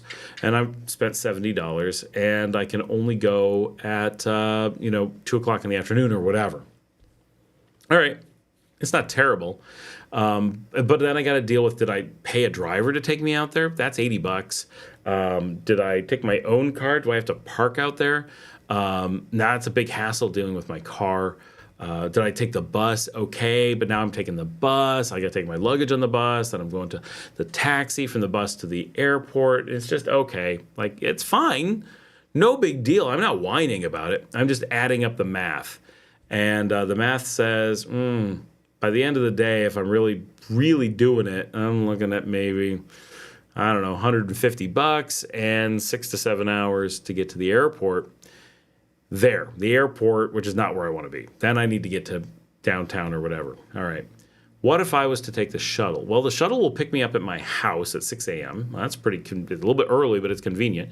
I can take all my luggage. So I just walk out, shuttle pulls up, throw all my luggage on the roof. I think it's $80, $75, and get all situated in, get on the bus. And yes, it's going to take a little bit longer than all the trips to Managua. But it's less money than the proposed cheaper flight. This is still a theoretical cheaper flight. It doesn't exist. If they had a cheaper flight, I'm still saving money over anything they realistically are doing. It's only $10 or so, but there's none of the extra taxes and fees. There's no expensive airport to deal with, no parking, no having someone drive me to Managua. I don't even have to have someone drive me to the bus station. They'll pick me up at my house. And now I'm getting dropped off in El Salvador, probably pretty close to where I want to be, closer than the airport is, and maybe 2 hours longer. Yeah, it's a little bit extra time, but it's at a more convenient part of the day. And once I'm on the bus, I don't have to switch. I'm not taking a taxi to a bus to a taxi to an airport to a taxi. I don't have to do all that. I don't have to worry about missing things. I don't have to worry about in-drive. I don't have to worry about remembering to get my luggage between things. One shuttle drives me all the way. I get off, got my luggage. I'm there for cheaper. A little bit longer, maybe. That's it. So realistically, I can get up at 6 a.m., get picked up, and by like 2 p.m., I'm in El Salvador all the way up at the capital. No big deal. So that's probably why, is that you've got to go really far. It's really limited how much people want to go places. And Nicaraguans, they don't want to go to Antigua. And they don't want to go to Guate. So the main places that you fly to in Guatemala don't end up working out for anybody. So what are they going to do? You know, fly up there, and then what are you going to do? You got ground transport another 10 hours anywhere. So once again, you might as well just have a car. So I think living here, logistically, yeah, we would love flights. But I think the number of people who would use them and the number of people who would use them that would find them more practical than other options, I don't think it's there. I think that, if we had a train, that would change things. But flights just won't. Bryce says there's a high-definition versions that are more expensive, unless they changed their business model recently. There used to be Netflix packages depending on the quality of the stream. I don't think that's currently true. John Sullivan says, we moved to Cusco, Peru 15 years ago. We were a family of 11 children, and at the time moved there with 10 children. We started a cottage industry of making wigs, stayed 1 year, and then moved to Paraguay. That's a wild story of what you did. So Cusco, Peru, very cool. 15 years ago, 11 children, and started a wig industry. Well, started a wig business. All right. And what prompted the move from Peru to Paraguay? I've spent very little time in Peru, no time in Paraguay, but I do work in Bolivia, so I do know a little bit about Bolivia. Love Bolivia. It's fantastic. Patricia says, do you ever get any info on the dog rescued near the airport? It's called Casa Hogar Milagros. No, I still have not seen anything about it. I've been up there a couple times recently. Whatever it is, it does not advertise, or if it does, not advertise well. I forget that that's up there. TJ says, how many points does it take to stay at the DoubleTree? Well, we'll tell you in just a minute. We're going to look that up.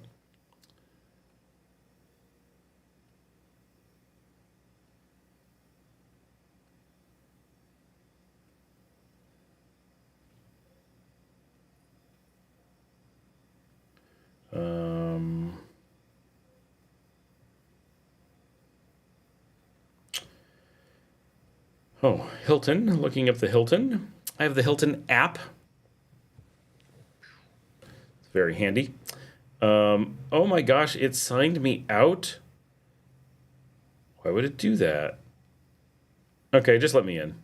It looks like. So it's not a big deal. But why did it sign me out? It looks like they updated it significantly. Well, that's nice. We're just going to say next month on a Tuesday, staying one night. See what Managua has. You asked about points, right? How many points does the DoubleTree take? Search with points. The Hilton Princess, this is not the DoubleTree, is 28,000 TJ, and the DoubleTree is 25,000. So there you go. Which means I could go stay a lot, because I have hundreds of thousands of points that I never use. We went on our last vacation last year. We went to the U.S. and did an entire Disney and Universal vacation, and nearly all of our accommodations, a bunch of our flights, all kinds of stuff was all points. Like, we actually had like a free vacation. It was crazy.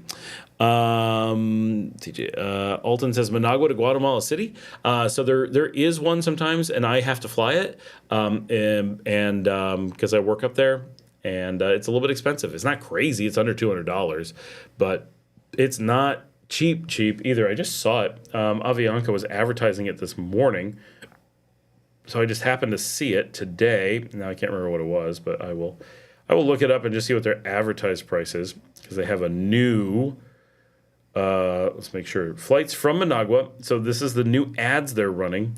Guatemala City, $182. Panama City, $172. San Jose, Costa Rica, $199.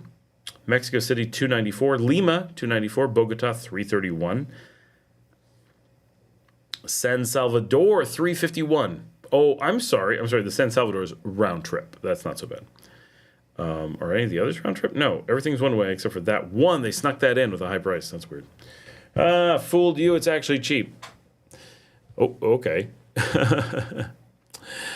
TJ says, yes, that's true. Here, John says, I traveled to South America buying hair for our wig and hair business.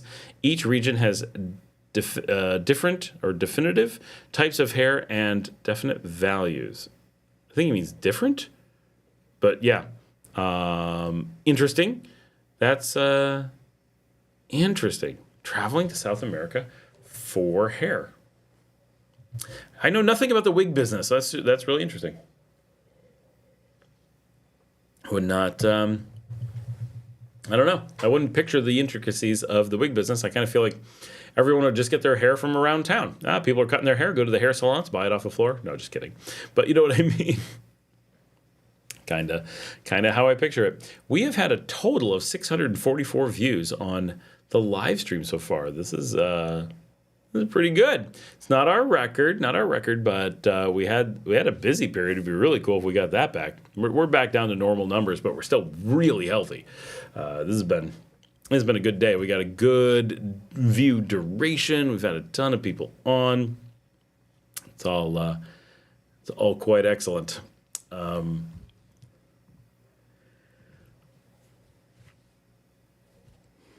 Pretend that didn't happen. Don says wigs are big business in South Africa. Never seen so many wig shops. Oh, I'm sure in South Africa. It's like a cultural thing to use wigs there.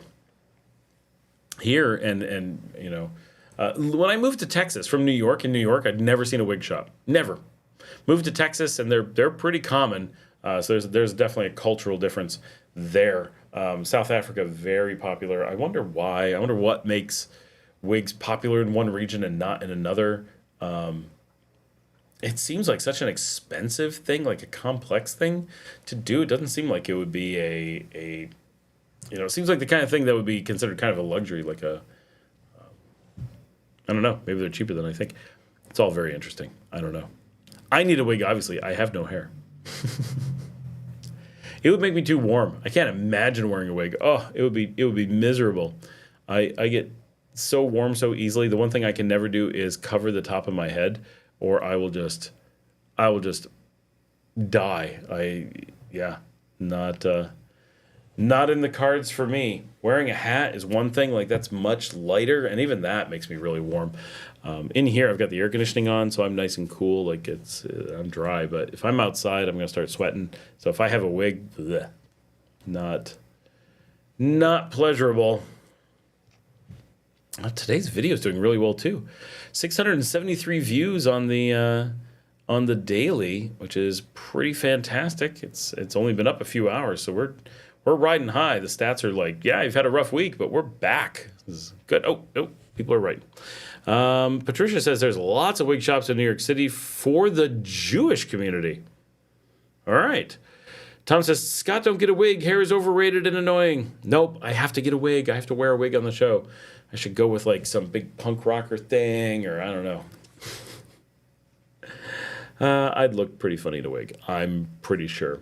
You know what's interesting is there are 3 different places that YouTube displays our current viewers. None of them match. Oh, I spoke too soon. One just matched up, but they're all different. Ooh, our chat rate is up. You guys are chatting well now. We're up to a chat rate of 3. Let's see if we can get it to 4. Ask some questions, leave some comments. Let's get going. Talk. I'm still avoiding these 2 flies. We're doing all right. For those who didn't see it earlier, I covered up my camera view. I don't know what's going on.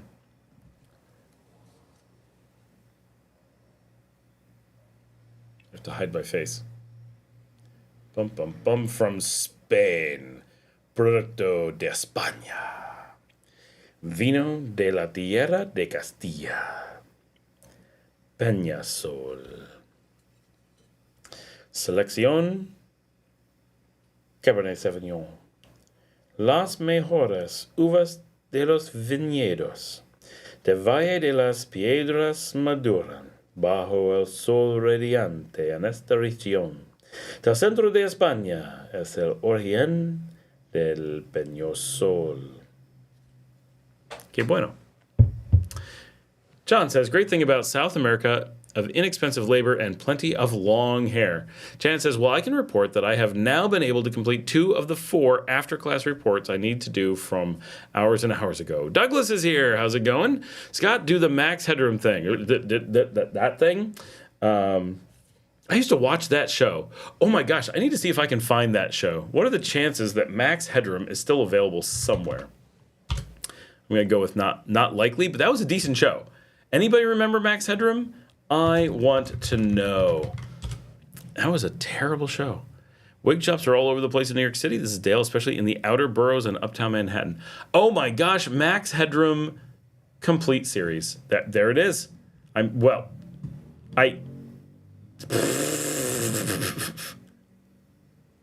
You know I'm getting that. Of course we have to have Max Headroom. That's hilarious. I'm getting it right now. Janet really liked to watch it. Was there only ever... Wait, is this right? There was 2 seasons. How many seasons were there? We got to wiki this. Wiki Max Headroom TV. Did I sound like a robot? No, it's all right. TJ, I already found it. Episodes. There we go. Episodes in season 1. Only 6 in season 1. And only 8 more in season 2. 14 episodes. Yep, I've already found the entire series. We'll see how long it takes to get it. After he is seriously injured by his corrupt employers, crusading reporter Edison Carter undergoes a procedure to digitize his mind into a computer program personified by eccentric character Max Headroom. All right, it's looking good. Boom, downloading. Let's see what happens. Oh yeah, underway. That's awesome. How many people, I got a trivia question for y'all. How many people remember Gun-Shy? First of all, how many people remember Gun-Shy? Let's see how many that is. And then if you don't remember it, we'll fill in more information to try to jog your memory, which may not remember it at all. Max Headroom was weird, Wiggy. That is certainly true. But it was also an awesome show, but apparently only 14 episodes. And did I see 1988? How is it that old? I feel like I was older than that when it came out. Hold on, I'm adjusting the camera. I'm also standing up for a second because I've been sitting so long I'll get blood clots. Oh my gosh, let's just inch this out the tiniest bit. Inch it forward just the tiniest bit. Oh, there we go. All right, we're shaking up the view. I stood up for 10 whole seconds. I'm practically an athlete now. Dale says, the name was a sound engineering term, as I recall. Maybe. I thought it was a thing for how... Yeah, there's a number of things that use that term, but yeah. I don't think I know about Gun-Shy. All right, so Gun-Shy is older than Max Headroom. I want to say 1983. So Gun-Shy, how many people remember the Apple Dumpling Gang? Now we're testing people. In 88, we may have been watching Cartoon Network more. I don't think Cartoon Network existed in 1988, or if it did, it was for the rich people with... You can right here my wine. It was for the rich people with cable, not for us plebeians that live the common life. Do they have good tattoo shops in Nicaragua? They certainly have tattoo shops. I think they have adequate tattoo shops. I can't speak for any, as I'm not sleeved or anything, but it's they certainly have them. My wife is tattooed here. I know lots of people who have tattoos here. Seems good, but shop around. Don't just go anywhere. I've heard of that. The Apple Dumpling Gang? Okay, Dale knows. Yeah, Apple Dumpling Gang. Good. Apple Dumpling Gang was a pretty awesome, goofy movie from Disney. I want to say 77. And then around 79, they did a sequel, The Apple Dumpling Gang Rides Again. Very good movies, good things you should have. And then in the early 80s, they had been popular, so Disney attempted a television series called Gun-Shy that was the TV show of the Apple Dumpling Gang. And so it's the Apple Dumpling Gang refers to these two bumbling crooks who are really nice guys and are idiots, and they're always trying to like rob the bank and rob the stagecoach and stuff, but they're idiots and they can never pull it off, and they take care of some kids. And so it's kind of an Oliver Twist kind of vibe, but in the old American West, and it's all cool. Yes, Tim Conway in the original, and Don Knotts, obviously. When they did it on TV, they tried a couple different characters. It was mostly a vehicle for Barry Van Dyke, Dick Van Dyke's son, who's a really good actor and has done Matlock and a bunch of shows with Diagnosis Murder with his father, and has always been really good. So they made a Barry Van Dyke TV show called Gun-Shy, and it made it 6 episodes. And as a kid, it was my favorite TV show. It was fantastic. Now, I grew up when the Old West stuff was still popular, so doing an Old West TV show was cool. But the Apple Dumpling, and I was a little kid, right? I was 7, so I was like the perfect age to really love those shows, and they were just goofy and fun, and it was a Disney thing, and I grew up with Dick Van Dyke, so his son, it was like, this is his son, like you were connected to things, and it was great. And TJ, I would send them out here. I'll hook you up with my my dentist and orthodontal surgeon, orthopedic surgeon. I don't know, the surgeon and dentist out here. We've got a great team that we use for all of our kids stuff, and everyone I know, like, they're good. So let me know. Janet says, well, I was not the right age at the time it was on. John says, I don't know gun shy, but I remember 6-gun radio show on Armed Forces Radio in the 60s and 70s in Japan. All right. I don't have Element up. TJ's probably trying to talk to me, and I don't have that open.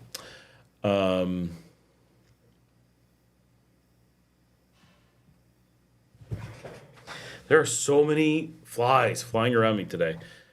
These studio lights just like suck them in.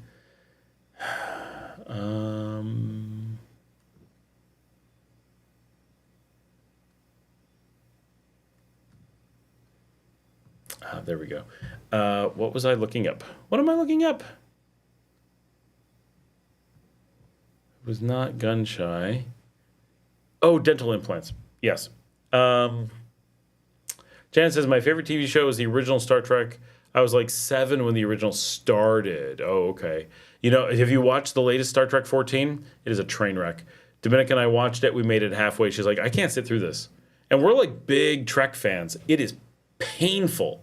It's not just weak. It is bad. And it has one of my favorite actresses of all time. Maybe my favorite actress of all time is the star of the new Star Trek. And I can't sit through it. That's how bad it is. It's nothing. It doesn't feel like Star Trek. It doesn't look like Star Trek. It doesn't fit in the Star Trek universe. The characters don't make sense. The writing doesn't make sense. Well, first of all, it's not sweet wine. It's not what attracts the bugs. If I'm not drinking it, the bugs are still here. It's the lights. These are really powerful lights, and it's extreme. So it causes all kinds of problems. Jan says, haha, I don't watch any of that anymore, probably because you just can't recreate the best. I don't know. Star Trek Discovery was amazing. Star Trek Enterprise was pretty good. Next Generation was obviously amazing. There's a lot that's been really good of Star Trek over the years, but that one, man. Why is stuff not responding? I'm having some... Oh, wait, I don't need to do that. Oh. Sorry, guys, working on something random. Sorry. There we go.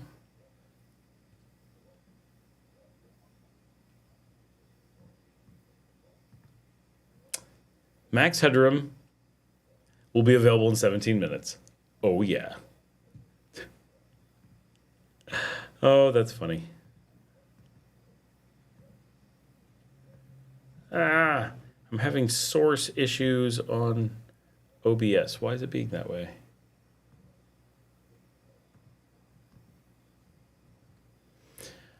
I'm running into weird OBS issues. I've been having them all day. I feel like it updated and it doesn't like the update we have.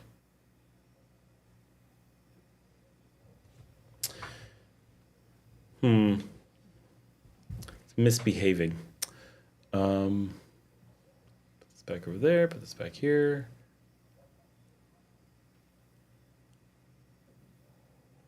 I don't know.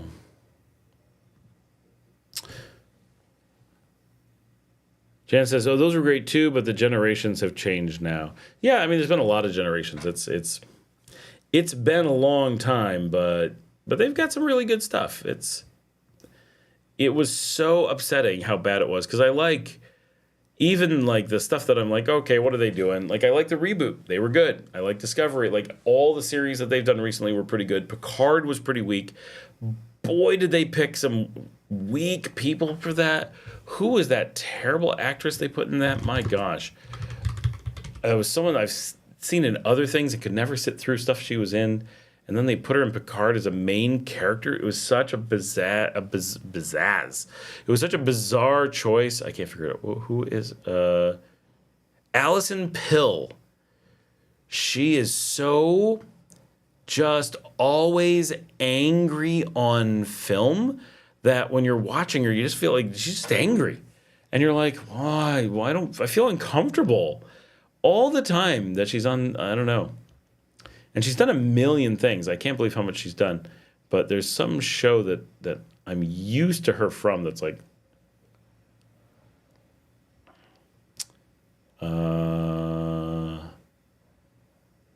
Confessions of a Teenage Drama Queen, which is actually a good movie. I like that movie. And that's like her one thing. And then a whole bunch of just garbage, 2-bit, nothing. Somehow she was Midnight in Paris. She played Zelda Fitzgerald in Midnight in Paris. That's weird. Was that a major role? I don't remember that. Like nothing. A whole bunch of just bizarre junk. And then suddenly she got to do Picard. And it to me, it almost makes the show unwatchable.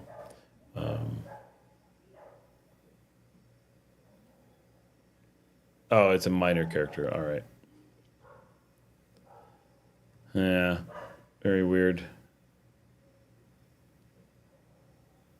Very weird indeed. All right. Wow, Wiggy, thank you so much. That will definitely get me a bottle of wine. Some people buy me a coffee. Wiggy bought me 2 bottles of wine. Very much appreciated. Dale says, actresses catching strays. Douglas says, 20 minutes into the future. What? Janet says, you watch a lot more shows and movies than I do. I only watch one movie every few years, and since I moved here, almost no TV. But I watch your YouTube. That's, hey, when TV doesn't cut it, you've got this YouTube, which is pretty funny. It really is funny that you watch this and nothing else. That's certainly a bizarre happenstance. I don't traditionally watch a lot of TV. I do like to watch with my daughter whenever we're watching stuff. So we have a couple animes we're watching. We're watching Detective Conan. We're watching Tenchi Muyo, the OVA. And I'm watching Soap. For those who remember 1977, Katherine Helmond. That was such a fantastic show. So I was too young to watch Soap in its initial release, so I'm now watching through Soap in its entirety, one episode after another. So I really get the feel of it. And Dale, I generally prefer YouTube over TV and movies too. Now that I have the thing that makes you not need Netflix anymore, I have found that film and TV is a lot more enjoyable.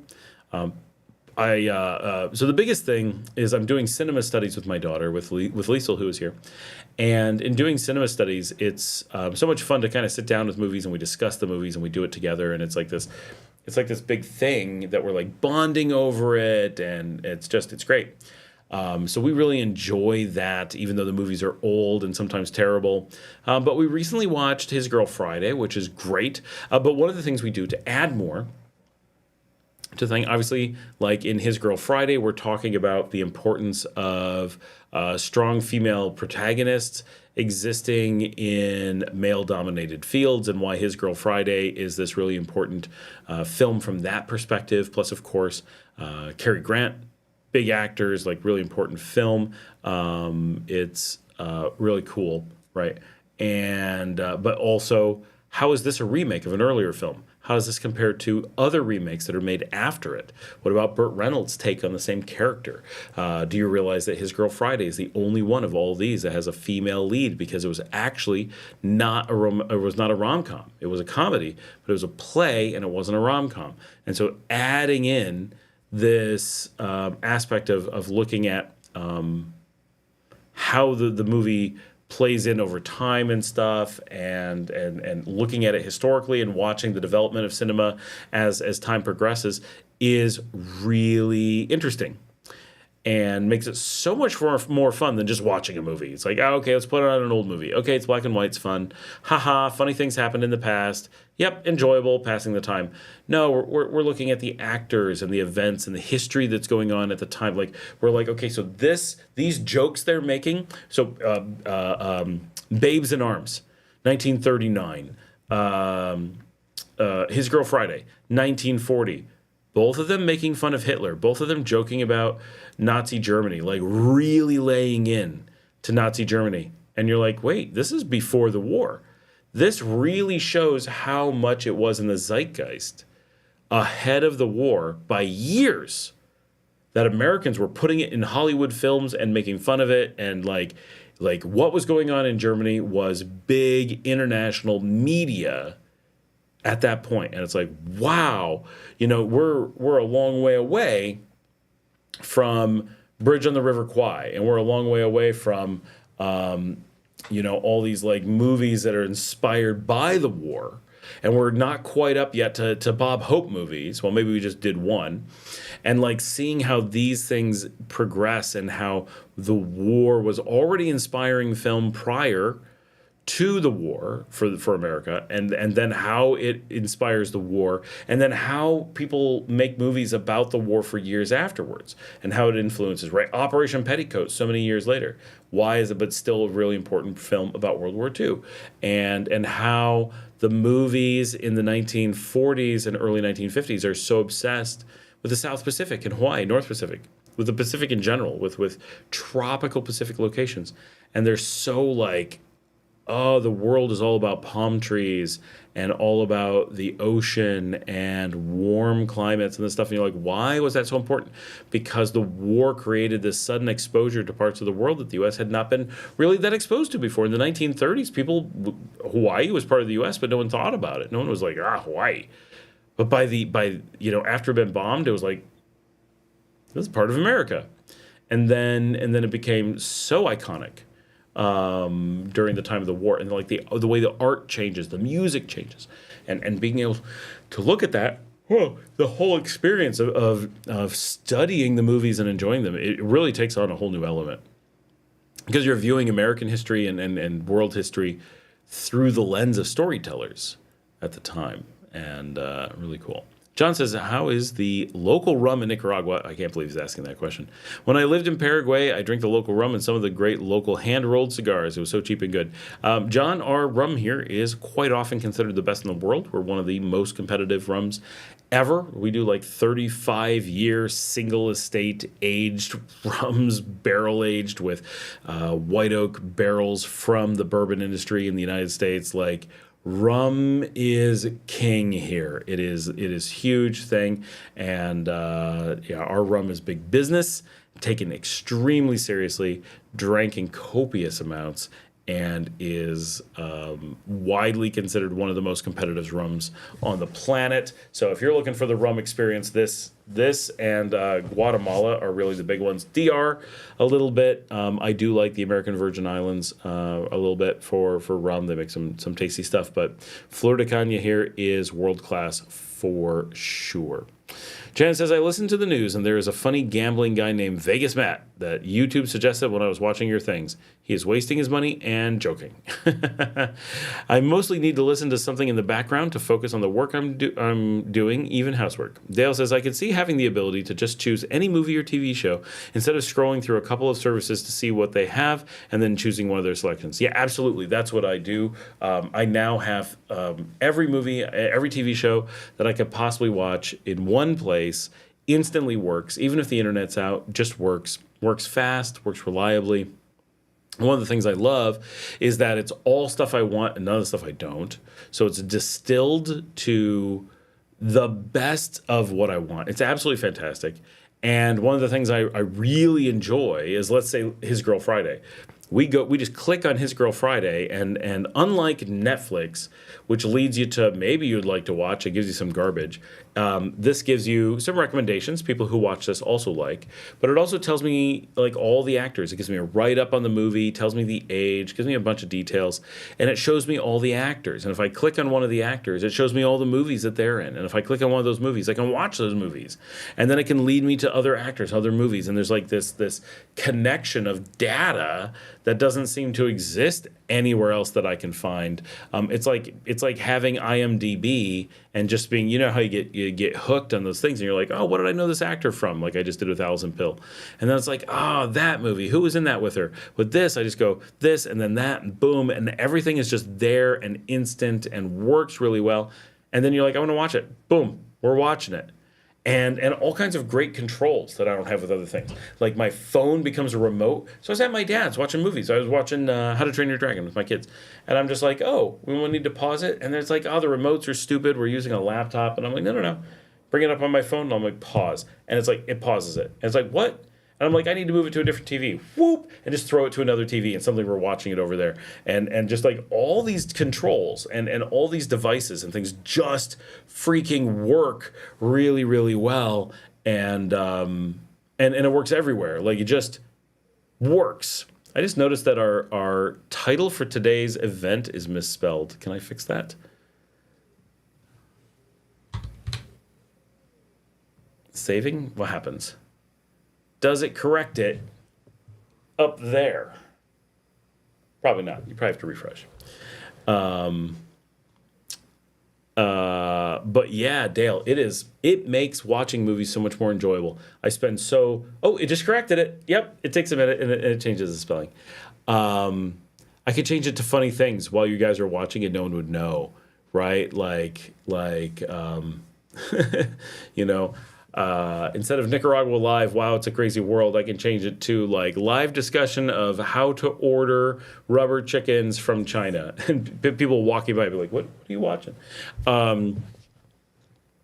Yeah, it's made it so much more enjoyable because I'm not doom scrolling a bunch of things and being like, what is this crap? What is this crap? I don't know what any of these things are. And then you find something and you're like, is that ain't good? Oh, how do I find that thing I'm thinking of? Do you think it's here? No, it's never there. And was it there before? But now it's gone. All of that is solved.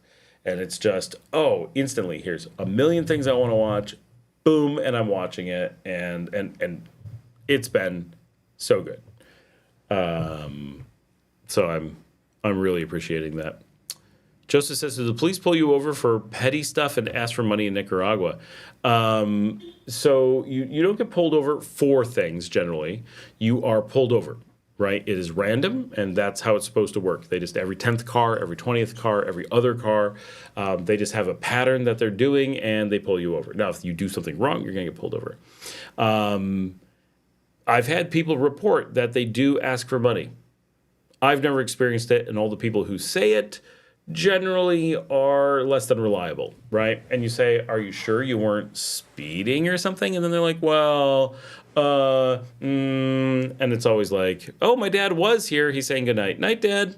My dad found Gun Shy for everybody, so we'll have that. TJ, at least you and I are going to watch Gun Shy sometime soon. My dad like hides in the background these days. He used to be like, I'm here, and now he's like secretly watching. And I'm always like, I wonder if Dad's around.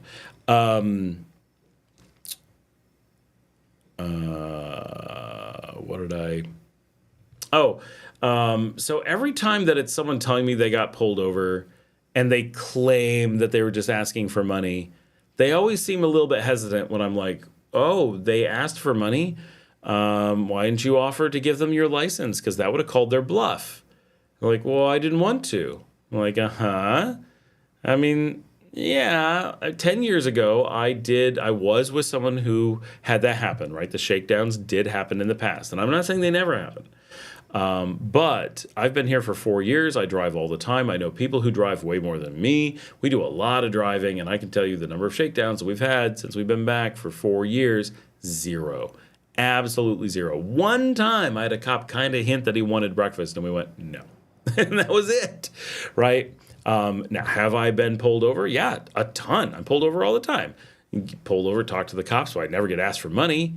Have I done anything wrong and gotten a ticket? Yes, a couple times I've done a thing. You know, I sped Like really speeding, not like, boy, I thought I was going 60. They say I'm doing 65. No. It was a 40. I was doing 80, right? Like, no, they had me dead to rights.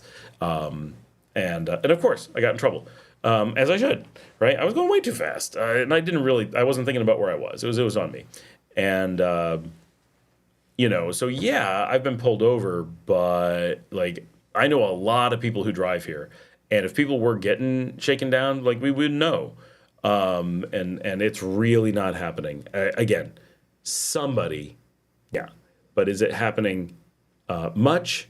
No. If it is happening somewhere, you would totally expect it to be San Juan del Sur, because like everything bad happens in San Juan del Sur because it is overseen by Nicaraguans and it is an enclave. So one side tends to have no idea how the police work, and the police have no care for the people who live there because they don't want to be part of Nicaraguan society. So they're seen as kind of like, oh, they think they're better than us. And so that conflict doesn't go over great. But here where the expats are trying to be part of society and blending in and trying to be a positive part of everything, no, we don't see, I don't see any kind of problems like that at all. So that's is certainly rare of anything. But getting pulled over all the time. You expect you're going to be pulled over. You're supposed to be pulled over on a regular basis when you're driving, and it should be nothing. You just show your paperwork, show them your trunk, whatever they ask for, and you're good to go. It's a very friendly interaction. Douglas says, crazy, not crazy. That's great. And my dad said, good night. Dale says, still crazy here. I bet it's crazy now. Douglas says, good night, Scott's dad. Everybody says, good night to my dad.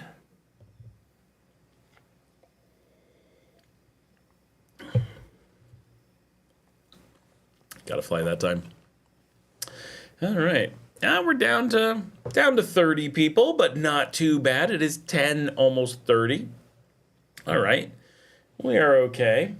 Make sure I did my Duolingo. Did everybody do your Duolingo today? Everybody good on that? Let's see. I'm currently a little bit below the tournament zone, but I got 2 days to go. All right. I'm not worried. I got 2 days left to do a friend's quest. No, we're all good. I don't need to do anything. We're good. Thanks to Duolingo for all the things they do. All right, you guys are getting quiet. What's going on? Who's hopping? Oh, someone hopped on. All right, awesome. Let's go see what's going on the... Itch-a-Thix is here. Yep, I did it before I started watching. Always good. That's why I send out the reminder. Have you been stung by a scorpion? I have never been stung by a scorpion. I know one person on the community. Oh, Mario Buddis was stung by a scorpion and it died. Janet is mad at Duolingo again. Janet.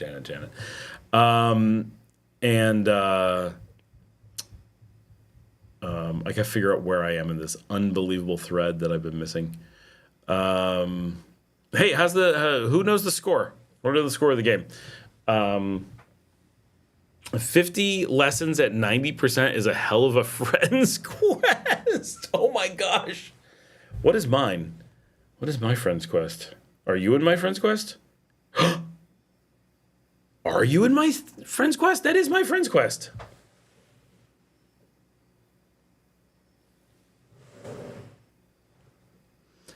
Does everyone have the same friend's quest, or is it random? Now I realize maybe everyone has the same one. I thought they were different based on the level you were at. Because I don't think my kids get the same one. Ramon says they lost. No! Damn it. It is you? Oh my gosh, that's hilarious. I didn't know we were doing a friend's quest together. That's so funny.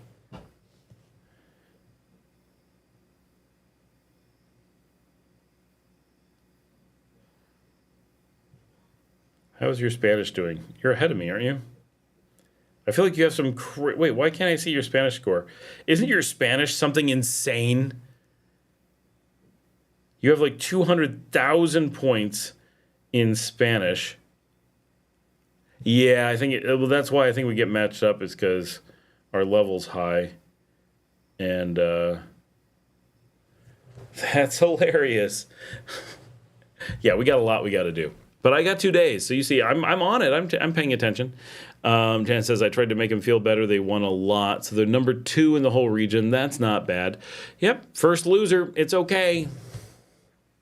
Who's in first place? Is it Panama? That's a bunch of poo. How hard they are, because if I do one with someone that has a low level, then it's much easier usually. That's true. If I do ones with my kids, it's often easier. We screwed each other. We have like 200,000 points each. You've got your Spanish score is essentially 200,000. What the heck's mine? I don't even know how to look it up. It's got to be similar. Ooh, I got a new achievement. What is this? Oh, I got another perfect week. Nice. I wish it would tell me and not just wait for me to discover it. Oh, there we go. Yep, we're both at 200,000 in Spanish, so it's punishing us. That is a lot. 50, well, we each only have to do 25 lessons above 90%. That's nothing. Janet was stung twice by small scorpions and once by a big one. I had to go get an allergy transfusion because my arms and legs started to go numb. Oh, that's not good. Panama's number 1. I have to answer people about that.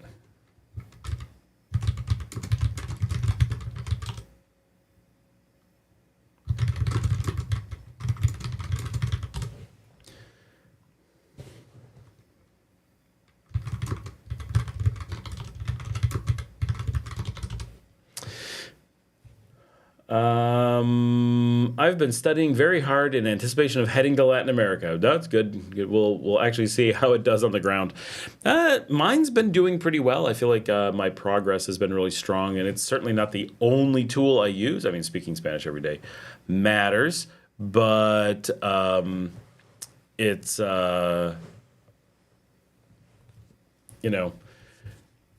it's been a major component in being good at being able to move forward with Spanish. I really notice that I just saw the video of myself showing the thing to be like, is that you?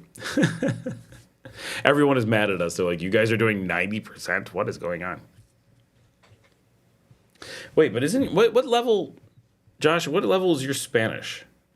Like what rank is it? Because I have more points than you, but I feel like you've got a much higher rating than me. I'm at 80. I have a level of 80 in Spanish. I don't know if it lets me see yours. I thought it did, and I thought I saw it, and I was like, whoa, you've got... I've started adding dreaming Spanish in because listening is what needs the most help. Yeah, I think you're at like 90. How are you? Yes. Oh, there it is. Yes, there he is. 90. Look at that. Impressive. 717-day streak, Diamond League. We're both Diamond League, but you're way ahead of me in Spanish.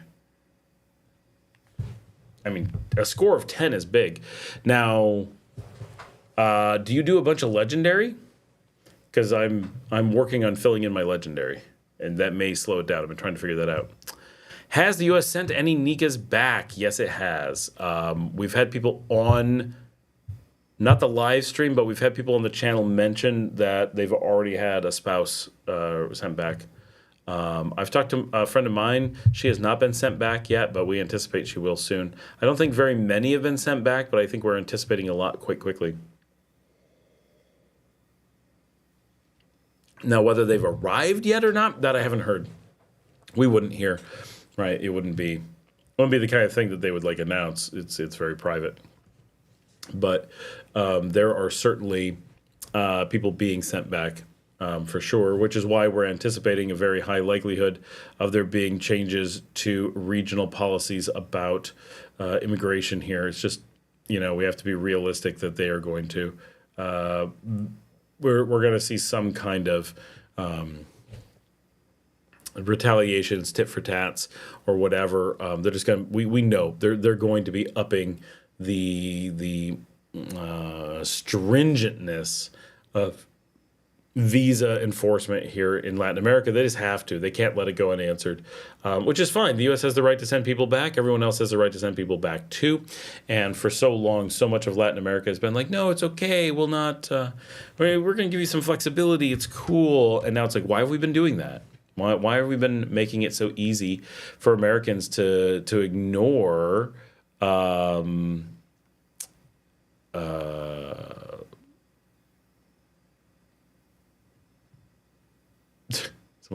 Patricia commented on my hat recently, my winter hat from just before I moved to Nicaragua. So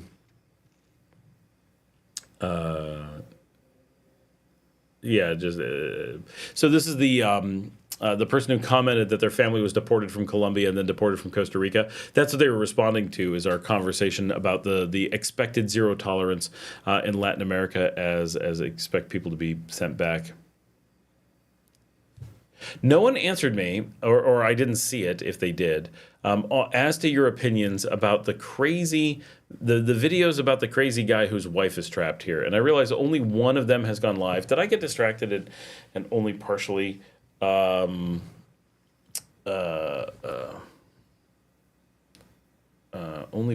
talked about it, but we've made at least 3 videos, 2 more upcoming, one is pretty soon, of the going into this situation. This guy who claims his wife is trapped, that you have to have 2 Hiluxes that are brand new, you have to have a baller house in a oddly, he's the place where he recommends that people live is a very exclusive Nicaraguan only housing development outside of Ciudad Sandino. He's all like, yeah, Ciudad El Doral is like the best place for expats. So like, you're the only expat ever to go there. And like, yeah, it's super nice, but it's this really expensive community that none of us need to be in. It's cool if you want to go there, like nothing wrong with that, and then he's like complaining there aren't any expats. I'm like, you specifically went to a non-expat area. You're in Ciudad Sandino, and in a like off the beaten path Ciudad Sandino. Like, it's easy to find, and a lot of people know about the development, but no expat's going to turn into El Doral and go exploring and be like, I think this is the place for me. Like, that's not going to happen. This is just, you ended up there because you're crazy. And and why do you need why do you need any Hiluxes living in El Doral? Like, I don't bother with the legendaries. The concession I allow is using the XP boost efficiently. I care more about moving down the path than anything else. Okay, I'm the opposite. I don't focus at all on moving down the path. I have completed the legendary, I think, through level 4, and I'm working on 5 now. So I move really slowly down the path, but I'm working really hard to reinforce everything as I go. And I'm trying to get all of the points. So now I'm like every medal maxed out. So I'm working on each thing. Like, okay, I got to do these things in the morning. Okay, I got to do speed things. Okay, I got to do this. I got to do that. And I want to max everything out. I did long ago complete Spanish before they had legendary and before they had the majority of what they have now. And now I'm going back and coming back from the beginning and trying to get through everything and knock it out. So it's pretty crazy. Jan says, the reason I'm mad at them is that I'm always doing legendary and now they charge, or I have to waste my gems to do it. I have to wait until I can pay or something to really do it. Oh, they charge for legendary? Oh my gosh. In general format, is that a policy? You have to be specific. Is which thing a policy?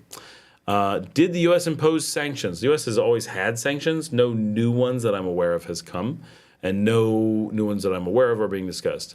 Dale says Nicaragua has had sanctions from the U.S. for decades. Jan says, I do the legendary as I go through and catching up on the past because the first time through they didn't have legendary. Yeah, I completed Spanish and there was no legendary. Now the Spanish is so much bigger. Wasn't Allison Pill in Devs? I seem to recall liking her in that a couple of years ago. I'm going to guess she wasn't in it because you think you liked her, and I can't imagine someone liking her. I don't know that show. I'm just picking on her. Okay, Devs. Never heard of this. A computer engineer investigates the secretive development division in her company, which she believes is behind the disappearance of her boyfriend, an FX original series. All right, let's see. Nick Offerman, good choice. Allison Pill, yep, 6th billing. She played Katie. Probably won't watch that show I've never heard of. That sounds terrible. I do like Nick Offerman. He's a great actor.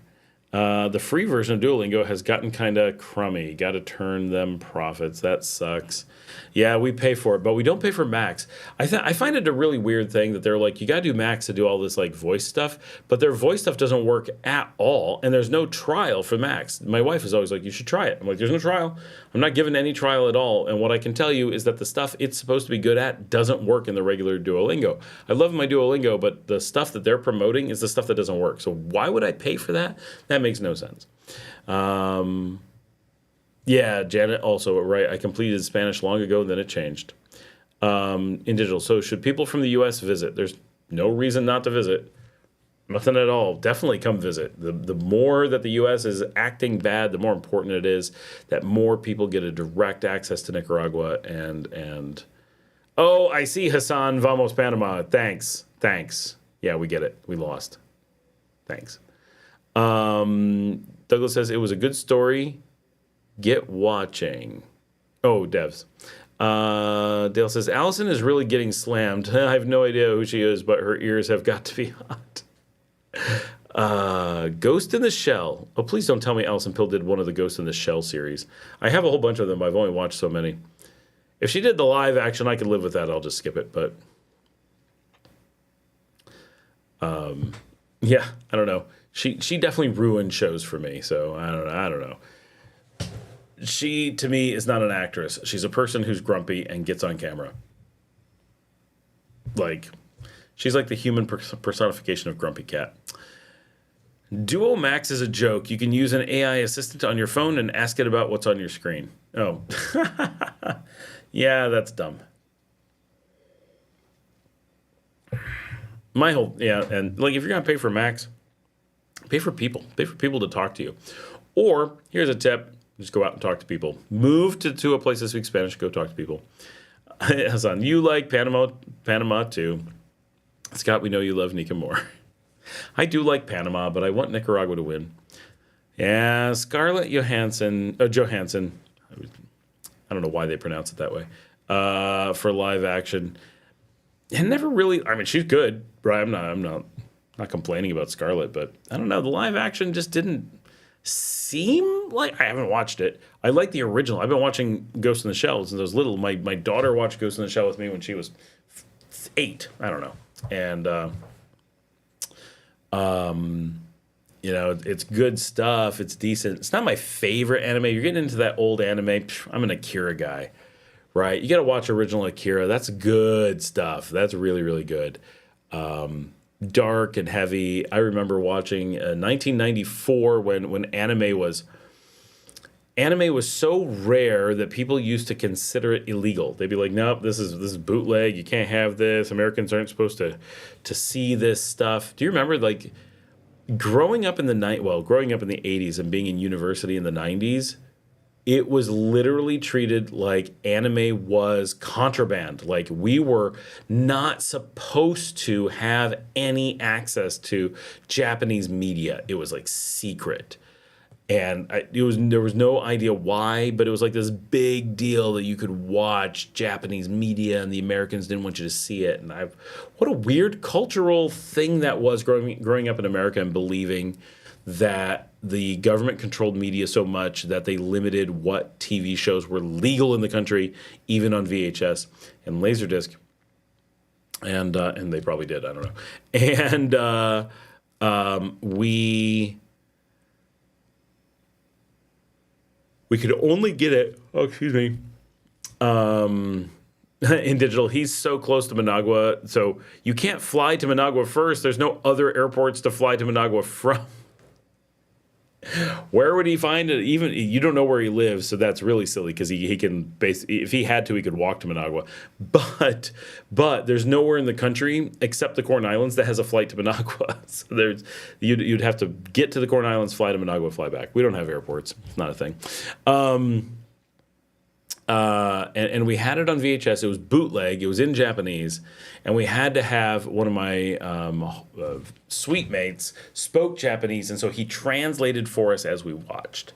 And that was how we saw anime when I was young, and it was my introduction to it. And I was like, ooh, this is cool. Like, it's like cartoons but for adults, and like dark and completely different vibe, and this whole like genre that like doesn't make sense to American mentalities. It was eye-opening for a lot of things.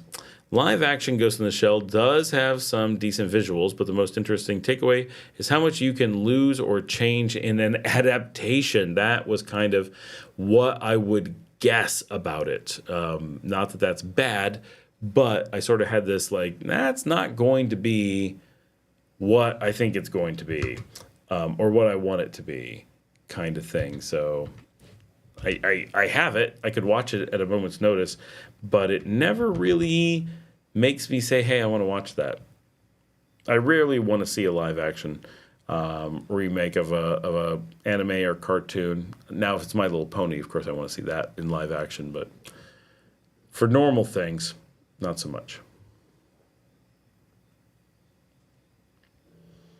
I do have, TJ will be jealous, all the Scooby-Doos. And all the My Little Ponies, of course. And the complete Dallas, 1978. Classic stuff. What was I looking up? Oh, I know.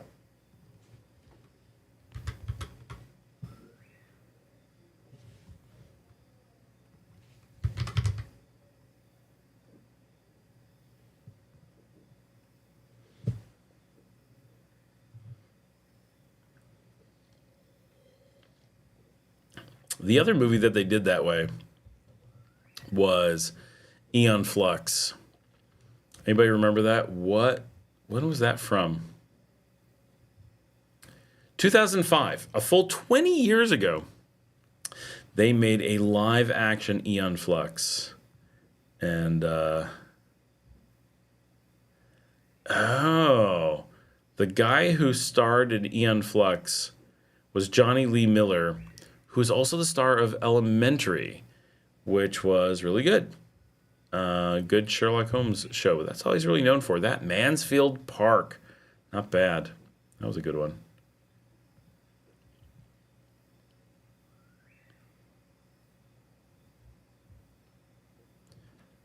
See, I can look up things and track things down like really quickly. Like, that's fun. Oh, let's see. What's our status? Oh, Max Headroom. We have it. Now you're all jealous. I have the Max Headroom series and y'all don't. Now I have an amazing thing to do this evening. After this show, I can go, after this show is done, I can go watch Max Headroom and relive being 12. I still remember, I remember watching that on that old TV with my dad, like I was a little kid, but old enough to follow the show, and know it was goofy. Like, it was goofy. There's no getting around that is a goofy show, but it also was good. Let's see, where is it?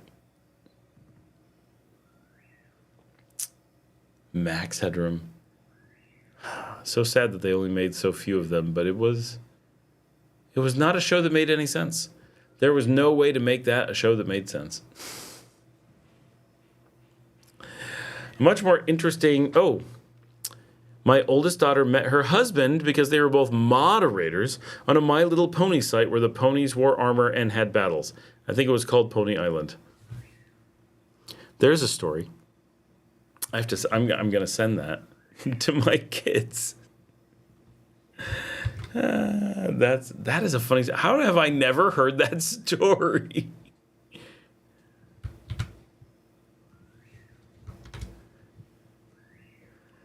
That is funny. A much more interesting companion to Ghost in the Shell is the original manga, in my opinion. Yeah, that would, I'm sure. I'm sure that made more sense and was more culturally authentic. This is how nerdy my entire family is. Oh, I get it. I'm not surprised. It's just that's a really funny one. They were moderators, My Little Pony site. Was there games, cartoons? Was it fan fiction? Like there's gotta be. I feel like there's a little bit more to the story we need. Recall Tech TV. Before it failed into G4, Tech TV revived Max Headroom in the early 2000s? Wait, no, what is this? Tech TV. I gotta find this on IMDb. Anybody? Oh, is it Tech TV News? 1998 to 2004. Live news, product reviews. No, wait. But it's like a news show.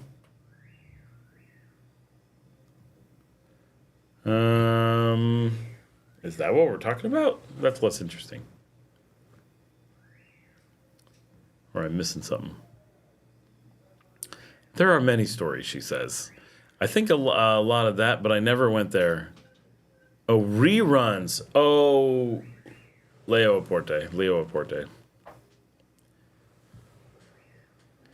Isn't that the guy with the goofy pretend squirrel protocol? He's like, this is the most secure protocol for things, and it doesn't even make sense. They have no working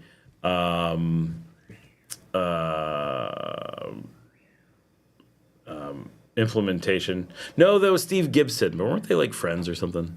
Maybe I'm making that up. Whatever happened with the squirrel protocol? Those are some crazy people.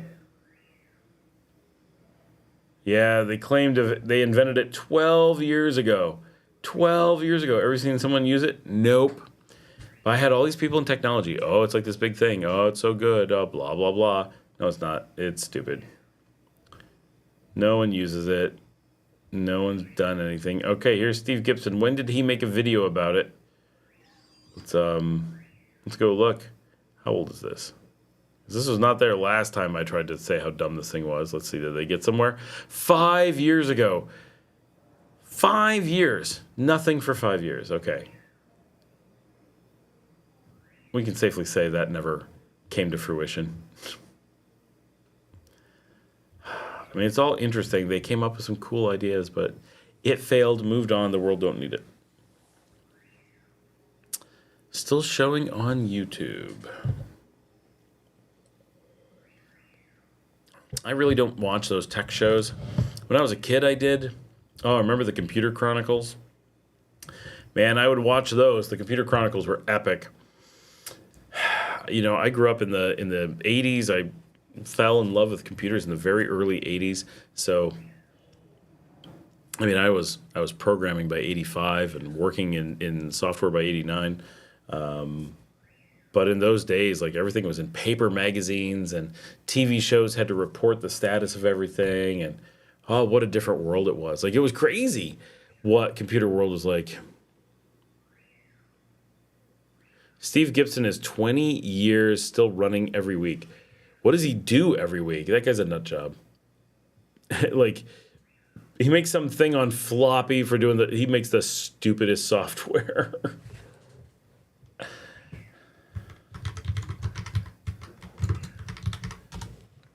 Like he's got this big show of just dumb crap doing nothing in particular. And they're all like, he's this great programmer. You're like, has he made anything ever? And it's like, no, he worked on light pens. Like, okay, great. Oh, SpinRite. That's his stupid crap. Like absolute garbage. Nobody knows that. Oh, yes. And he has Security Now podcast. Oh, it is with Leo Laporte. Yeah. They're pretty much discredited as Yahoos. Not stuff I would watch. So in the tech field, they're pretty much known as charlatans. Not that they're intentionally out there. They're just they're Joe Rogan of technology. They don't take it seriously. They don't work in the field. They don't do anything professional. No one would hire them. They're just podcast personalities, says the guy who's a podcast personality. But you get the idea. They're not professionals, and so having a show where they do a thing like presenting as if they are somebody, and it's not even like a real, like, it's terrible.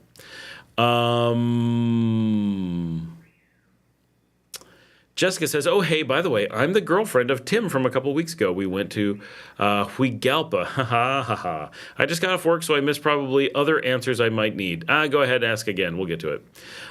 Tim said hello, and to let you know, he survived Huigalpa. Well, that's good to know, because who the heck goes to Huigalpa? Like, that was weird. But hey, but we want to know, how was Huigalpa? Everyone says, did you survive Huigalpa? But no one ever says, how was Huigalpa? We want to know. Let us know, Jessica. Fill us in. Inquiring minds. And did you go to La Hacienda? How was La Hacienda? Because that is supposed to be on our steak tour, Nicaragua, in 7 steaks. I'm wondering if 7 is the right number. I just kind of picked it out of my hat, and maybe it's not enough. But that's a lot of steaks. How many people can eat more than 7 steaks in 12 days? It feels challenging to have that many steaks. But I don't eat meat. Maybe you can.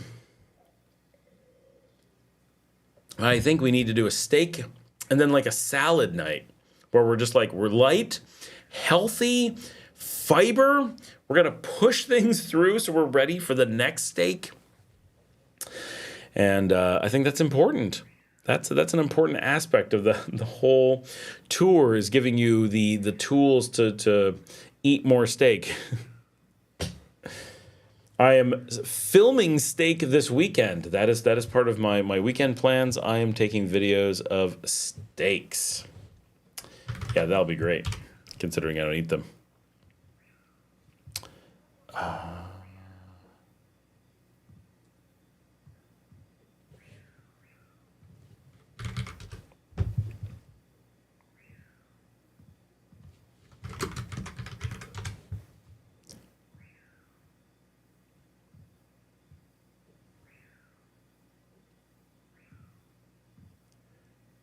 I am looking up information for people.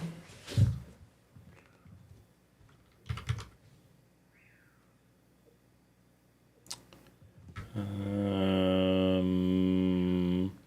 I can't remember what I'm looking for.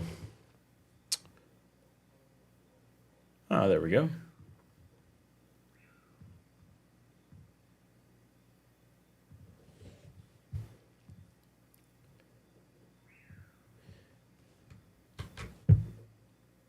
TJ, I think it was you that said you were looking for a dentist for dental surgery. I sent you my dentist. Jessica says, haha, it was actually really cute. Did not go to La Hacienda, sadly, but maybe next time. We went to the zoo to go see the white jaguar. Ooh, I always forget that there's a zoo in Huigalpa. I gotta check that out. Dale says, I wonder if emergency gout cures are readily available in Nicaragua. What's an emergency gout cure? I didn't know there was a cure for gout. What are we talking about? What? How many people watch Keeping Up Appearances? I love that she makes him pretend he has gout, because gout is a respectable disease.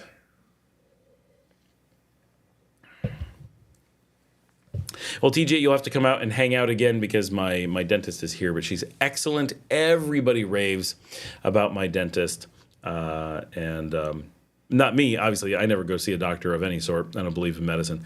But I'm only half tongue-in-cheek, but I'm much more that I don't believe in medicine enough to bother with it. It's not that I actively disbelieve in it. I just wary and bored of medicine. That's a good way to put it. But my dentist, everybody loves my dentist. So worth checking out. I'm just noticing that the artwork for Star Trek Section 31 looks like a 1960s in like Flint movie or something ridiculous like that. It's so bad. So bad. How could they make a Star Trek movie that bad? I have no experience, and I could have directed a movie better than that. It was bad.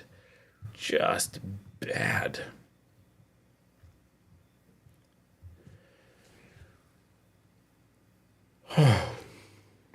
Oh, we're losing people. We don't have that many people.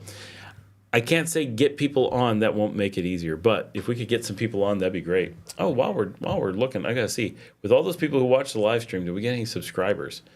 We might have, but we're gonna refresh. Maybe a few. Not many.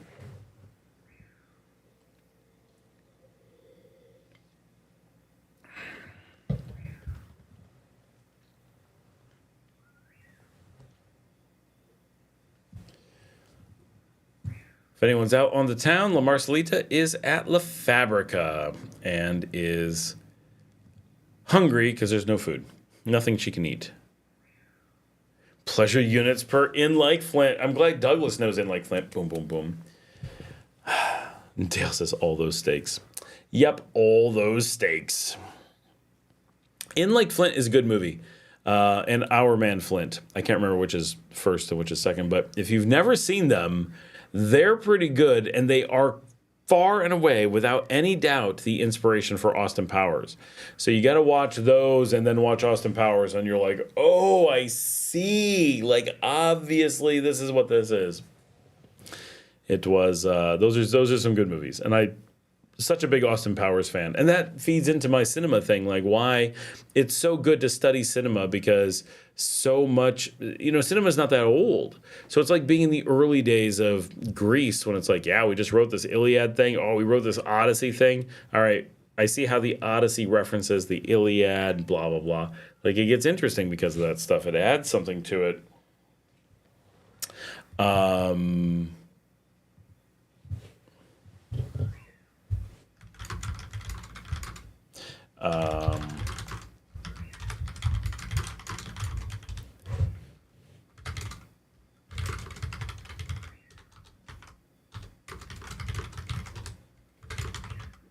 Sorry, just giving clinic information. Progressive Rock, okay, Mike Oldfield.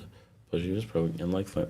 But like the whole, just the value of understanding the history. Oh, like being in old Greece. Sorry, I got distracted.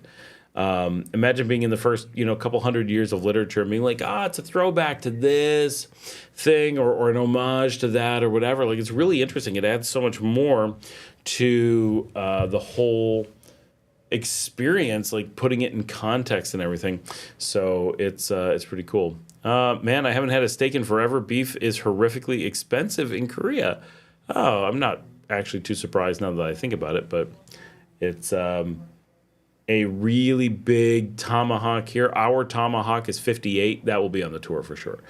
And our regulars, I think, are like 25. I think they're going to be raised in price a little bit because they're a little bit on the low side.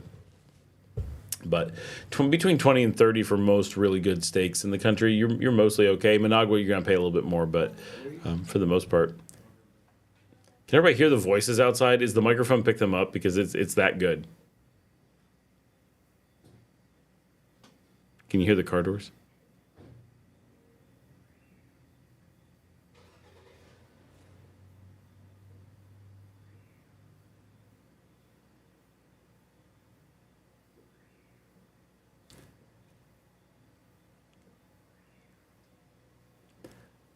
I'm watching the microphone input, and it shows me that it's registering the sound of the car engine.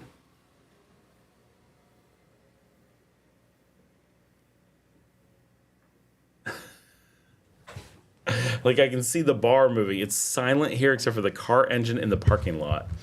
And, yeah. No car doors. There was a car door.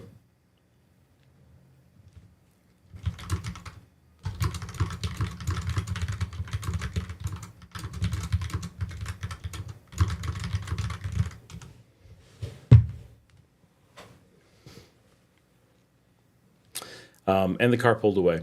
But I'm like, oh, that's really audible, considering how much like you can hear Liesel from across the room when she's in here. Like that was good. She's out at dinner, So, um,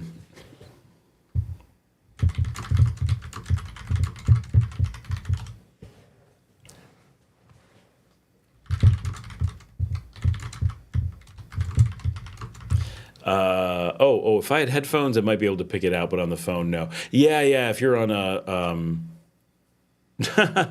listened to a simulcast of Radio Swiss Classic ASL on the stream.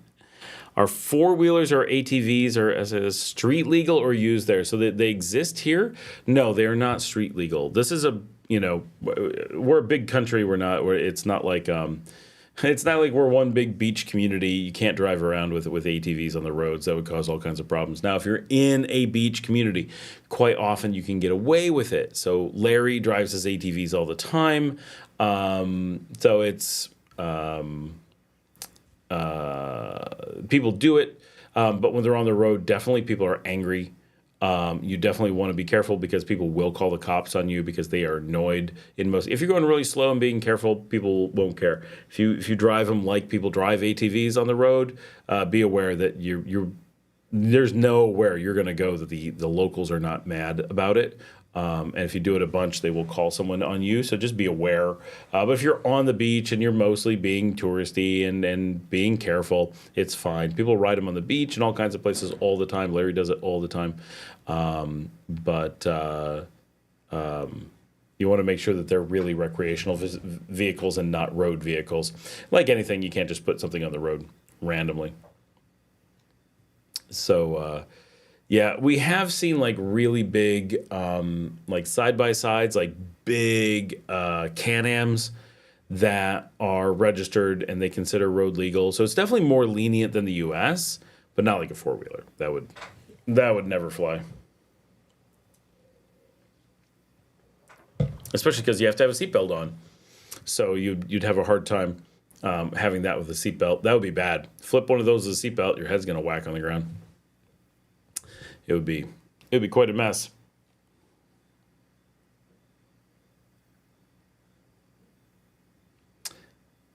I feel like I asked a question. Now I don't remember what it was, other than hearing things outside. Okay, so since we only have so many people left on, I'm going to give an update on Marcella's condition. We're hoping that tomorrow... Oh, I'm finishing off the wine. It's a big glass yet, but I've been pretty slow on this bottle, but I have no dinner. So we're hoping to do a video that'll be out in a couple days. We're going to do that. Finally, she's here, right? Marcella has been tied up in the hospital for months. Can my mother bring me some cans of chili? Yeah, canned food's fine.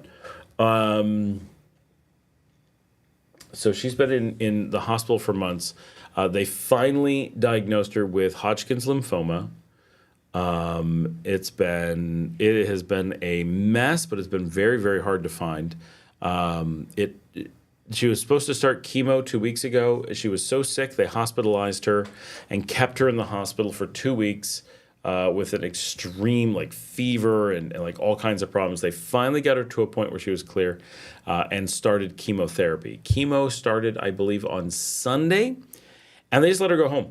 They're like, okay, finally, after 2 weeks of being in the hospital, here's chemo, which is pretty brutal. And 1 a.m., okay, your mom can take you home. And her mom just took her home. And so she was home in Managua. And then needed Monday to do nothing but rest from the chemo. And then Tuesday came out here to Leon, where she lives. She lives pretty close to here. And so she's been here in Leon for 2 days. Tuesday night and last night, and has to be under observation at all times. She can't be on her own. So she's out with friends right now downtown, so they're taking care of her. And when her mother's here, they stay at her house and take care of her. And when she doesn't have family here, then she stays here where we have resources and we watch over her here. But she is definitely quite sick. She's feeling quite good. Like today, like she's finally able to get up and move around and really needs to. She's basically been in a hospital bed for weeks, so she's desperate to move around. She's lost a ton of weight, a lot of muscle mass, feeling very sick, can't sleep at night. It's been extremely rough for sure. It's a brutal experience, and and of course, very scary. It's 12 chemo. It's stage 4 cancer. Right? So it's very advanced. It's very bad. And we're going to go through all this on the video so that we have a kind of baseline of where we are. Her kids had moved to Leon. They were very excited about starting their new life in Leon, and immediately had to move back to Managua. They had paid for school here. They had to pay for school in Managua. I think they're still fighting to get the money out of one to get it back to the other. And so they are going to school with their cousins in Managua. School seems fine. It's a private school, which you really do try to do here whenever possible. And so she's going to be doing chemo for, I believe it's the next 24 weeks. Well, at this point, 23 weeks, because it's like do chemo, and then you have like a week to recover, a week that you feel good, do chemo, week to recover. So it's every 2 weeks you're doing another chemo, and so that ends 12 treatments. So that must be 22 weeks total, so 21 left to go. It's a long time. The next 6 months are going to be absolutely brutal. She's expected to lose her hair. She's expected to get weak and very, very sick. She's on an extreme diet. She has to eat a vegetarian diet, which she does not enjoy, and tons of veggies and things that Nicaraguans often do not eat, and she certainly does not eat, and is not happy about having to eat. And it's all very hard, and she's pretty much never sleeping, which she wasn't sleeping for the last 6 months. So she's on like 6 months of not being able to sleep. Like this is an ongoing thing. My hair is like itchy. I'm like, and so it's been really rough, and it's going to be really rough. If everything goes more or less as well as can be possibly anticipated, she's looking at about a year of treatment with about halfway through, and very, very tough. And so she's only going to be around her kids. Oh, excuse me again. The current status, the current plan is that she's going to be in Managua for treatment for a week, and then in Leon for recovery for a week. So she's going to be here half time, maybe a little bit more. When she's in Managua, she's going to be with her kids, but she has to minimize her time in Managua because during the day, while her kids are at school, there's no one to watch her. So we don't know if she's going to be able to have that time alone or not. She needs to be here. She needs to have someone to take care of her house. She can't clean. She can't cook, anything like that. And she has a lot of specialty food that needs to be made. So there's a lot that has to be done. So it's going to be a very lengthy, a very scary process. And of course, they're not going to know for a long time if the chemo is effective. And of course, for those who are aware, for those who've been following from the beginning or keeping track of how she is, this all started because she had problems breathing, and she just felt bad. And she has massive tumors in her lung. And it turns out that they are not from the cancer. They are from an infection that the cancer has made possible. So she has to go through getting through the cancer, and then she has to get through the actual thing that brought her to the hospital in the first place. So she's barely been able to breathe for a really long time, very scared of those things. She's had major lung surgery. She's had a lot of really rough scarring. It's been a dramatic experience thus far, and we're only just days into treating the cancer finally. And so this has been extraordinarily rough, and she's a very tough cookie, but it's really significant. So we're going to be making a video this week to detail a bit of her story thus far, where she is, and we're going to get that GoFundMe going. Now that she's here and we can get her on camera, that's something I've been wanting to do. I didn't want to do it without her here and be like, so she's far away and having problems. Here's what we're going to do a GoFundMe. We wanted to actually be on there and be able to talk for herself a little bit. And we were hoping to do a bunch of stuff with her. You know, just before she got sick, we did the video where she'd made the repochetas, and she was on camera, and we did a couple different episodes where she was starting to do things. We're like, yeah, we're going to start a Marcella channel about her life in Nicaragua, and then right as we did that, she started to feel sick, and so she wasn't on camera most days, and started going downhill, and Yeah, it's been a really rough year as it is, and it's hard to believe that in reality we've barely seen her for 6 months, because and it's not like anyone else has seen her. She's more or less been in and out of the hospital for 6 months. We were going and constantly getting X-rays and CT scans and one thing or another, and they just didn't know what to make of it, and kept being like, nah, it's this, it's that. You know, she went through weeks of pneumonia treatment that it wasn't the thing she has. Oh my gosh, these bugs are just, I can't take it. And so it's just been adding up for a long time. And at this point, it kind of feels like her whole life is just treatment, and we never get to see her be herself. So she did go out with us to karaoke last night. She did sing a little bit, which was pretty cool. Janet says, I'm so glad she has a diagnosis and she can begin to get better, even though slowly. Dale says, I'm glad she's in treatment. My heart is with her. Janet, yes, we want to support her however we can. It's definitely been a journey, and it's just starting. But and speaking of wigs, she'll probably be wig shopping. They've already started shopping for some wigs. Every time I move, these little gnats just they want to go up your nose at all costs. All I want is them to go away.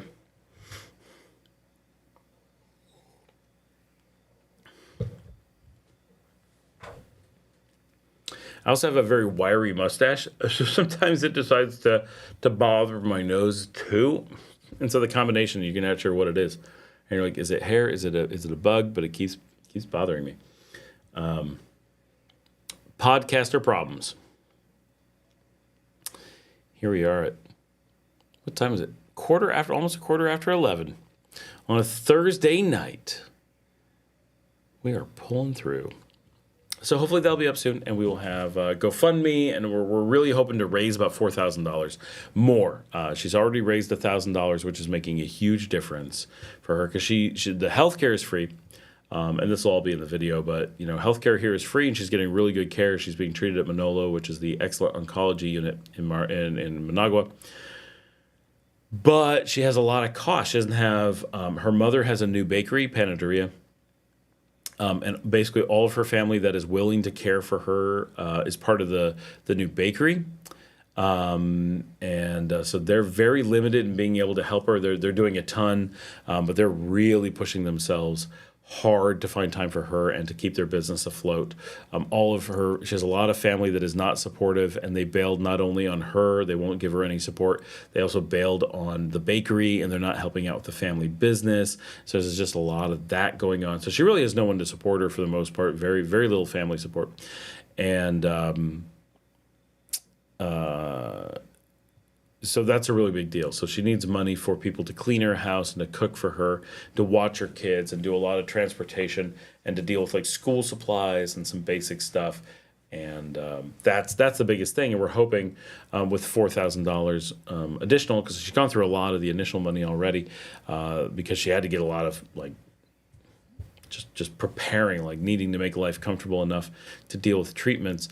We're hoping with $4,000 that will pay her bills for the next year and a half to 2 years, and get her into. And she has a job, and that she's continuing to get paid. But there's all these additional expenses that this is a really dramatic medical condition and treatment. And so, being a single mother with 2 children, she doesn't have a lot of resources, and the kids really don't want to be stuck with their father, who is, I think, fine, right, but not. They don't really want to be in that situation. They want to be with their mother in general, and they definitely want to be with her during this. For some reason, I just got a pop-up video on my Instagram. Just came up and was like, "Oh, you need to watch this thing," and it's me from years ago from a trip to Ometepe. This is a really good short that I did, but why did it just pop up in Instagram just now? What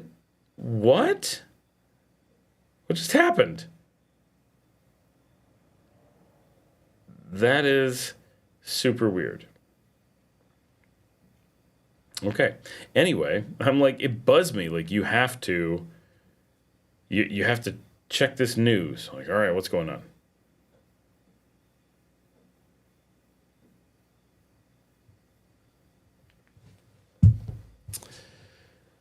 Sounds like it's time to bug out. It does have that feeling. We're down to 15 people. Where'd everybody go? We just lost everybody. 14. Algorithms are mysterious, aren't they? Oh, that was in reference to the Instagram. Yes, they are. Like sometimes this definitely had likes, so it's been up for a long time.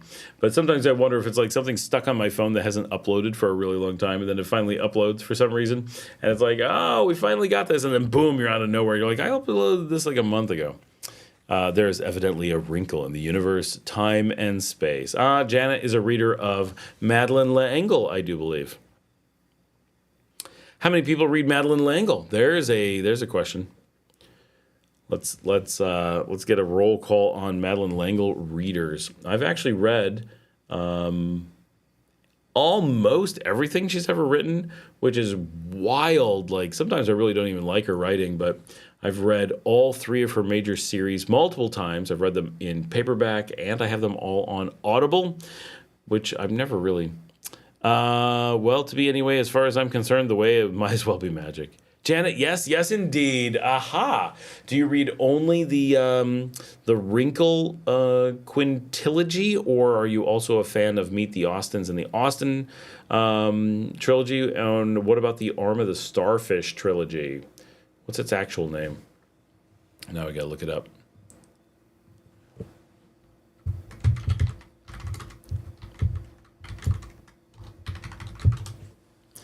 She had 3 major series, and for those who don't know, this is the author of A Wrinkle in Time, and so A Wrinkle in Time is her really famous one, also known. The Austen Family Chronicles, as I knew it as a child, later became known as the Chronos series. Meet the Austins, The Moon by Night, The Young Unicorns, A Ring of Endless Light, and Troubling a Star. Now, most of those were written in the 1960s, the last one in 1980. I read all of those. And then the final one, Troubling a Star, which I'm not a big fan of, written in 1994, so after I was an adult. Then there's the Murray O'Keefe Chronicles. These are the ones known as the Wrinkle in Time quintilogy, which is first generation, known as the Murray books, starting in 1962. A Wrinkle in Time, A Wind in the Door, A Swiftly Tilting Planet. Again, the ones that I read as a child. And then the final one, which is actually my favorite, Many Waters, written in 1986. I was already a fan of the series and having read the series when that book was published. And to me, it was a new after-the-fact book. Then the second generation, as it's kind of known, also known as the O'Keefe family series, and these 2 series together are known as the Kairos series. Arm of the Starfish, Dragons in the Water, A House Like a Lotus, and An Acceptable Time. And these are just enough. They're a little bit later, starting in 65 with House Like a Lotus in 1984.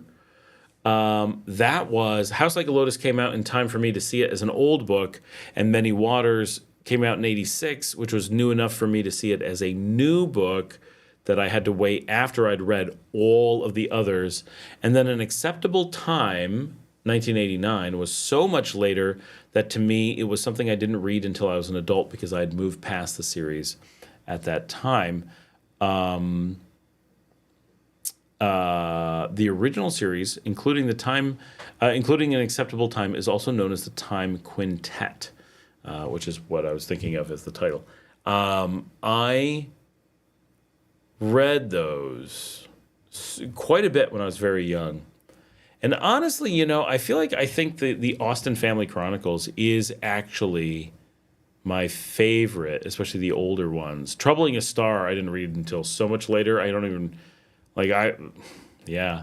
But Meet the Austins, Moon by Night, The Young Unicorns, those especially, 60, 63, and 68, they were so kind of droll Americana compared to the other things, which were science fiction or borderline science fiction. They're a little bit odd. I've read them all a number of times, and there's something about the 1960s. There's something about a bunch of stuff, and I feel something about Madeleine L'Engle's writing, especially in like the Austen Family Chronicles. Just it's so is the 1960s to me, which is only a little bit before I was born. Right, it's the just a tiny bit before my time, and it's this kind of old-fashioned, and to me, it's a old AT&T dial, yellowed, cream-colored, avocado-colored phone on a fake wood end table with a blank wall hotel room, like just something about 1960s, and they were good books. The science fiction ones got weird because I don't think Madeleine L'Engle was super bright with that stuff, and it got really bizarre and weird and like that. Like it was way more about drugs than it was about actual science fiction. But she had really good characters for a lot of stuff, and I don't know. Oh, Janice says I only think I read 2 books. No, I read like 14. Not even all of them. I was busy reading whatever was in the Oregon City Library. For me Douglas says, for me, it was 60 years ago. What was 60 years ago? When you read it? Like when it was new? I get it. And now I think. Itcha thanks. I read the Wrinkle in Time books when I was a kid, but it's been so long that I barely remember them. Charles Wallace. Thank you. Very good. Very good. Dale says, Wrinkle in Time. Yeah, I read the first one a long time ago. Didn't recognize the name, but that's not uncommon for me, bad with names. Jan says, I only read the early ones. Some of those others weren't written when I was reading that. Later, all the Isaac Asimov I could find. Yeah, oh, yeah, Foundation is my favorite. Never got into iRobot. I find the iRobot stuff just goofy, but Foundation is amazing. Amazing. I love Foundation. But the Madeleine L'Engle, it's weird because I have such a love-hate relationship with them. Like, I read them and they always make me a little bit angry because, like, the characters do stupid things and I don't like the decisions that they make, and her science fiction is poor and sloppy. And yet, there's something about the books that I'm just like, I connect with these stories. I read them all when I was so young. I mean, I was done reading them by age 10. I had finished all 14 books or whatever by age 10. I didn't read Hitchhiker, so I was a little bit older, probably 12 to 14. It's a little bit different time period.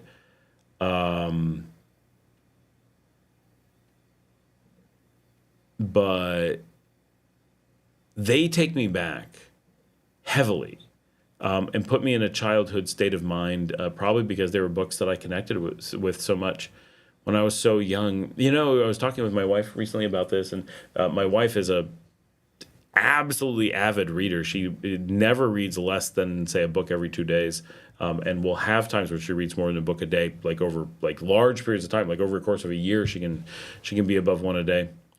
And Edwin says, hi, back, Scott. Almost going to sleep because I'm going to the gym tomorrow morning. Hey, Edwin, how's it going? Hitchhiker's Guide is really good. But those, you know, I was an avid reader up until about age 14. I feel like high school beat reading out of me, partially because everything we had to read in high school I'd already read for pleasure when I was a kid. When I was young, I was reading, you know, Little Women and All Quiet on the Western Front and To Kill a Mockingbird and stuff like that when I was like, you know, 9 to 11. And then when I was like 14, you had to read them for high school. You're like, but I read this when I was a little kid. Why am I reading it again now? Why am I reading it 1 at this age and 2 again? Like those things drove me crazy. And really, that made me very unhappy. And so high school, I kind of stopped reading because it was just like a waste of time. And I never really regained it. I never found reading books. That's a memory I just realized. High school took the joy of reading out of me. When I was in elementary school, now they did nothing to encourage reading. But I was young and I was excited to just read. Books were a portal, right? As people say, butterfly in the sky. That's from my hometown, by the way. That was made in Rochester, New York. And so I really liked like really heavy books that are supposed to be for older people. I read Grapes of Wrath as a kid, like really heavy Steinbeck and stuff, just for fun. And then coming back and being like in high school and being like, oh, this is high school reading. I'm like, no, it's not. I'm waiting for Tolstoy and stuff. I'm waiting for Anna Karenina and War and Peace and like really great stuff. We didn't do any of that stuff. And so I just lost all, like we had to read the same, and they made us read, I want to say Waiting for the Rain or something like that. There's a horrible book about apartheid. And we're like, like we're all against apartheid and all, like that's cool, but this is so painful. This makes reading unhappy. A Season Without Rain, is that possible? They made us read a book that was so much a part of my freshman year of high school, and I can't even tell you what it was.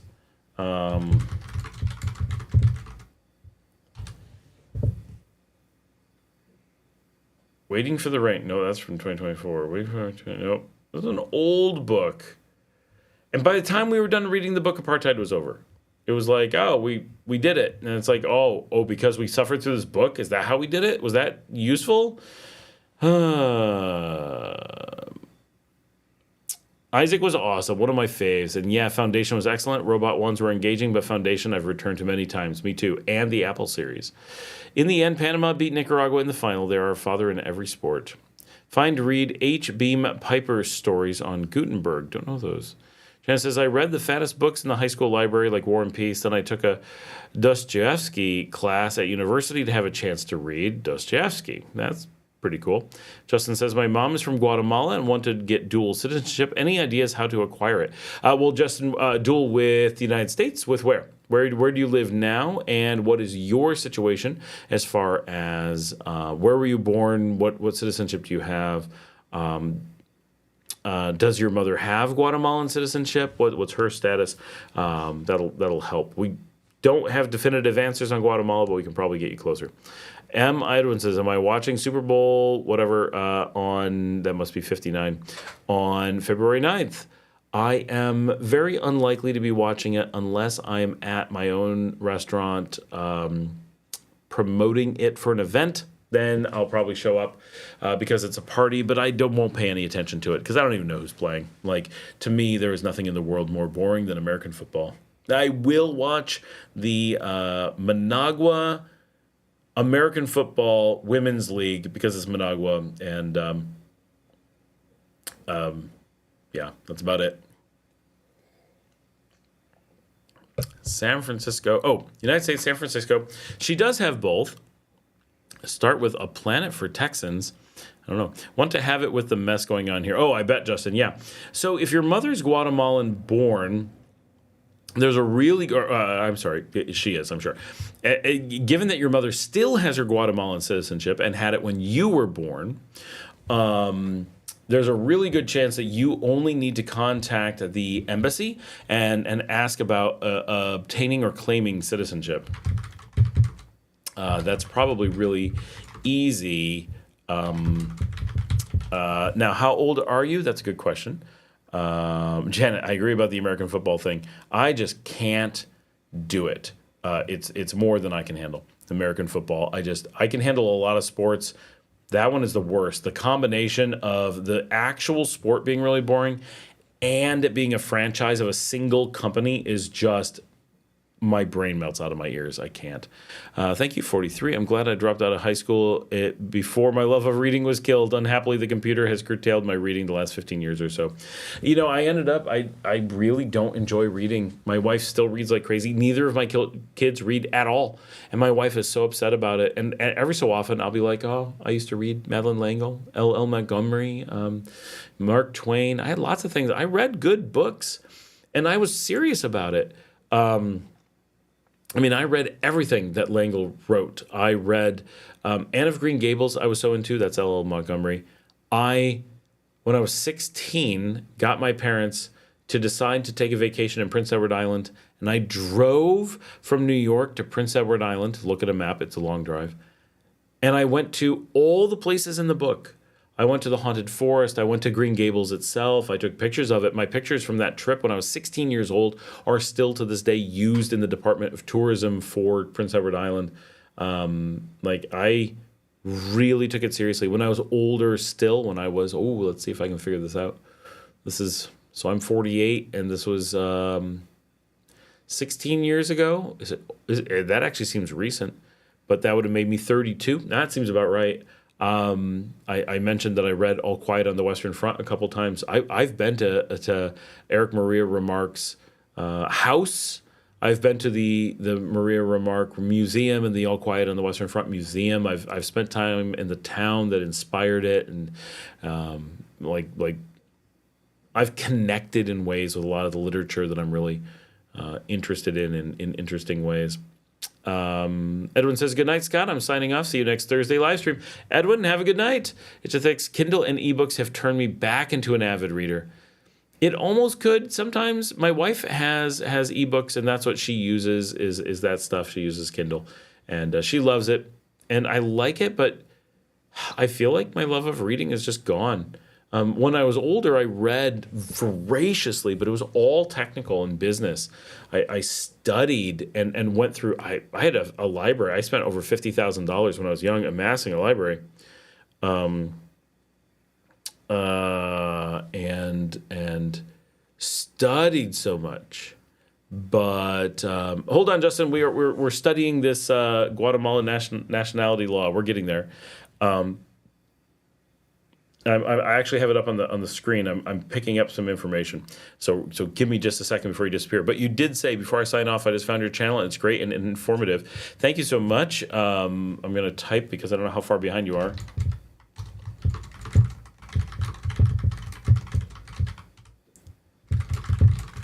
Be sure to subscribe. We do lots of Central American content every day, every single day. We just happen to be live today. Before I read the thing, Dale says, I read so much as a kid. The bookmobile I went to every week gave me unlimited checkouts, and when I read every book in there, the next week they'd rotated all the books, so I had new ones. Oh, that's awesome. I do miss the library of my childhood. Oh, such a good library. So much fun. Loved going there with my mom. It was a thing. Never do that with my kids, you know. I mean, we all have different memories. It's sad. Guatemalans may acquire nationality through birth or naturalization. All right. By birthright. Those born within the territory of Guatemala. Nope. Those born abroad to Guatemalan parents. All right.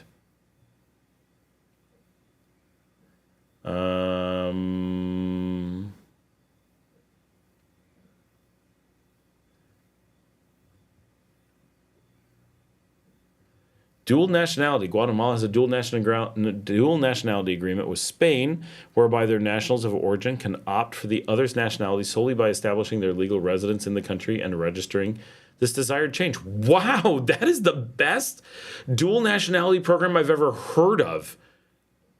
Oh my gosh. Dual nationality is okay as long as it does not invoke another sovereignty over that of Guatemala. All right, so reference 8. Here we are. It doesn't tell us a lot. So it sounds like, Justin, that by being born abroad to a Guatemalan, that you are Guatemalan. So I think, and you, assuming you are not a criminal from one of these things and have not revoked your citizenship, it looks like you have, you just are Guatemalan, right?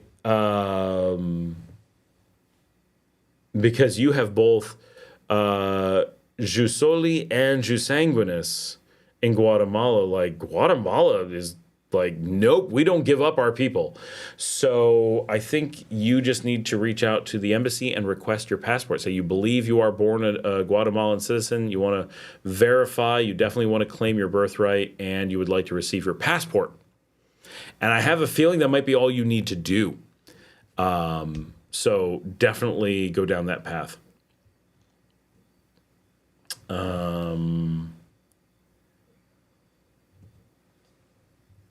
Guatemalans cannot renounce their nationality unless it is a requirement to attaining another nationality. Interesting. That's like, I want to give this up. Nope, sorry. Oh, but I want to. Nope, sorry. But it's not like the U.S. where they tax you anyway. Dale says, I left behind hundreds of books every time I moved any distance and LPs. Yeah, I'm the same. Yeah, it's not bad at all, Justin. It's absolutely fantastic.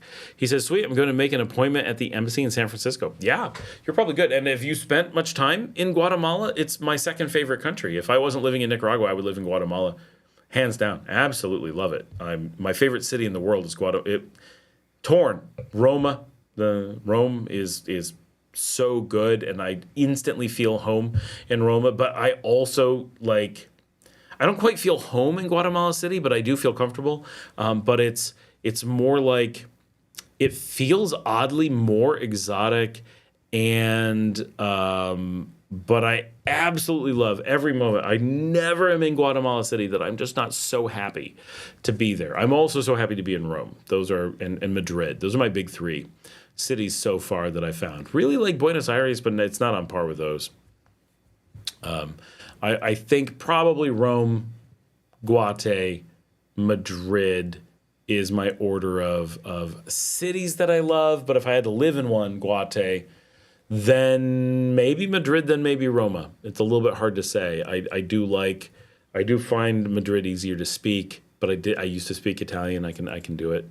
There is something about Rome. Every place has a little special draw, but Madrid's just super comfortable, super easy. Just, hey, it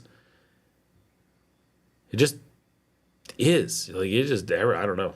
Madrid definitely, all of them have a special draw. Those big three, they're the only three cities that I would ever imagine having that kind of reaction to. Really like Panama City, really like Buenos Aires. I anticipate Bogota, Lima, some of those places will be really good, but something special about those. That's awesome. Where are you going in April? Antigua? Guante? Shela? Atitlan? Flores? I haven't done Flores. I really want to do Flores. Got to do that. I fly over it all the time. It's like, oh, yeah, there it is. Yep. But I never actually get to go. But my business partner just got a shopping plaza in Guatemala, so I'm looking forward to go hanging out there and just having a good time hanging out in Zone 10, of all places, Zona 10 in Guatemala City. We have a shopping plaza to go work at. So I'm like, all right, that's pretty cool. I was not expecting that. I have no idea what he was thinking. I have no idea why he felt he needed a shopping plaza, but all right. Guatemala City for my brother's wedding and Jalapa and Antigua. Oh, that's awesome. I'm not a big fan of Antigua. Like, it's cool and all, but living in Leon, Antigua is like an expensive touristy Leon. Like, we're more authentic. It's way better, and we're older. It's way cooler. But Guate is fantastic. That's so cool. Does your brother live down there, or like, that's pretty cool. I've not been to Jalapa. We have a condo. You have a condo in Cajala? Oh my gosh. I've never met anyone who had a condo in Cajala. I've been to Cajala.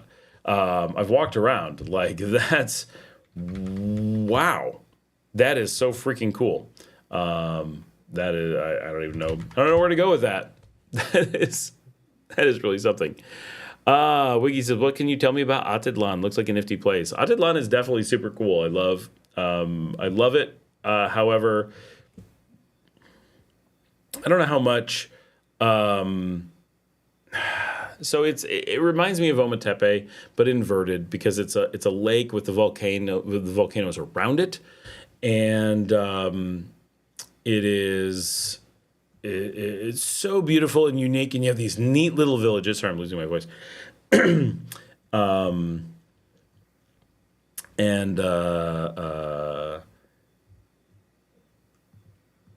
Hold on, I'm also got a map going on that I'm moving around. Oh, Justin says, all flying there to the wedding. He lives here. Oh, you're just doing the wedding. That's really cool. I have some Guatemalan friends that from the U.S. long before I'd ever been to Guatemala, and they did their wedding in Antigua long before. And one of my best friends ever his parents used to live in Guatemala. They're not Guatemalan in any way, but they used to live there before any of us were born. And when I was young, they used to tell us stories and show slideshows of life. They'd go up the volcano and see it erupting and all this stuff. And we're like, whoa, it's so cool. Now I've been to Guatemala. I'm like, oh, this is where they lived. How lucky were they? Like, this place is fantastic. Dale says, I was in Madrid in December and stayed off Plaza del Sol and caught in the most packed subway station I've ever been in. I'm tall and have no problem with crowds, but I was feeling it. I don't know if I've ever taken the subway in Madrid. I've spent some time in Madrid. I don't remember ever doing that. I used to work in Madrid. 95% of the family still lives in Guate. That's really cool. A few places better to live. That is amazing. I'm working towards, I really want...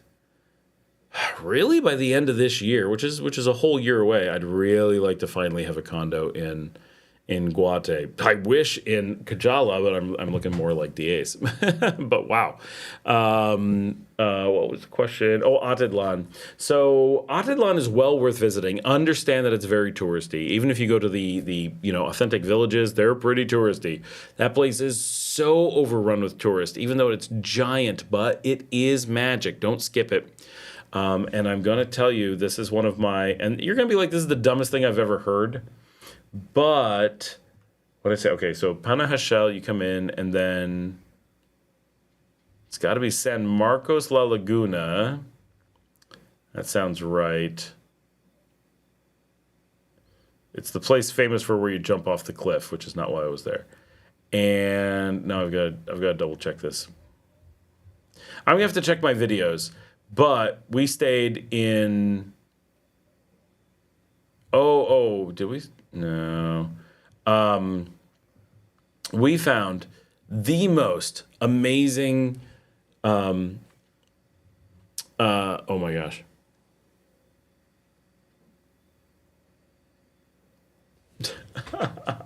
I'm so tired. I'm forgetting basic words.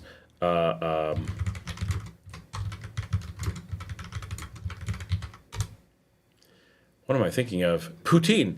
We found the most amazing mushroom poutines, this is vegetarian, on Atitlan that my team still discusses how much we want to travel back to Atitlan just to get those French fries.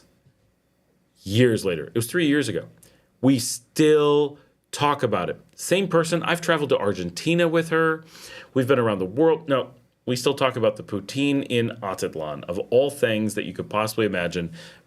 Unbelievably delicious. Like, if I could eat that every day, it wouldn't be enough. I will travel back just for that. Atitlan was fun. I spent a few days there. Lots of good restaurants, lots of little shopping things. There's some authentic stuff, but there's a lot of fake stuff. So many hippies, so much just... goofy. It's got its touristy stuff that's going to wear on you. Everything's a little bit expensive, but it is just the views, the lake. It's epic. Like there's no denying how cool a lot of it is. So it's cool. It's worth a trip. But if you were like, hey, you're going to move to Guatemala, do you want to live in Atitlan? I'd be like, no, not at all. That's not what I want. What I want is Guate, maybe Shayla. I can see Flores probably being cool. There's a lot of cool stuff in Guatemala. The countryside is just gorgeous. I spent some time in where were we? Oh gosh, I'm losing my. In Tecpan. We were in Tecpan for a little while. That was really cool. We just got a place in the mountains, and what a beautiful countryside. Everything was great. And if you're in that zone between Guatemala City and Atitlan, and that whole area is just so, really all the way to Shayla, to Quetzaltenango, is this really dense Middle Highlands region in Guatemala, and there's just so many people there. There's just so much. There's so much culture, so many villages, so many cities. You have this massive Mayan heartland going on that is just epic. It's really cool. Where Nicaragua shines with its open countryside and flat lands, and Guatemala challenges it with heavy population in dense highlands with huge cultural diversity in a tiny area. So polar opposite in so many ways, hot and cold and empty and full, and big city and small village. They are counterpoints that are super interesting. Dale says 30 minutes from track to outside, packed so tightly you couldn't move your arms. Justin says, thank you so much, Scott. Have a great evening and have a great weekend. Thanks, Justin. You too. Be sure to hit us up on the show. Watch. We got 4,000 episodes, quite literally. And we talk about Central America pretty much every day. We do a daily show. So it's awesome having you here on the live stream. Thanks so much for finding us. So cool that you're here. Always great getting new people. It's really cool when we get new people and they show up on the live stream. Like, let's check this out. And here we are. 7 3/4 hours into a live stream. That's pretty cool. All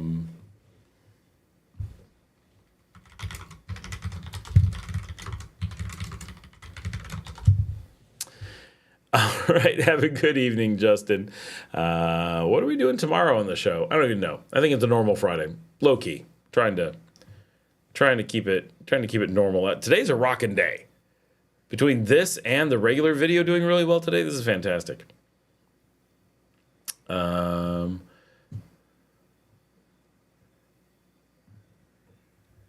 I need to get back to Guatemala City. It's been months, I tell you. I haven't been there since, I think I was there in November. Maybe I was there in October, but I'm pretty sure I was there in November. That's really not very long ago. I'm already itching to get back. I want to get a little bit more time. I want to go to Mixco and hang out up there, and not Antigua, but up in the more northern, up in the mountains. It's such a quirky zone. Like there's gotta be some adventure up there. I want to walk these neighborhoods and find cool stuff. And Guate just has so much. Oh, excuse me. And my kids they're starting to get annoyed with me telling them how cool it is, and we aren't there. They're ready to go explore it and see what it's like. But now that business is picking up up there, there's a lot more excuse to go check it out.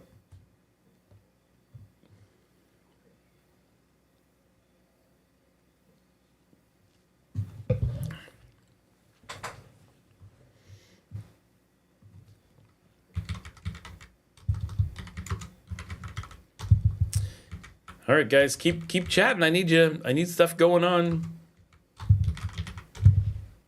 We got 17. We're actually picking up a little bit.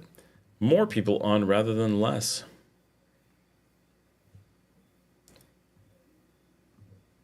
Someone mentioned Carlos earlier. I'm looking at some moto. What about it? The canyon or the town?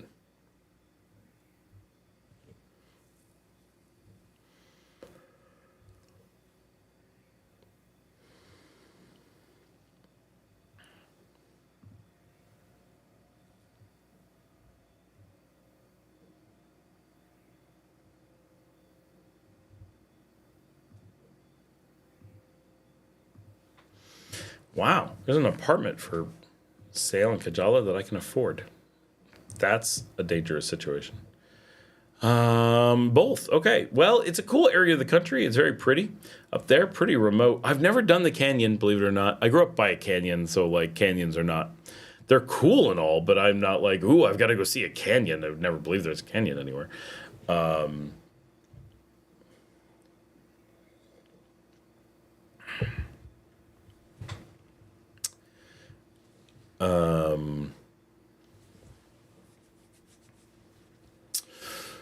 Everyone raves about it. Everybody thinks it's a lot of fun to do. It's a good vacation thing. It's pretty far from everything, so you're looking at a bit of travel.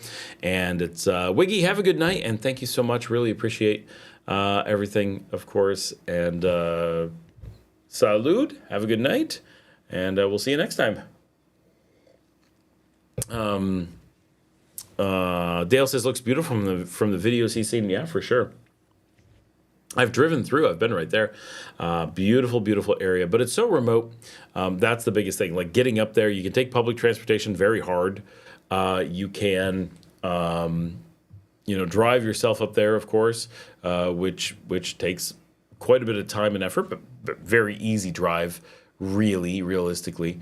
So it's a good place to go if you have the time and you're at all interested in some good outdoor adventure stuff. I think it's a really good option. It's well worth putting in the effort.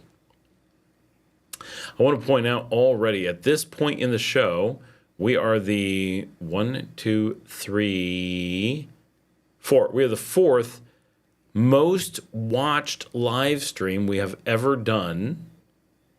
And really close. We're not far behind place number 2 and place number 3.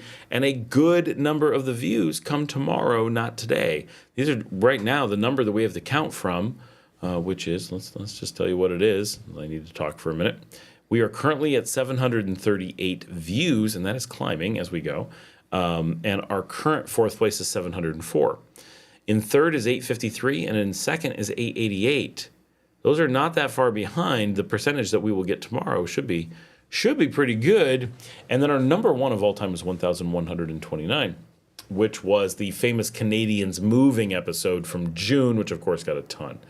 And really all of our busy ones were June and July. That was when the live stream was really rocking it.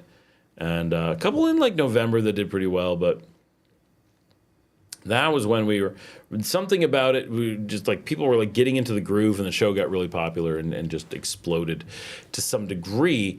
But this one, if these views hold and get calculated, it looks like we're going to be putting 2025 on the map, making a pretty good show of it for everything. And it's a long episode. The one that did those are all 5, 6, 2, 4 hours. And then the big one from the 4th of July, that was the first time we topped 8. And then we've got a couple 8s. What was the longest? 8 1/4? Is that the longest? I can't sort by time, so I have to kind of look. Interesting, though. It's interesting to look and see how it's been going. I was so shocked. I'm sure I told you guys. So shocked when I realized we've been doing this for a year. Like, I look at the thumbnail from the 1st of February 2024, which is the 1 year ago episode, right? That's 1 year and 2 days ago. Or I'm sorry, 2 days less than a year ago. I feel like we just put up that thumbnail. That's a new thumbnail. That's not an old thumbnail. What is that about? And yet, that was so long ago. Like, wow. We've really been doing this. Yeah. I really appreciate you guys. These live streams, they're special. It's something different. Let me hop back. Dale says nice. Yeah. We're rocking it. We're keeping it busy. We'll probably be above 800 views even tonight. We won't be, we'll easily top 1,000 in the next 48 hours. Renee says, do people really not wear shorts as hot as it can be? Is summer heat all day like in Florida? People really do not wear shorts. I mean, girls wear shorts, obviously. Short skirts, shorts. You're going to see girls like that a bit, but girls are in jeans all the time too. Like, that's very common. But guys in shorts, very uncommon. If they're like working in the fields or whatever, sure. But for like going out, doing normal things, seeing guys in shorts, mostly expats, and it's very accepted that expats are probably going to be in shorts. That's normal. But in general, it is, it's just not something that people really do that much. It really is. Yeah, I know it's shocking, but it's you get used to it and you're like, wow, everybody is wearing pants. And if I'm going out, if it's at all cool, if there's anything, I'll be like, nope, I'm putting on jeans or whatever when I go out. That's real.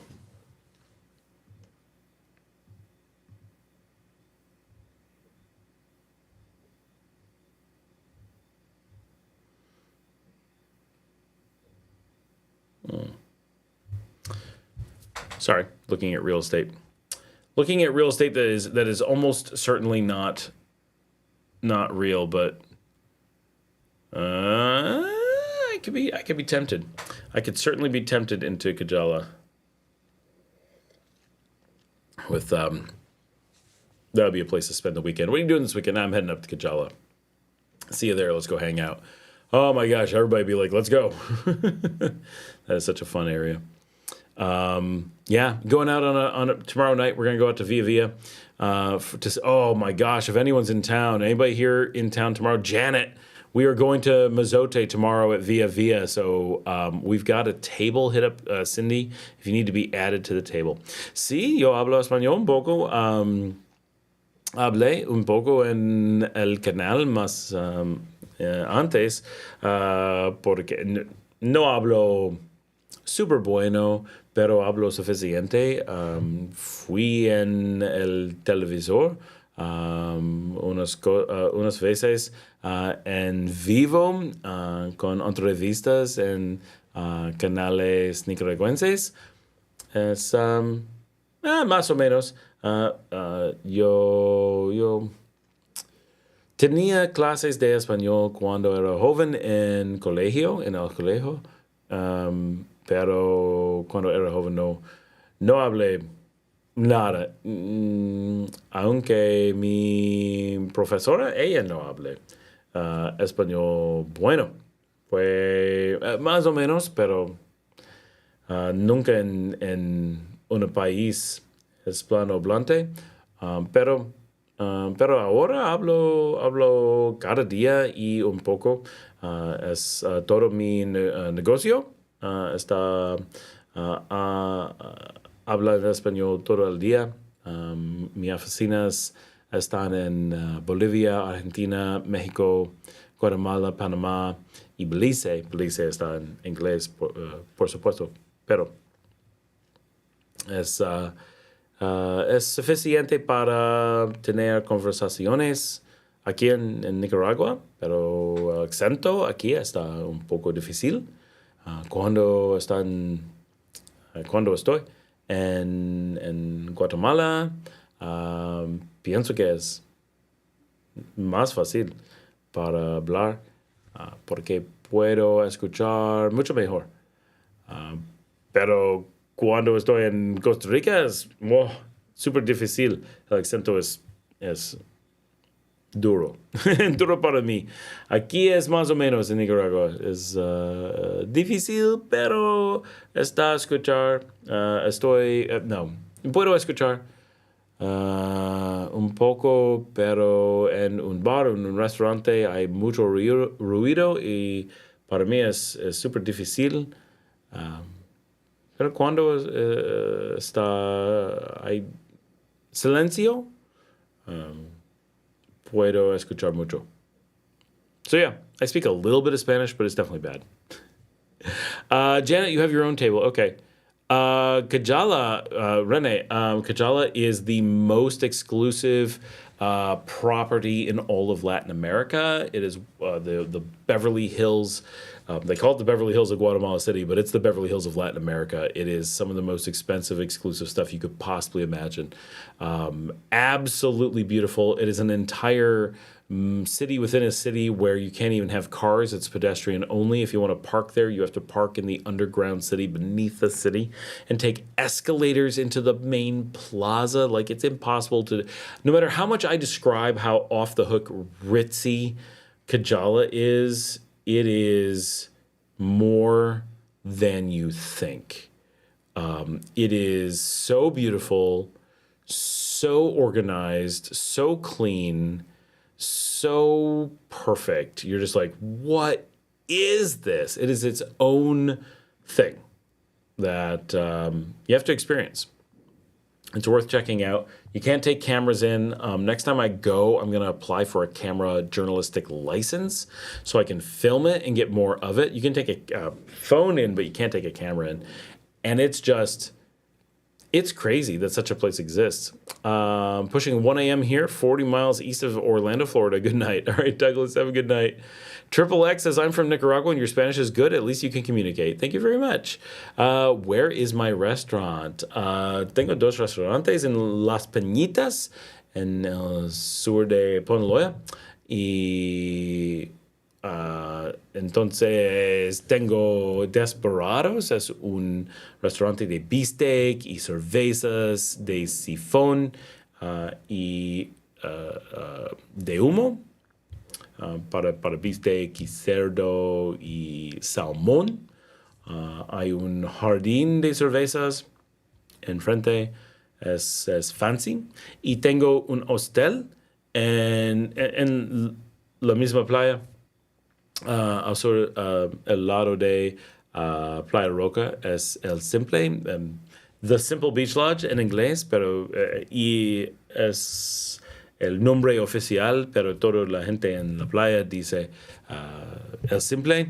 Es un hostel con cuartos grandes para backpackers y un restaurante nicaragüense, comida típica, vistas de la playa, super perfecto, voleibol de la playa y muchos ron y fiestas. La gran fiesta en León es en mi hostel, es Tuesday Boosday con hostel Bigfoot y el bus de fiesta es con mi hostel. Entonces es súper divertido. In-tour dice es el espacio más bonito, más popular en toda la playa, el región. Entonces es súper divertido para mí. No trabajo en mis restaurantes, trabajo aquí en mi oficina, tengo un negocio en los Estados Unidos. Necesito trabajar mucho con eso. No tengo tiempo para nada con restaurantes y hoteles y hosteles en la playa. Solo es una vacación para mí cuando voy a la playa. Pero es una aventura, en realidad.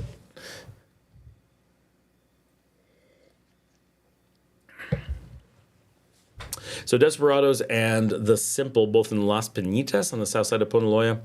Here in the Leon city zone, we have a steakhouse, which is Argentinian grill, plus smoker, plus draft house. So we have all the draft beer, we have the big steaks, we've got the big grill, like the hardcore, serious steakhouse on the beach, and we're like on the beach. That's a big deal. Surprise Spanish test. Cada día es una examen de español aquí para mí. Siempre. You never know when I'm going to be thrown into a car and everyone speaks Spanish, or I'm at a party and everybody, like, you got to be ready. Mi vida está en español. And like, tomorrow night, what are we doing? We're going to Via Via. Oh, well, all day. Oh my gosh, tomorrow. I just realized what I'm doing tomorrow. Oh my gosh, Janet. So I'm starting the day going to see Ronnie on the playa. That'll be fun. Then open mic, I'm going for karaoke at El Simple. Drinking with Saeed. Always a bad idea. Then we're going to Via Via to see Mozote with you guys. It's going to be a rough night. It's going to be a rough night. Muchas gracias. I feel like in the last 6 months or so, it's leapt forward. My wife went through, she was a lot behind me in Spanish for a long time. Well, 20 years. But I wasn't very far ahead. And when you'd better understand that, you're 10 points ahead of me in your Spanish rating. when we lived here for the first 2 years, like I spoke more Spanish than her, but she can hear people speaking at bars and stuff. Like she has so much more opportunity to speak Spanish than I do, that she's just always speaking and hearing it and just having conversations and hanging out with people in Spanish. And for me, when we go to the bar, I can't hear anything, English or Spanish. I just can't hear. And so there's all these hours and hours and hours that we're at places all the time, and I don't get to participate in things regardless of the language because I can't hear it. But so she's practicing while I'm just deaf. So Right. Duolingo is not real life. Triple X says, I'm here because I want to practice my English listening skills. I studied English and I want to improve my listening.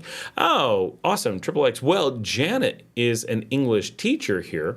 And she actually, that's Janet Sweeney, who was just a couple comments up. She said, we'll have our table too. And she tells her students, to watch my show because my English is American Standard English, and I have a very clear accent, but a complex lexicon. So I give people a lot of challenge in the words that they hear, but they hear them pretty clearly. I also have good microphones, which helps out. So, well, welcome. I'm glad to have you here. Where are you from originally? You are from Nicaragua. Did you live in Nicaragua? Or are you living elsewhere and just from Nicaragua? Dale says she was way behind you, but you weren't very far ahead. Oh, yeah, true. My English is bad too. But I was ahead of her for a long time. But once she was able to really have conversations and hear things, she was able to catch up. But that's why my reading still remains better. Like, I can be handed a legal document and I'll just whip right through it and she'll be like studying it and stuff. And she's much slower. But when people are talking, I'm like, what did they say? What did they say? And even Marcella, who talks to me every day, she'll be like, she'll say, like she's gonna go take a shower, bañarme, and but the Nicaraguan accent is so thick that first of all it's bañarme, even though it's the letter B, and she says it so pronounced that I'm like, bañarme, what could that be? And obviously it's bañarme. Obviously I'm gonna go shower, but it's like what? Oh, and very funny. Triple X lives in Leon. Wait, what? You're like down the street?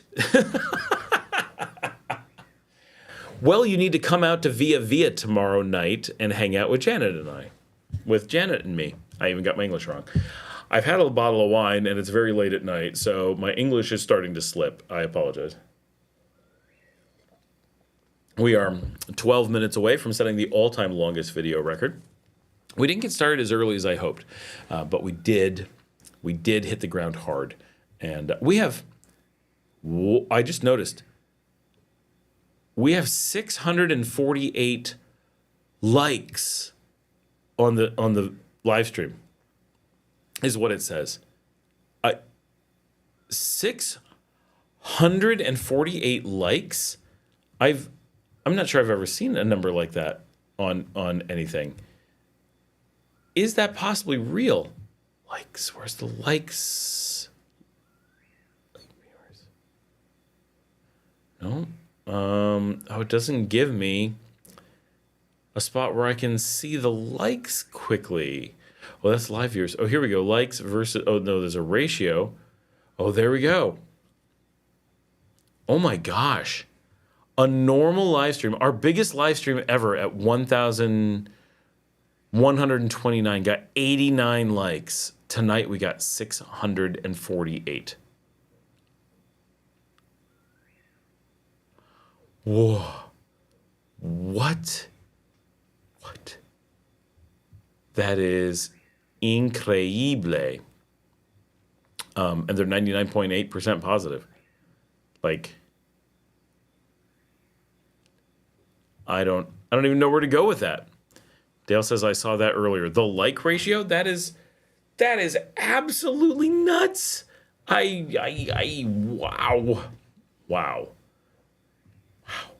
I don't know what it is that made tonight's show so popular, but this was just a whole new level of, there's a gnat there.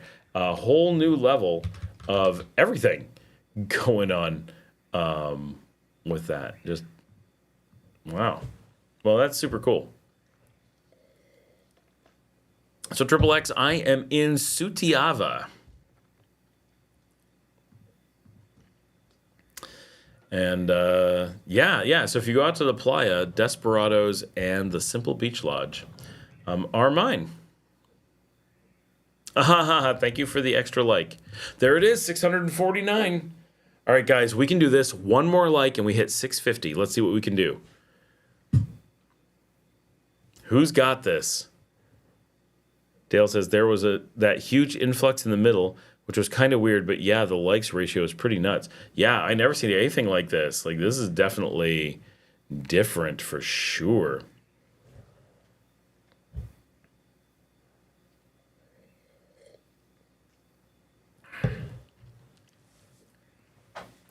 That was really weird. And we had them for, I don't know if I can tell the time. We got busy at, that looks like 8:20, and it lasted until about 8:50. It was probably 30 minutes. We were like really, really busy for like 30 minutes. Oh, we're up to 651. You guys rock. We just went flying forward.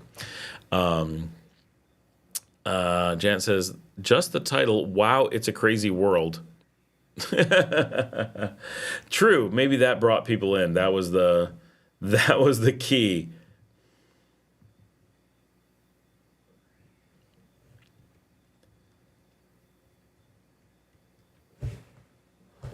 It must have worked. I gotta have better titles from now on. That's got to be the thing.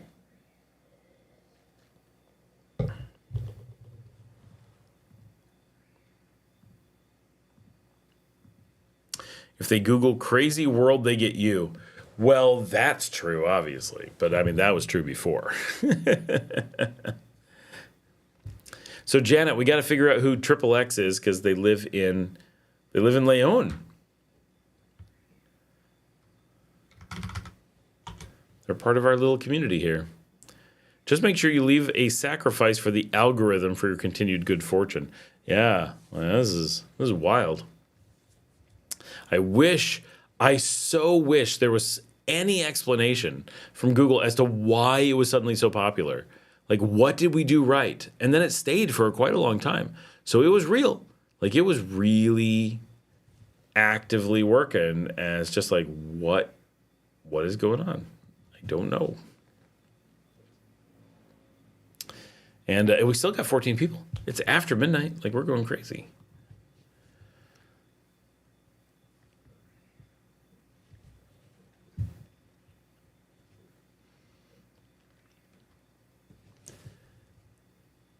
It's definitely a small crowd now, but this used to be like what the crowd was. We're going until this wine is gone.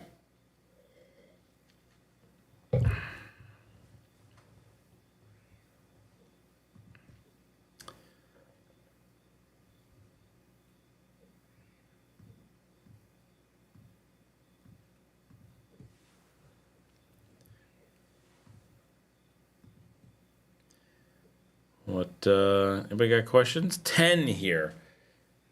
Where are you, Dale? You gotta be West Coast. Somewhere in the... Are you in Oregon? Is that what it is? I can't remember where everybody is. Oh, it's so many places. I have food waiting for me from the Italian restaurant. Leftover pasta and pizza. I'm looking forward to trying it out. So I show up at the airport for, say, a month. How should I prepare? Cash? Nothing. Right? Like I said... $200 to $300 cash to deal with. Oh, right, Vegas. I knew that. And $200 to $300 cash that you do not spend. Just use it for getting.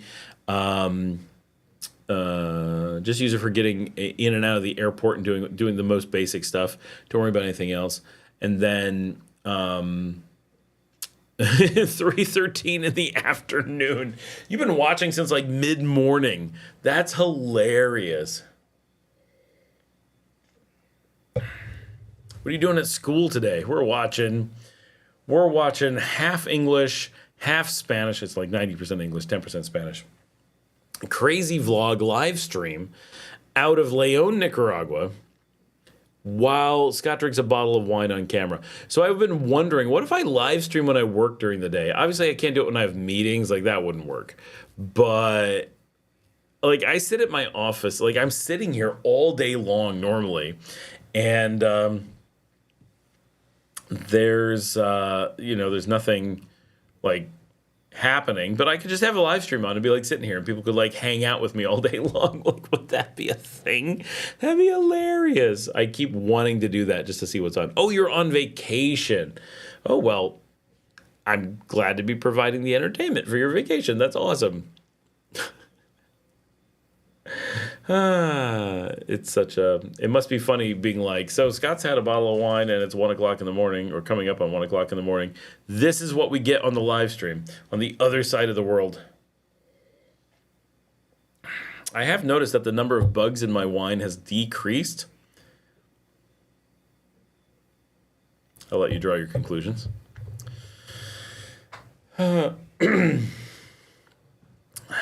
But, yeah. Yeah, things are good. Life is good. I am looking forward. So I just drank a bottle of wine, but I have to drink all day tomorrow. That is my job tomorrow. I am the drinker. And I want to point out we're after midnight, and La Marcelita is not returned, and I have no idea what her plans are. Oh, pfft.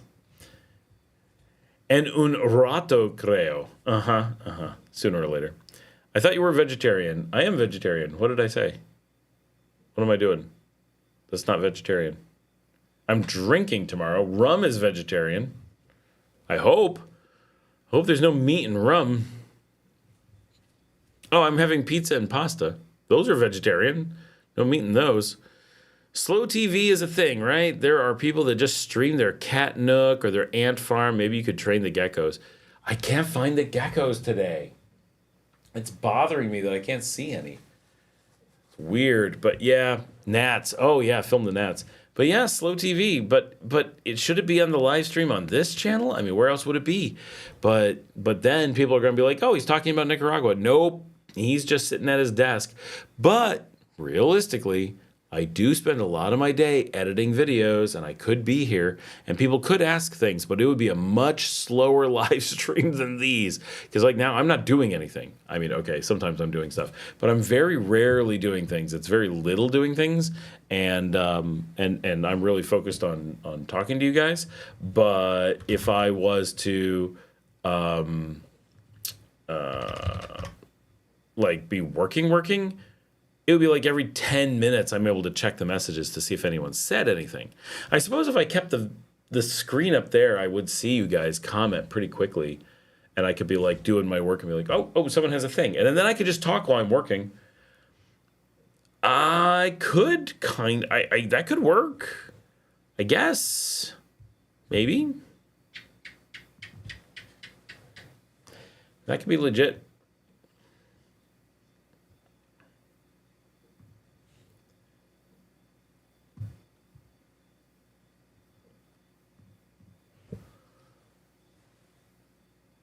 I don't know. Maybe. I suppose it's worth a try.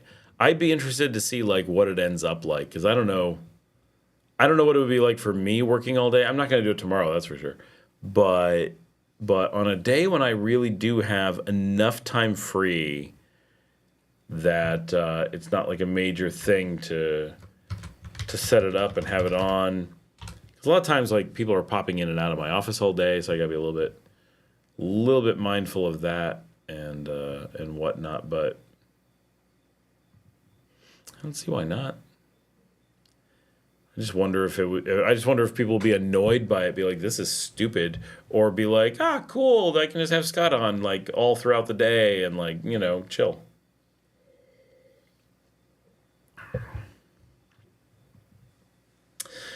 And then I guess I could make them hidden so they don't show up in the like extra, like in the live stream list, and just have it be like disappear, like it's not like our official live stream. I wish there were more categorization so that I could be like, this is a different type of live stream. I don't really know. Oh, we're at 8:17. Does that mean we just crossed the threshold?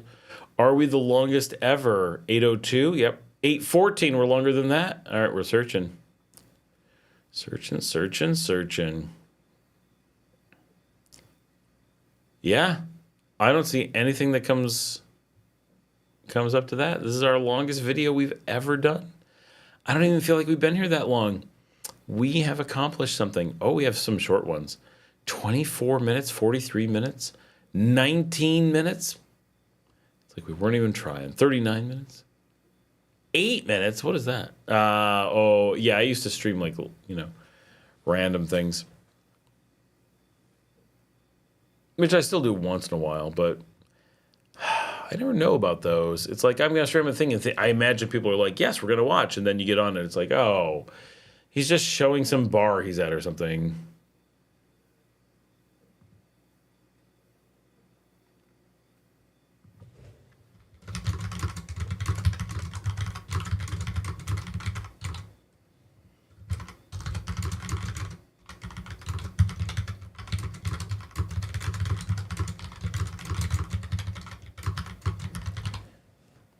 So no one has responded. I really want your guys' feedback. It is Camlin Luther Kilgrow 2836, and he just commented again while we're doing this just an hour ago. He said, anyway, I don't know how you make it there, but enjoy your good life. If I come across big money, I'll move to some tropical island. He's so adamant that only rich people can afford to live in Nicaragua, and that poor people have to live in the United States because the U.S. is so cheap and Nicaragua is so expensive. He just posts this every time, over and over and over, things like that, trying to say that it's expensive here. I do not understand. Oh, a bunch of people commented. Rennie says, grab a taxi, tell him Leon, post up somewhere as base to get grounded, just backpack around. Yeah, pretty much. Show up with money. All you need is a passport. Go wherever makes sense. I mean, sure, have an idea of places you want to see. Make a list. Go to Ometepe. Go to San Juan del Sur. Not my favorite, but it is cool to visit. Go to Granada for sure. You got to see that. Managua is cool, but see a bunch of the country first. Leon is awesome. Our beaches here are the best. Consider going up to the mountains. Matagalpa, Tega. They're fun. It's a great country. Everything's safe and cheap. Just come. Get money from the ATM. Life is easy. Slow TV. Grab a taxi. Itcha thanks. Some writers do that kind of stream. Hey guys, we're working on our projects for X amount of time, and then we'll take 15 minutes break and chat. Something like that. Okay.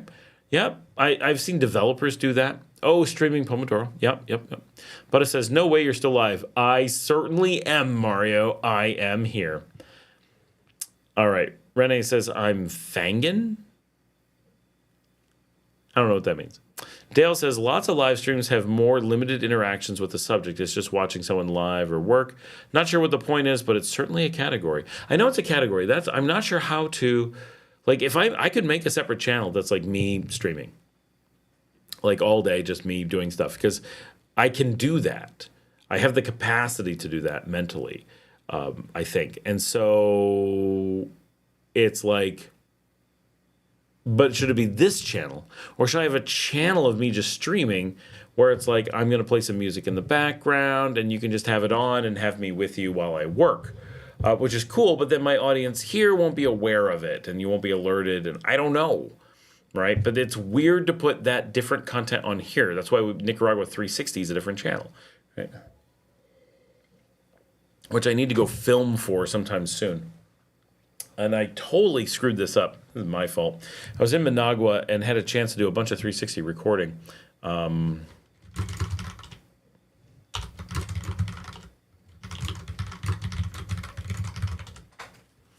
My wife is asking where the dog is. The dog is not here. I don't know where the dog is.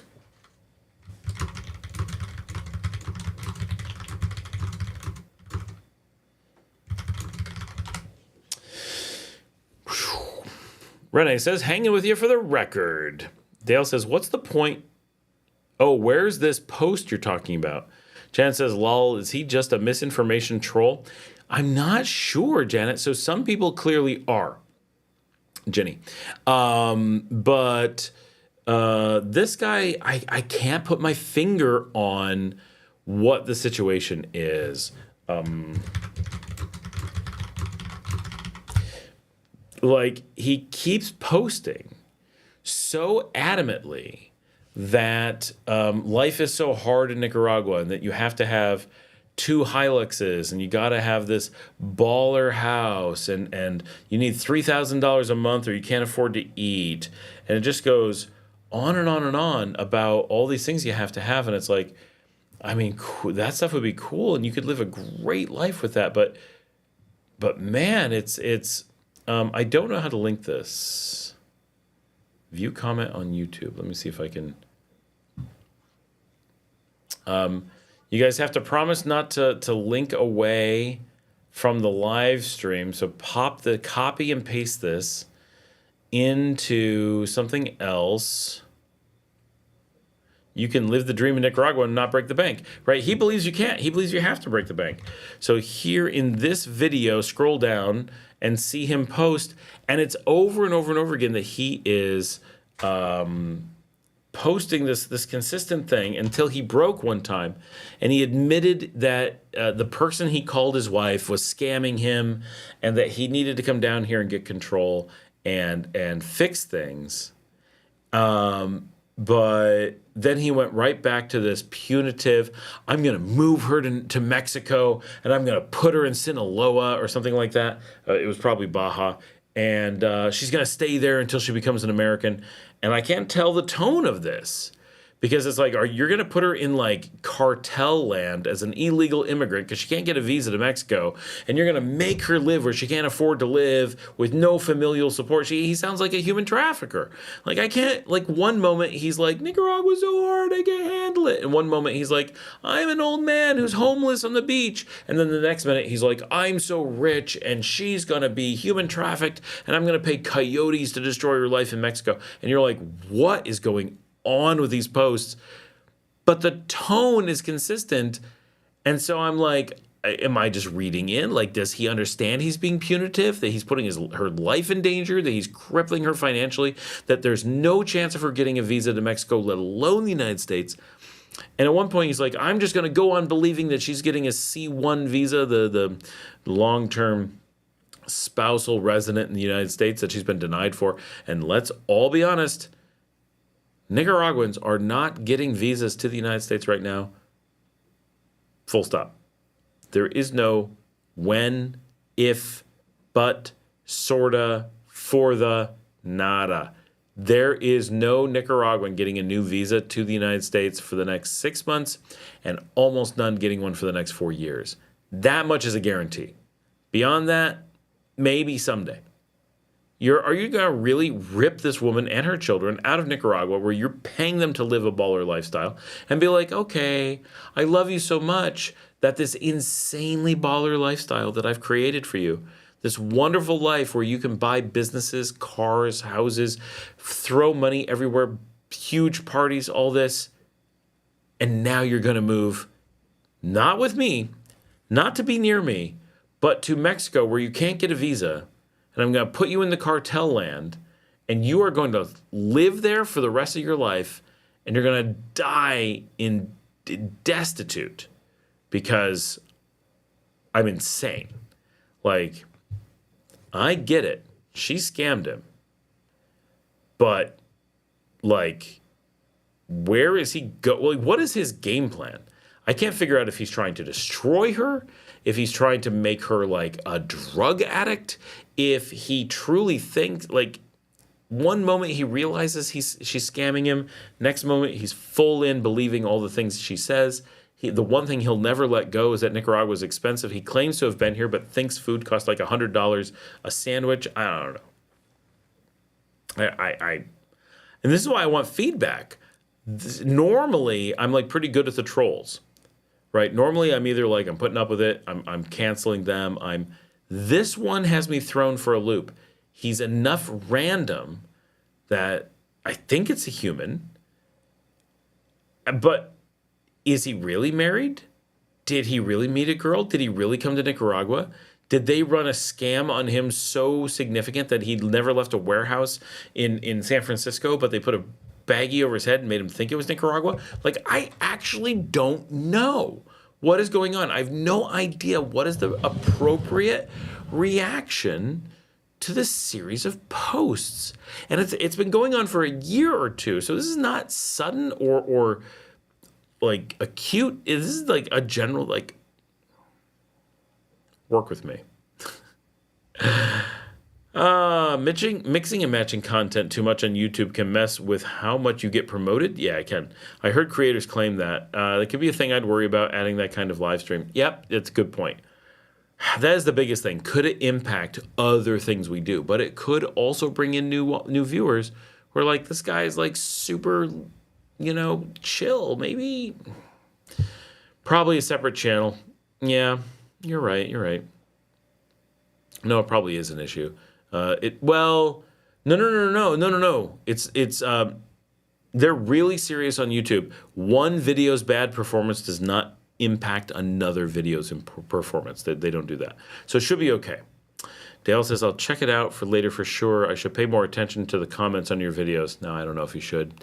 They're pretty bad most of the time.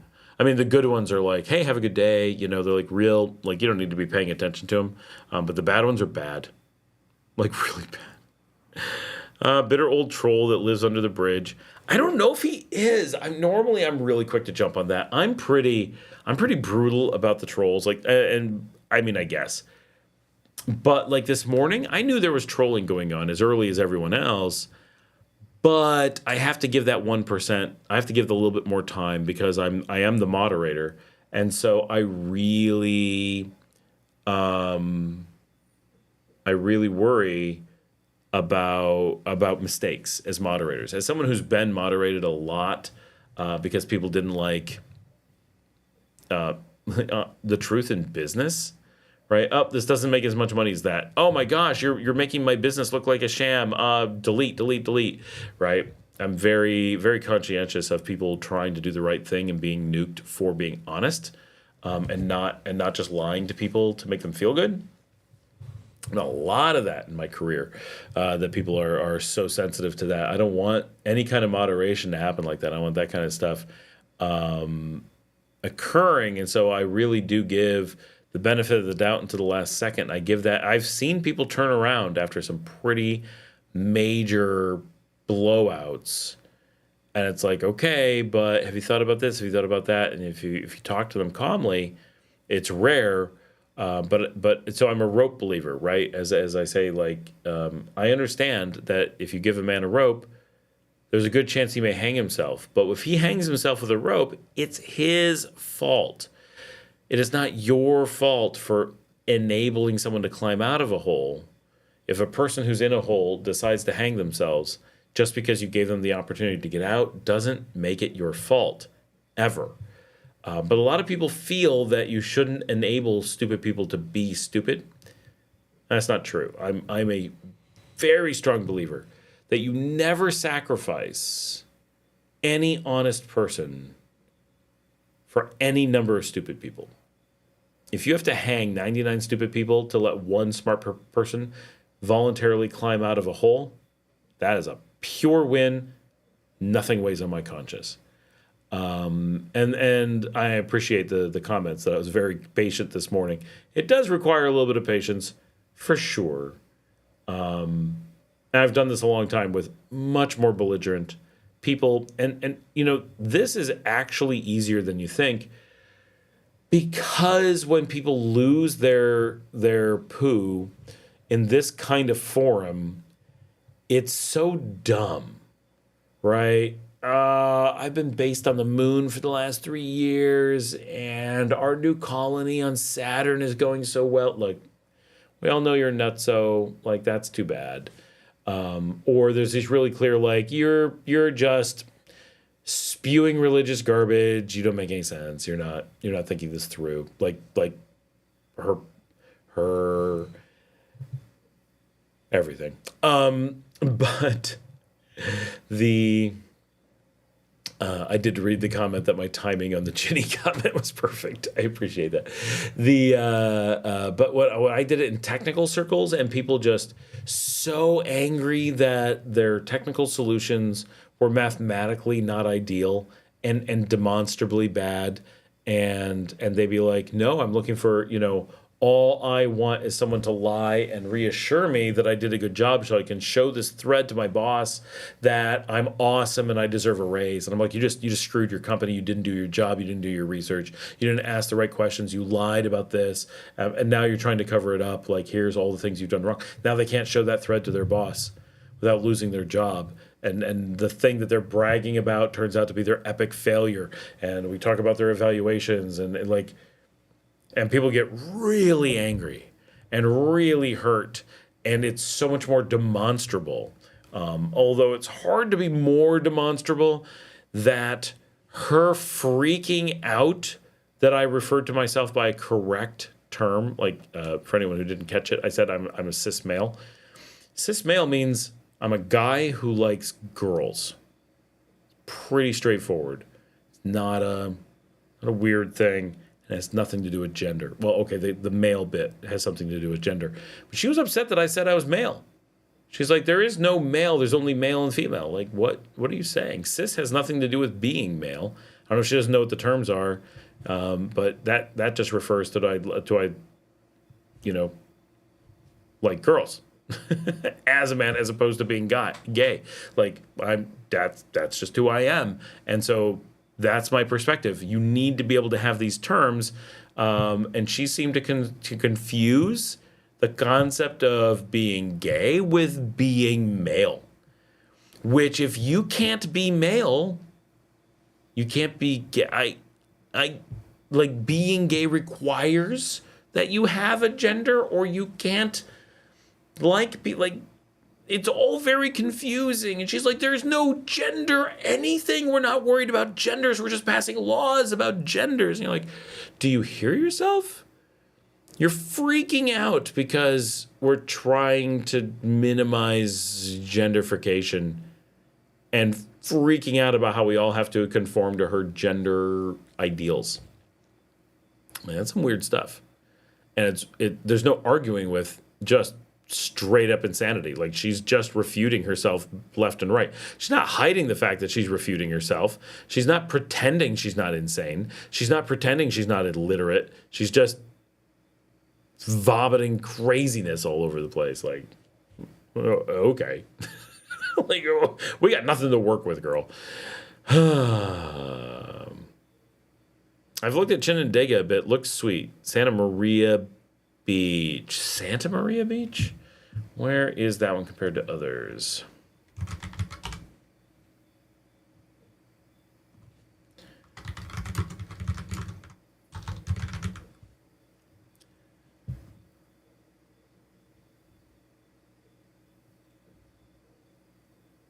At Manzanillo. That's okay. We don't normally call it that. We often refer to that as Posantillo. That is supposed to be really good. Larry, who was on earlier, he goes there all the time and hangs out. That's like his hangout beach. So I hear it's really good. I've been in the area, but it's been a while. I need to get up there and film. That would be really cool. Nice beaches up there for sure. Chinandega is very hot and pretty remote. That's his biggest problems. Like, it's nice, and we go up there for restaurants. Lots of nice restaurants up there. Suffering her slings and arrows, Buddy says. Dale says, yeah, that was a rough read. Such a triggered response, regurgitated from whatever BS media she's consuming. I can't even imagine what media is saying that stuff. Like, in his drive to ignore gender, Trump has passed gender laws. How do you spin that as not being obsessed with gender? I got nothing. Like, we passed new laws to dictate that everyone must eat kosher food. But you're obsessed with food. No, we're not. We're just passing laws about food and making everyone else conform to our food desires. It has nothing to do with food.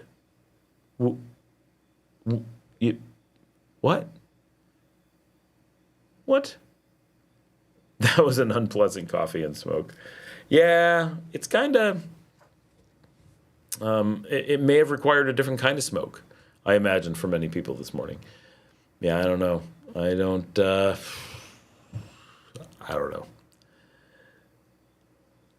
I guess one of the things that makes it easier is that the nuke button is always there. It's like, um,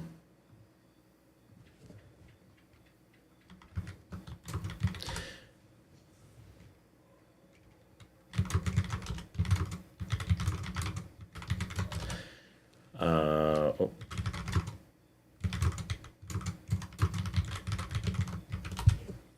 The knowing that you can turn them off at a moment's notice helps a little. But it's a daily thing. Like every day I'm reading this craziness of different things and like this person, that person. Like I try to set kind of strict guidelines, like yelling at me is mostly okay. Lying about stuff, not cool. That's where this guy's pissing me off, right? He's like, it's so expensive there. Look, are you trying to tell me it's so expensive here? Like, you know that I know it's not expensive, and I know you know it's not expensive. Why are you lying to me? Like, it doesn't make any sense. Like, what is your end goal? You're not going to convince me that I'm spending $10,000 a month to live here. Like, do you think I'm going to be confused by my own budget? I know what I'm spending. Yeah, glad I found that button. Yeah. What a mess. I don't know.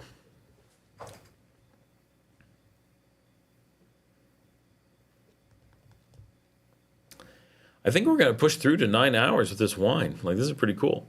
We're breaking all kinds of records. I wish we'd have gotten early enough that we could be like 12 hours.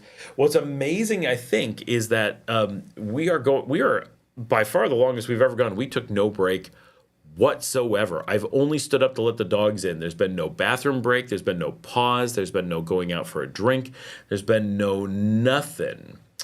Might be why this evening's version came close to crazy but didn't get there. Maybe she knew not to. Yeah, I don't know. She ducked out. She kind of went up. She got a little bit like, I'm going to get all bizarre and crazy on you. And then she kind of toned it down. But she definitely quoted herself from this morning. So like, okay, we know who you are. Like, there's no hiding it now. That was oh, I heard. You heard the thing that you said this morning? Right. Yeah, you heard that. So that's another question I have for people who are from the other leaning part of the spectrum. There's a ton of people come here who are non-political. Expats, I think in general, tend to be non-political or less political, like we're just less saturated with it. Honestly, either side of the spectrum, if you're on the Trump side, Trump is so actively against the world, and Biden was so actively against Latin America. It's like, it's hard to have any strong tie to any political alignment in America and find coming to this region makes sense. This region only makes sense when you're like, I'm checking out of it all and I don't care, right? Like it's all great or it's all terrible. Either way, that works. But the one thing you can't do is pick a side, because once you've picked a side, this place doesn't make sense to you anymore, because whatever side you're aligned with hates this place. Once Americans let it get to that like religious level, we're like, they can do no wrong. We have to listen to everything they say, like Ginny. It's like, why would she come here? What does she think it's going to be like when she gets here and lying to people and making false accusations and pretending things are happening that, like, that stuff's not going to fly. And this is while presumably she's sober. Wait till she's in the land of rum. Someone's going to get her drunk and she's going to fist fight somebody. And who knows? And she's going to start making claims. Like, I can only imagine that the slipping and forgetting what country you're in and being like demanding privileges, like super white privileges of a country in which she is not the person with privilege. I just imagine she's going to get into the train, put the throttle down, and go right off the cliff. I don't know. We've definitely had people who've melted down and made it less than 3 days. And just, oh my gosh, there's freedom. There's you can do anything you want. I can't be focused on my religious weird whatever, like political weird religious stuff. That is where I think the spring comes out of the watch is people who are so, in this case, right? She's a Trumper, but that could be anybody. Not picking on anybody. Just be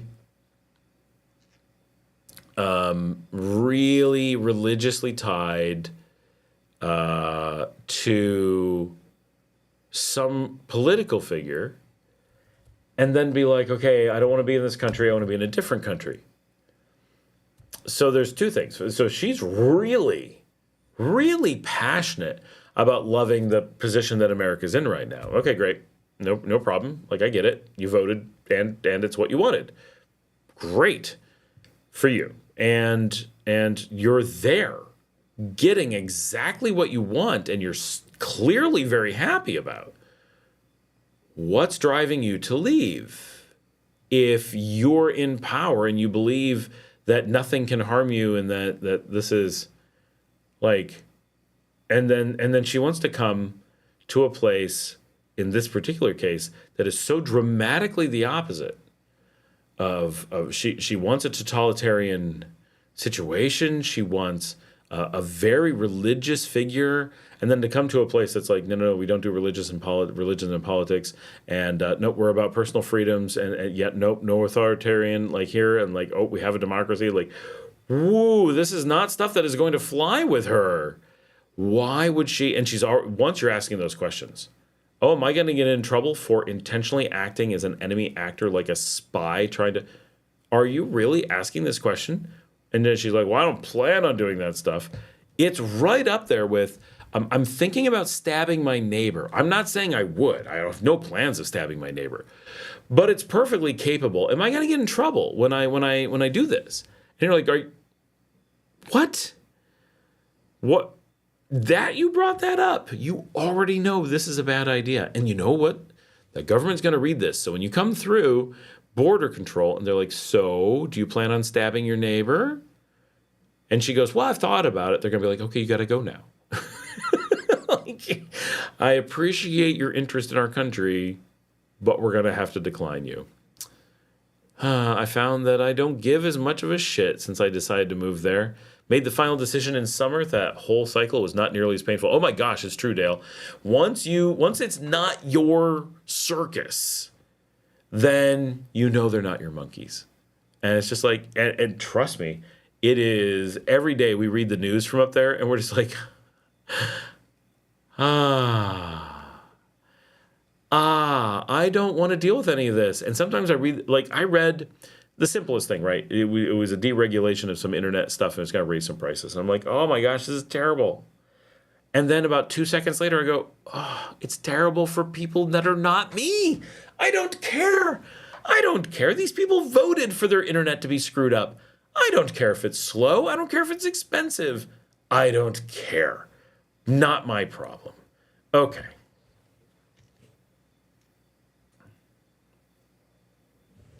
So that oh my gosh, that has been. I mean, certainly some things like, oh, there's this, fires in California. That's unfortunate, but that's not something I have to worry about. I didn't cause them. I'm not affected by them. Whatever, and all those people live in a fire zone. Why did they do that? Not my problem. I don't care.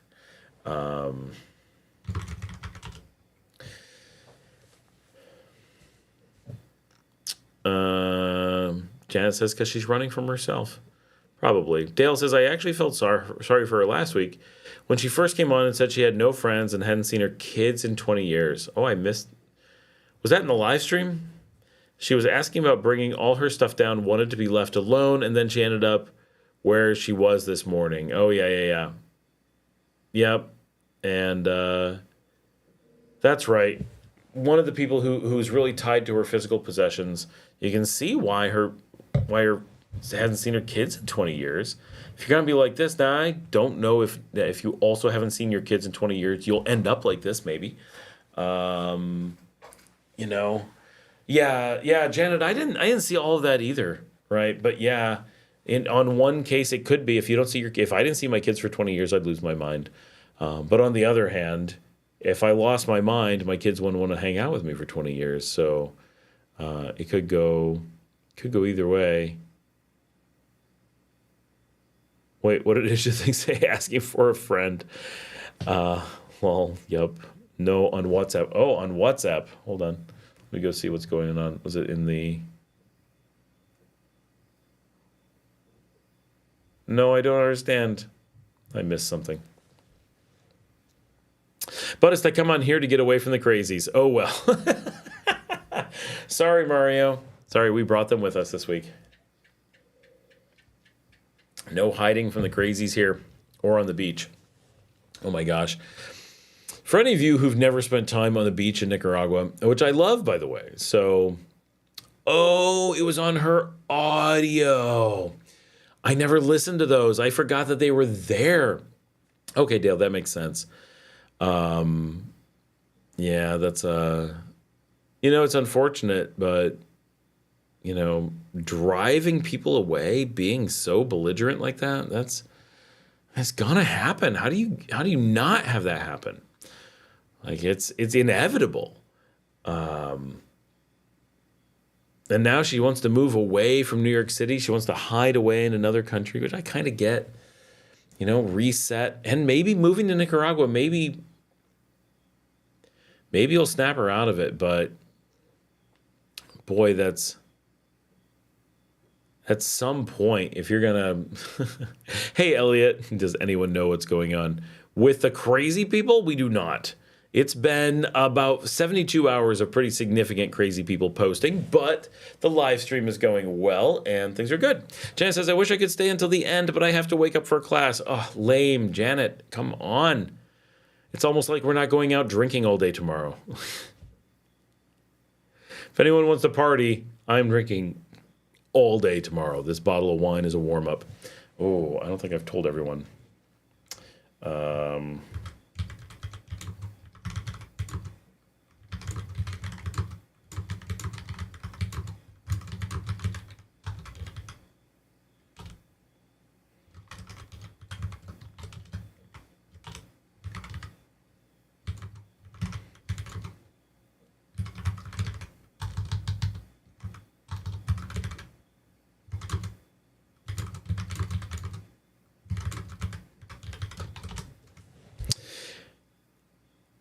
Yeah.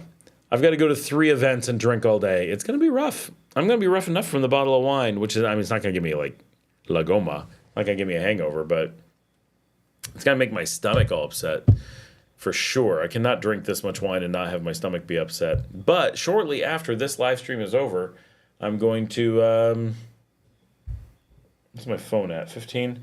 I might watch an episode of Soap in bed with my dog, who's been on the couch for 9 hours, apparently, in the other room. I don't know why she decided not to be here. All right, Janet, see you after I wake up sometime. I'm going to get some sleep pretty soon here. We are minutes away from going over to the 9-hour mark. We're definitely going to push through to that, and the wine should just make it. I think we're good. Elliot says, what is going on in San Juan del Sur? Whoa, that I've seen 5 long-standing businesses being put up for sale within the last 2 weeks. Whoa, Republica? Nachos has gone up for sale several times recently. El Jardín, I'm not sure. The Hip, etc. These, it cut off at these.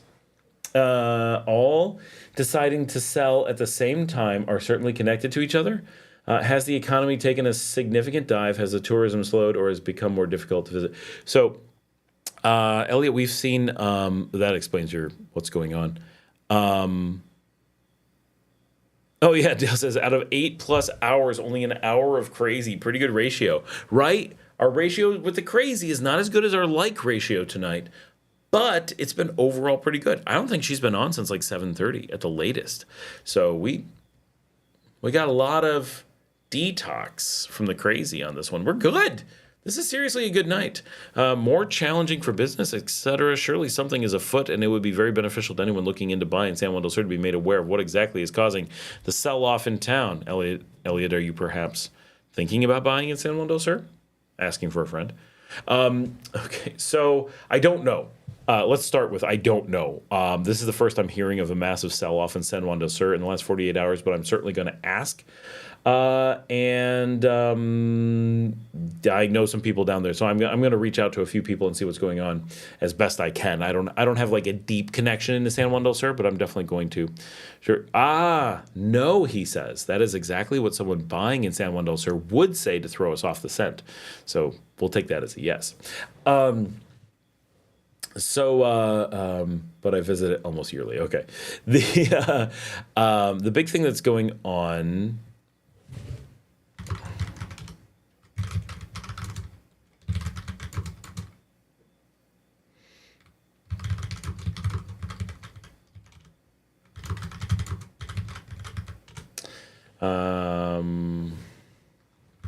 Okay. Just drinking plans for tomorrow being finalized. So not San Juan del Sur related. Up here in the rest of Nicaragua, we're seeing an uptick in tourism, right? Not a big uptick. I'm not saying it's like huge.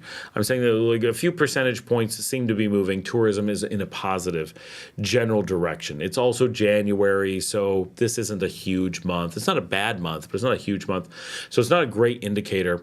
But what is happening is the U.S. and Canada are going into full-on disaster mode, and it's you can be happy with it, sad with it, doesn't matter. They're going into upheaval, let's put it that way.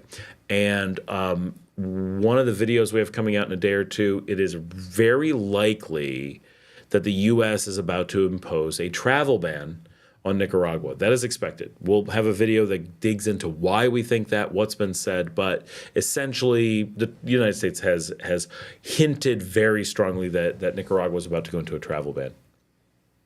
So because of that, that's not going to stop people who live here getting here. It's not going to make major problems for those of us who live here. But what we do anticipate is that businesses that are here that depend in some way on tourism are about to see a decrease of the amount of traffic that they have by epic amounts. We could easily see 50 to 80% of tourism vanish overnight. That's rough. And it's because a lot of our tourism comes from the United States and a lot comes from Canada. Canada just does what the United States tells them to do. It's unfortunate, but if the U.S.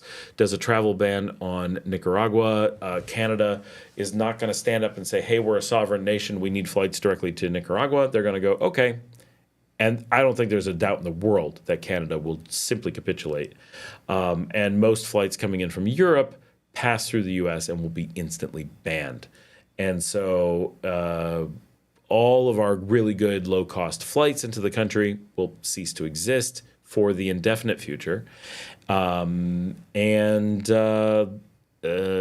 could be a very long time. We may be looking at a long-term future without direct access to tourists from the United States.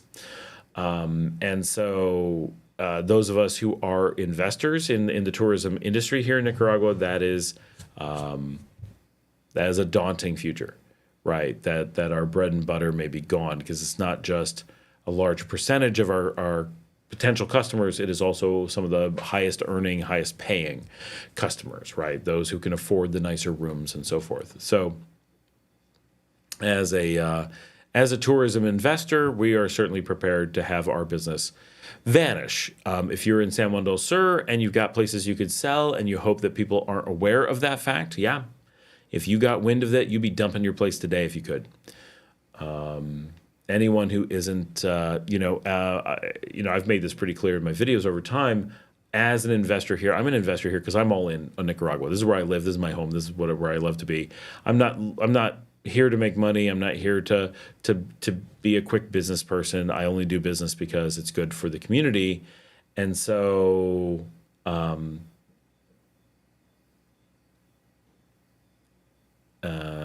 it's sorry, reading messages. If you were here trying to make money off of the community, if you were here because you thought it was in a good recovery mode post-COVID, there's a good chance that is not true.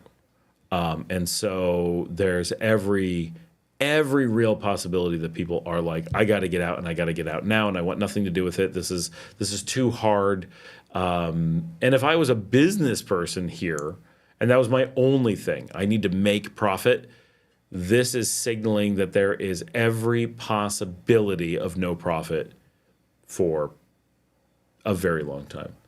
I'm a contractor and I just ignore the travel warnings that they give. Well, for sure, it's completely worthless. In Cuba, they just use this, used to staple, I'm probably staple, a paper to your passport and stamp that for entry and everyone will fly to Liberia then. A lot of people will fly to Liberia. There's a lot of people, though, that once you say another country, they're just like, well, I can't.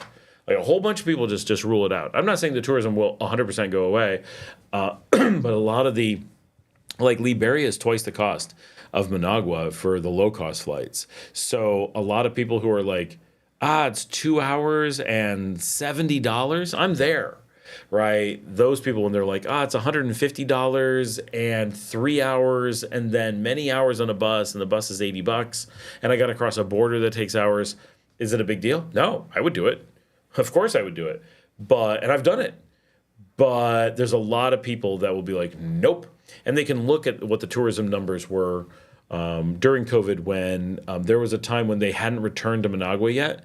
When I first came back to Nicaragua, I had to fly through Honduras and take a taxi over the border. I had no way to get here directly, and it basically brought tourism to zero. The number of people who are willing to do that extra flight path are only people who are like already established here and know what they're doing. People who are like, I'm just on vacation, I just want to have a good time. They won't take that extra step, which is super unfortunate. So businesses, especially in San Juan del Sur, where those businesses rely almost entirely on foreigners, and especially the ones you're mentioning, I don't know all of them, but Republica, like that's the British bar. The Hip, I don't know. Nachos, I think they're Canadian. They have been bought since I was there. I don't know El Jardín, but a lot of those places, they cater completely to tourists, to backpackers and expats. And if they are, there's my doggie. There she is. What was that? Take her to bed. Oh, take her to bed. She's too tired. Oh, my doggie has come to request a bed. She's so sweet. She's a good dog. You've been lonely all this time, baby. Those places are going to have no business. It's hard to imagine a Nicaraguan going down to San Juan del Sur being like, okay, I'm here to enjoy 20s and this beautiful beach and Republica, this kind of hole-in-the-wall British weird bar. It doesn't draw in Nicaraguans. It doesn't have that vibe. It feels weird and cheap, but isn't so cheap. And it's fine. Like, I like Republica. I go there.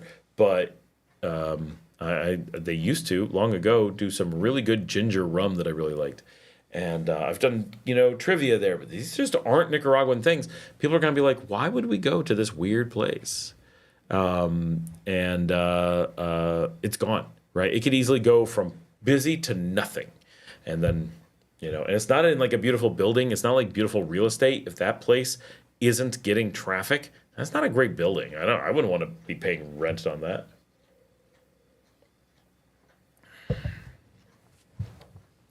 Do you have any idea? Are there listings for any of these businesses? Because I'm not entirely unwilling to move into the San Juan del Sur market. No, I mean asking for a friend, of course. Not for me personally, but San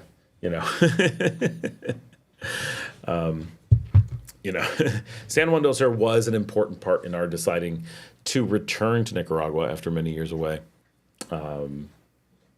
It ended up not being where we want to be, obviously, but it is very special. It's got a lot of great stuff. It's got a lot of bad stuff, but oh man, that's surprising that there's so many places suddenly selling. On their Facebook page. Oh, interesting.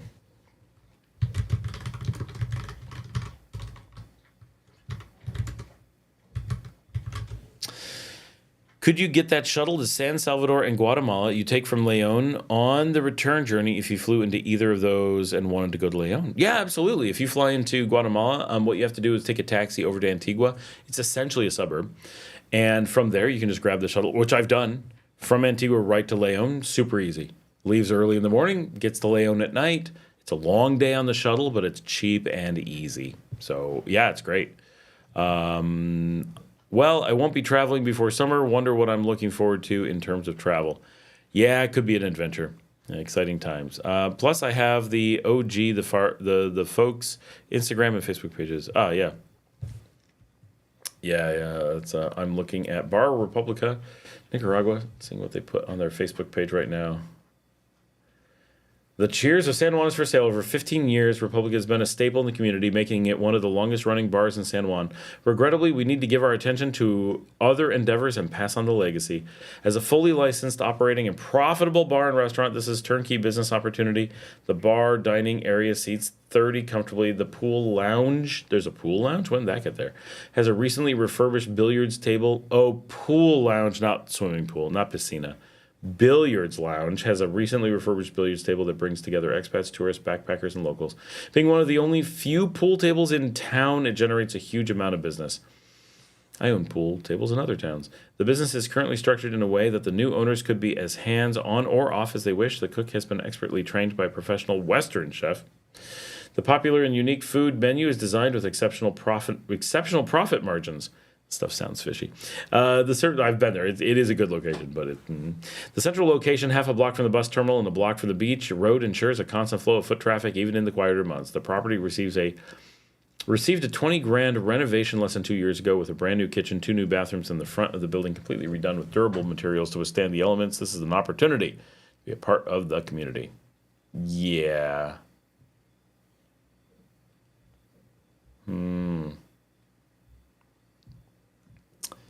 If it's profitable and it's able to run itself, they wouldn't be selling it. That's a general rule of business. Never buy an existing business that's selling, because there's always something wrong.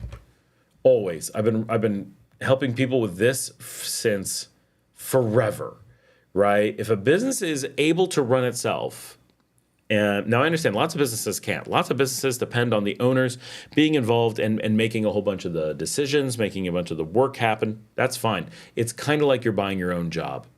If that's what's happening and the person's like, I don't want to work anymore, I want to retire, you're going to work here, but it's your job and you control it. Like, okay, I'm down with that. Like, that makes sense. Totally understood. We're on the same page. This is cool. When you are buying a business that they're saying runs itself, like this thing requires no input, simply buy it from us and make money, right? Oh, step 1, buy business. Step 2, profit. If that was good for you, why isn't it good for them? They know more about it. They're already connected. They have all the resources for this to be an ongoing profit center for them. Now, I understand people can run into tough times and be like, I'm screwed. I have to unload this, get the money early, make less, and take the money and run. I got to spend it on something. Understood. But as someone who's owned profitable businesses, I'm not going to give up hundreds of thousands or millions of dollars of pretty much assured future profits to make a quick buck. If I was in that position, I'd go to a bank and be like, look, I've been making money for years. I need a loan. They'd be like, you have been making money for years. Yep, here's a loan. It's very easy. And then you get to keep making those profits and you pay back the loan from the profits of the bar that just makes money, apparently.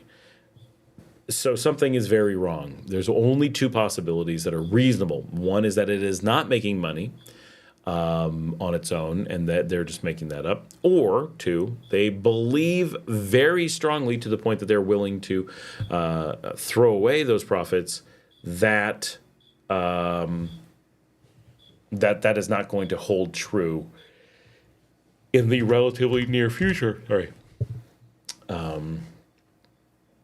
So one way or another, you'd better know more than them, or you're in big trouble.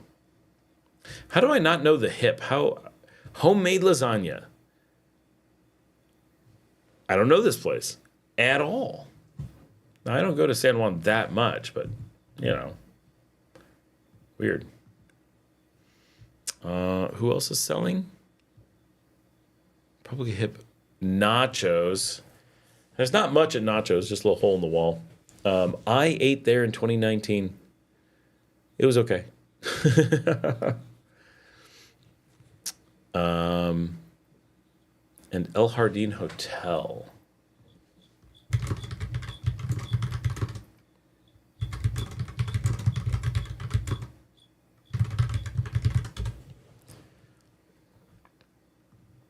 Checking it out on Instagram. Oh, it's a nice little place. Wait a minute. Wait a minute.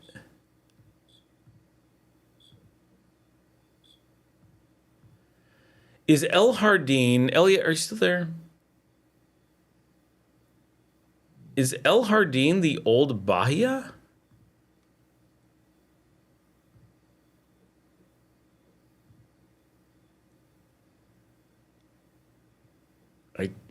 I'm not sure if it is. Where are they located? Is there a map? It's funny, my hotel follows that one. Do I know where it is?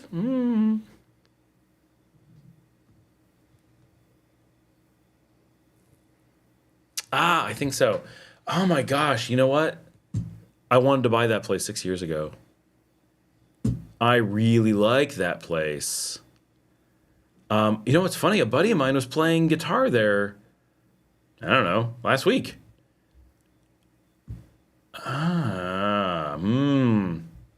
Okay. Interesting. Very interesting.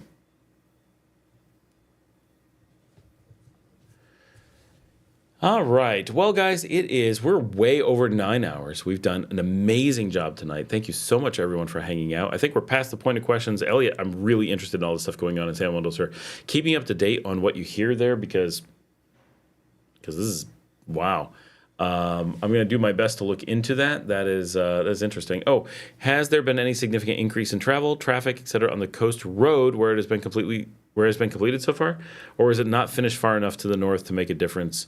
At the moment, it's not at all. Like, we don't have it up here. There's nothing. So we don't even see where there's construction at this point. We know it's down south. Like, we're not saying there's not construction, but it is so far from us. It's so far from the north that there is not the slightest. Our kind of input on it, or what our feedback from it is like, yeah, in a good 5 to 10 years, we'll see the beginnings of something to happen. It is a massive project that's going to take a long time. For good reason. They have a lot of engineering to do, a lot of planning to do. Like, there's a lot going on. We're not like upset about that. It's just that down in the San Juan del Sur area, that's where it started. So everybody's like, ooh, there's action. And up where we are, we're like, you got to do so many hundreds of miles, doing so many crazy things. You got to solve so many hard problems before we're even on the radar. We're the end of the trail, not the beginning of it. So it's going to be a really long time before it impacts us. Hopefully it's a positive impact. Hopefully it makes it.